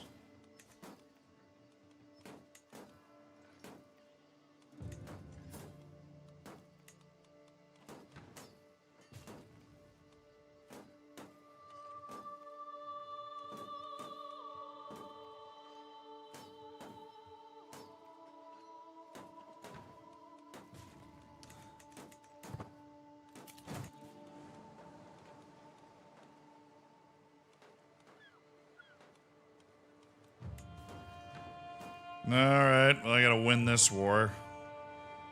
Oh, they're being reduced by somebody else.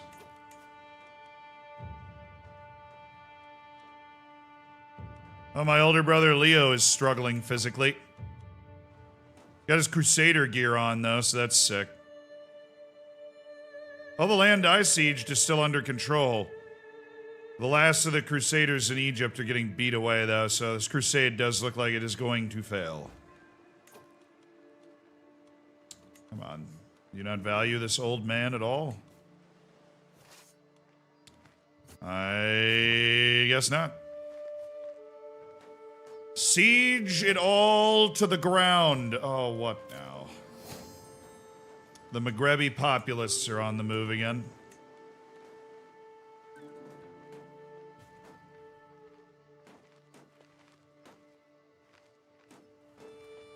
They're going out to sea. Might be worth it for me to catch them before I have to chase them all the way to the islands. We'll leave a besieging force and bring the bulk of our great horsemen to absolutely obliterate them right there. And then we can just keep on rocking and rolling. Betrothed can marry. My nephew Lothair de Fontaine and Nasha.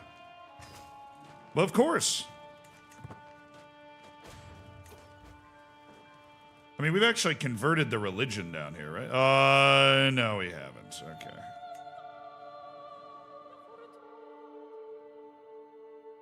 He's conquered more. I appreciate that, but I have long been saddled with useless losers over here.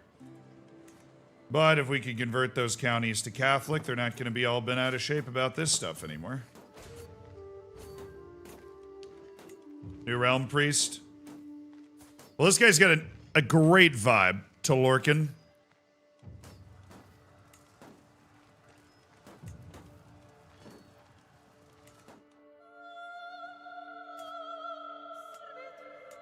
Just lost the land we fought for before, as I was down dealing with this stuff.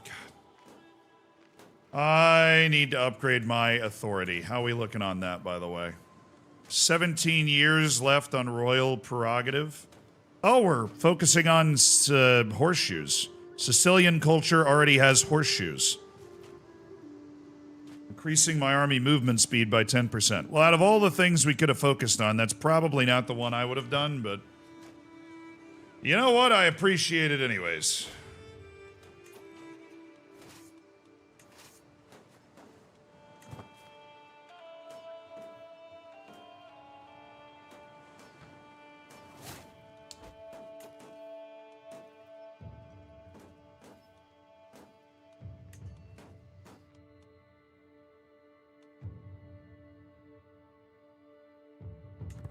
They pushed us back south of the Po River.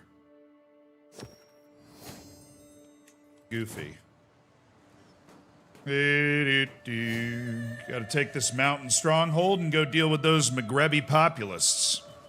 Do I still get a bunch of rewards from that crusade, even if it didn't anything happened? Yeah, the Catholics got crushed. The broken cross.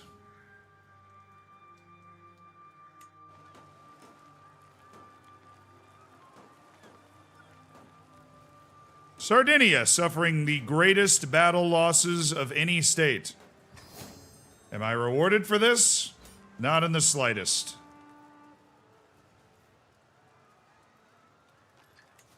Great. Well, you're all in chains now. But these the populists can send the ultimatum at any time. Well, I know how this works. Sail the army. Actually, wait. I can disband. We're not at war at all. Then I'll just recall them up here. Oh, wow, that was easy. All right, ready to fight? Let's fight.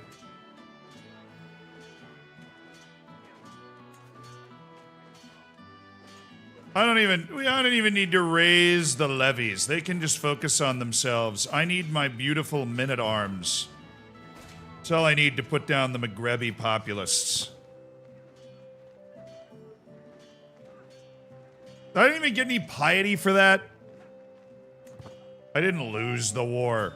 Sieged a bunch of stuff. We would have been able to beat that army if I was over there.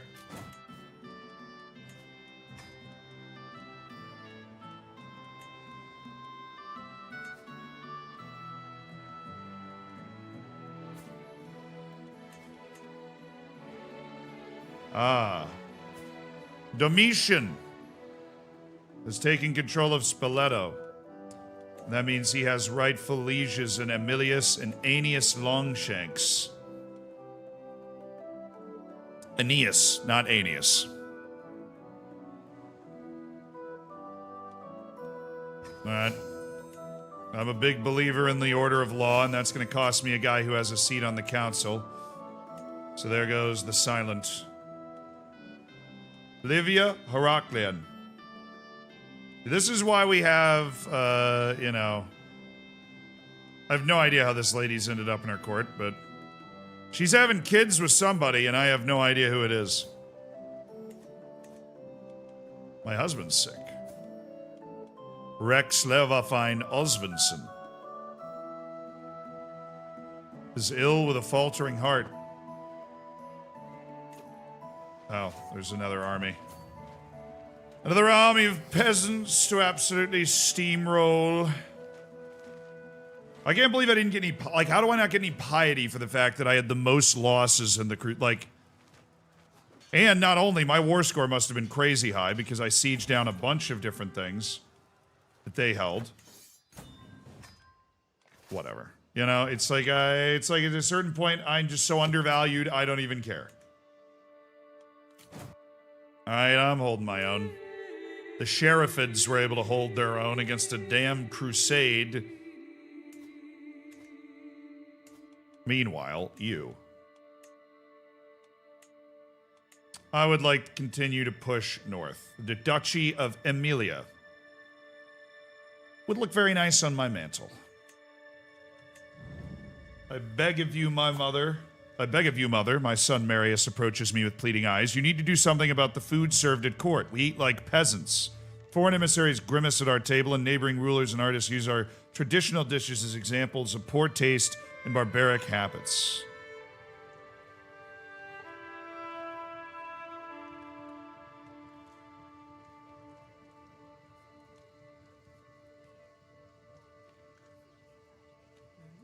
I can hire some foreign cooks and set it to decent food, which is 20% cheaper.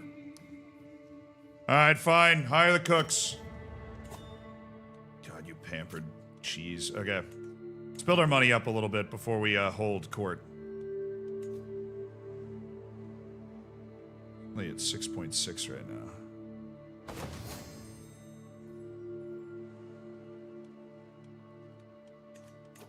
Let me take a look at our court. The levels, everything is out. So we have decent food that's been set. Feast activity reduces more stress. We have some servants, and we have terrible lodging.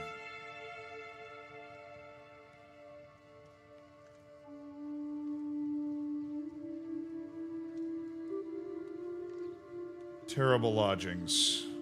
Minute lodgings. We gotta upgrade to small lodgings. Well, that's Iranios, my chancellor. There's Eric the Red, in person. And Drusus, another one of my knights, who insists on wearing that stupid, dirty rag.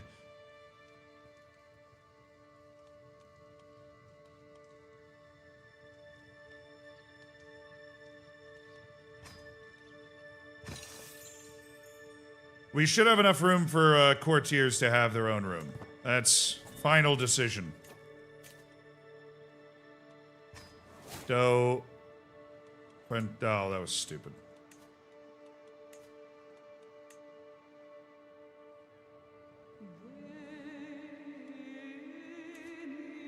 You gonna revolt against me again, buddy? The other one I'm revoking.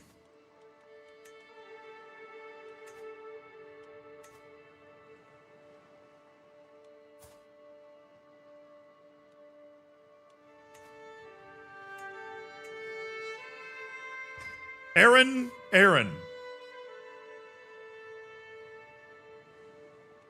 Well, all right. Princess Philomena.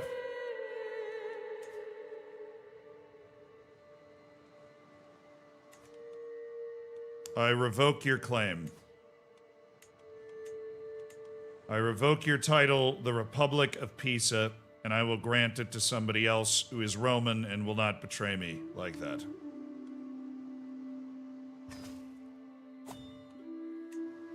And you will stay in jail. I fought a war to install you in that position. A war. Put this guy in house. Move him to house arrest. What do we have against this 74-year-old blind man? Valeria of Terracina. You will join my court. I will marry you off. Life will be good. You. Somebody pays for you or you don't leave. Elizabeth the Generous Bonifazi. Has been in house arrest for 12 years. Negamir.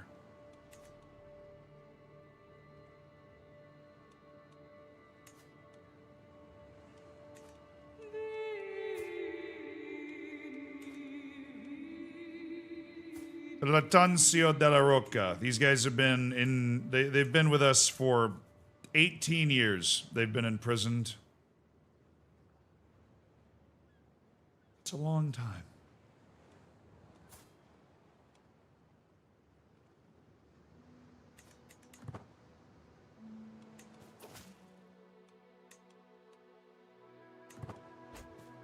All right, Aaron. I have multiple excellent tutors. We're going to go with Lothar de Fontaine. Lothar de Fontaine's 17. He has the chance to serve as a tutor for a very, very, very long time. Cost me 200 prestige to remove her, but that's fine. Antiquarian, difficult thing to be good at. Finguala will be my next lady-in-waiting. Do we have any better court musicians? Aaron's pretty decent on the keys. We could move him in there. I think that's all we need, unless we have good high almoners, which we do. Irenaeus the Honest. Use my prestige to appoint new parts of our court here.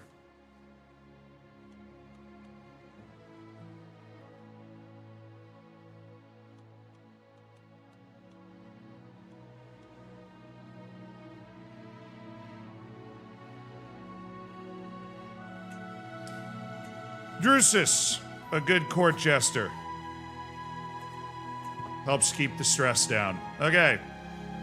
Wow. Beautiful music.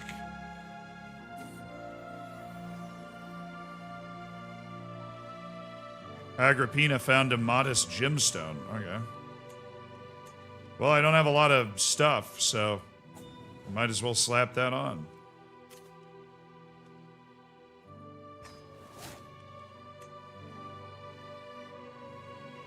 All right, I now own Pisa. Hey, who wants this? Who gets this? My son Theodosius. My son Sextus of Sardinia. My son Carinus. Carinus is never going to succeed me, so he takes the Duchy of Pisa.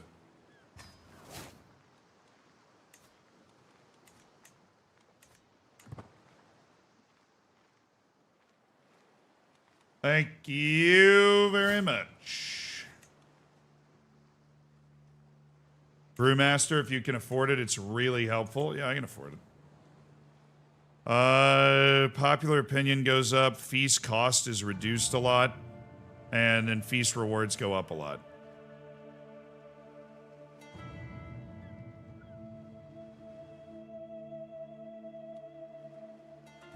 Well, if we're holding feasts anytime soon, then sure. Oh, it's a Prince Philippe of Spain. A little Philippe coming your way, right here. Oh, yeah, it was a bit late, We are now at 78 hours streamed on this interminable journey to stream 100 hours in a single week. Interminable journey. Plus third additional option, it can give you multiple good bonuses. Wait, okay. Explain this to me. What's the additional bonus, Charlotte, that I would get from appointing a skilled brewmaster like Isin Sexunu?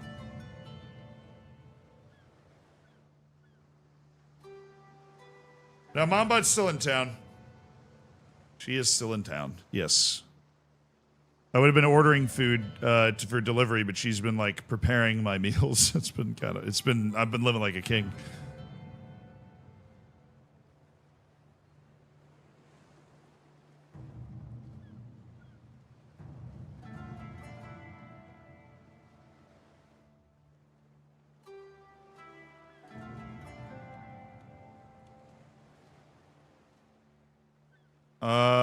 These. Popular opinion, courtier and guest opinion, experimental brews.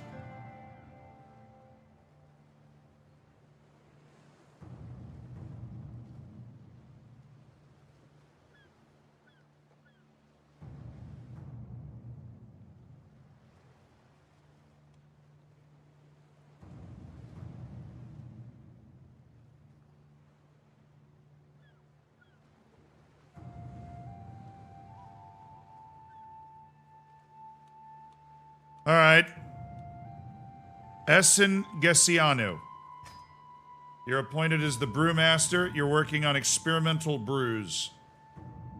Mead of Sardinia. I just clicked that away, but I don't... Is there a way for me to see that again or no?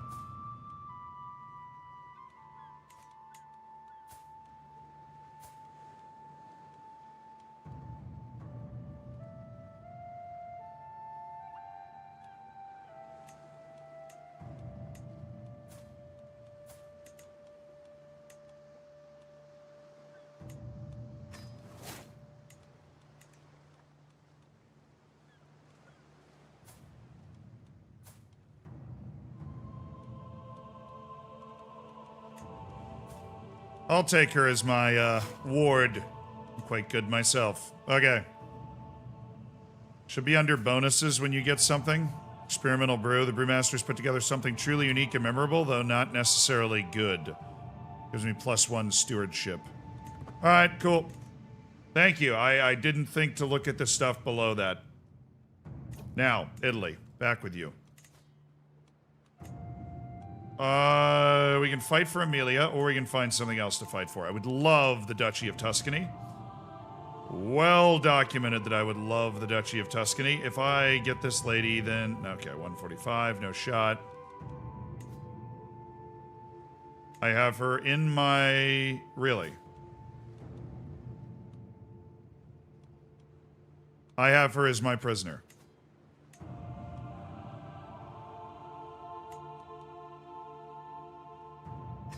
Elizabeth Bonifazi.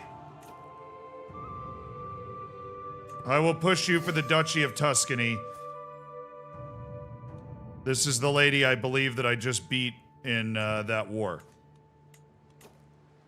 But I'm going to use her claim, hopefully, to be able to attack. I don't think I'll be able to.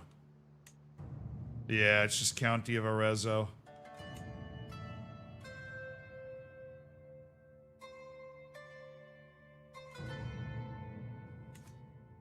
Can't claim women over men. Well, she's in my court now. She's been returned to my court and removed from Pisa. Genoa never has any claimants. Amelia Beruli, an implicit claim from this guy. The primary heir. More like the primary error. Got him.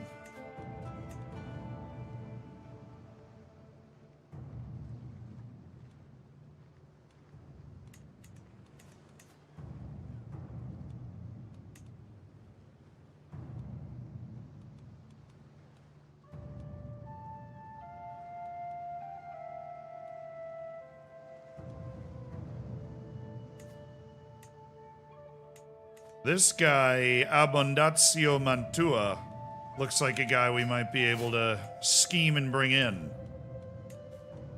In which case we'd be able to go to war here. Alright, in the meantime, it is wartime. They have 2,000 men, lots of pikemen and bowmen and armored footmen. And their allies are very strong. They have Prince Giordano of Italy, who is rocking 841 men with some accoutrement. The Hunchback of Piedmont.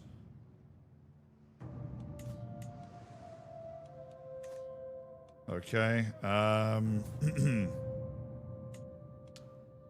Something the Shy. Como Sofoggia. He's allied with his whole freaking realm, dude. Duchess of Verona.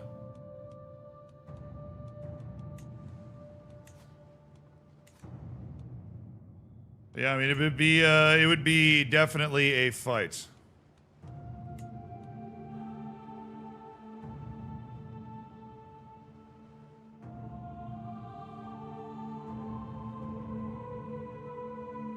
The King of Italy is this man, Ezio the Gentle. We have gently been blasting up the coast for a while. And we need to keep just hammering him and hammering him and hammering him and hammering him. The Byzantines are starting to break up. That could bring in an era of chaos. The Sharafid ruler is still the 63-year-old conqueror. It's quite annoying. But our Sardinian land in North Africa is insulated right now. That dude's large. Alright. Scandinavia's still cooking. But he looks like he might die. Is this some sort of plague, or they're just both ill at the same time? Okay. England's united and strong, which is pretty wild. Normally things are getting a little pretty insane. Oh, there is a plague going around. The Venetian pox. Pretty bad one in Southeast Asia. It's a level 2 major plague. Could just go to war with Venice again, but we don't have the claims. Nobody has nobody ever has a claim in the Duchy of Venice.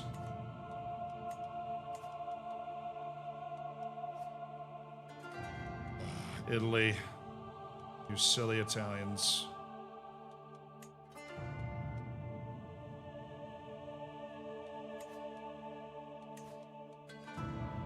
I can win this war.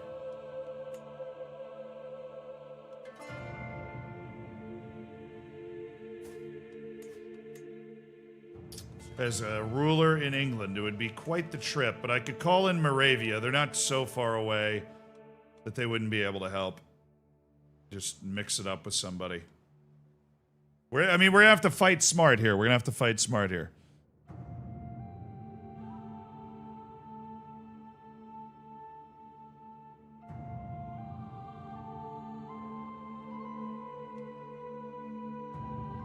Why not have the guy create claims and the stuff you want? Because he creates one claim at a time. It's really a drag. It's really a drag, man.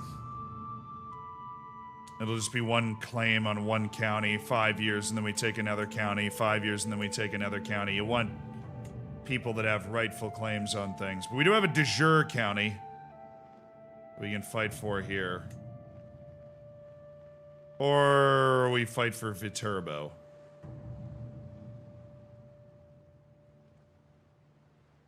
Drive them out of Latium. You have a good priest, you might get a duchy. Yeah, well, I don't get to pick my priests. They're all old and they all suck. Italy's allies can't be called. No, I mean, they have... But because they're all internal allies, they can't be called in an external... Really? Okay. Let's do it for the Prince Bisphoric of Mantua. Trying to get some land that's on the other side of this freaking river that I can then hang on to, ideally.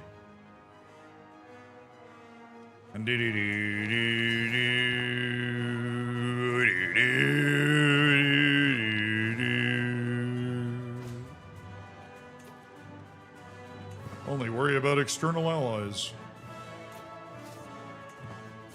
Nah. I knew what I was getting into. We're fighting on the plains. Or if I can just catch this army before it unites with it. Oh no, my brother Leo has died. At one point, he was the heir that was next in line for the throne, but he's now flagellated himself to death. Don't you just hate it when you flagellate yourself to death, dude? That just... oh, man, that's gotta suck. Happens to me all the time. Sextus had another kid. In honor of the flagellation, we'll name her Flacilla Romulus.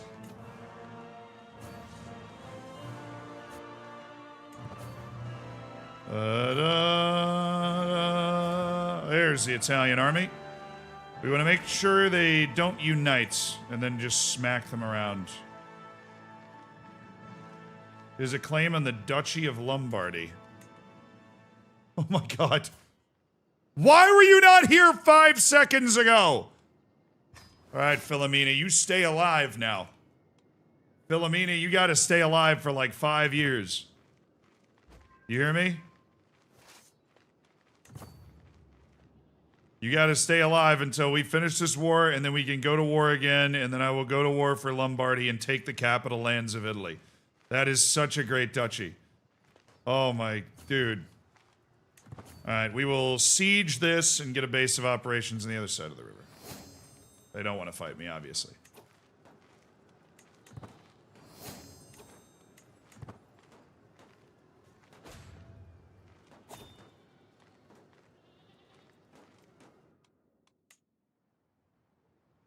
The cold humor flu. It's minor. We're not shutting down. We're not shutting down. It's minor. It's a minor flu, all right? I don't even know why we're wearing masks on the subways, okay?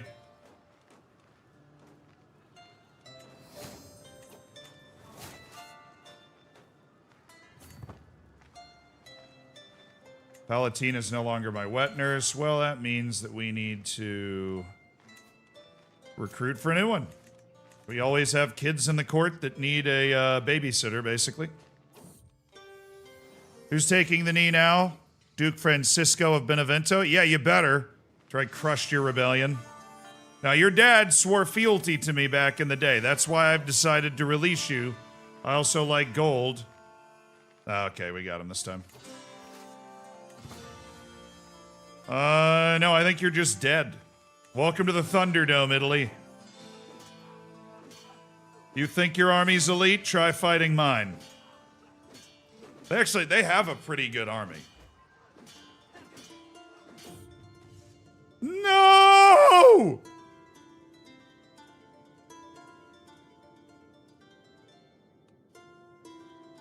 No price is too steep. Save my horse.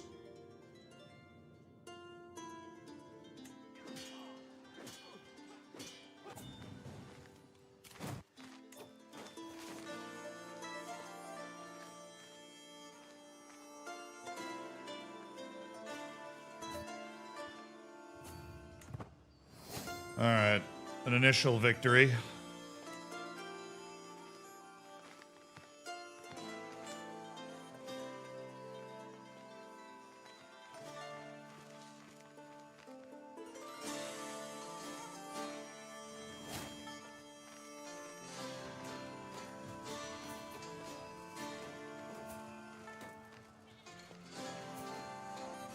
Why did she leave? I never understand how that happens. I just lost my court brewmaster because she just left.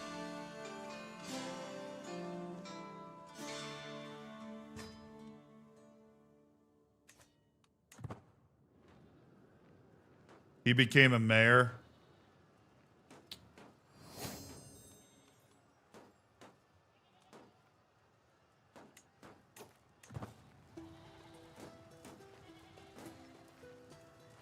All right, we gotta just pay attention to this siege real quick.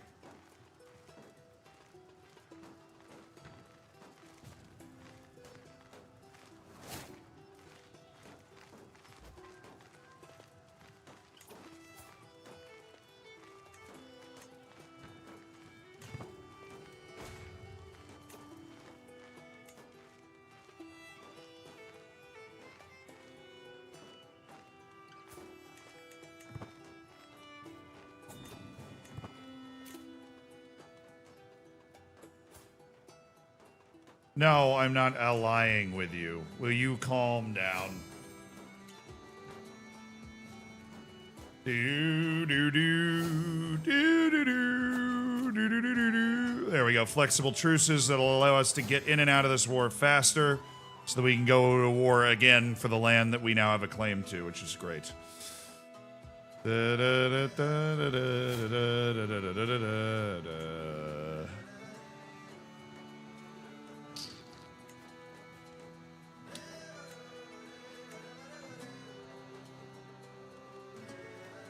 Do Francisco Benevento. He wants independence. I am not putting him on my court. I've been pondering the education of my daughter. Shape her in my image? No. A varying skill set is only beneficial.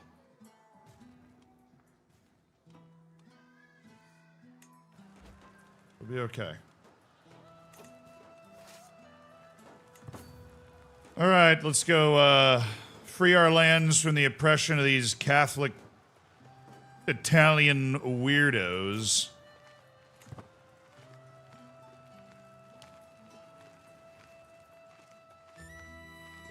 All right, they're running into the hills. Cool. I'm going to be able to siege faster than them. I don't necessarily need to fight them. I don't want to fight them in the hills because I feel like they'd have a real opportunity to, like, smack me around. But I am just going to keep sieging. I've got a strategy here. Siege, walk back, spook them. Siege, walk back, spook them. Siege, spook them.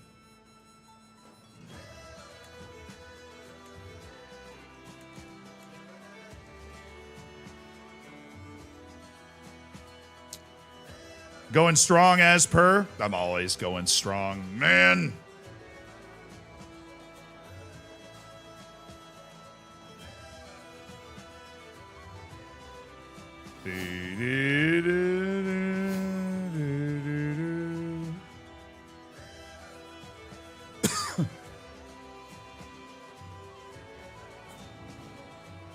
Oh wow, they sieged really fast that time. The King of Lotharingia would like to enter into an alliance. I agree. Hey, King Yaroslav the Great of Moravia, would you like to join? I might need you for this party. Excellent. Thank you. I haven't used an ally in a long time, but I feel like we might need one. They're just not weak. You know, their men-at-arms are not weak.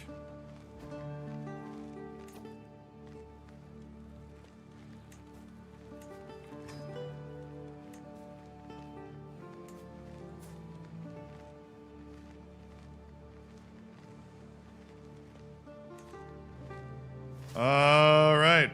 They won that siege race, actually, but I'm about to siege the capital of all of Italy. I've taken the necessary forts to be able to walk to it, so if they want to come fight me on the plains at their capital, they can. Experimental brews given a small health boost. Okay.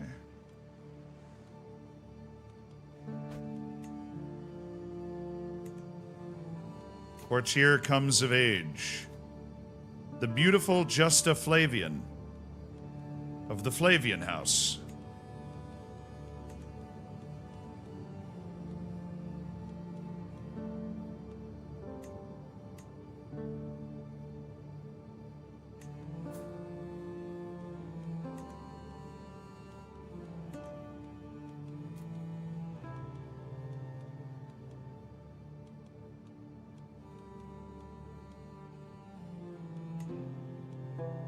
Matrilineal a genius, so that doesn't suck.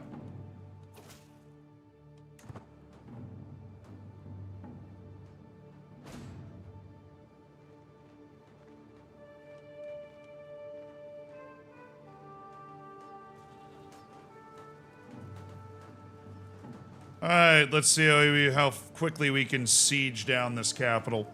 Also, are the Moravians gonna deploy some? Oh yeah, they're on the way. It's not that long of a walk for them. They're just close enough to spice things up. So I think I'll just hang out until they get here. Seems like a decent idea. Sextus had another son. He's just absolutely on a roll. Aemilius has been born. How did the Queen, last played character, die? I don't remember, chat. How did the Queen die? Or the King? Oh, he just died of old age. He died of a heart attack, actually.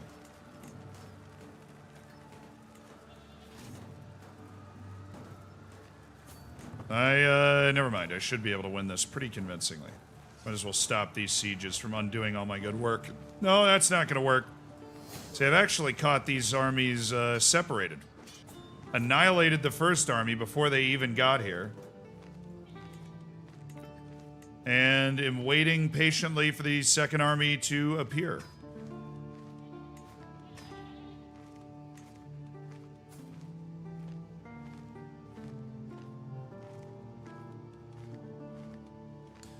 Interesting. This guy has a Duchy of Verona claim. Would you like to press that claim?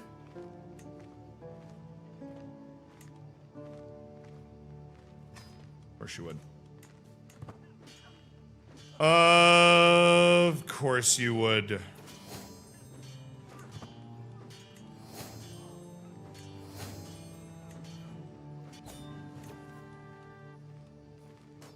Well, I just captured the leader. Let's ransom Mayor Galazio first. King Ezio's here. He doesn't have the gold to be able to pay his ransom. Isn't that sad? Alright, we gotta finish that, and then we have claims on 2 more duchies in here. So we've got a claim on this duchy right here. Lombardy. Massive, important duchy. And we have a claim on the Duchy of Verona. So we can back-to-back hit Italy really hard in wars. In our next 2 wars. You may improve the first rider as well. Nice. I can station my men-at-arms regiment, which I realize I forgot to do the last time. Boom. And fund the improvement in size of this men-at-arms regiment. The incredible amount of spearmen we're going to have. The pikes. Okay, how's the development? Let's chill for a second. You know, we've been smacking war after war. Let's relax for a second. And just get everything situated. All right, we added that area. Ulpia is no longer the court poet. Rest in peace to our former wet nurse, actually. But we should have some other good court poets. Justa Flavian.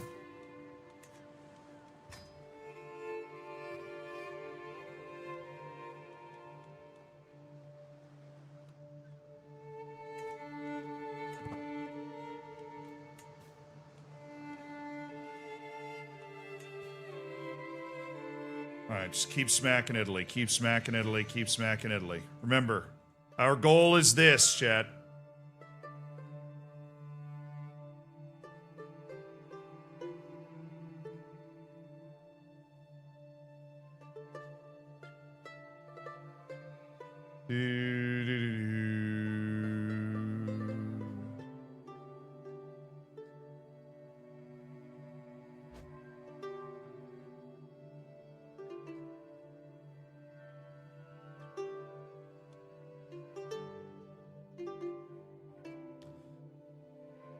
The Byzantines and the Sharafids standing in the way.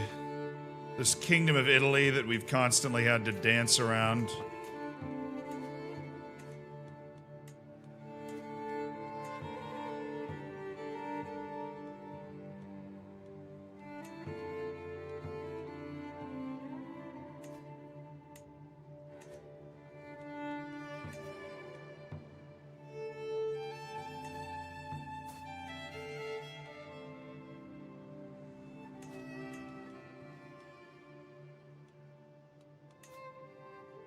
If I pay for your travel expenses, will you join? Yes, you will, of course. And then I have access to 3 duchies, and we also have a shot to get Duchy of Croatia through Boomhila.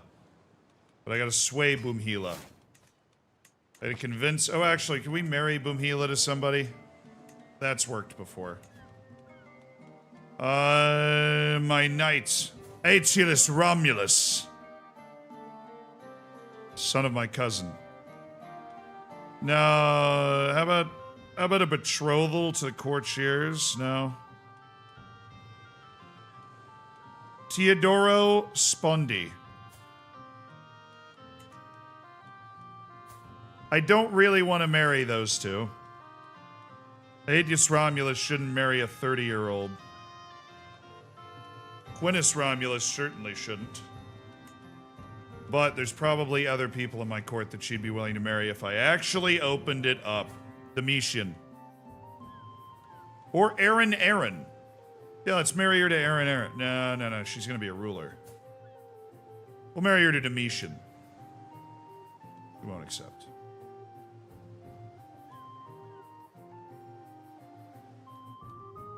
Well, I was kind of hoping it would be, you know...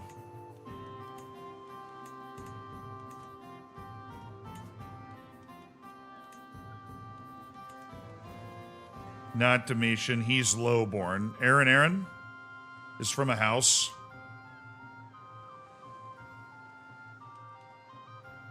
Yeah, anybody else except for Aaron? It has to be Aaron.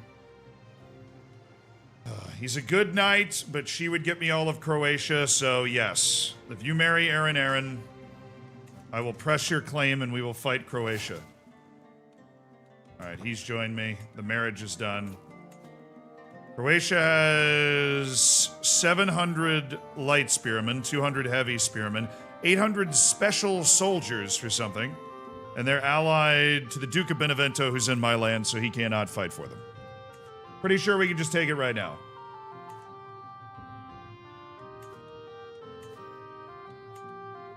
It's an unpressed claim, but we can just launch ourselves into Croatia. My current heir, Count. We're on our 5th ruler of the dynasty. The 5th ruler and head of the dynasty. I say let's go to war. Benevento can't join. He's in my land. All right. Raise the army! I say we walk. I don't want to sail. I don't want the disembarking penalty. I say we walk around. We siege fast enough.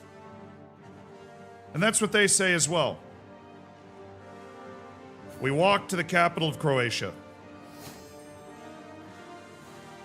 We need this coast. We need a foothold on this coast, specifically Croatia.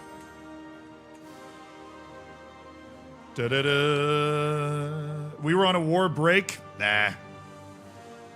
We're never on a war break. Conquest is demanded. Conquest must be provided. We need land. We cannot take any breaks in our quest for this land. To restore the Roman culture to its rightful precipice. That's what we need. Aching bones. All right, my bones have started to ache. Well, there's their army. Okay. Hello, Croatia. It is I, Sardinia, from across the sea.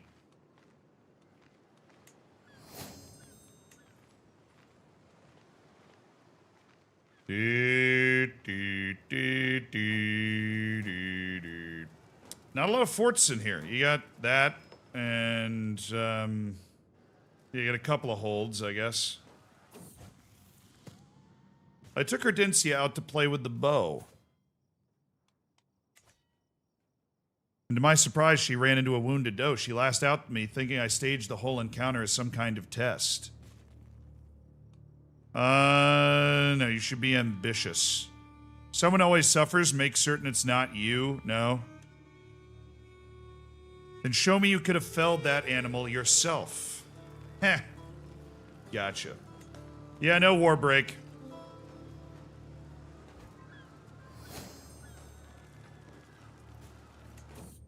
Just war. As I'm heading down my chambers to enjoy some blessed sleep when I hear a rustle from the window, just the wind. Leofin, open up, my honey. Dude, somebody's banging my husband. My geriatric husband. Duchess Rheinfeld Saxbel's daughter of Mercia. What is she doing down here? What are the Mercians even doing here? I don't care. I won't pretend we had the most loving relationship of all time. We leave it. Leave it.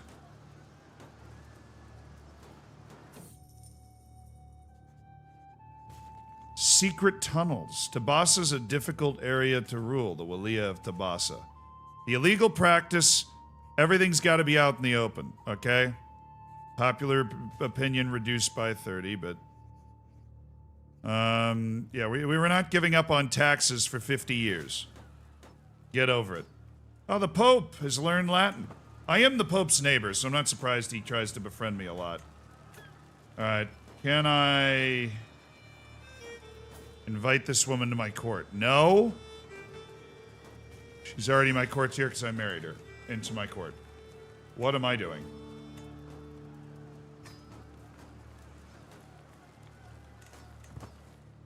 Alright. Other duchies. Dalmatia seems to be rocking right along. Is there somebody with a claim to Dalmatia that is... well, it's pressed. Okay.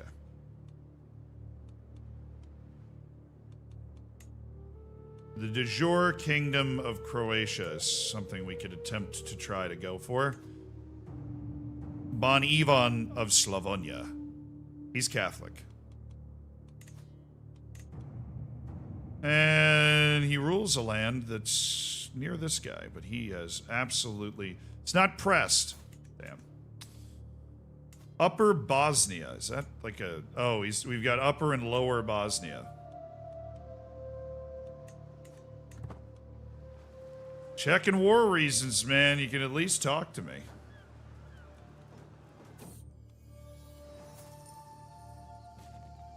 Duchess Modi. Oh, this is the, Clementius's granddaughter. So the ruler of Corsica above us, Duchess Modia of Corsica, has come down to pay homage. A gesture we appreciate greatly.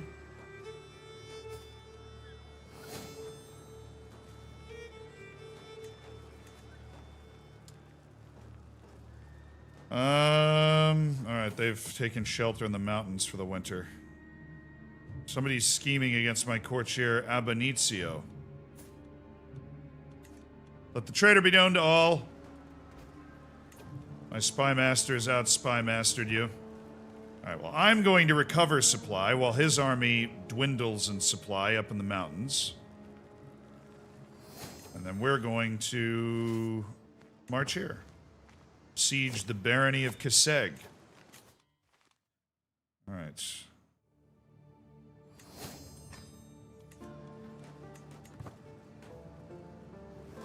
You guys just gonna stand there?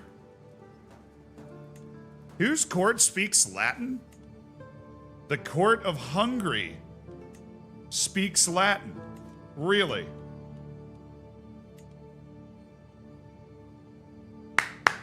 A most wise decision, my lord. Bring back the classics, baby. My court poets gained an inspiration. She wants to make a box. It would cost 85 gold to sponsor this inspiration, and I believe I will. My bones are starting to weaken. Dude, all of their forts are in the mountains. This place is brutal to try and grab. You need more troops? I don't know, I have pretty elite troops. They're all trying to kill Abundancio. I don't know why they really want to kill Abundancio so much. But I'll keep exposing them for trying to kill him.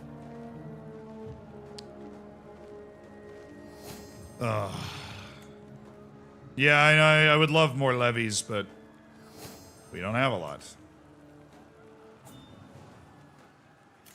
Arrange betrothal between my knight Aetius Romulus and Magdalena Racibors. King of Sorbia, no. Loyalty or fear? No, I'm not doing generous liege. We'll just ignore trying to figure out who to please here. All right, they've retreated to plains. I think we're more likely to be able to catch them by going to fight in the hills. They spread out to resupply. Oh, we didn't catch them. Interesting. Quite quick. Pope Stephanus. It's been obvious he's been trying to befriend me. Yes, I would love to befriend the Pope. Are you kidding me? Absolutely. Hey, by the way, give me gold. You owe me that for all the dying I did. Thanks for the gold.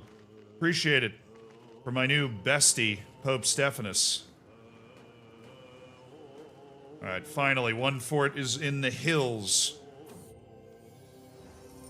Request for funds, higher quality but 50 more gold. Hey, I'm suddenly flush with cash from the Pope, so by all means. I learned of Quintus Romulus's witch secret. My 15-year-old grandson's a witch.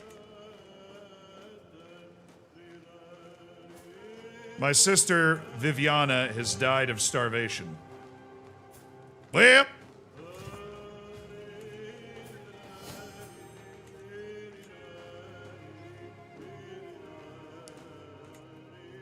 where the hell are you guys sailing? Let me just cut that off. We are not playing those games. I will meet you wherever you're at. I'll meet you wherever you're at. Come fight me. Come. Prepare to die.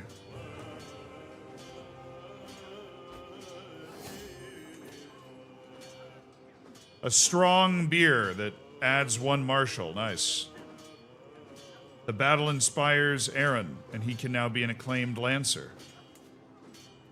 Alright, sweet.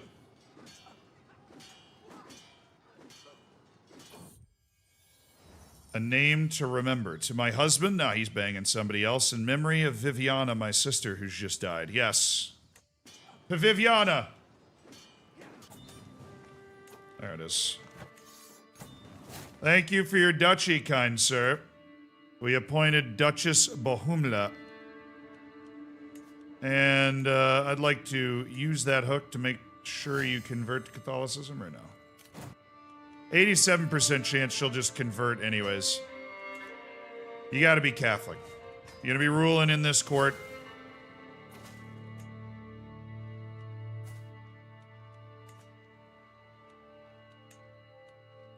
He's decided to follow the light into Christianity. That's right. Follow the dang light. 21 months left on that war. But we can already press the war for the Duchy of Verona with Venice itself.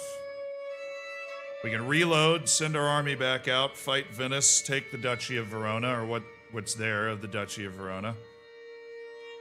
Who is the Duke of Verona, anyways? It's under Venice. Oh, yeah, let's fight Venice, then. Then we'll go to war with Italy again after, once we've taken the land that amounts to the Duchy of Verona. So I think I still have a couple of wars. No, she died. The lady died. We can't press her claim.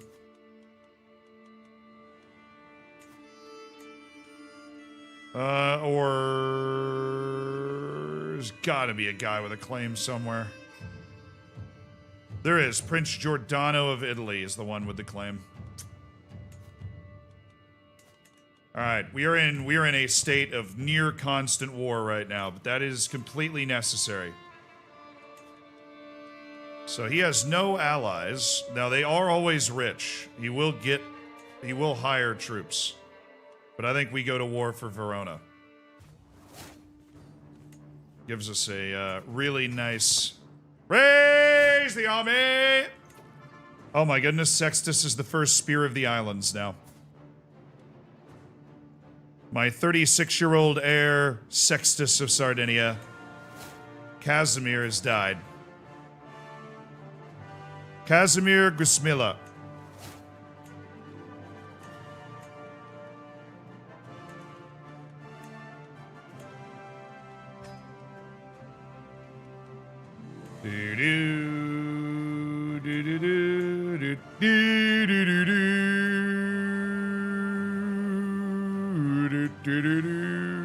Disciplinarian, stalwart.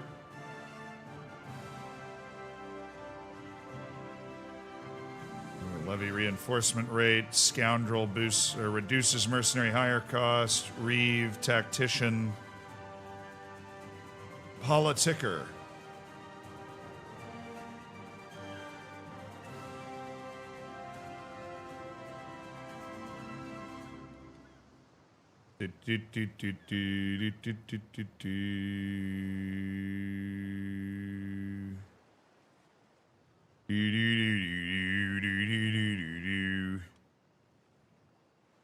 Which of these is best?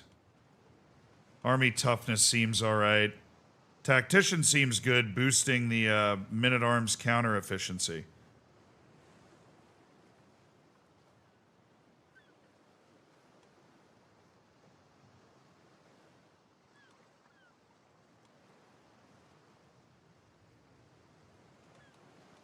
I'm gonna do that. Add the attribute Tactician. Spear the Islands.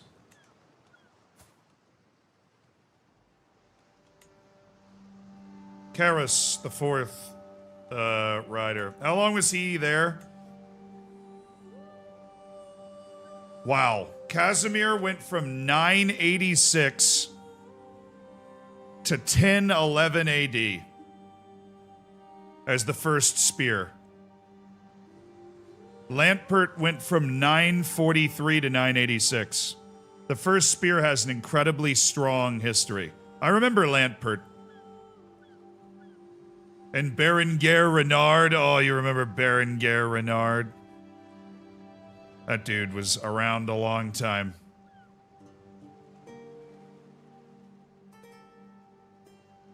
But Casimir, and now it's Sextus. On the other, the first rider of Sardinia is Carus Flavian, who's only 19. He's recently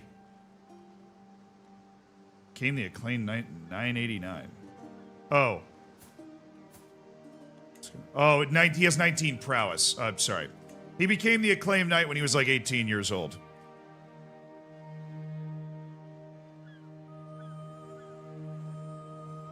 It's not as famous. Maybe Carus Flavian can make it famous. It's the secondary. It's the secondary one, you know? Alright, army's gotta get across the strait. Reform, reform, reform. We've reformed. And back to the siege. Back to the siege. Neighbors can be vassalized. The Duke of Crane. Oh, really? Alright. Prince Emir of Dalmatia. Wait, are you serious? Oh, hell yeah. The Prince of Dalmatia is like, dude, I will join what you got going on right now. The Duke of Crane is part of Bavaria, but we'll take him if he wants to be under our control, yep. Normal feudal obligations, of course. And Bon Ivan of Slavonia. Oh yeah, Slavonia is part of the Kingdom of Croatia. We'll 100% take that. 3 people want to join. I'm such a great ruler. Thank you. I know you don't like me very much, but... of the Magyar culture, of which there is not a lot of cultural acceptance. You...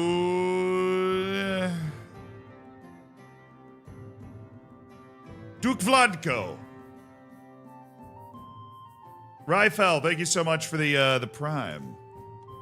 Is that part of Italy? No, it's not. It's part of the Kingdom of Bavaria, a full Duchy of Crane, a buffer state. I accept your grace. Okay, we basically just formed Croatia. Okay. I can create the Kingdom of Croatia. We're not going to, but I can now. The one conquest has set the tone, apparently. Everybody over there sees what a true ruler looks like, what true power looks like. My vassal Combs Hildebrand accosts me. Well met, liege. I've heard tell of your patronage of Eusta the Carpenter. They say she's making a box worthy of a Regina. Please take this and give it to her. He pays her 15 gold. Yeah, I don't need the 15 gold.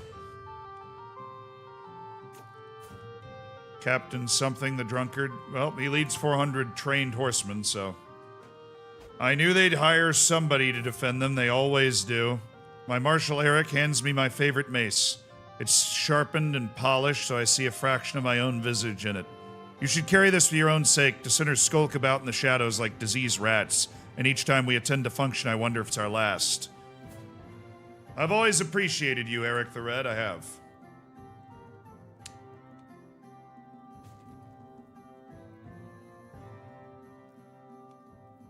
Add a few more patrols for luck. Do you know something, Eric? No. Pack the castle with guards? No. It'll unnerve the guests. I'm ill. Oh boy.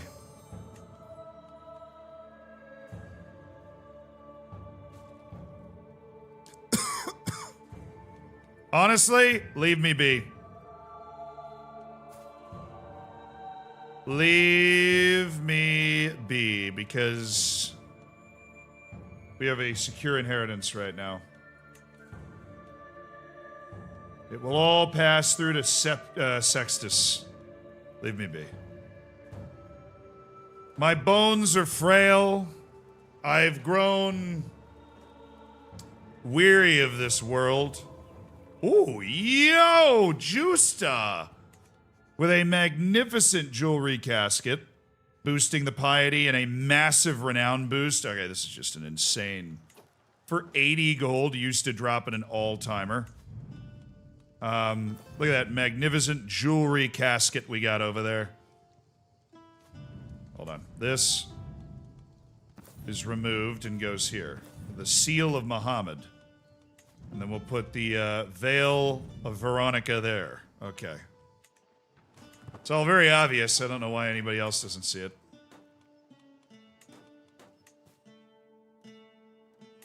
Anybody else thinking about accepting an offer of vassalization?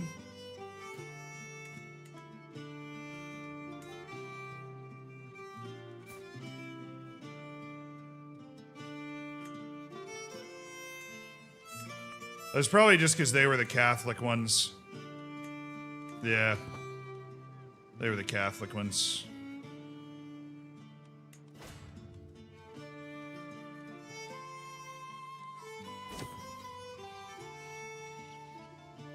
The waters on the Danube have risen above normal levels, wetting the soil in the surrounding areas. Oh boy.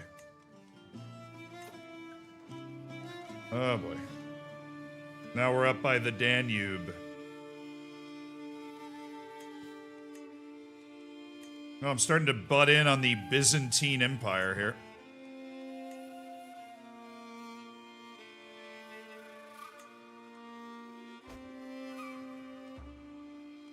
Alrighty. Woo. I'm dying. All right. Well, a much-needed fall of rain upon the land near the Danube River, ensuring harvest will continue as cultivated. Though the earth is more sated, the rain grows in intensity. Oh. May the skies show mercy. All the guests in my castle sip on wine and glut themselves with gossip while Duke Vladko approaches my throne. It's the Duke of Crane who just joined. It seems the only way to break the chains around our necks is to slit both mine and yours. He pulls out a dagger and bolts forth. In one dread burst, he hits Duchess Minerva before dashing to hit me. It is foolish to think he could take my throne in this tiny cube, but as he turns his blade to a blade to his own throat, I realize this is never what he wanted to do.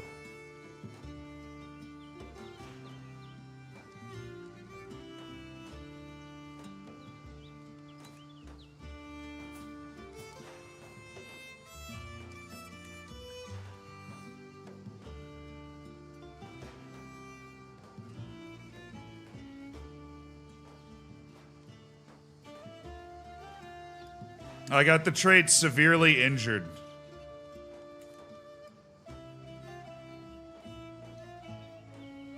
Oh, he did attempt to kill me.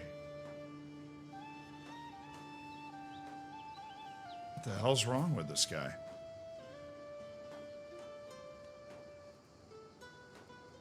He became my vassal and then very quickly, really probably our first meeting, attempted to kill me. But I do not let him die. I will blind and imprison him. And so he does not get the sweet embrace of death for ending my life, very likely.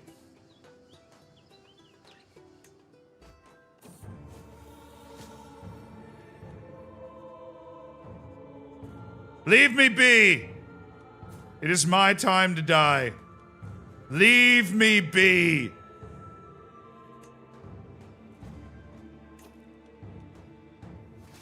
And the war rages on.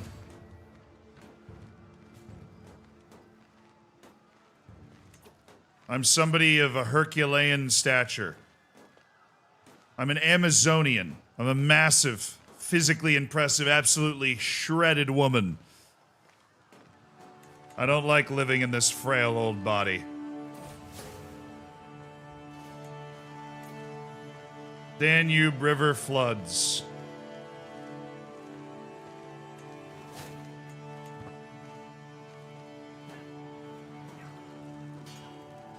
Oh, goodness. Oh, goodness. We've obliterated their army. Properly destroyed them. Oh, goodness. Okay, there's an exodus from the Danube River flood. Where is this? The Danube...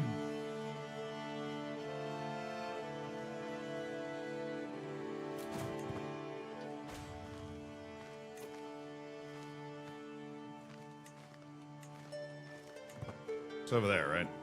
This is on the edge of my land. The road to the restoration for the Danube flood is long. My poor husband has fallen ill with consumption. Let my husband decide what treatment he wants, just as I have decided my own fate.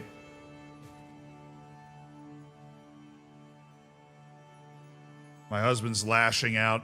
He's not himself. Not the husband I once knew. My brother Gaius the Stout has died. And only Queen Clementia of Moravia, the least remarkable of all the kids, will be left alive if I pass.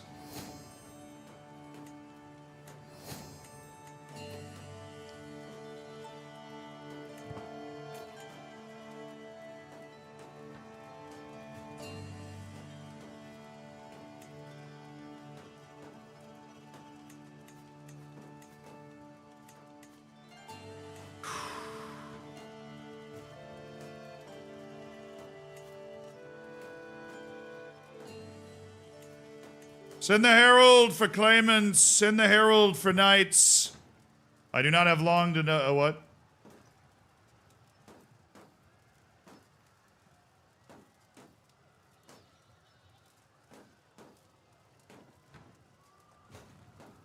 What are you guys talking about?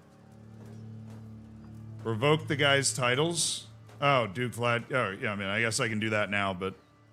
Wow, big riot. Big riot. Okay. Yeah, I mean, he's still going to be in... It's not like he gets released from prison when, No. It's an act of tyranny. Because I blinded him and imprisoned him. I already took my action against him for his crimes, so I actually can't revoke the title. I appreciate the thought, though, chat. You guys are on top of it. I kind of forgot about that guy after I blinded him and threw him in prison, but...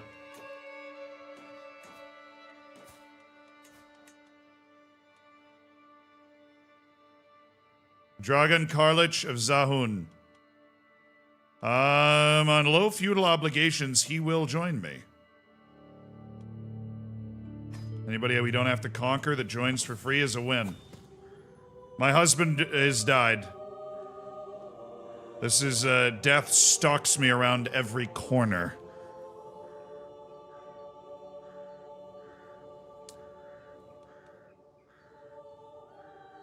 Following the death of a lowly thief, I asked my granddaughter Hortensia what she thought. She responded that the sentence was far too harsh for the crime.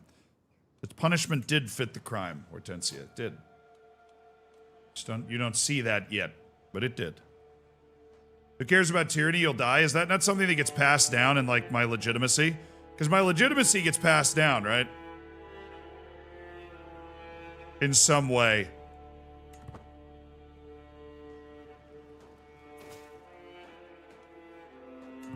Accept your gracious offer of vassalization. And the domain grows rapidly. All of a sudden, Upper Bosnia might be thinking about vassalization, huh? He's ambitious and he is stubborn, and I am not his rightful liege. Well, I could change that, but I'm not going to.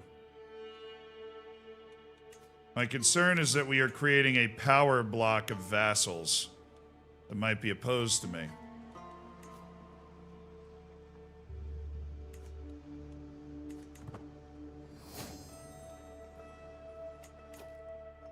Where is this damn great project, dude?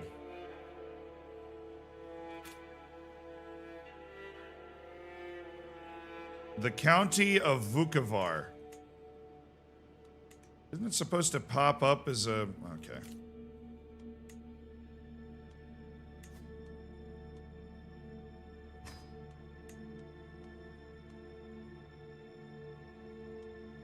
Carinus, my son, please.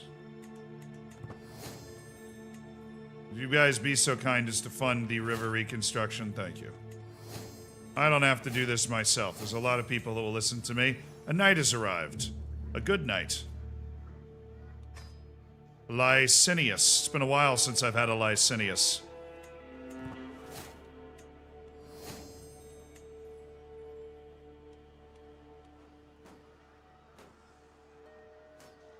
How am I alive?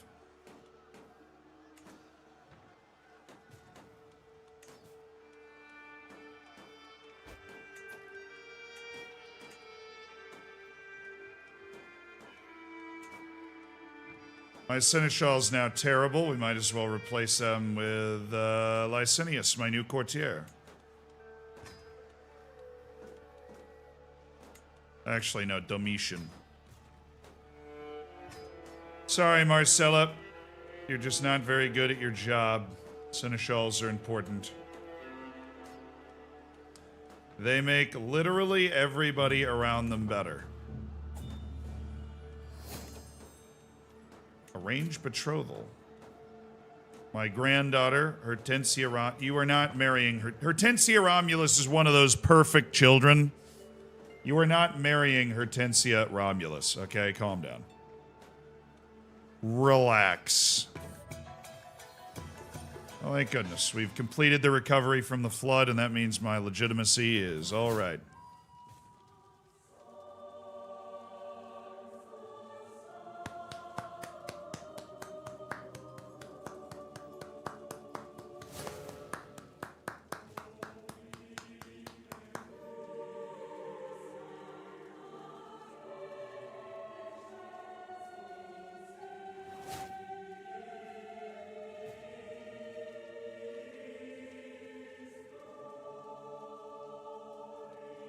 The fifth ruler in the Romulus line has died at the age of 58 from wounds after attack by one of her vassals. She died because of her fragile bones somehow. I have no idea.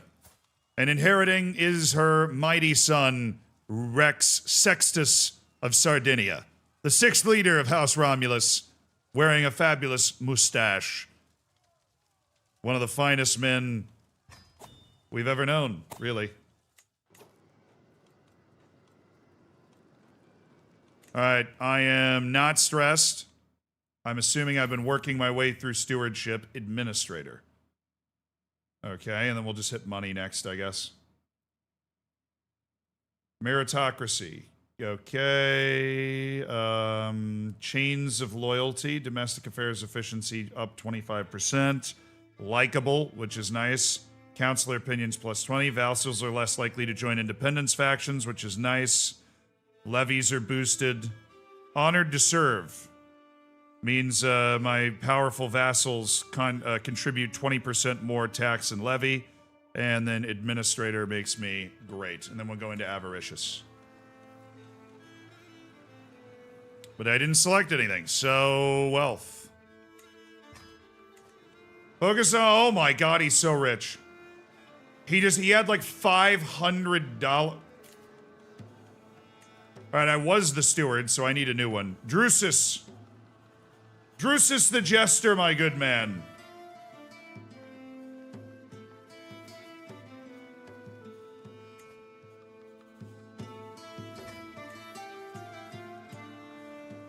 Pretty unique to be the jester and also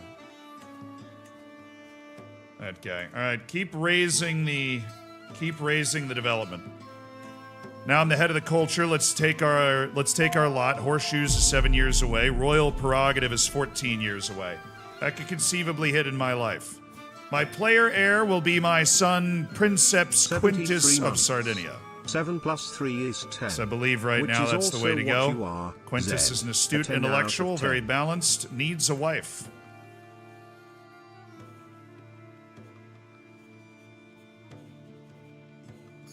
I don't want to reset it.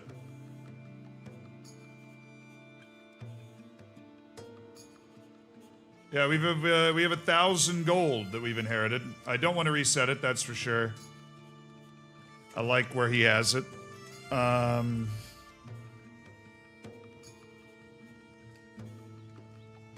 He has more banners. Oh, he has a renowned wolf hide.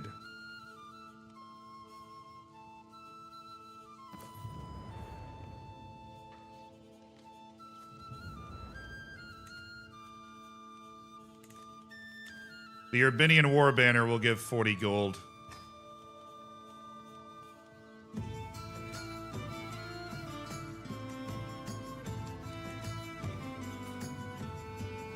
Alright, most important thing is placing the vote for who is going to replace me. Quintus. And then the election for the King of Romagna, Quintus. And the election for the Duke of Sardinia, Princeps Quintus. Alright, my son, let's find you a suitable match.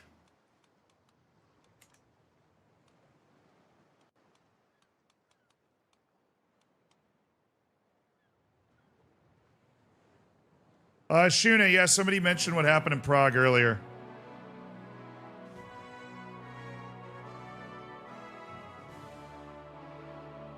Thought you might put it into avarice. Nah, we'll just go in there. I thought about it, but when I read it, I was like, all right, you know.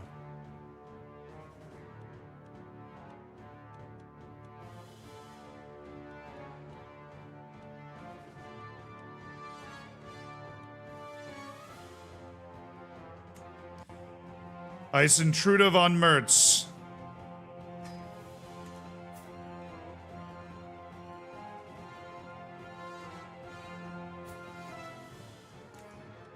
So our king Rex Sextus of Sardinia is actually half Anglo-Saxon.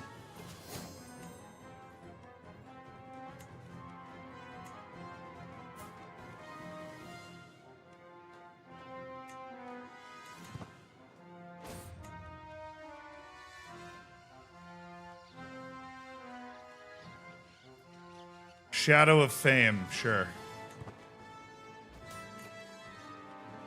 All right, the war is over.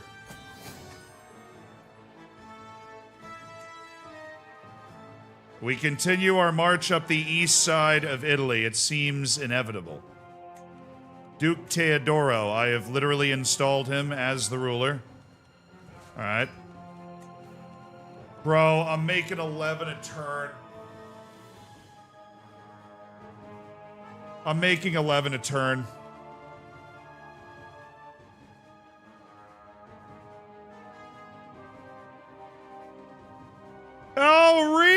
Madrid! Sorry, there's so many.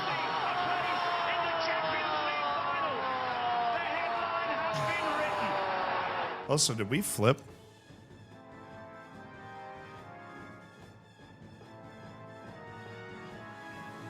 Reed, thank you so much for the 73 months. It's crazy.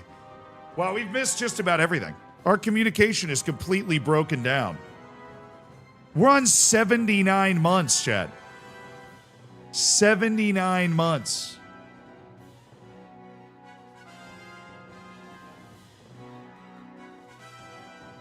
Great flip, Lord. Thank you. That's the appropriate amount of ass kissing. Urban Dust, thank you for the Prime. And Rifle, thank you so much for the Prime as well. Thank you guys for joining. What? 79 months? 73 months.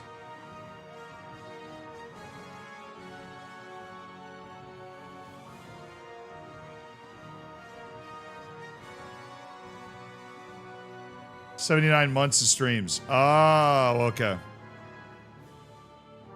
Yeah, I obviously misspoke and I didn't hear me misspeak. 79 hours. We've streamed 79 hours. Feels like 79 months sometimes, but it's only been 79 hours. It's not that bad. Reed, thank you so much for that. I'm sorry we didn't use the tyranny bin. I know that probably made you break out in hives. But we're doing what we can.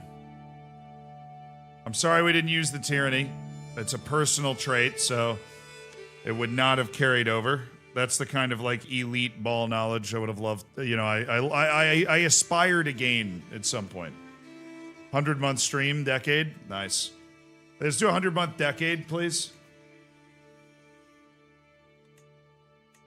The Badan Irabadi populists. How are we losing ground with Catholicism down here, boys? Gotta keep converting this land. It's gotta be a Catholic stronghold. He keeps capturing stuff.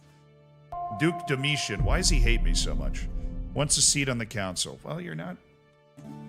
Problem is he's smart. He's just not that smart. That's not the main reason. SPQR. Cultural acceptance. Oh, I'm rivals with him. Okay, I'm a person. I want a duel. I want a duel against him, and I'm rivals with him. That's great. Let's look at my subjects in general. Opinion of you. I have 2 powerful vassals that do not like me. I've got one who's in prison and sucks. Domitian is my rival, and I guess that's just a personal beef that I'm going to have to carry with me, but... Okay. Subjects. Opinion of you. Alright, and the other one is Prince Imre of Dalmatia, who, despite the fact that he decided he wanted to join, is stuck behind Eric the Red in the line to be the guy. Revoke title. You know what, Spy Master? I need you. No, I don't. We need you here right now.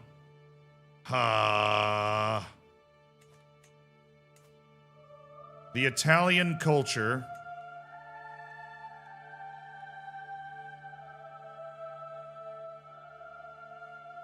is getting chronicle writing and manorialism.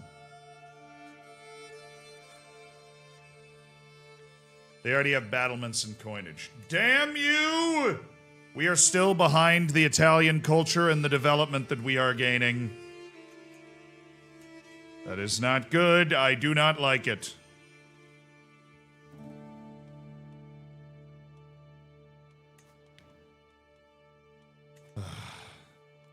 All right, flood relief. The Danube River flood. Did we not solve this? Contessa Eugene, please. Duchess Minerva, if you'd please. And Alberto of Treviso. If we could convince Duke Dragon Karlich. You live near this. We can take care of this disaster relief again. The latest work of my Pope, Pope Stephanus, has become the rage at court. The piece deals with memory and what we leave behind, and Stephanus has publicly dedicated it to me. I've been here a month. I've won a war against Venice. I've had the Pope dedicate his recent work of writing to me. A lament for the Rex. What man does not hope to rest when tired in glorious memory with hearts desired? 'Tis rare enough for men to admit that given chance they'd change quite a bit.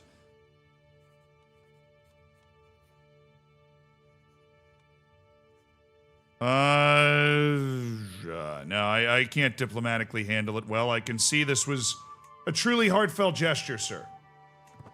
I can see that it was.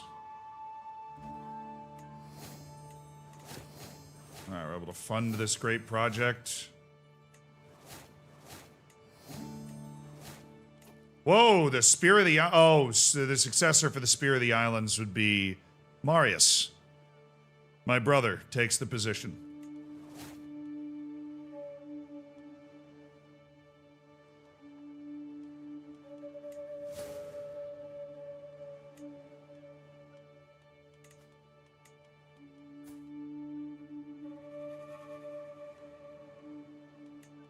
All right. Spear of the Islands passes to my brother Marius. Carus Flavian stays in the other position. Now let's check my court. Galerius is my personal physician. Muhammad is my caravan master. Theodosius is the antiquarian. Domitian is my seneschal. My tutor is Lothair de Fontaine. He's a really smart guy. Been there for a while already. Hadriana's a tremendous wet nurse. I'm short a master of horse. Perhaps Belka could take over that position for me. Gives a boost to knight effectiveness and travel speed and number of knights available. The Master of the Hunt. We don't need one right now. Eric the Red's still my personal champion. My brewmaster is Galerius again. Marcella Romulus, who is my... I don't even know. Oh, it's the only daughter of my aunt. Cousin? Something. My great aunt, I think. Iranios the Honest. My chancellor stays the High Almoner. Justa Flavia is the court poet. And Drusus, who is a member of my small council, with Iranius and Livia Heraclean.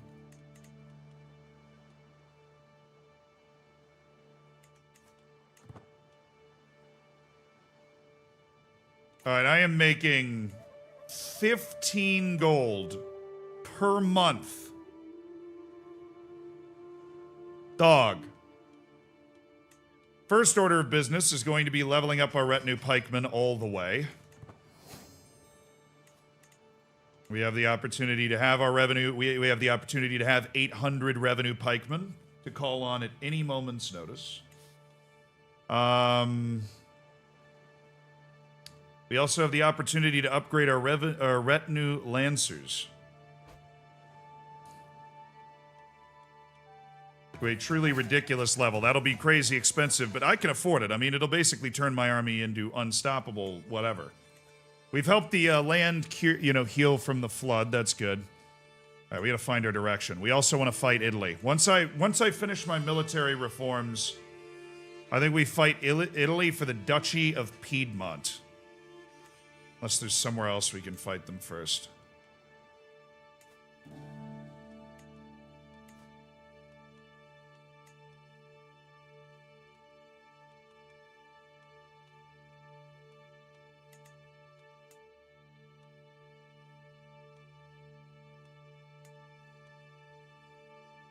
We need a man with a claim.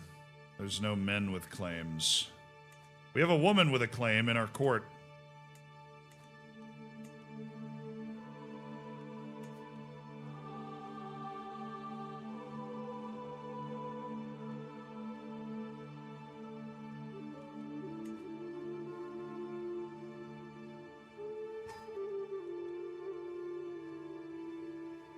Manage royal guards can boost my knight effectiveness, but I think we have some levies that we can bring around.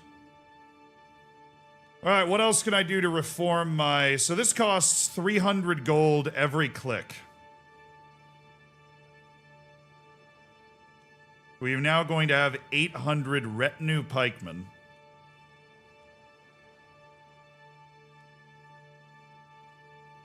No, we can't upgrade the mines more. We need we're like 60, 70 years away from being able to upgrade the mines, chat. I wish we could. We cannot. We need manorialism, and we need the ability to build a keep, which we do not have. Because we need battlements. We need manorialism and battlements, and then we need to build the keep, and then we can build the mines. We have to build the keep there.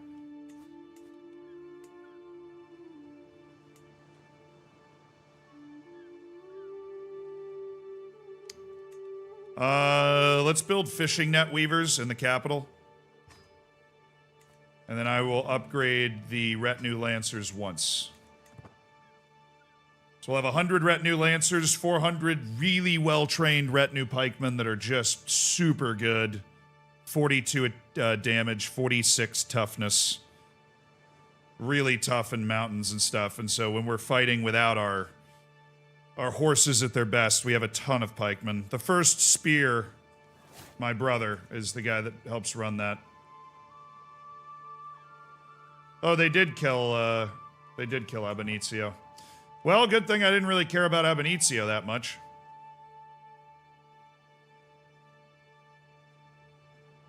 Can you wage a mega war with this army? No, I need more levies, dude. If I want to wage a mega war. I can wage precise wars and beat every army I fight. But you need a lot of levies to be able to siege a bunch of stuff. The talents of my sensible master of horse Pelkas here. Oh, it just saves me on cavalry maintenance for 10 years. Yeah. He has the ability to do so. All right, let's hold court. I'm reforming the army. It's a good time to hear from the court. Sitting on my throne, I gesture for my guards to open the doors of the hall. A stream of people file in, some lining up in front of me. Time to talk. Minerva stands before me, her face grave with concern. We got kids breaking it down. Luke of Sardinia and Severus Romulus absolutely getting after it.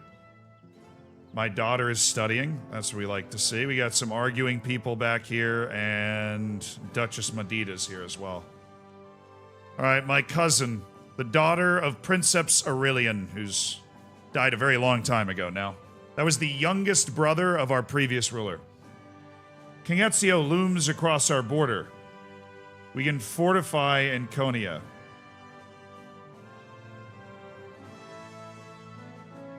Nonsense! They are no threat.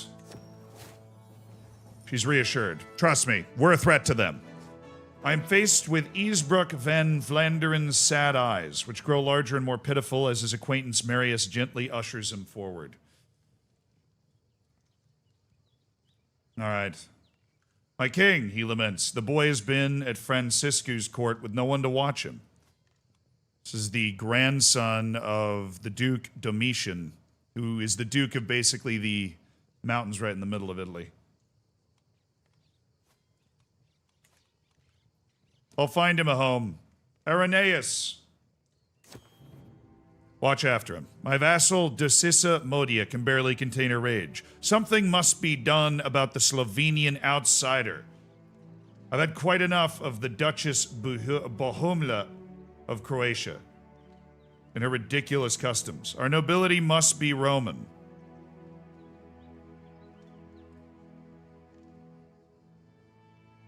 She can agree or refuse, but we will try.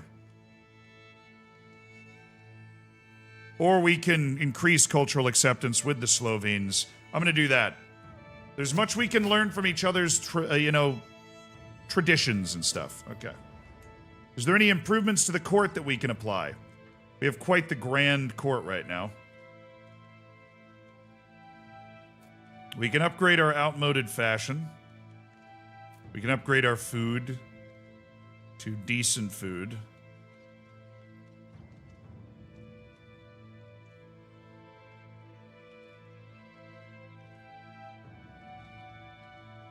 And maybe raise this even more.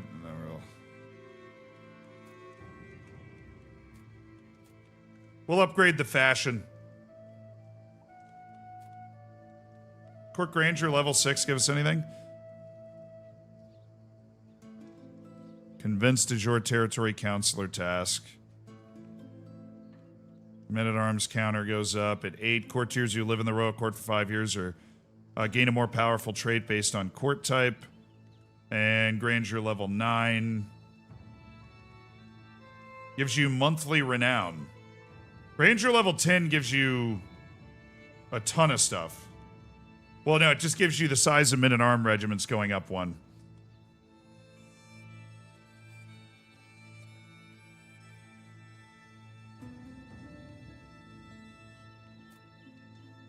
That would give us 6. Which I don't really feel the need to have. Let's just upgrade our fashion.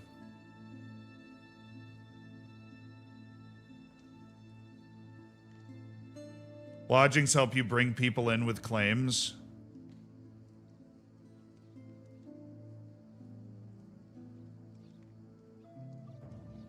How?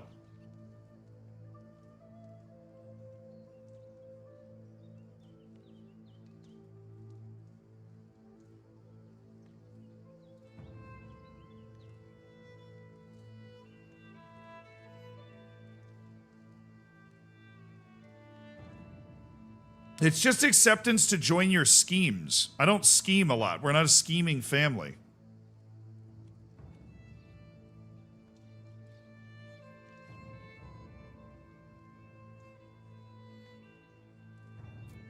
So if we maxed everything, it would cost $8.75 a month. We'd have level 10 court grandeur, and the size of our men-at-arms regiments would +1 on everything.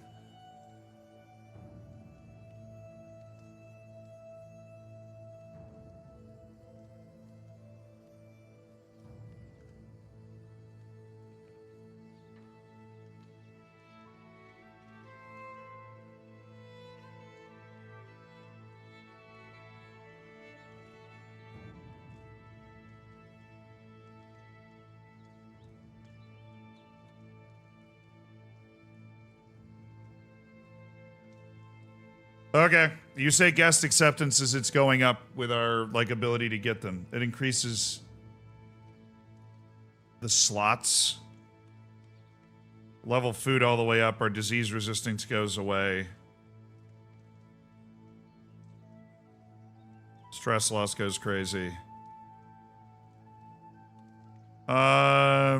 Okay.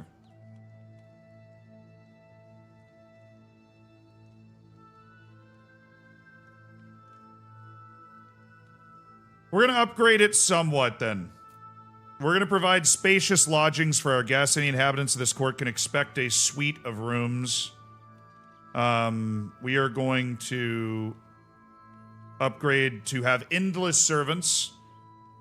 Or no, we're gonna drop this down here. This court has a servant for every purpose one could construe.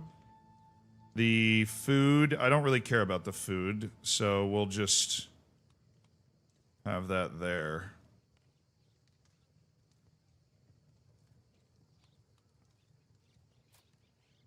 That gives us the boost up to 7. Which gives me my men-at-arms counter efficiency and grandeur at 7.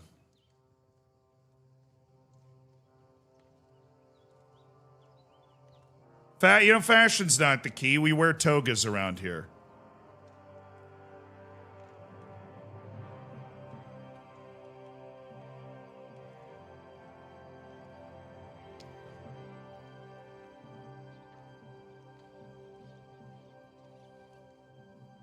All right, we'll live with this upgrade for now. Any inhabitants of this court can expect a suite of rooms. This court has a servant for every purpose. This court's able to provide occasional novel delicacies. Courtiers nimbly update their wardrobe with the seasons, abandoning old garments when a new style catches on.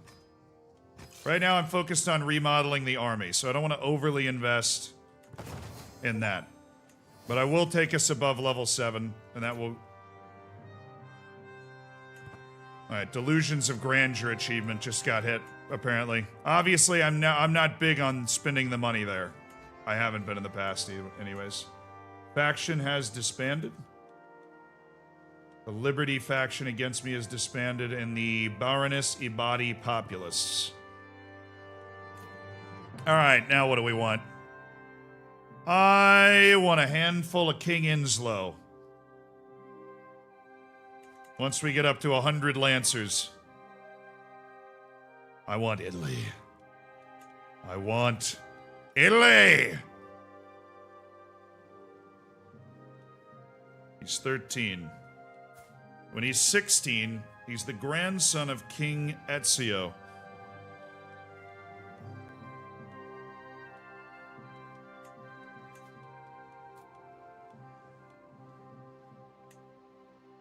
He would accept a marriage. A matrilineal marriage. I can vassalize Duke Mircea of Upper Bosnia. It's about time. I mean, what would I really need to do? Do you like me? You're of different faiths. Our cultural acceptance is bad.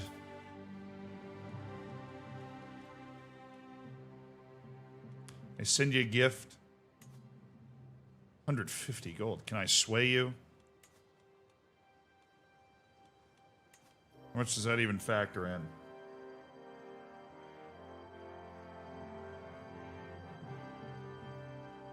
I don't think they would get me all the way. He's stubborn. The different faith is tough to overcome.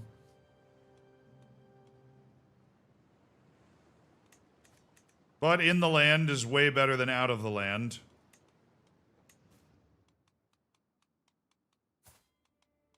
Oh, I created the Kingdom of Dalmatia.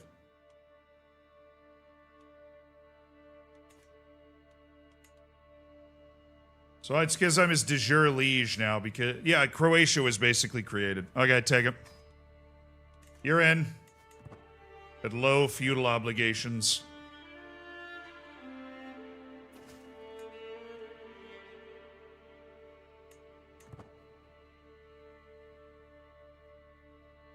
The Sardinian expansion continues, and I'm very, very excited for the moment when we finally turn this over.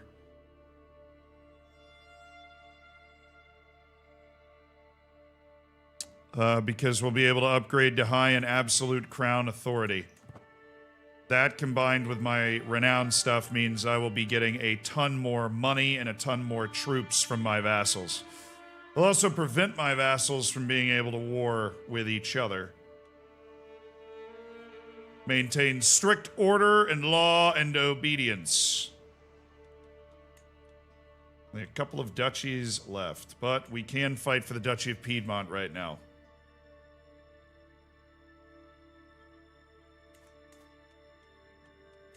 We can't.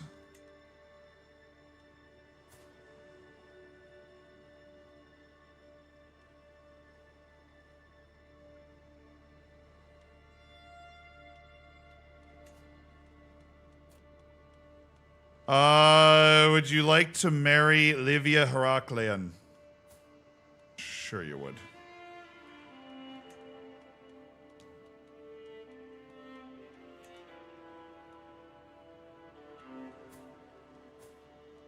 She's of the Heraklion house.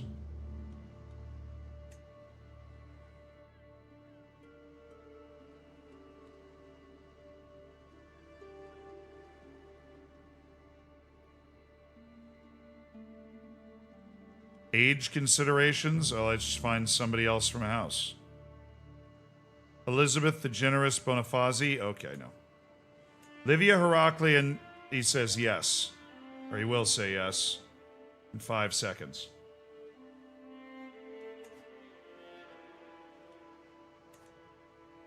I'll sway him.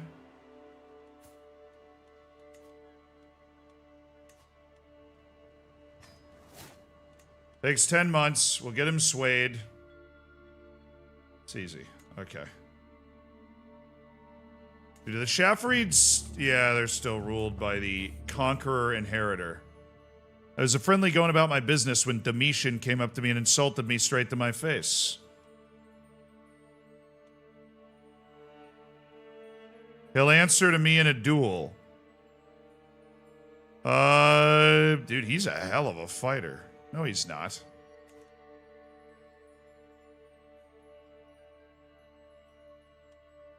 Then why is this even a battle? I have 41 prowess. He has 8. All right, I only have an 11% chance of losing, so... Domitian, let's do this. Triumphant victory. Eat it, Domitian! Loser! My vassal, Prince Archbishop Guglielmo, has arrived at my court with a bandaged arm. Well, that guy's abusing kids anyways. Quintus Romulus, my son, has apparently beat him up. You need an instructor. He gets aspiring blade master, which is good, apparently. Okay. I learned my lesson from the last time we did this. Give him the money. Or else chat's gonna lose their mind. No, we are not welcoming the apostolic faith into our lands. Please leave me alone. Thank you. All right. My son and heir is an aspiring blade master.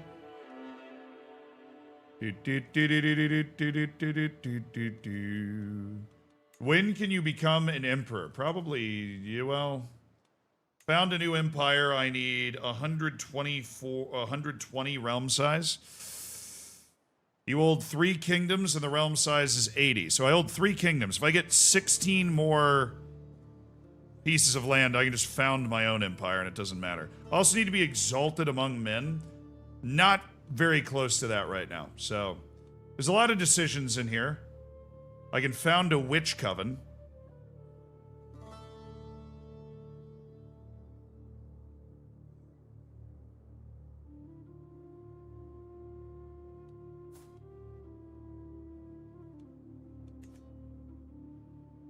%60% of the adult members of your houses okay. Unify Italy. Alright. Restore the Holy Roman Empire.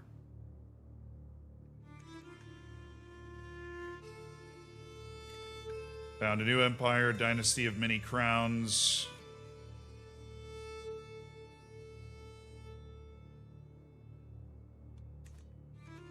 Strengthen the bloodline.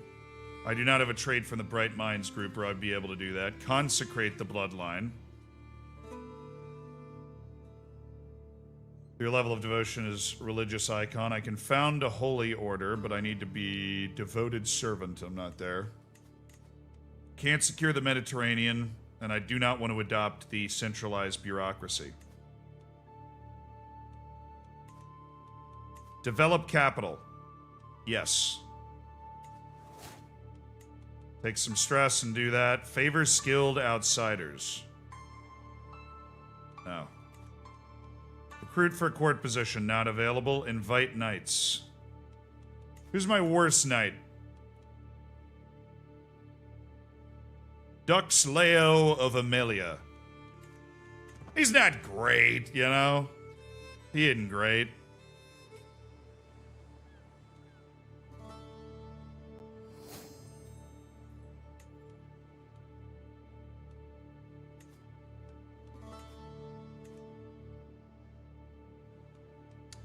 Venice is going to be annoying. I can tell Venice is going to be annoying. I would like to deploy you to fabricate a claim. Oh, nope. You're doing an important job, I forgot. Finish your important job. We'll worry about Venice later.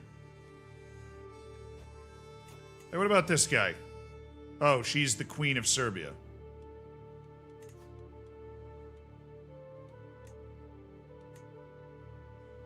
Well, we could holy war Serbia into oblivion and just create a full border state here. Does this person want to die? He's at war. He's attacking... Okay, you're attacking the Byzantines? The Byzantines seem very strong right now. Actually, could be a serious problem. Eudoxius the Corrupt is 71. This guy could die anytime. It'd be great. He's got Faltering Heart. Oh, he has level 3 Faltering Heart. Guy's gonna die in an instant. Okay, I would not want to tango with him. Alright, because this is a... Oh, he has 4,000 men and holy orders called up. Yeah, we're fine. We are fine. Never mind. We could holy war this lady, though, because I think this religion is just... Yeah, Taltosis is basically dead. We would kill the rest of the religion. It's holed up in the mountains of Serbia.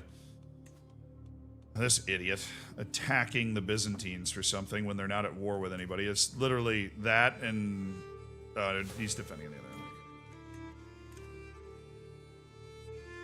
Check how many counties till Empire. I still have a lot. I'm 11 counties away on Empire of Italy. Getting the claims and everything for... I mean, I have to unite Italy to found the Roman Empire, but getting up to the Emperor level would be huge. Super nice. Our expenses are 17. Our income is 28. Alright, I'll wait for the body populists, maybe. I'm trying to sway this guy. Count Orson to let me marry the claimant into my court matrilineally. Then we would go to war with Italy. Am I ordained? Yes. I am mightily ordained. We have a ton of ruling power.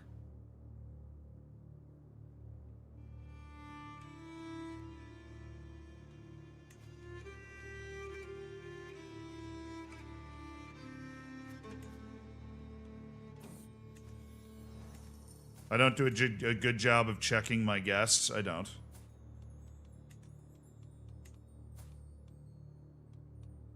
Is there a way to, like, get notified more for your guests? Oh, this guy's not paying me money. What the hell? Come on, man. He's skimping on his dues. Domitian. Thing is, Domitian's good. He's just not as good as he thinks he is. You know what I'm saying? He's not as good as he thinks he is. Hurry, my liege. You have to hear this. Aemilius, my son, has said his first words. They were Veni Vidi Vici. Yo! He said the house words as his first words. Look at this kid. Look at this kid. Look at this absolute stud muffin.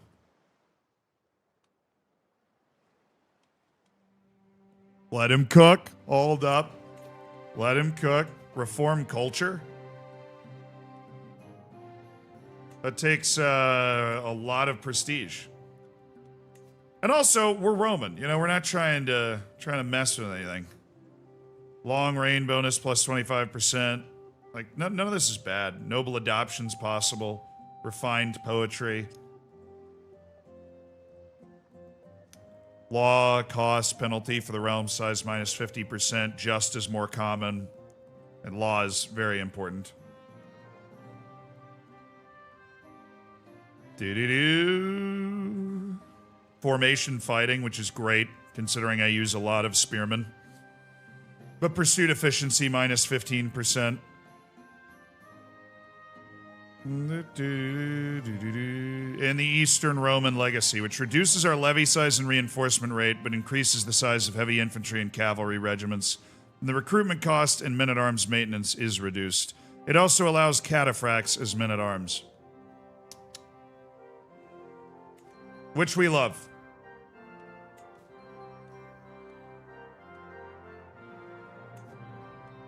Jarl who of what? Jarl Thorstein of Box.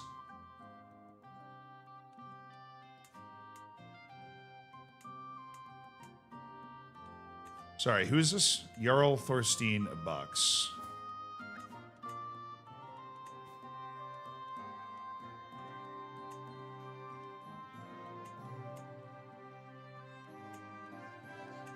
Well, then I can get de jure award by Hungary. It's low. Right now, if it's low, I'm not interested. I know it's all adding territory and stuff, but I don't really want to step into a completely different imperial realm again. That just feels like a...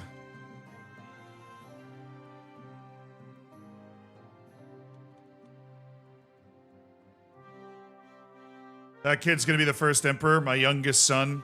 Aemilius. Aemilius.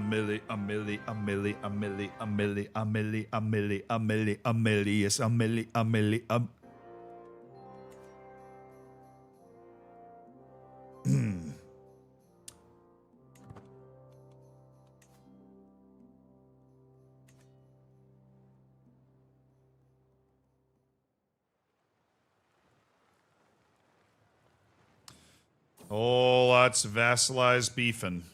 Junia Romulus. The daughter of Vespasian. Oh, this is the daughter of the Vespasian II. All right, Junia.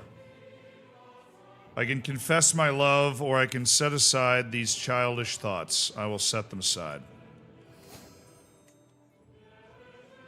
I will set aside my childish thoughts.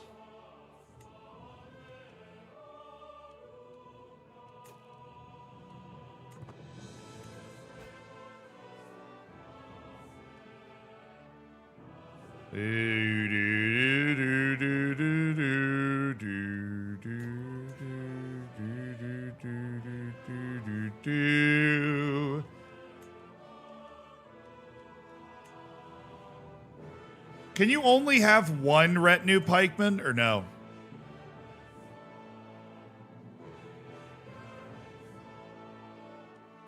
Can you have multiple? Because then I would just get rid of this other... You can only have one retinue pikeman. So if I deleted this, I wouldn't be able to create another retinue pikeman. Can't have more than one retinue pikeman. Okay, you can literally see that. It reads right off the screen there. So let me go to the culture again.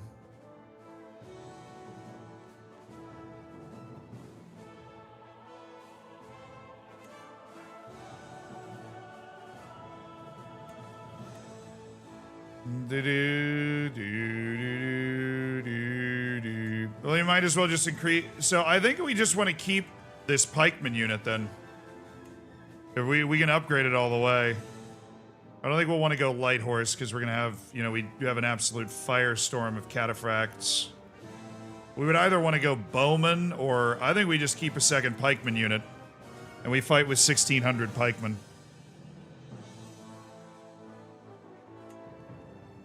It would cost me nothing to upgrade that. I can do it right now. Let's do it right now. Massive military upgrades.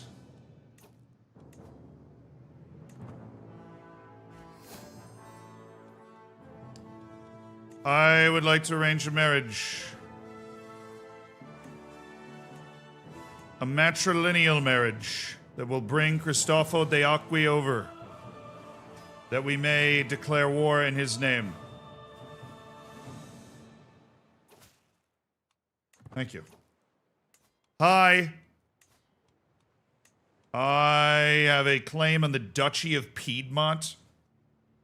I would like to claim the Duchy of Piedmont, please. He's 5 allies, bro. He's 57. He's frozen in grief. This guy is on the way down. He's already spindly. He has no old people traits, though, and that angers me. I don't know. We can beat him right now.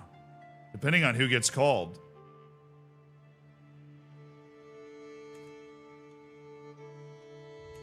Alright, we'll buy ourselves some time by declaring a war on Serbia. So we'll do it in 2 parts. My goodness, he's winning. What the hell's going on? He's beating the Byzantine Empire.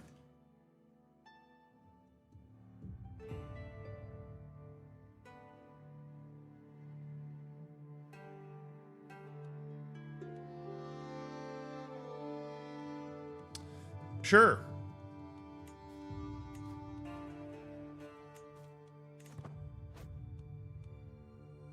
Alright, we'll take our time and just go to war with her. We get Holy War for the Kingdom, but I kind of want to save that just in case we have another opportunity, because I'm not... This doesn't really feel like a once-in-a-lifetime opportunity here. The Duchy of Matsva. Oh, these freaking mountains. Alright. Raise the army!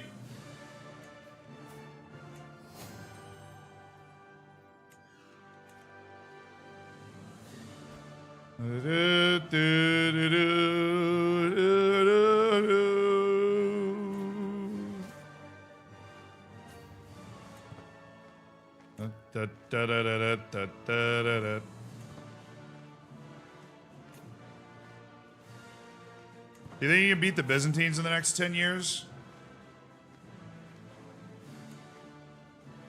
Prince Imre doing? The Byzantines are usually weaker than they may appear. We just gotta, once we get up to, so the thing is, once we get up to emperor titles, I can find people with claims on entire kingdoms and press them. I've had somebody in my court with a claim on the Italian kingdom for a while. I just couldn't press it because I'm only a king, right? I'm the king of Croatia, Romagna, and Sardinia. Once I'm an emperor, I can press kingdom claims, right? So we can install somebody on the throne of a kingdom and or fight for swaths of land. Swaths of land.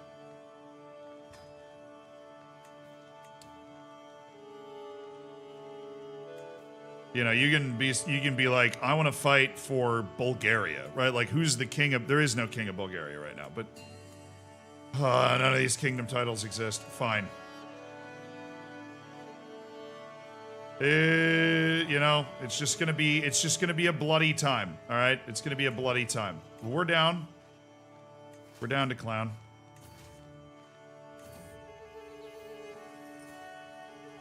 Bohmila of Croatia has come to bend the knee, show her deference.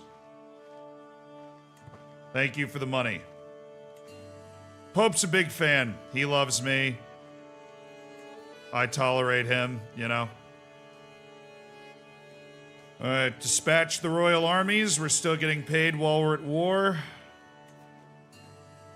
Great, great news.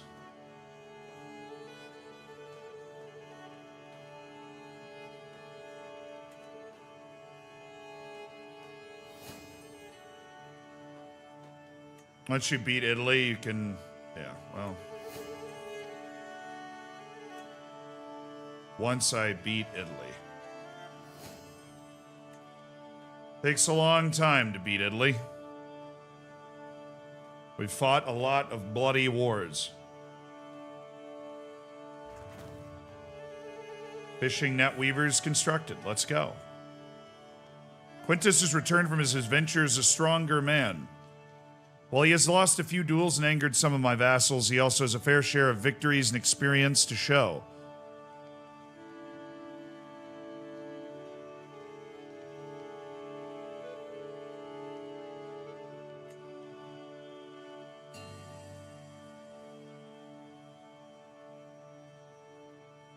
So I don't think he learned anything outside of how to anger people.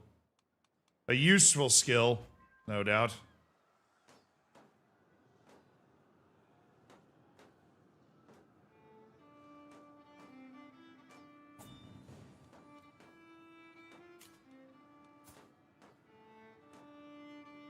Prince Carinus, my brother.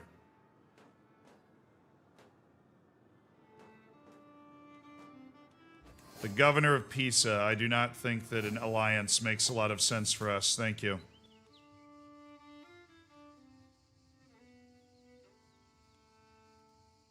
Oh, the Doge. We've already gotten rid of our, all right, huge hit here. Honored to serve. We already got rid of our truce with Venice.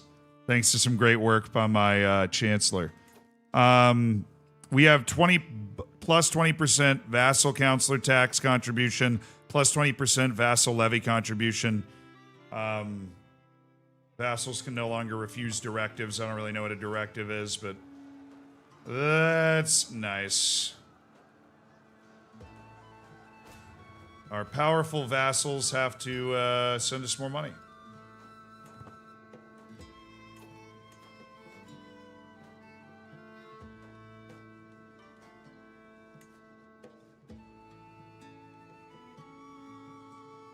Very large dynasty tree.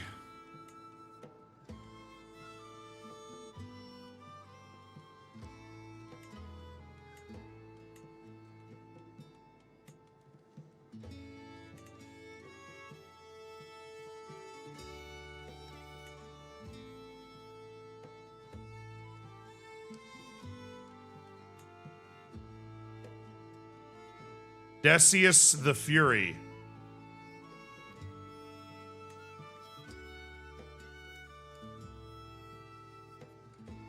Vespasian the First, Dominica. Man, it's so cool that it keeps track of all this. There's Cassius the Righteous, and then Rex Hadrian, and then all the other kids here. A lot of them did not have kids.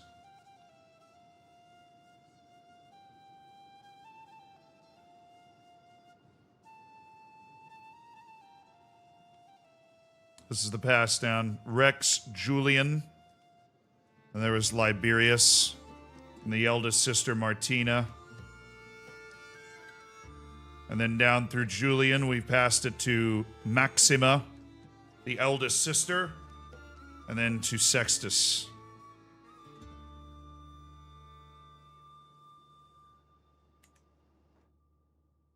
You should sway the Pope, because you need him in your kingdom of Italy to unify. What do you mean, like... We're already buds, but... I need Rome. I mean, once I have the rest of Italy, I'm just going to attack Rome. Oh, you need to vassalize him. Well, he's a king right now.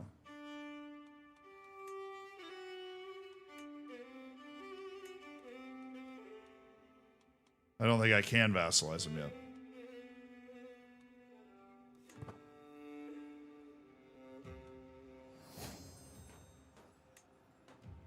Little cold. It's a little cold outside. All right.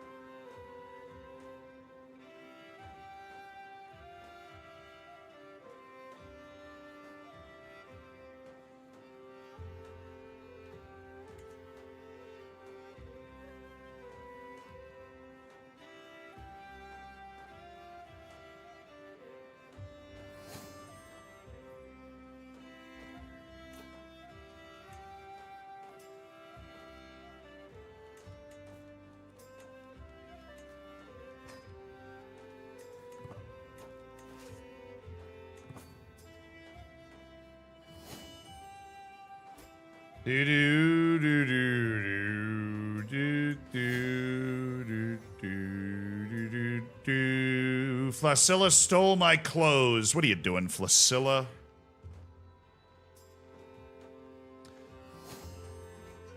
How big are we right now? And we own Tunisia as well. Kind of a little all over the place, but...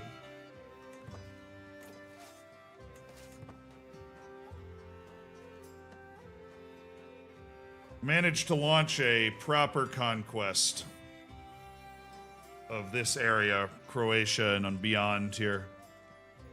As I lean over the map in my chamber, a sudden creak turns my head to the entrance, and Flacilla appears at the threshold, walking into the room.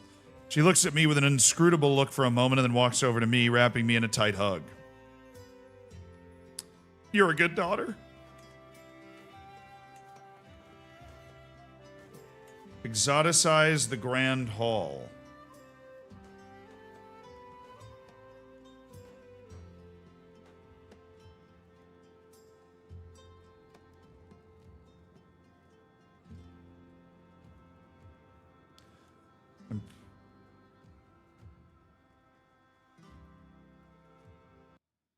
Alright, it's got an autosave. We'll be fine.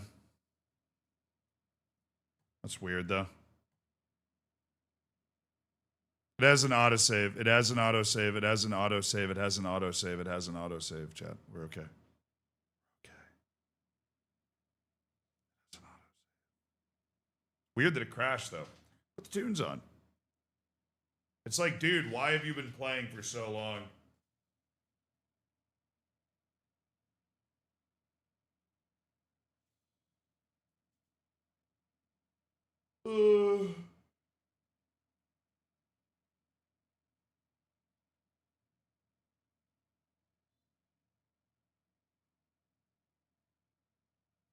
Internal CK3 welfare check.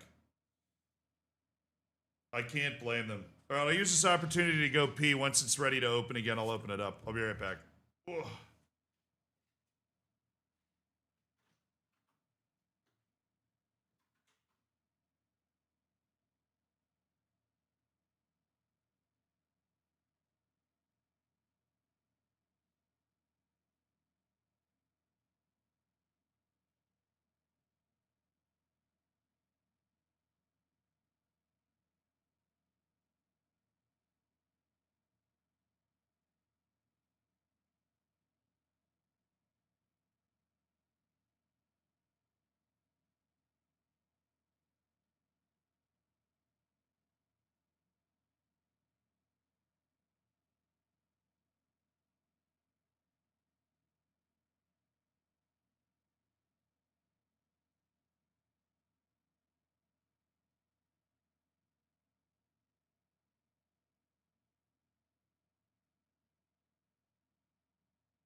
Oh, wait, we got a flip? Oh, hell yeah.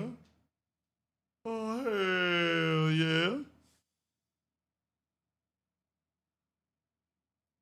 Do, do, do, do, do, do. Uploading cloud. Nice. Yeah, the game actually crashed. I don't know if I've ever had Crusader Kings crash on me, but whatever. We're cooking. We're cooking right now. Like we're on the move. We're stable. We're strong. We're just on that march right now. On that march. Still never actually played the game The Last of Us 2. I kind of don't want to change. Like I know what happens and everything, but I don't want to change the. Like I really just appreciated Last of Us 1. I don't want to change my perception of the Last of Us in general through that. I really enjoyed the show, the first season. I really enjoyed the game, obviously, but oh, I got a flip though. It's a double flip, dude. It's a double flip. All right, this is up to date. Let me hold on before we double flip. Let me just make sure we get this started. We're headed in the right direction. Right, it takes a while to load. Here we go. The double flipathy. Oh,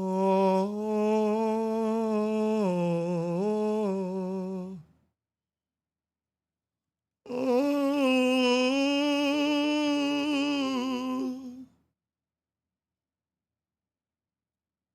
oh, he went the wrong way. Oh, oh, he now went the right way. Only 20 hours left, my good men. Into the breach. Into the breach. Da, da, da, da, da, da, da, da. Da, da, da, da, da, da, da, da. You think we'll remake the Roman Empire? I think we're probably going to need some luck. It depends how the... Oh, let's go. Great sound. Thank you very much. MomBot is here. We've got... What do we have? We have ground beef with lots of herbs and yummy, healthy stuff, and then mushrooms and onions, mashed potatoes, and zucchini and squash with a lot of herbs too. Healthy. A lot of healthy stuff. But good healthy stuff. Stuff you want to eat. Oh, well, thank you very much. Do you need any more water? I do.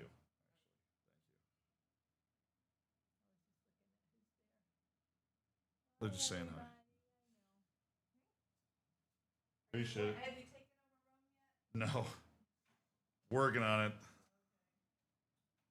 Even my mom's asking if I've succeeded yet. Hey, we haven't died. We're making our moves. This looks sensational, by the way.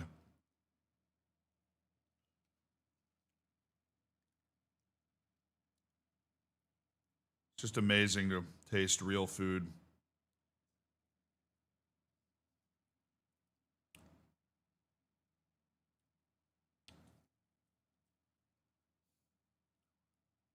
She is. She's judging my lack of Crusader King skills, as she should.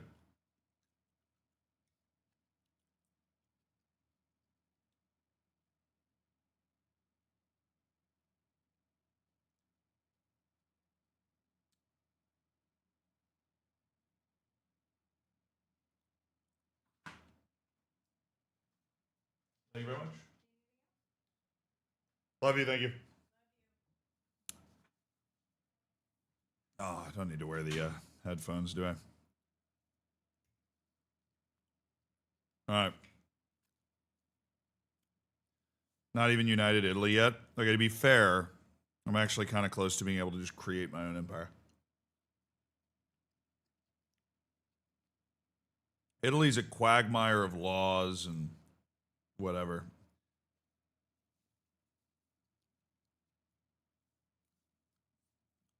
MomBot just came in and gave us the rundown about what I was eating.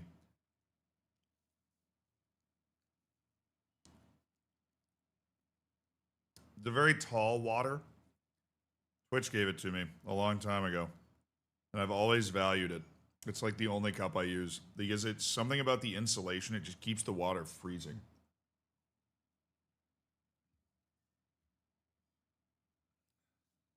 Yeah, my mom being in town is completely random, by the way. She's not like in town because of the stream. She's here for something else. And like is spending most of the time with my brother, but she loves just cooking. And I am certainly reaping the benefits of that during this stream. She's a tremendous cook.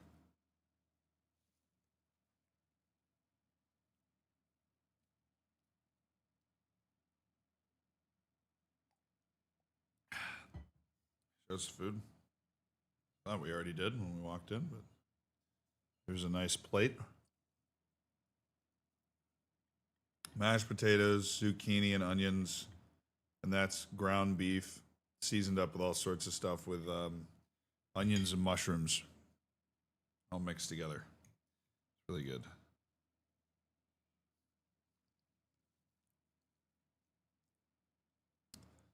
Yeah, you did miss the last flip.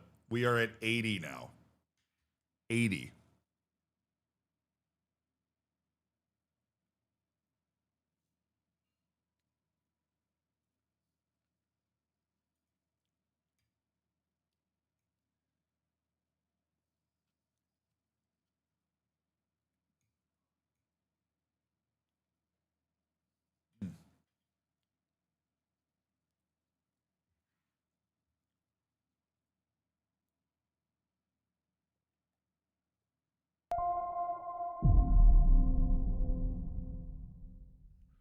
Yeah.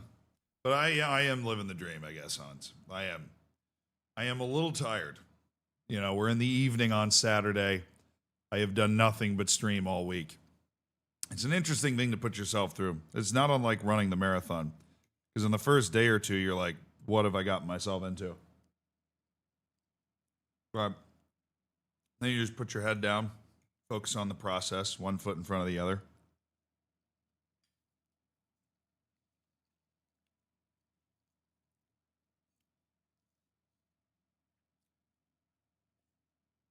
Yeah.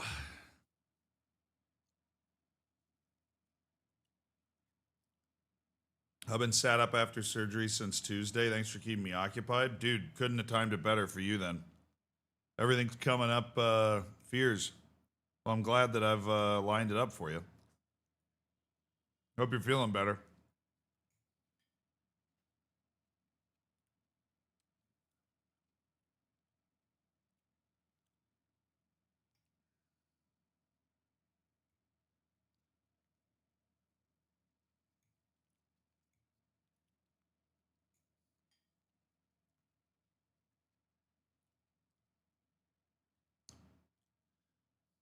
Ah, all right.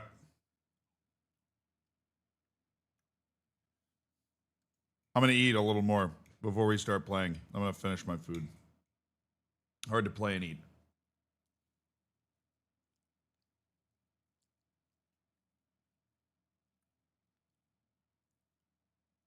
Coffee sounds nice, right? No, then I feel like I wouldn't be able to go to sleep when the stream ends. It's not even. It's not just like the physical idea of being tired. It's more just being like mentally worn out, I think is what it gets you. The streaming's very involved.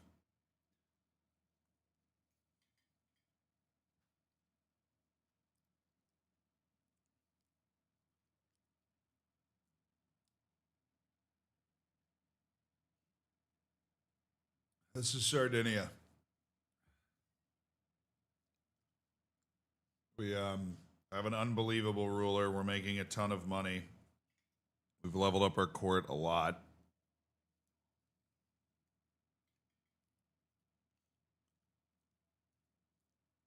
Who do you pick from Hull, Millwall, Saints, and Borough to go up? I'll take Southampton. They're so hot right now.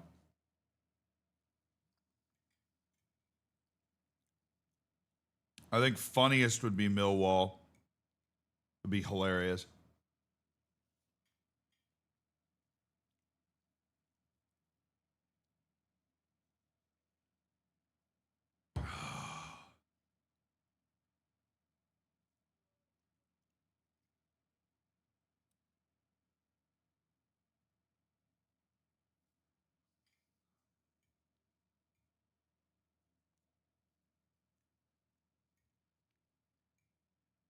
Oh, yeah.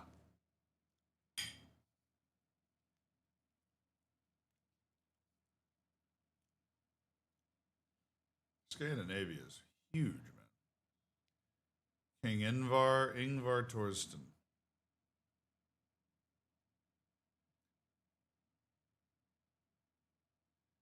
High Kingdom of Scandinavia's male preference Scandinavian election law. All right.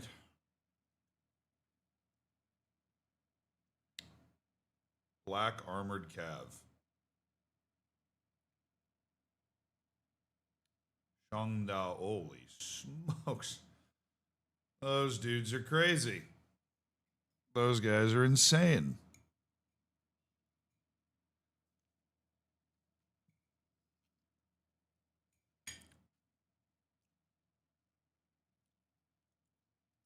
Borgia infantry. They got the crossbows and the siege crossbows. What about Srivijaya? What are they fighting with? Hezelit warriors.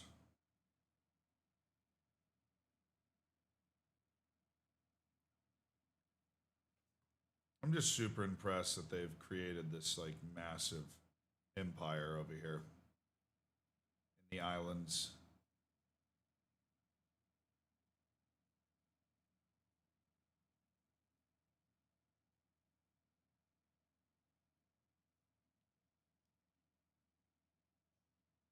The Empire of Srivijaya.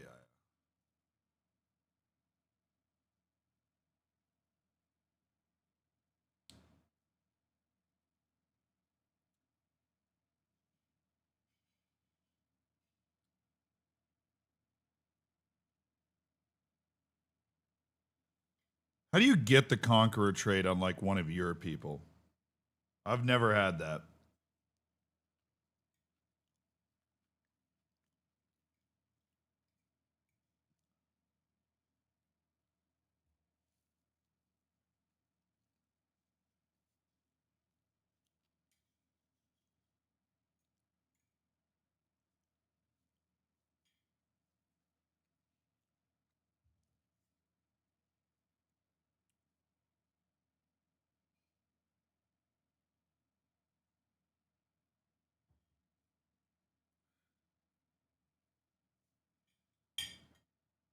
It's random, very low percentage.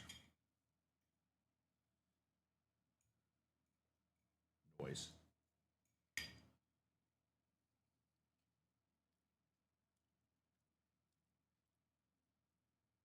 There's another thing I've never done, and that's play like within the bureaucracy, like these weird government systems, like governor efficiency and whatever.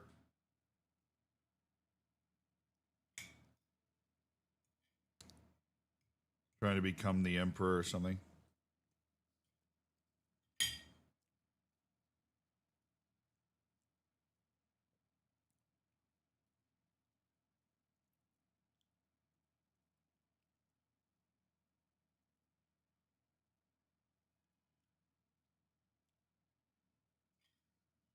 Trying to like play the politics game to be the next person that rules the Byzantine Empire.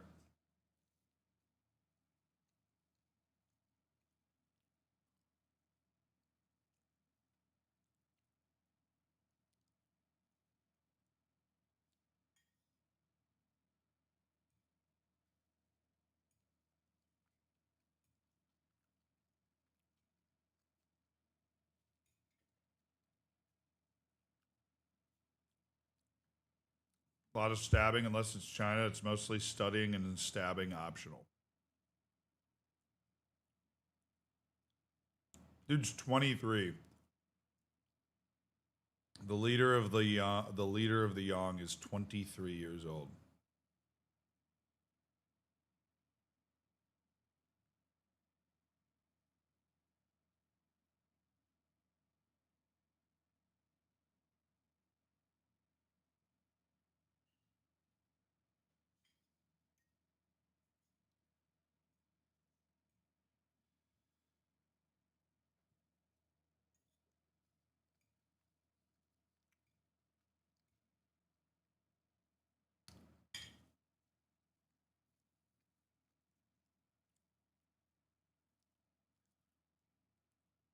Play noob in this game. How does the combat work?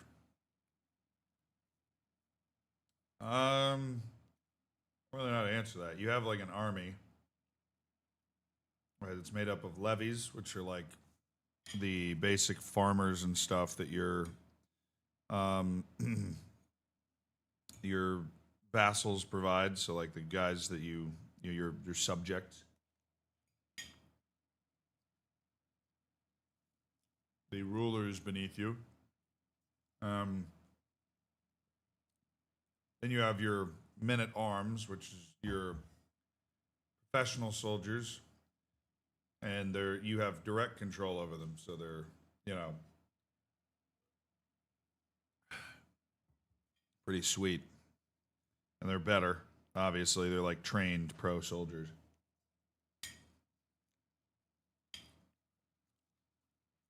And then you raise them, walk them around, and run into other people's armies. There's a whole bunch of factors like whether you just disembarked or what terrain you're fighting on. The commanders have like different traits. So I'm over here, I'm sieging this right now. So this is Eric the Red. I managed to get. They're his real historical characters, obviously. At the start of the game, it's as real historically as they can make it. And then there's real historical characters that will spawn in along the way. Eric the Red's one of them.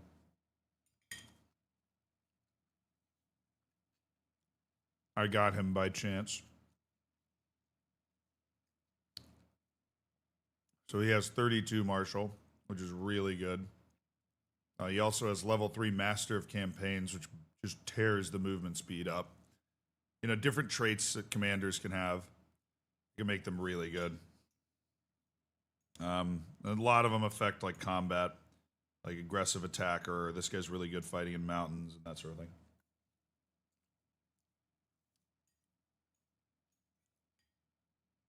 Yeah, Eric did not have any kids, so the line dies with him.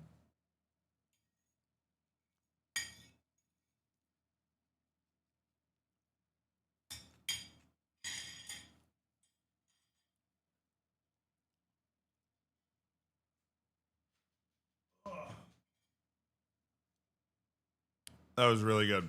All right, I'll be right back.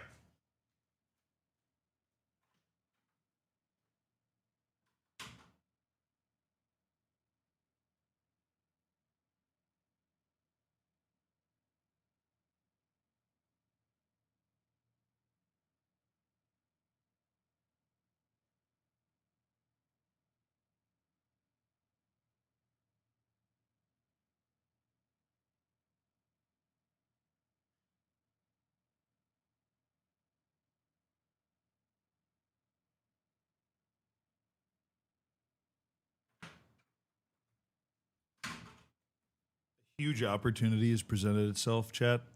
There are leftovers to dinner. I'll play while I eat them, but I'm going to go get them. This is a once in a lifetime opportunity.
this is living chat.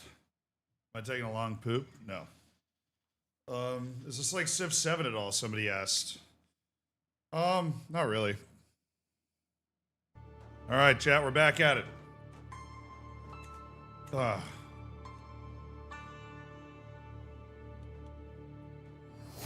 Yeah, if you have any questions about the game, I realize there's probably a lot of people that watched this at some point that don't know a lot about the game. I love it. There's obviously other people in the chat that are kind of at the same level and have played a lot.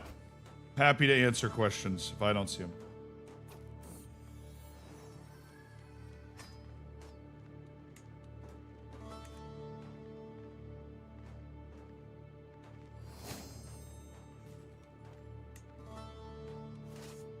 My addiction to Paradox games is 100% healthy. Oh, absolutely.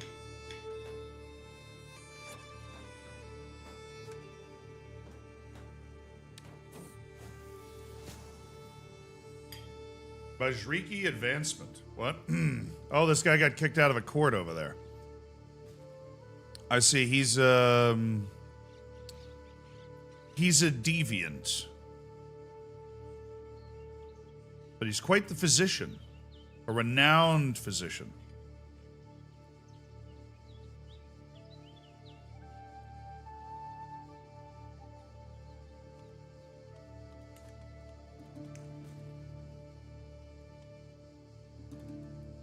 I don't want a new physician.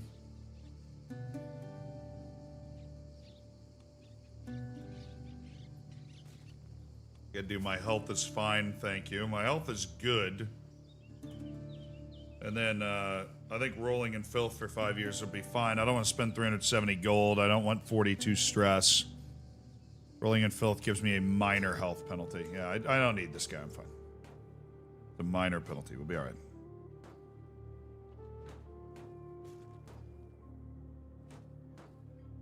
Minor.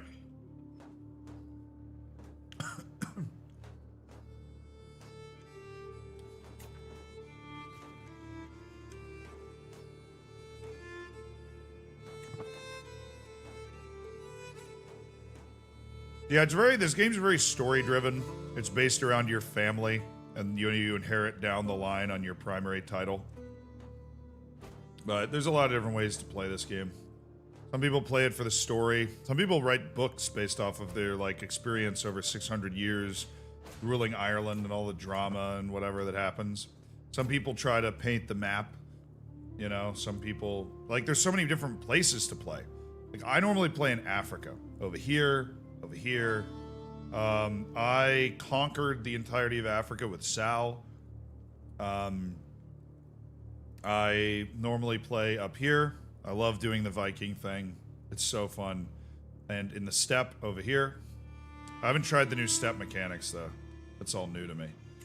And that's a completely different game. I mean, your government type is tribal. You're not feudal, right? So your government works differently.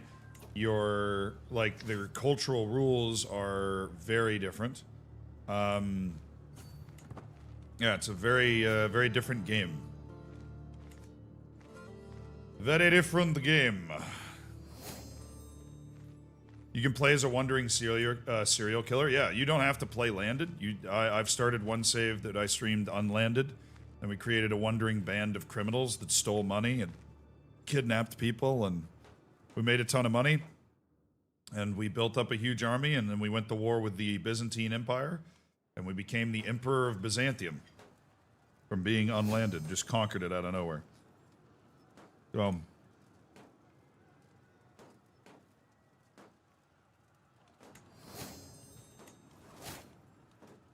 Bendayo.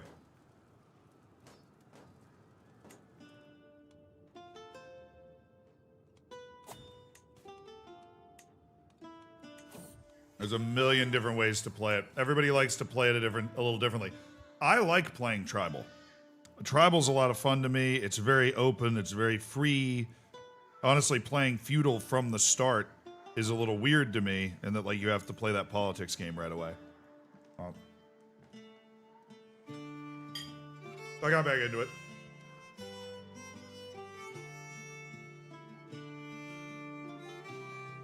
So you know how you get it? Okay, the way you get into this game, the way you get into any Paradox game, she got her tooth.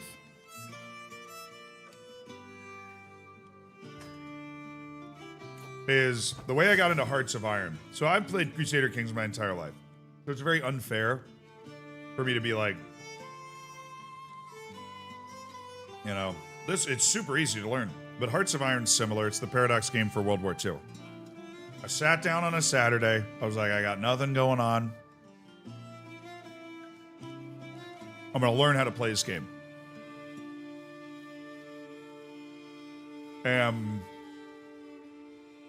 I sat down and I watched like 4 tutorials. I opened a save, put the tutorials on one monitor. You know, you open a laptop, open your phone, whatever. Put the tutorials on and play a save on like 1 speed. And if you don't know what the hell's going on, go Google it. You know? Like just follow the initial guide that they have, which is always really minor. And then go Google whatever else is going on. I don't know, march over here and not let them take that for free if I have anything to say about it. And I spent all day, you know, like basically a weekend. Not all day, but a healthy amount of time. Played through like 2 saves. Hearts of Iron's easier to like find an endpoint. This game goes till 1485 or something. Like we have over 460 years or something. I'm being raided. I haven't been raided in eons. Okay, I can vassalize Istvan of Dubrovnik. Oh, this is the coastal guy. He's the guy right here. Yeah. 100%, man. I was gonna try and convince you to do that anyways. Yeah, I want you in here. They don't want to be in the Byzantines. They're Catholic. We've united the Catholic Northern Balkans. Where can I watch the Bandit playthrough? I think it might still be on my live YouTube. Way back. Okay, I chased them away. Oh boy, we're taking monster attrition. Trying to siege the capital down. There we go. That was huge. That saves some attrition. Get out of there, man. Save yourselves. We've taken the northern half, the northern duchy, Makfa. Oh, that's just... Yeah, okay, we've taken Makfa. I'm not going to give this to my son and heir. I'm not going to give this to, like, anybody that's good that should get land. But this guy, Honorius Romulus, he's a good guy. I'm going to stick him over there. Good Roman lad. Send the troops home. Stop marching in formation. Stop doing all this crazy stuff, okay?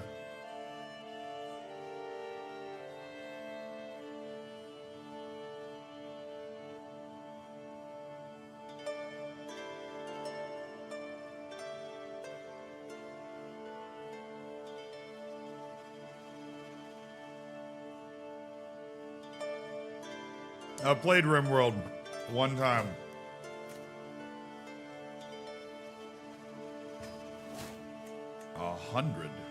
$100 gold, huh?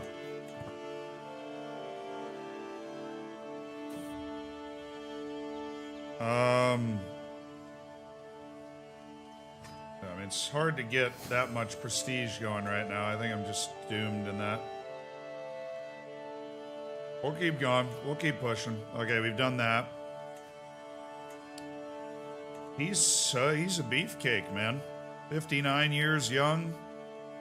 Can he teach my family how to get to 59 without one old person trait? That's crazy. He has 0 aging traits. 0. None. The man has no aging. He doesn't age. He's 59. Guy's ridiculous. All right, you. Duchess Modia, you have Cesari. I would like to own Cesari to complete my collection.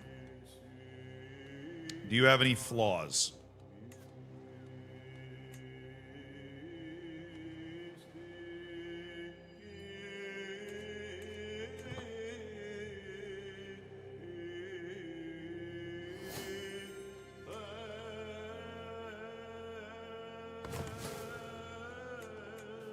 Not my court grandeur.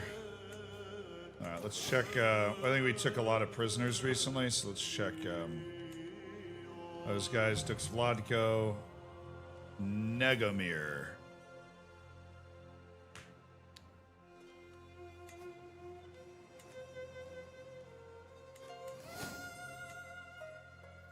We're back to making straight cash, homie. All right. We invest in 2 more upgrades to the Retinue Lancers. The best unit in the game, at least that we can find right now. We got 100 more of them.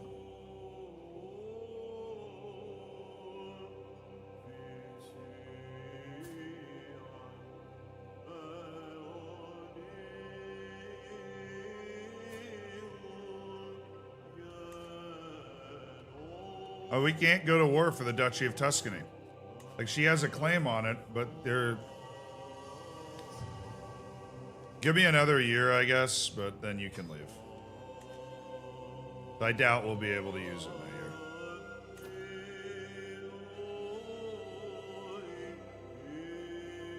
Making me hungry? Dude, the food's insane. It's so good. Mombot, professional chef.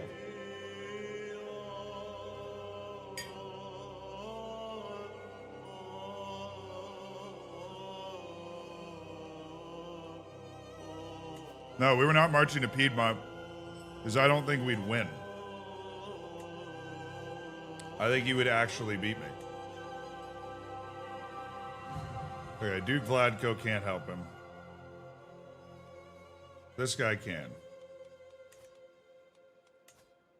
Okay, his army is bowmen. He has 1,100 pikemen. I mean, give me a break, dog.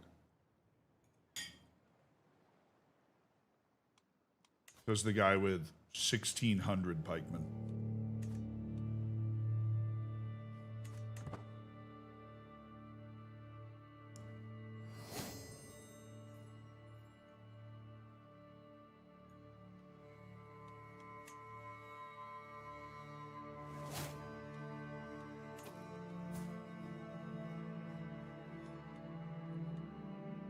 The granddaughter of King Hadrian, Marcella Romulus, the elder daughter of Liberius of Sardinia, has passed on at the age of 65. Drusus, the court jester and steward, is now appointed as the new royal architect. Ballin'.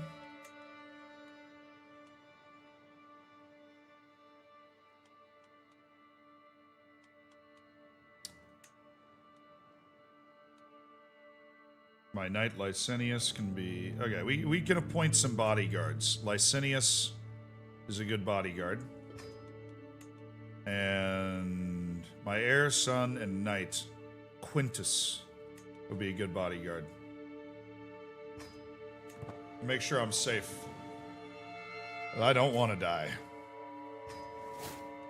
That guy was in my prison for over 20 years. Just got ransomed for 10 gold. Worth it.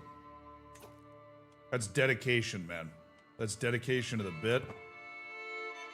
That is what I'm talking about.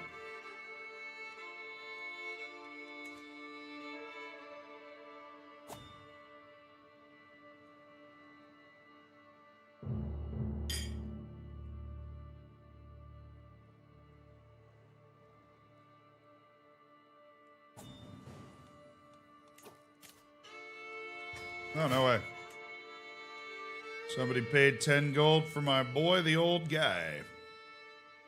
Okay, we're gonna have 200 retinue lancers who are insane.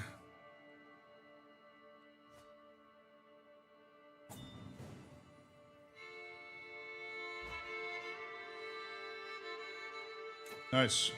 Convert county task finished. All right, go to Veneto. If I'm going to get Venice, it's going to be by fabricating claims and then kicking down the doors of Venice one at a time. Oh, you want Dux Vladko to be released from prison. Interesting. This guy that kind of killed my mom.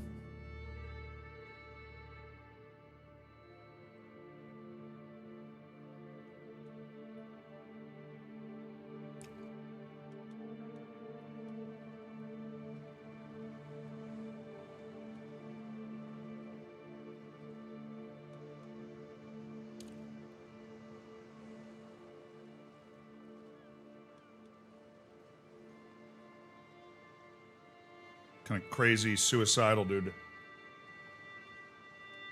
I blinded him for his crime.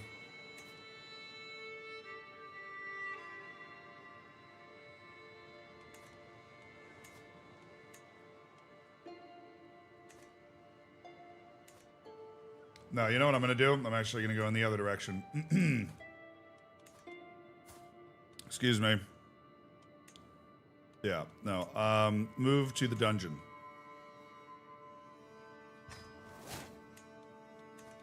You hang by your toes from the rafters for stabbing my mom. Enough. No. I don't need your gold. I get that in 10 months. I don't need it.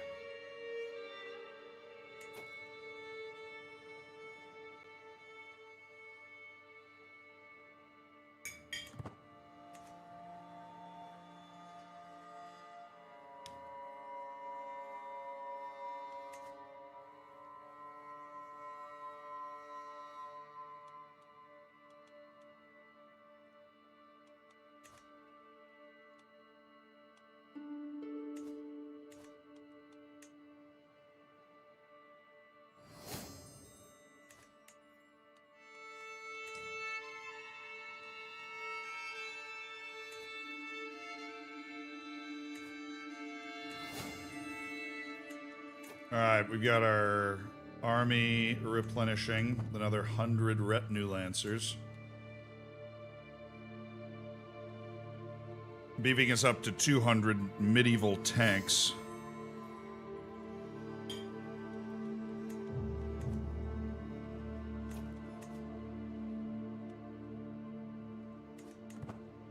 Beefed. Vladko died. That's exactly what I wanted. And Duke Leonard, his son, seems to be a little more amenable. Alright, we strung him up in the dungeon and he died. Congrats, man.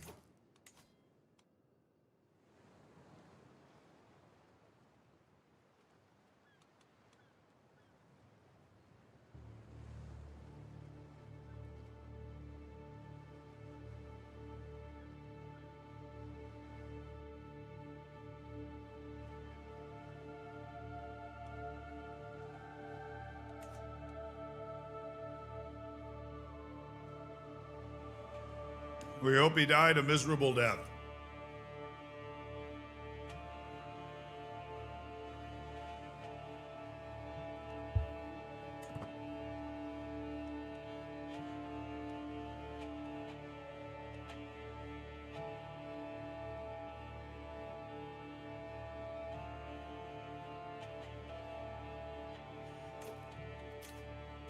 All right.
These damn sherifids, man.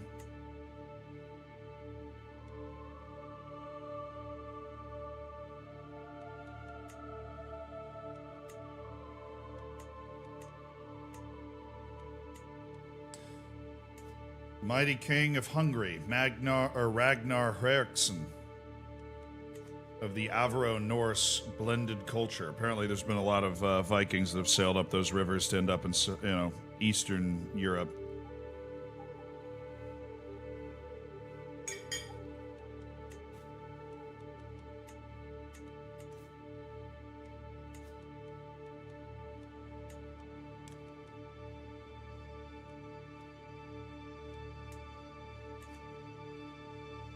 All right, we're working on Venice. We just need to keep smacking the hell out of Italy. I'm gonna fight him.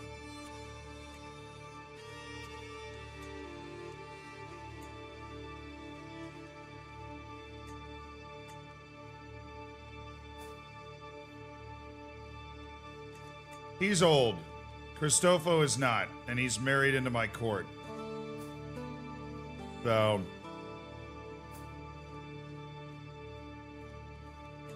I don't expect him to inherit anything and leave. I think we fight for the county of Viterbo, which would allow us to completely surround the papacy. And the music for Crusader Kings is amazing.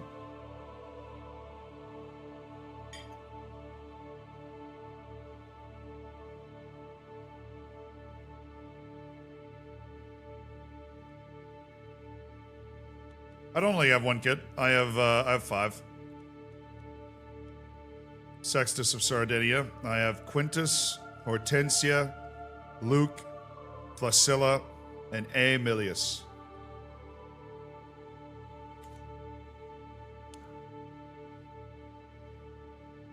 Okay.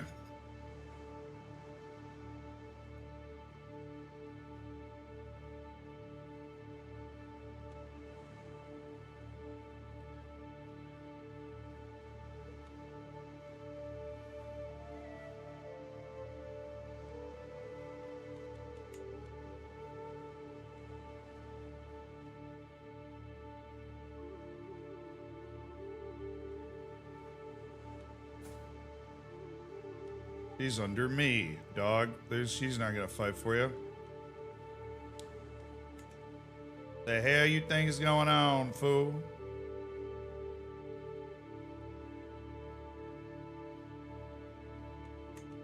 Nah, if I'm gonna send it, I'm always gonna send it. Let's fight for the Duchy of Piedmont. To take a duchy in the Alps on the other side of Italy. To just absolutely piecemeal Italy and show us that we are consuming them whole. I think I can beat them. I'm fairly certain I can beat them.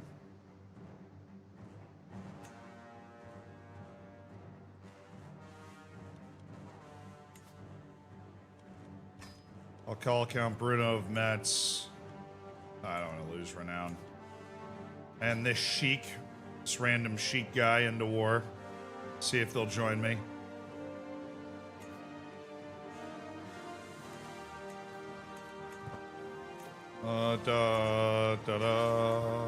Raise the army. I'm fighting. We're brawling.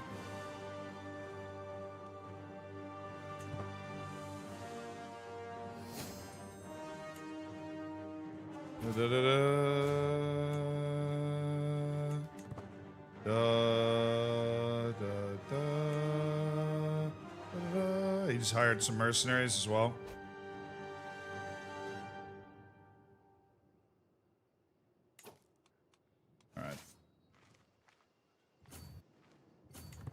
Just going to fight our way up these plains right here. Very important to take the capital. That helps end the war quicker.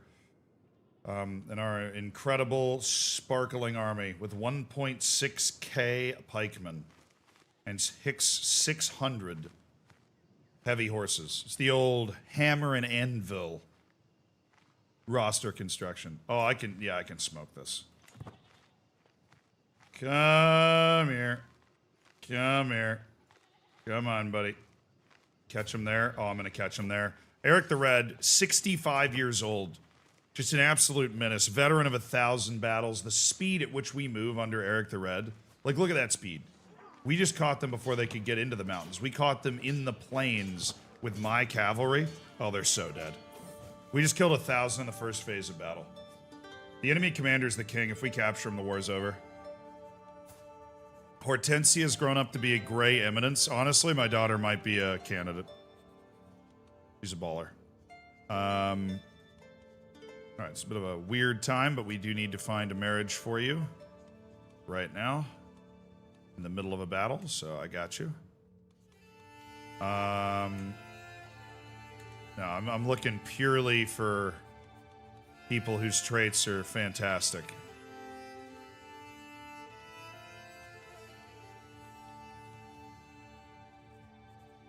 My knight Aegis Romulus. Guido Darim. Sumaro.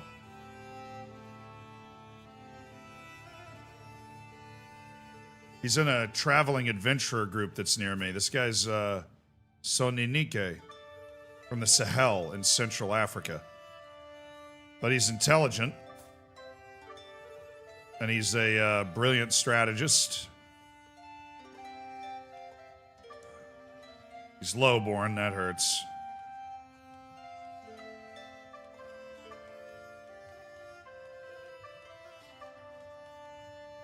But he's intelligent. He's just about the only intelligent guy that's there. We love the intelligence. Let's turn that up. All right, you're gonna get the most surprising message of your life. You want to matrilineally marry my daughter, Sumaro?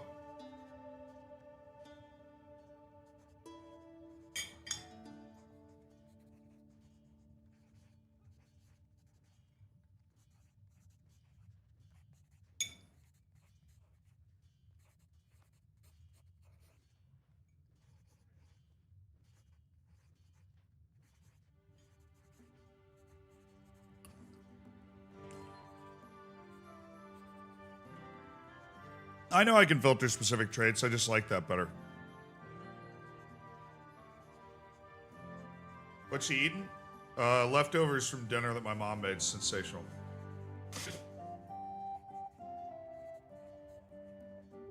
Like ground beef and stuff.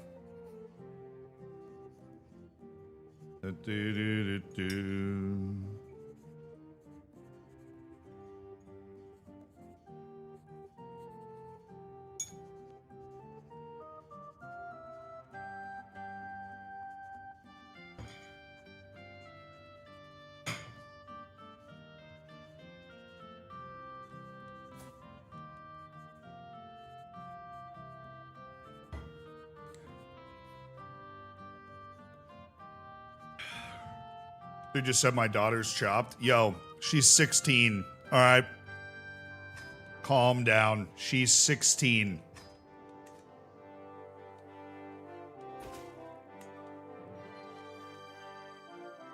He called me handsome. Well, he's hitting on me after he marries my daughter. It's a little crazy. Hey, Sumaro, you, nope. You don't want to convert. Listen, buddy, I can't have somebody practicing that in my court, so I'm going to sway you, and then I'm going to demand your conversion. We're cool with that? Oh, yeah. Meanwhile, how's that for a win? We just annihilated their entire army. Literally stack wiped. The quality of our army is unbelievable. It's actually terrifying. Italy has a very good army. Those guys can fight.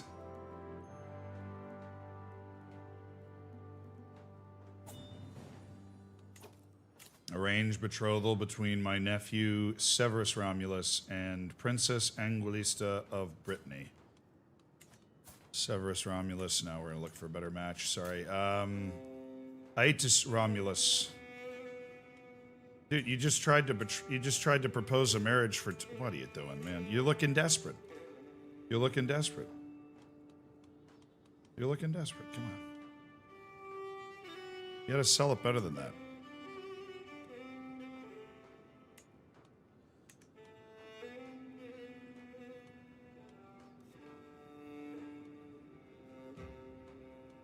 All right, Aesius is the daughter of Junia, who's the daughter of that idiot.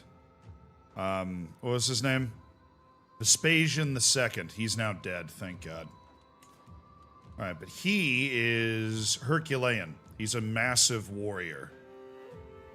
Just very physically fit, very physically impressive. Come to my attention that he is eligible to be married. She's a giant who's also strong, which is unreal. Her ability to fight's gonna be crazy. Genius. Tura Hemming's daughter.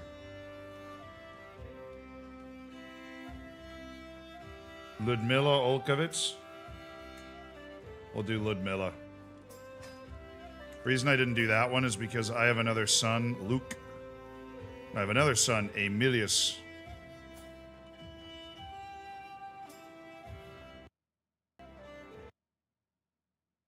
Bro, what is going on? That's the second time it's crashed.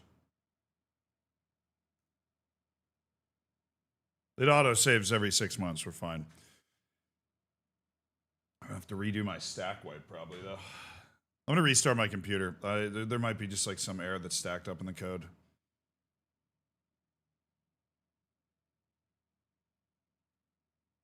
What are they doing? Crashing my marriage simulator, dude. What's that about? Siggy, thank you for the 2 months.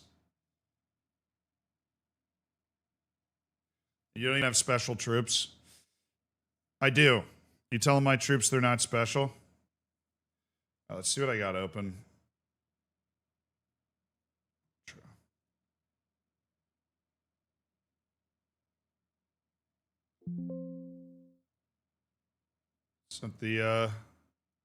Sent successfully. All right. Let's try a little restart.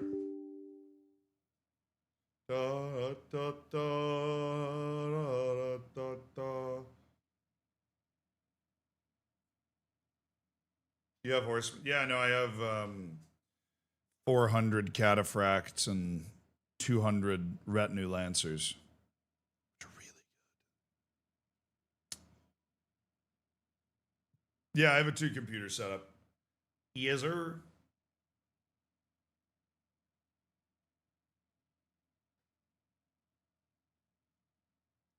Oh, well, Genghis Khan, like when you play as the Khans, you have those horse archers, which are so good.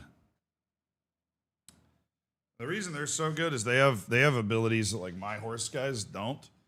Their ability to like chase people down and just shred them is really nice. Very useful, very impressive.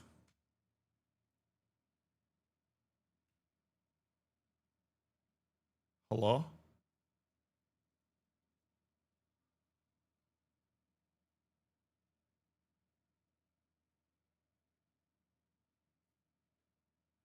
Ever played Stardew Valley? Yeah, I have played Stardew Valley.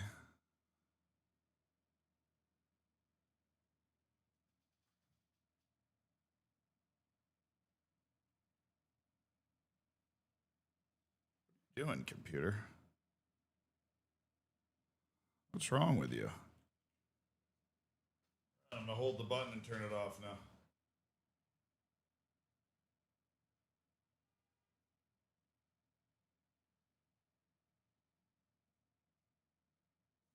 Not even the PC can make it through the 100-hour stream.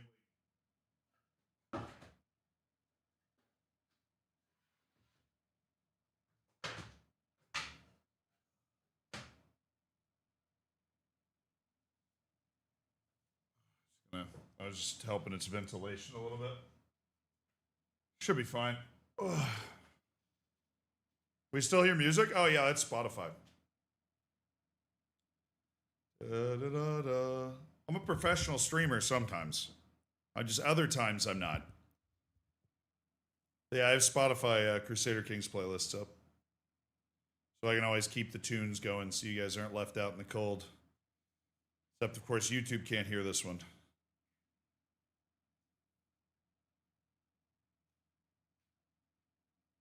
Great studying or reading or, you know, great for that. No,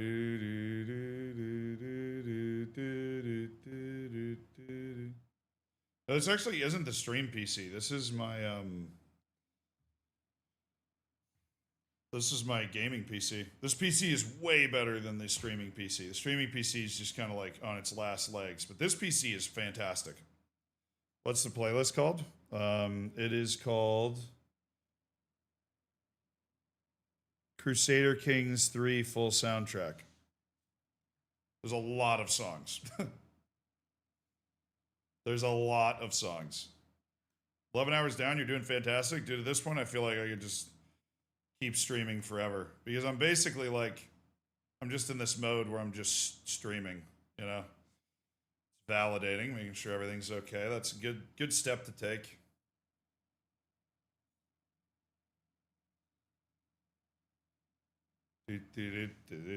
Who's the author of the playlist? That was my computer. That was my computer. That was my computer. I clicked the wrong thing. Some guy named Darky Pro. There's a lot of Crusader Kings song stuff out there. No Grass Life streams. Sorry, no Grass Life Simulator streams there. I know.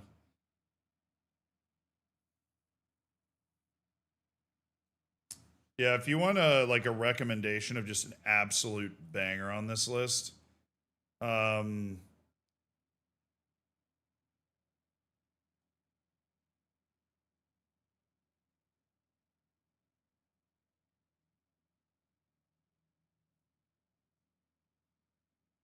that's a really popular one. No, I don't like that one.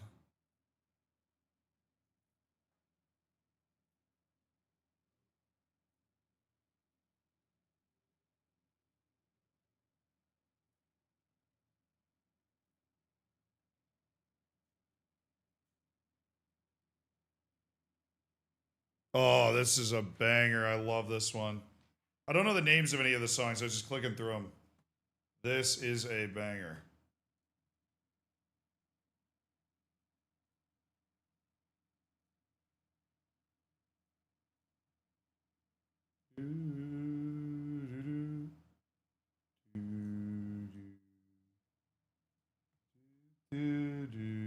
Sorry you can't hear it, YouTube. You'll be able to hear the music again soon once we load in.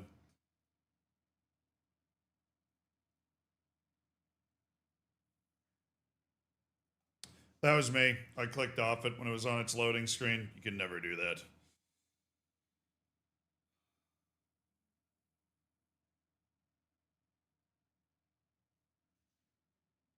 This all happened because you guys said my daughter was ugly.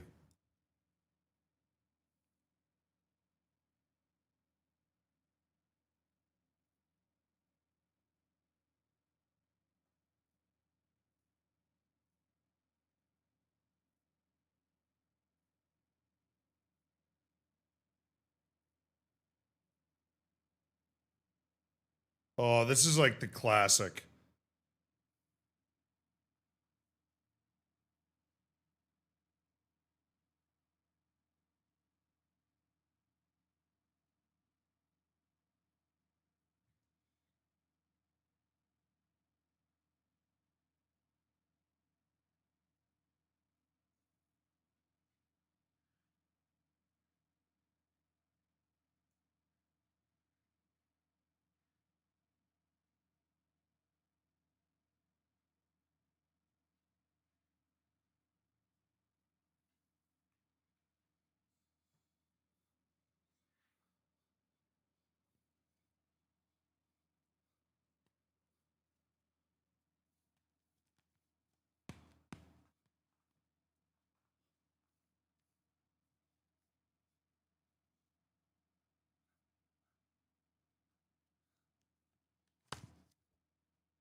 Dude.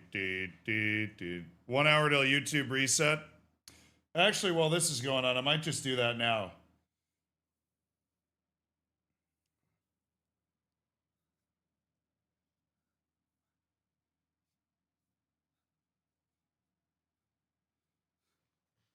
Sorry, YouTube, but it's a good idea definitely to hit a little in-stream vibe real quick.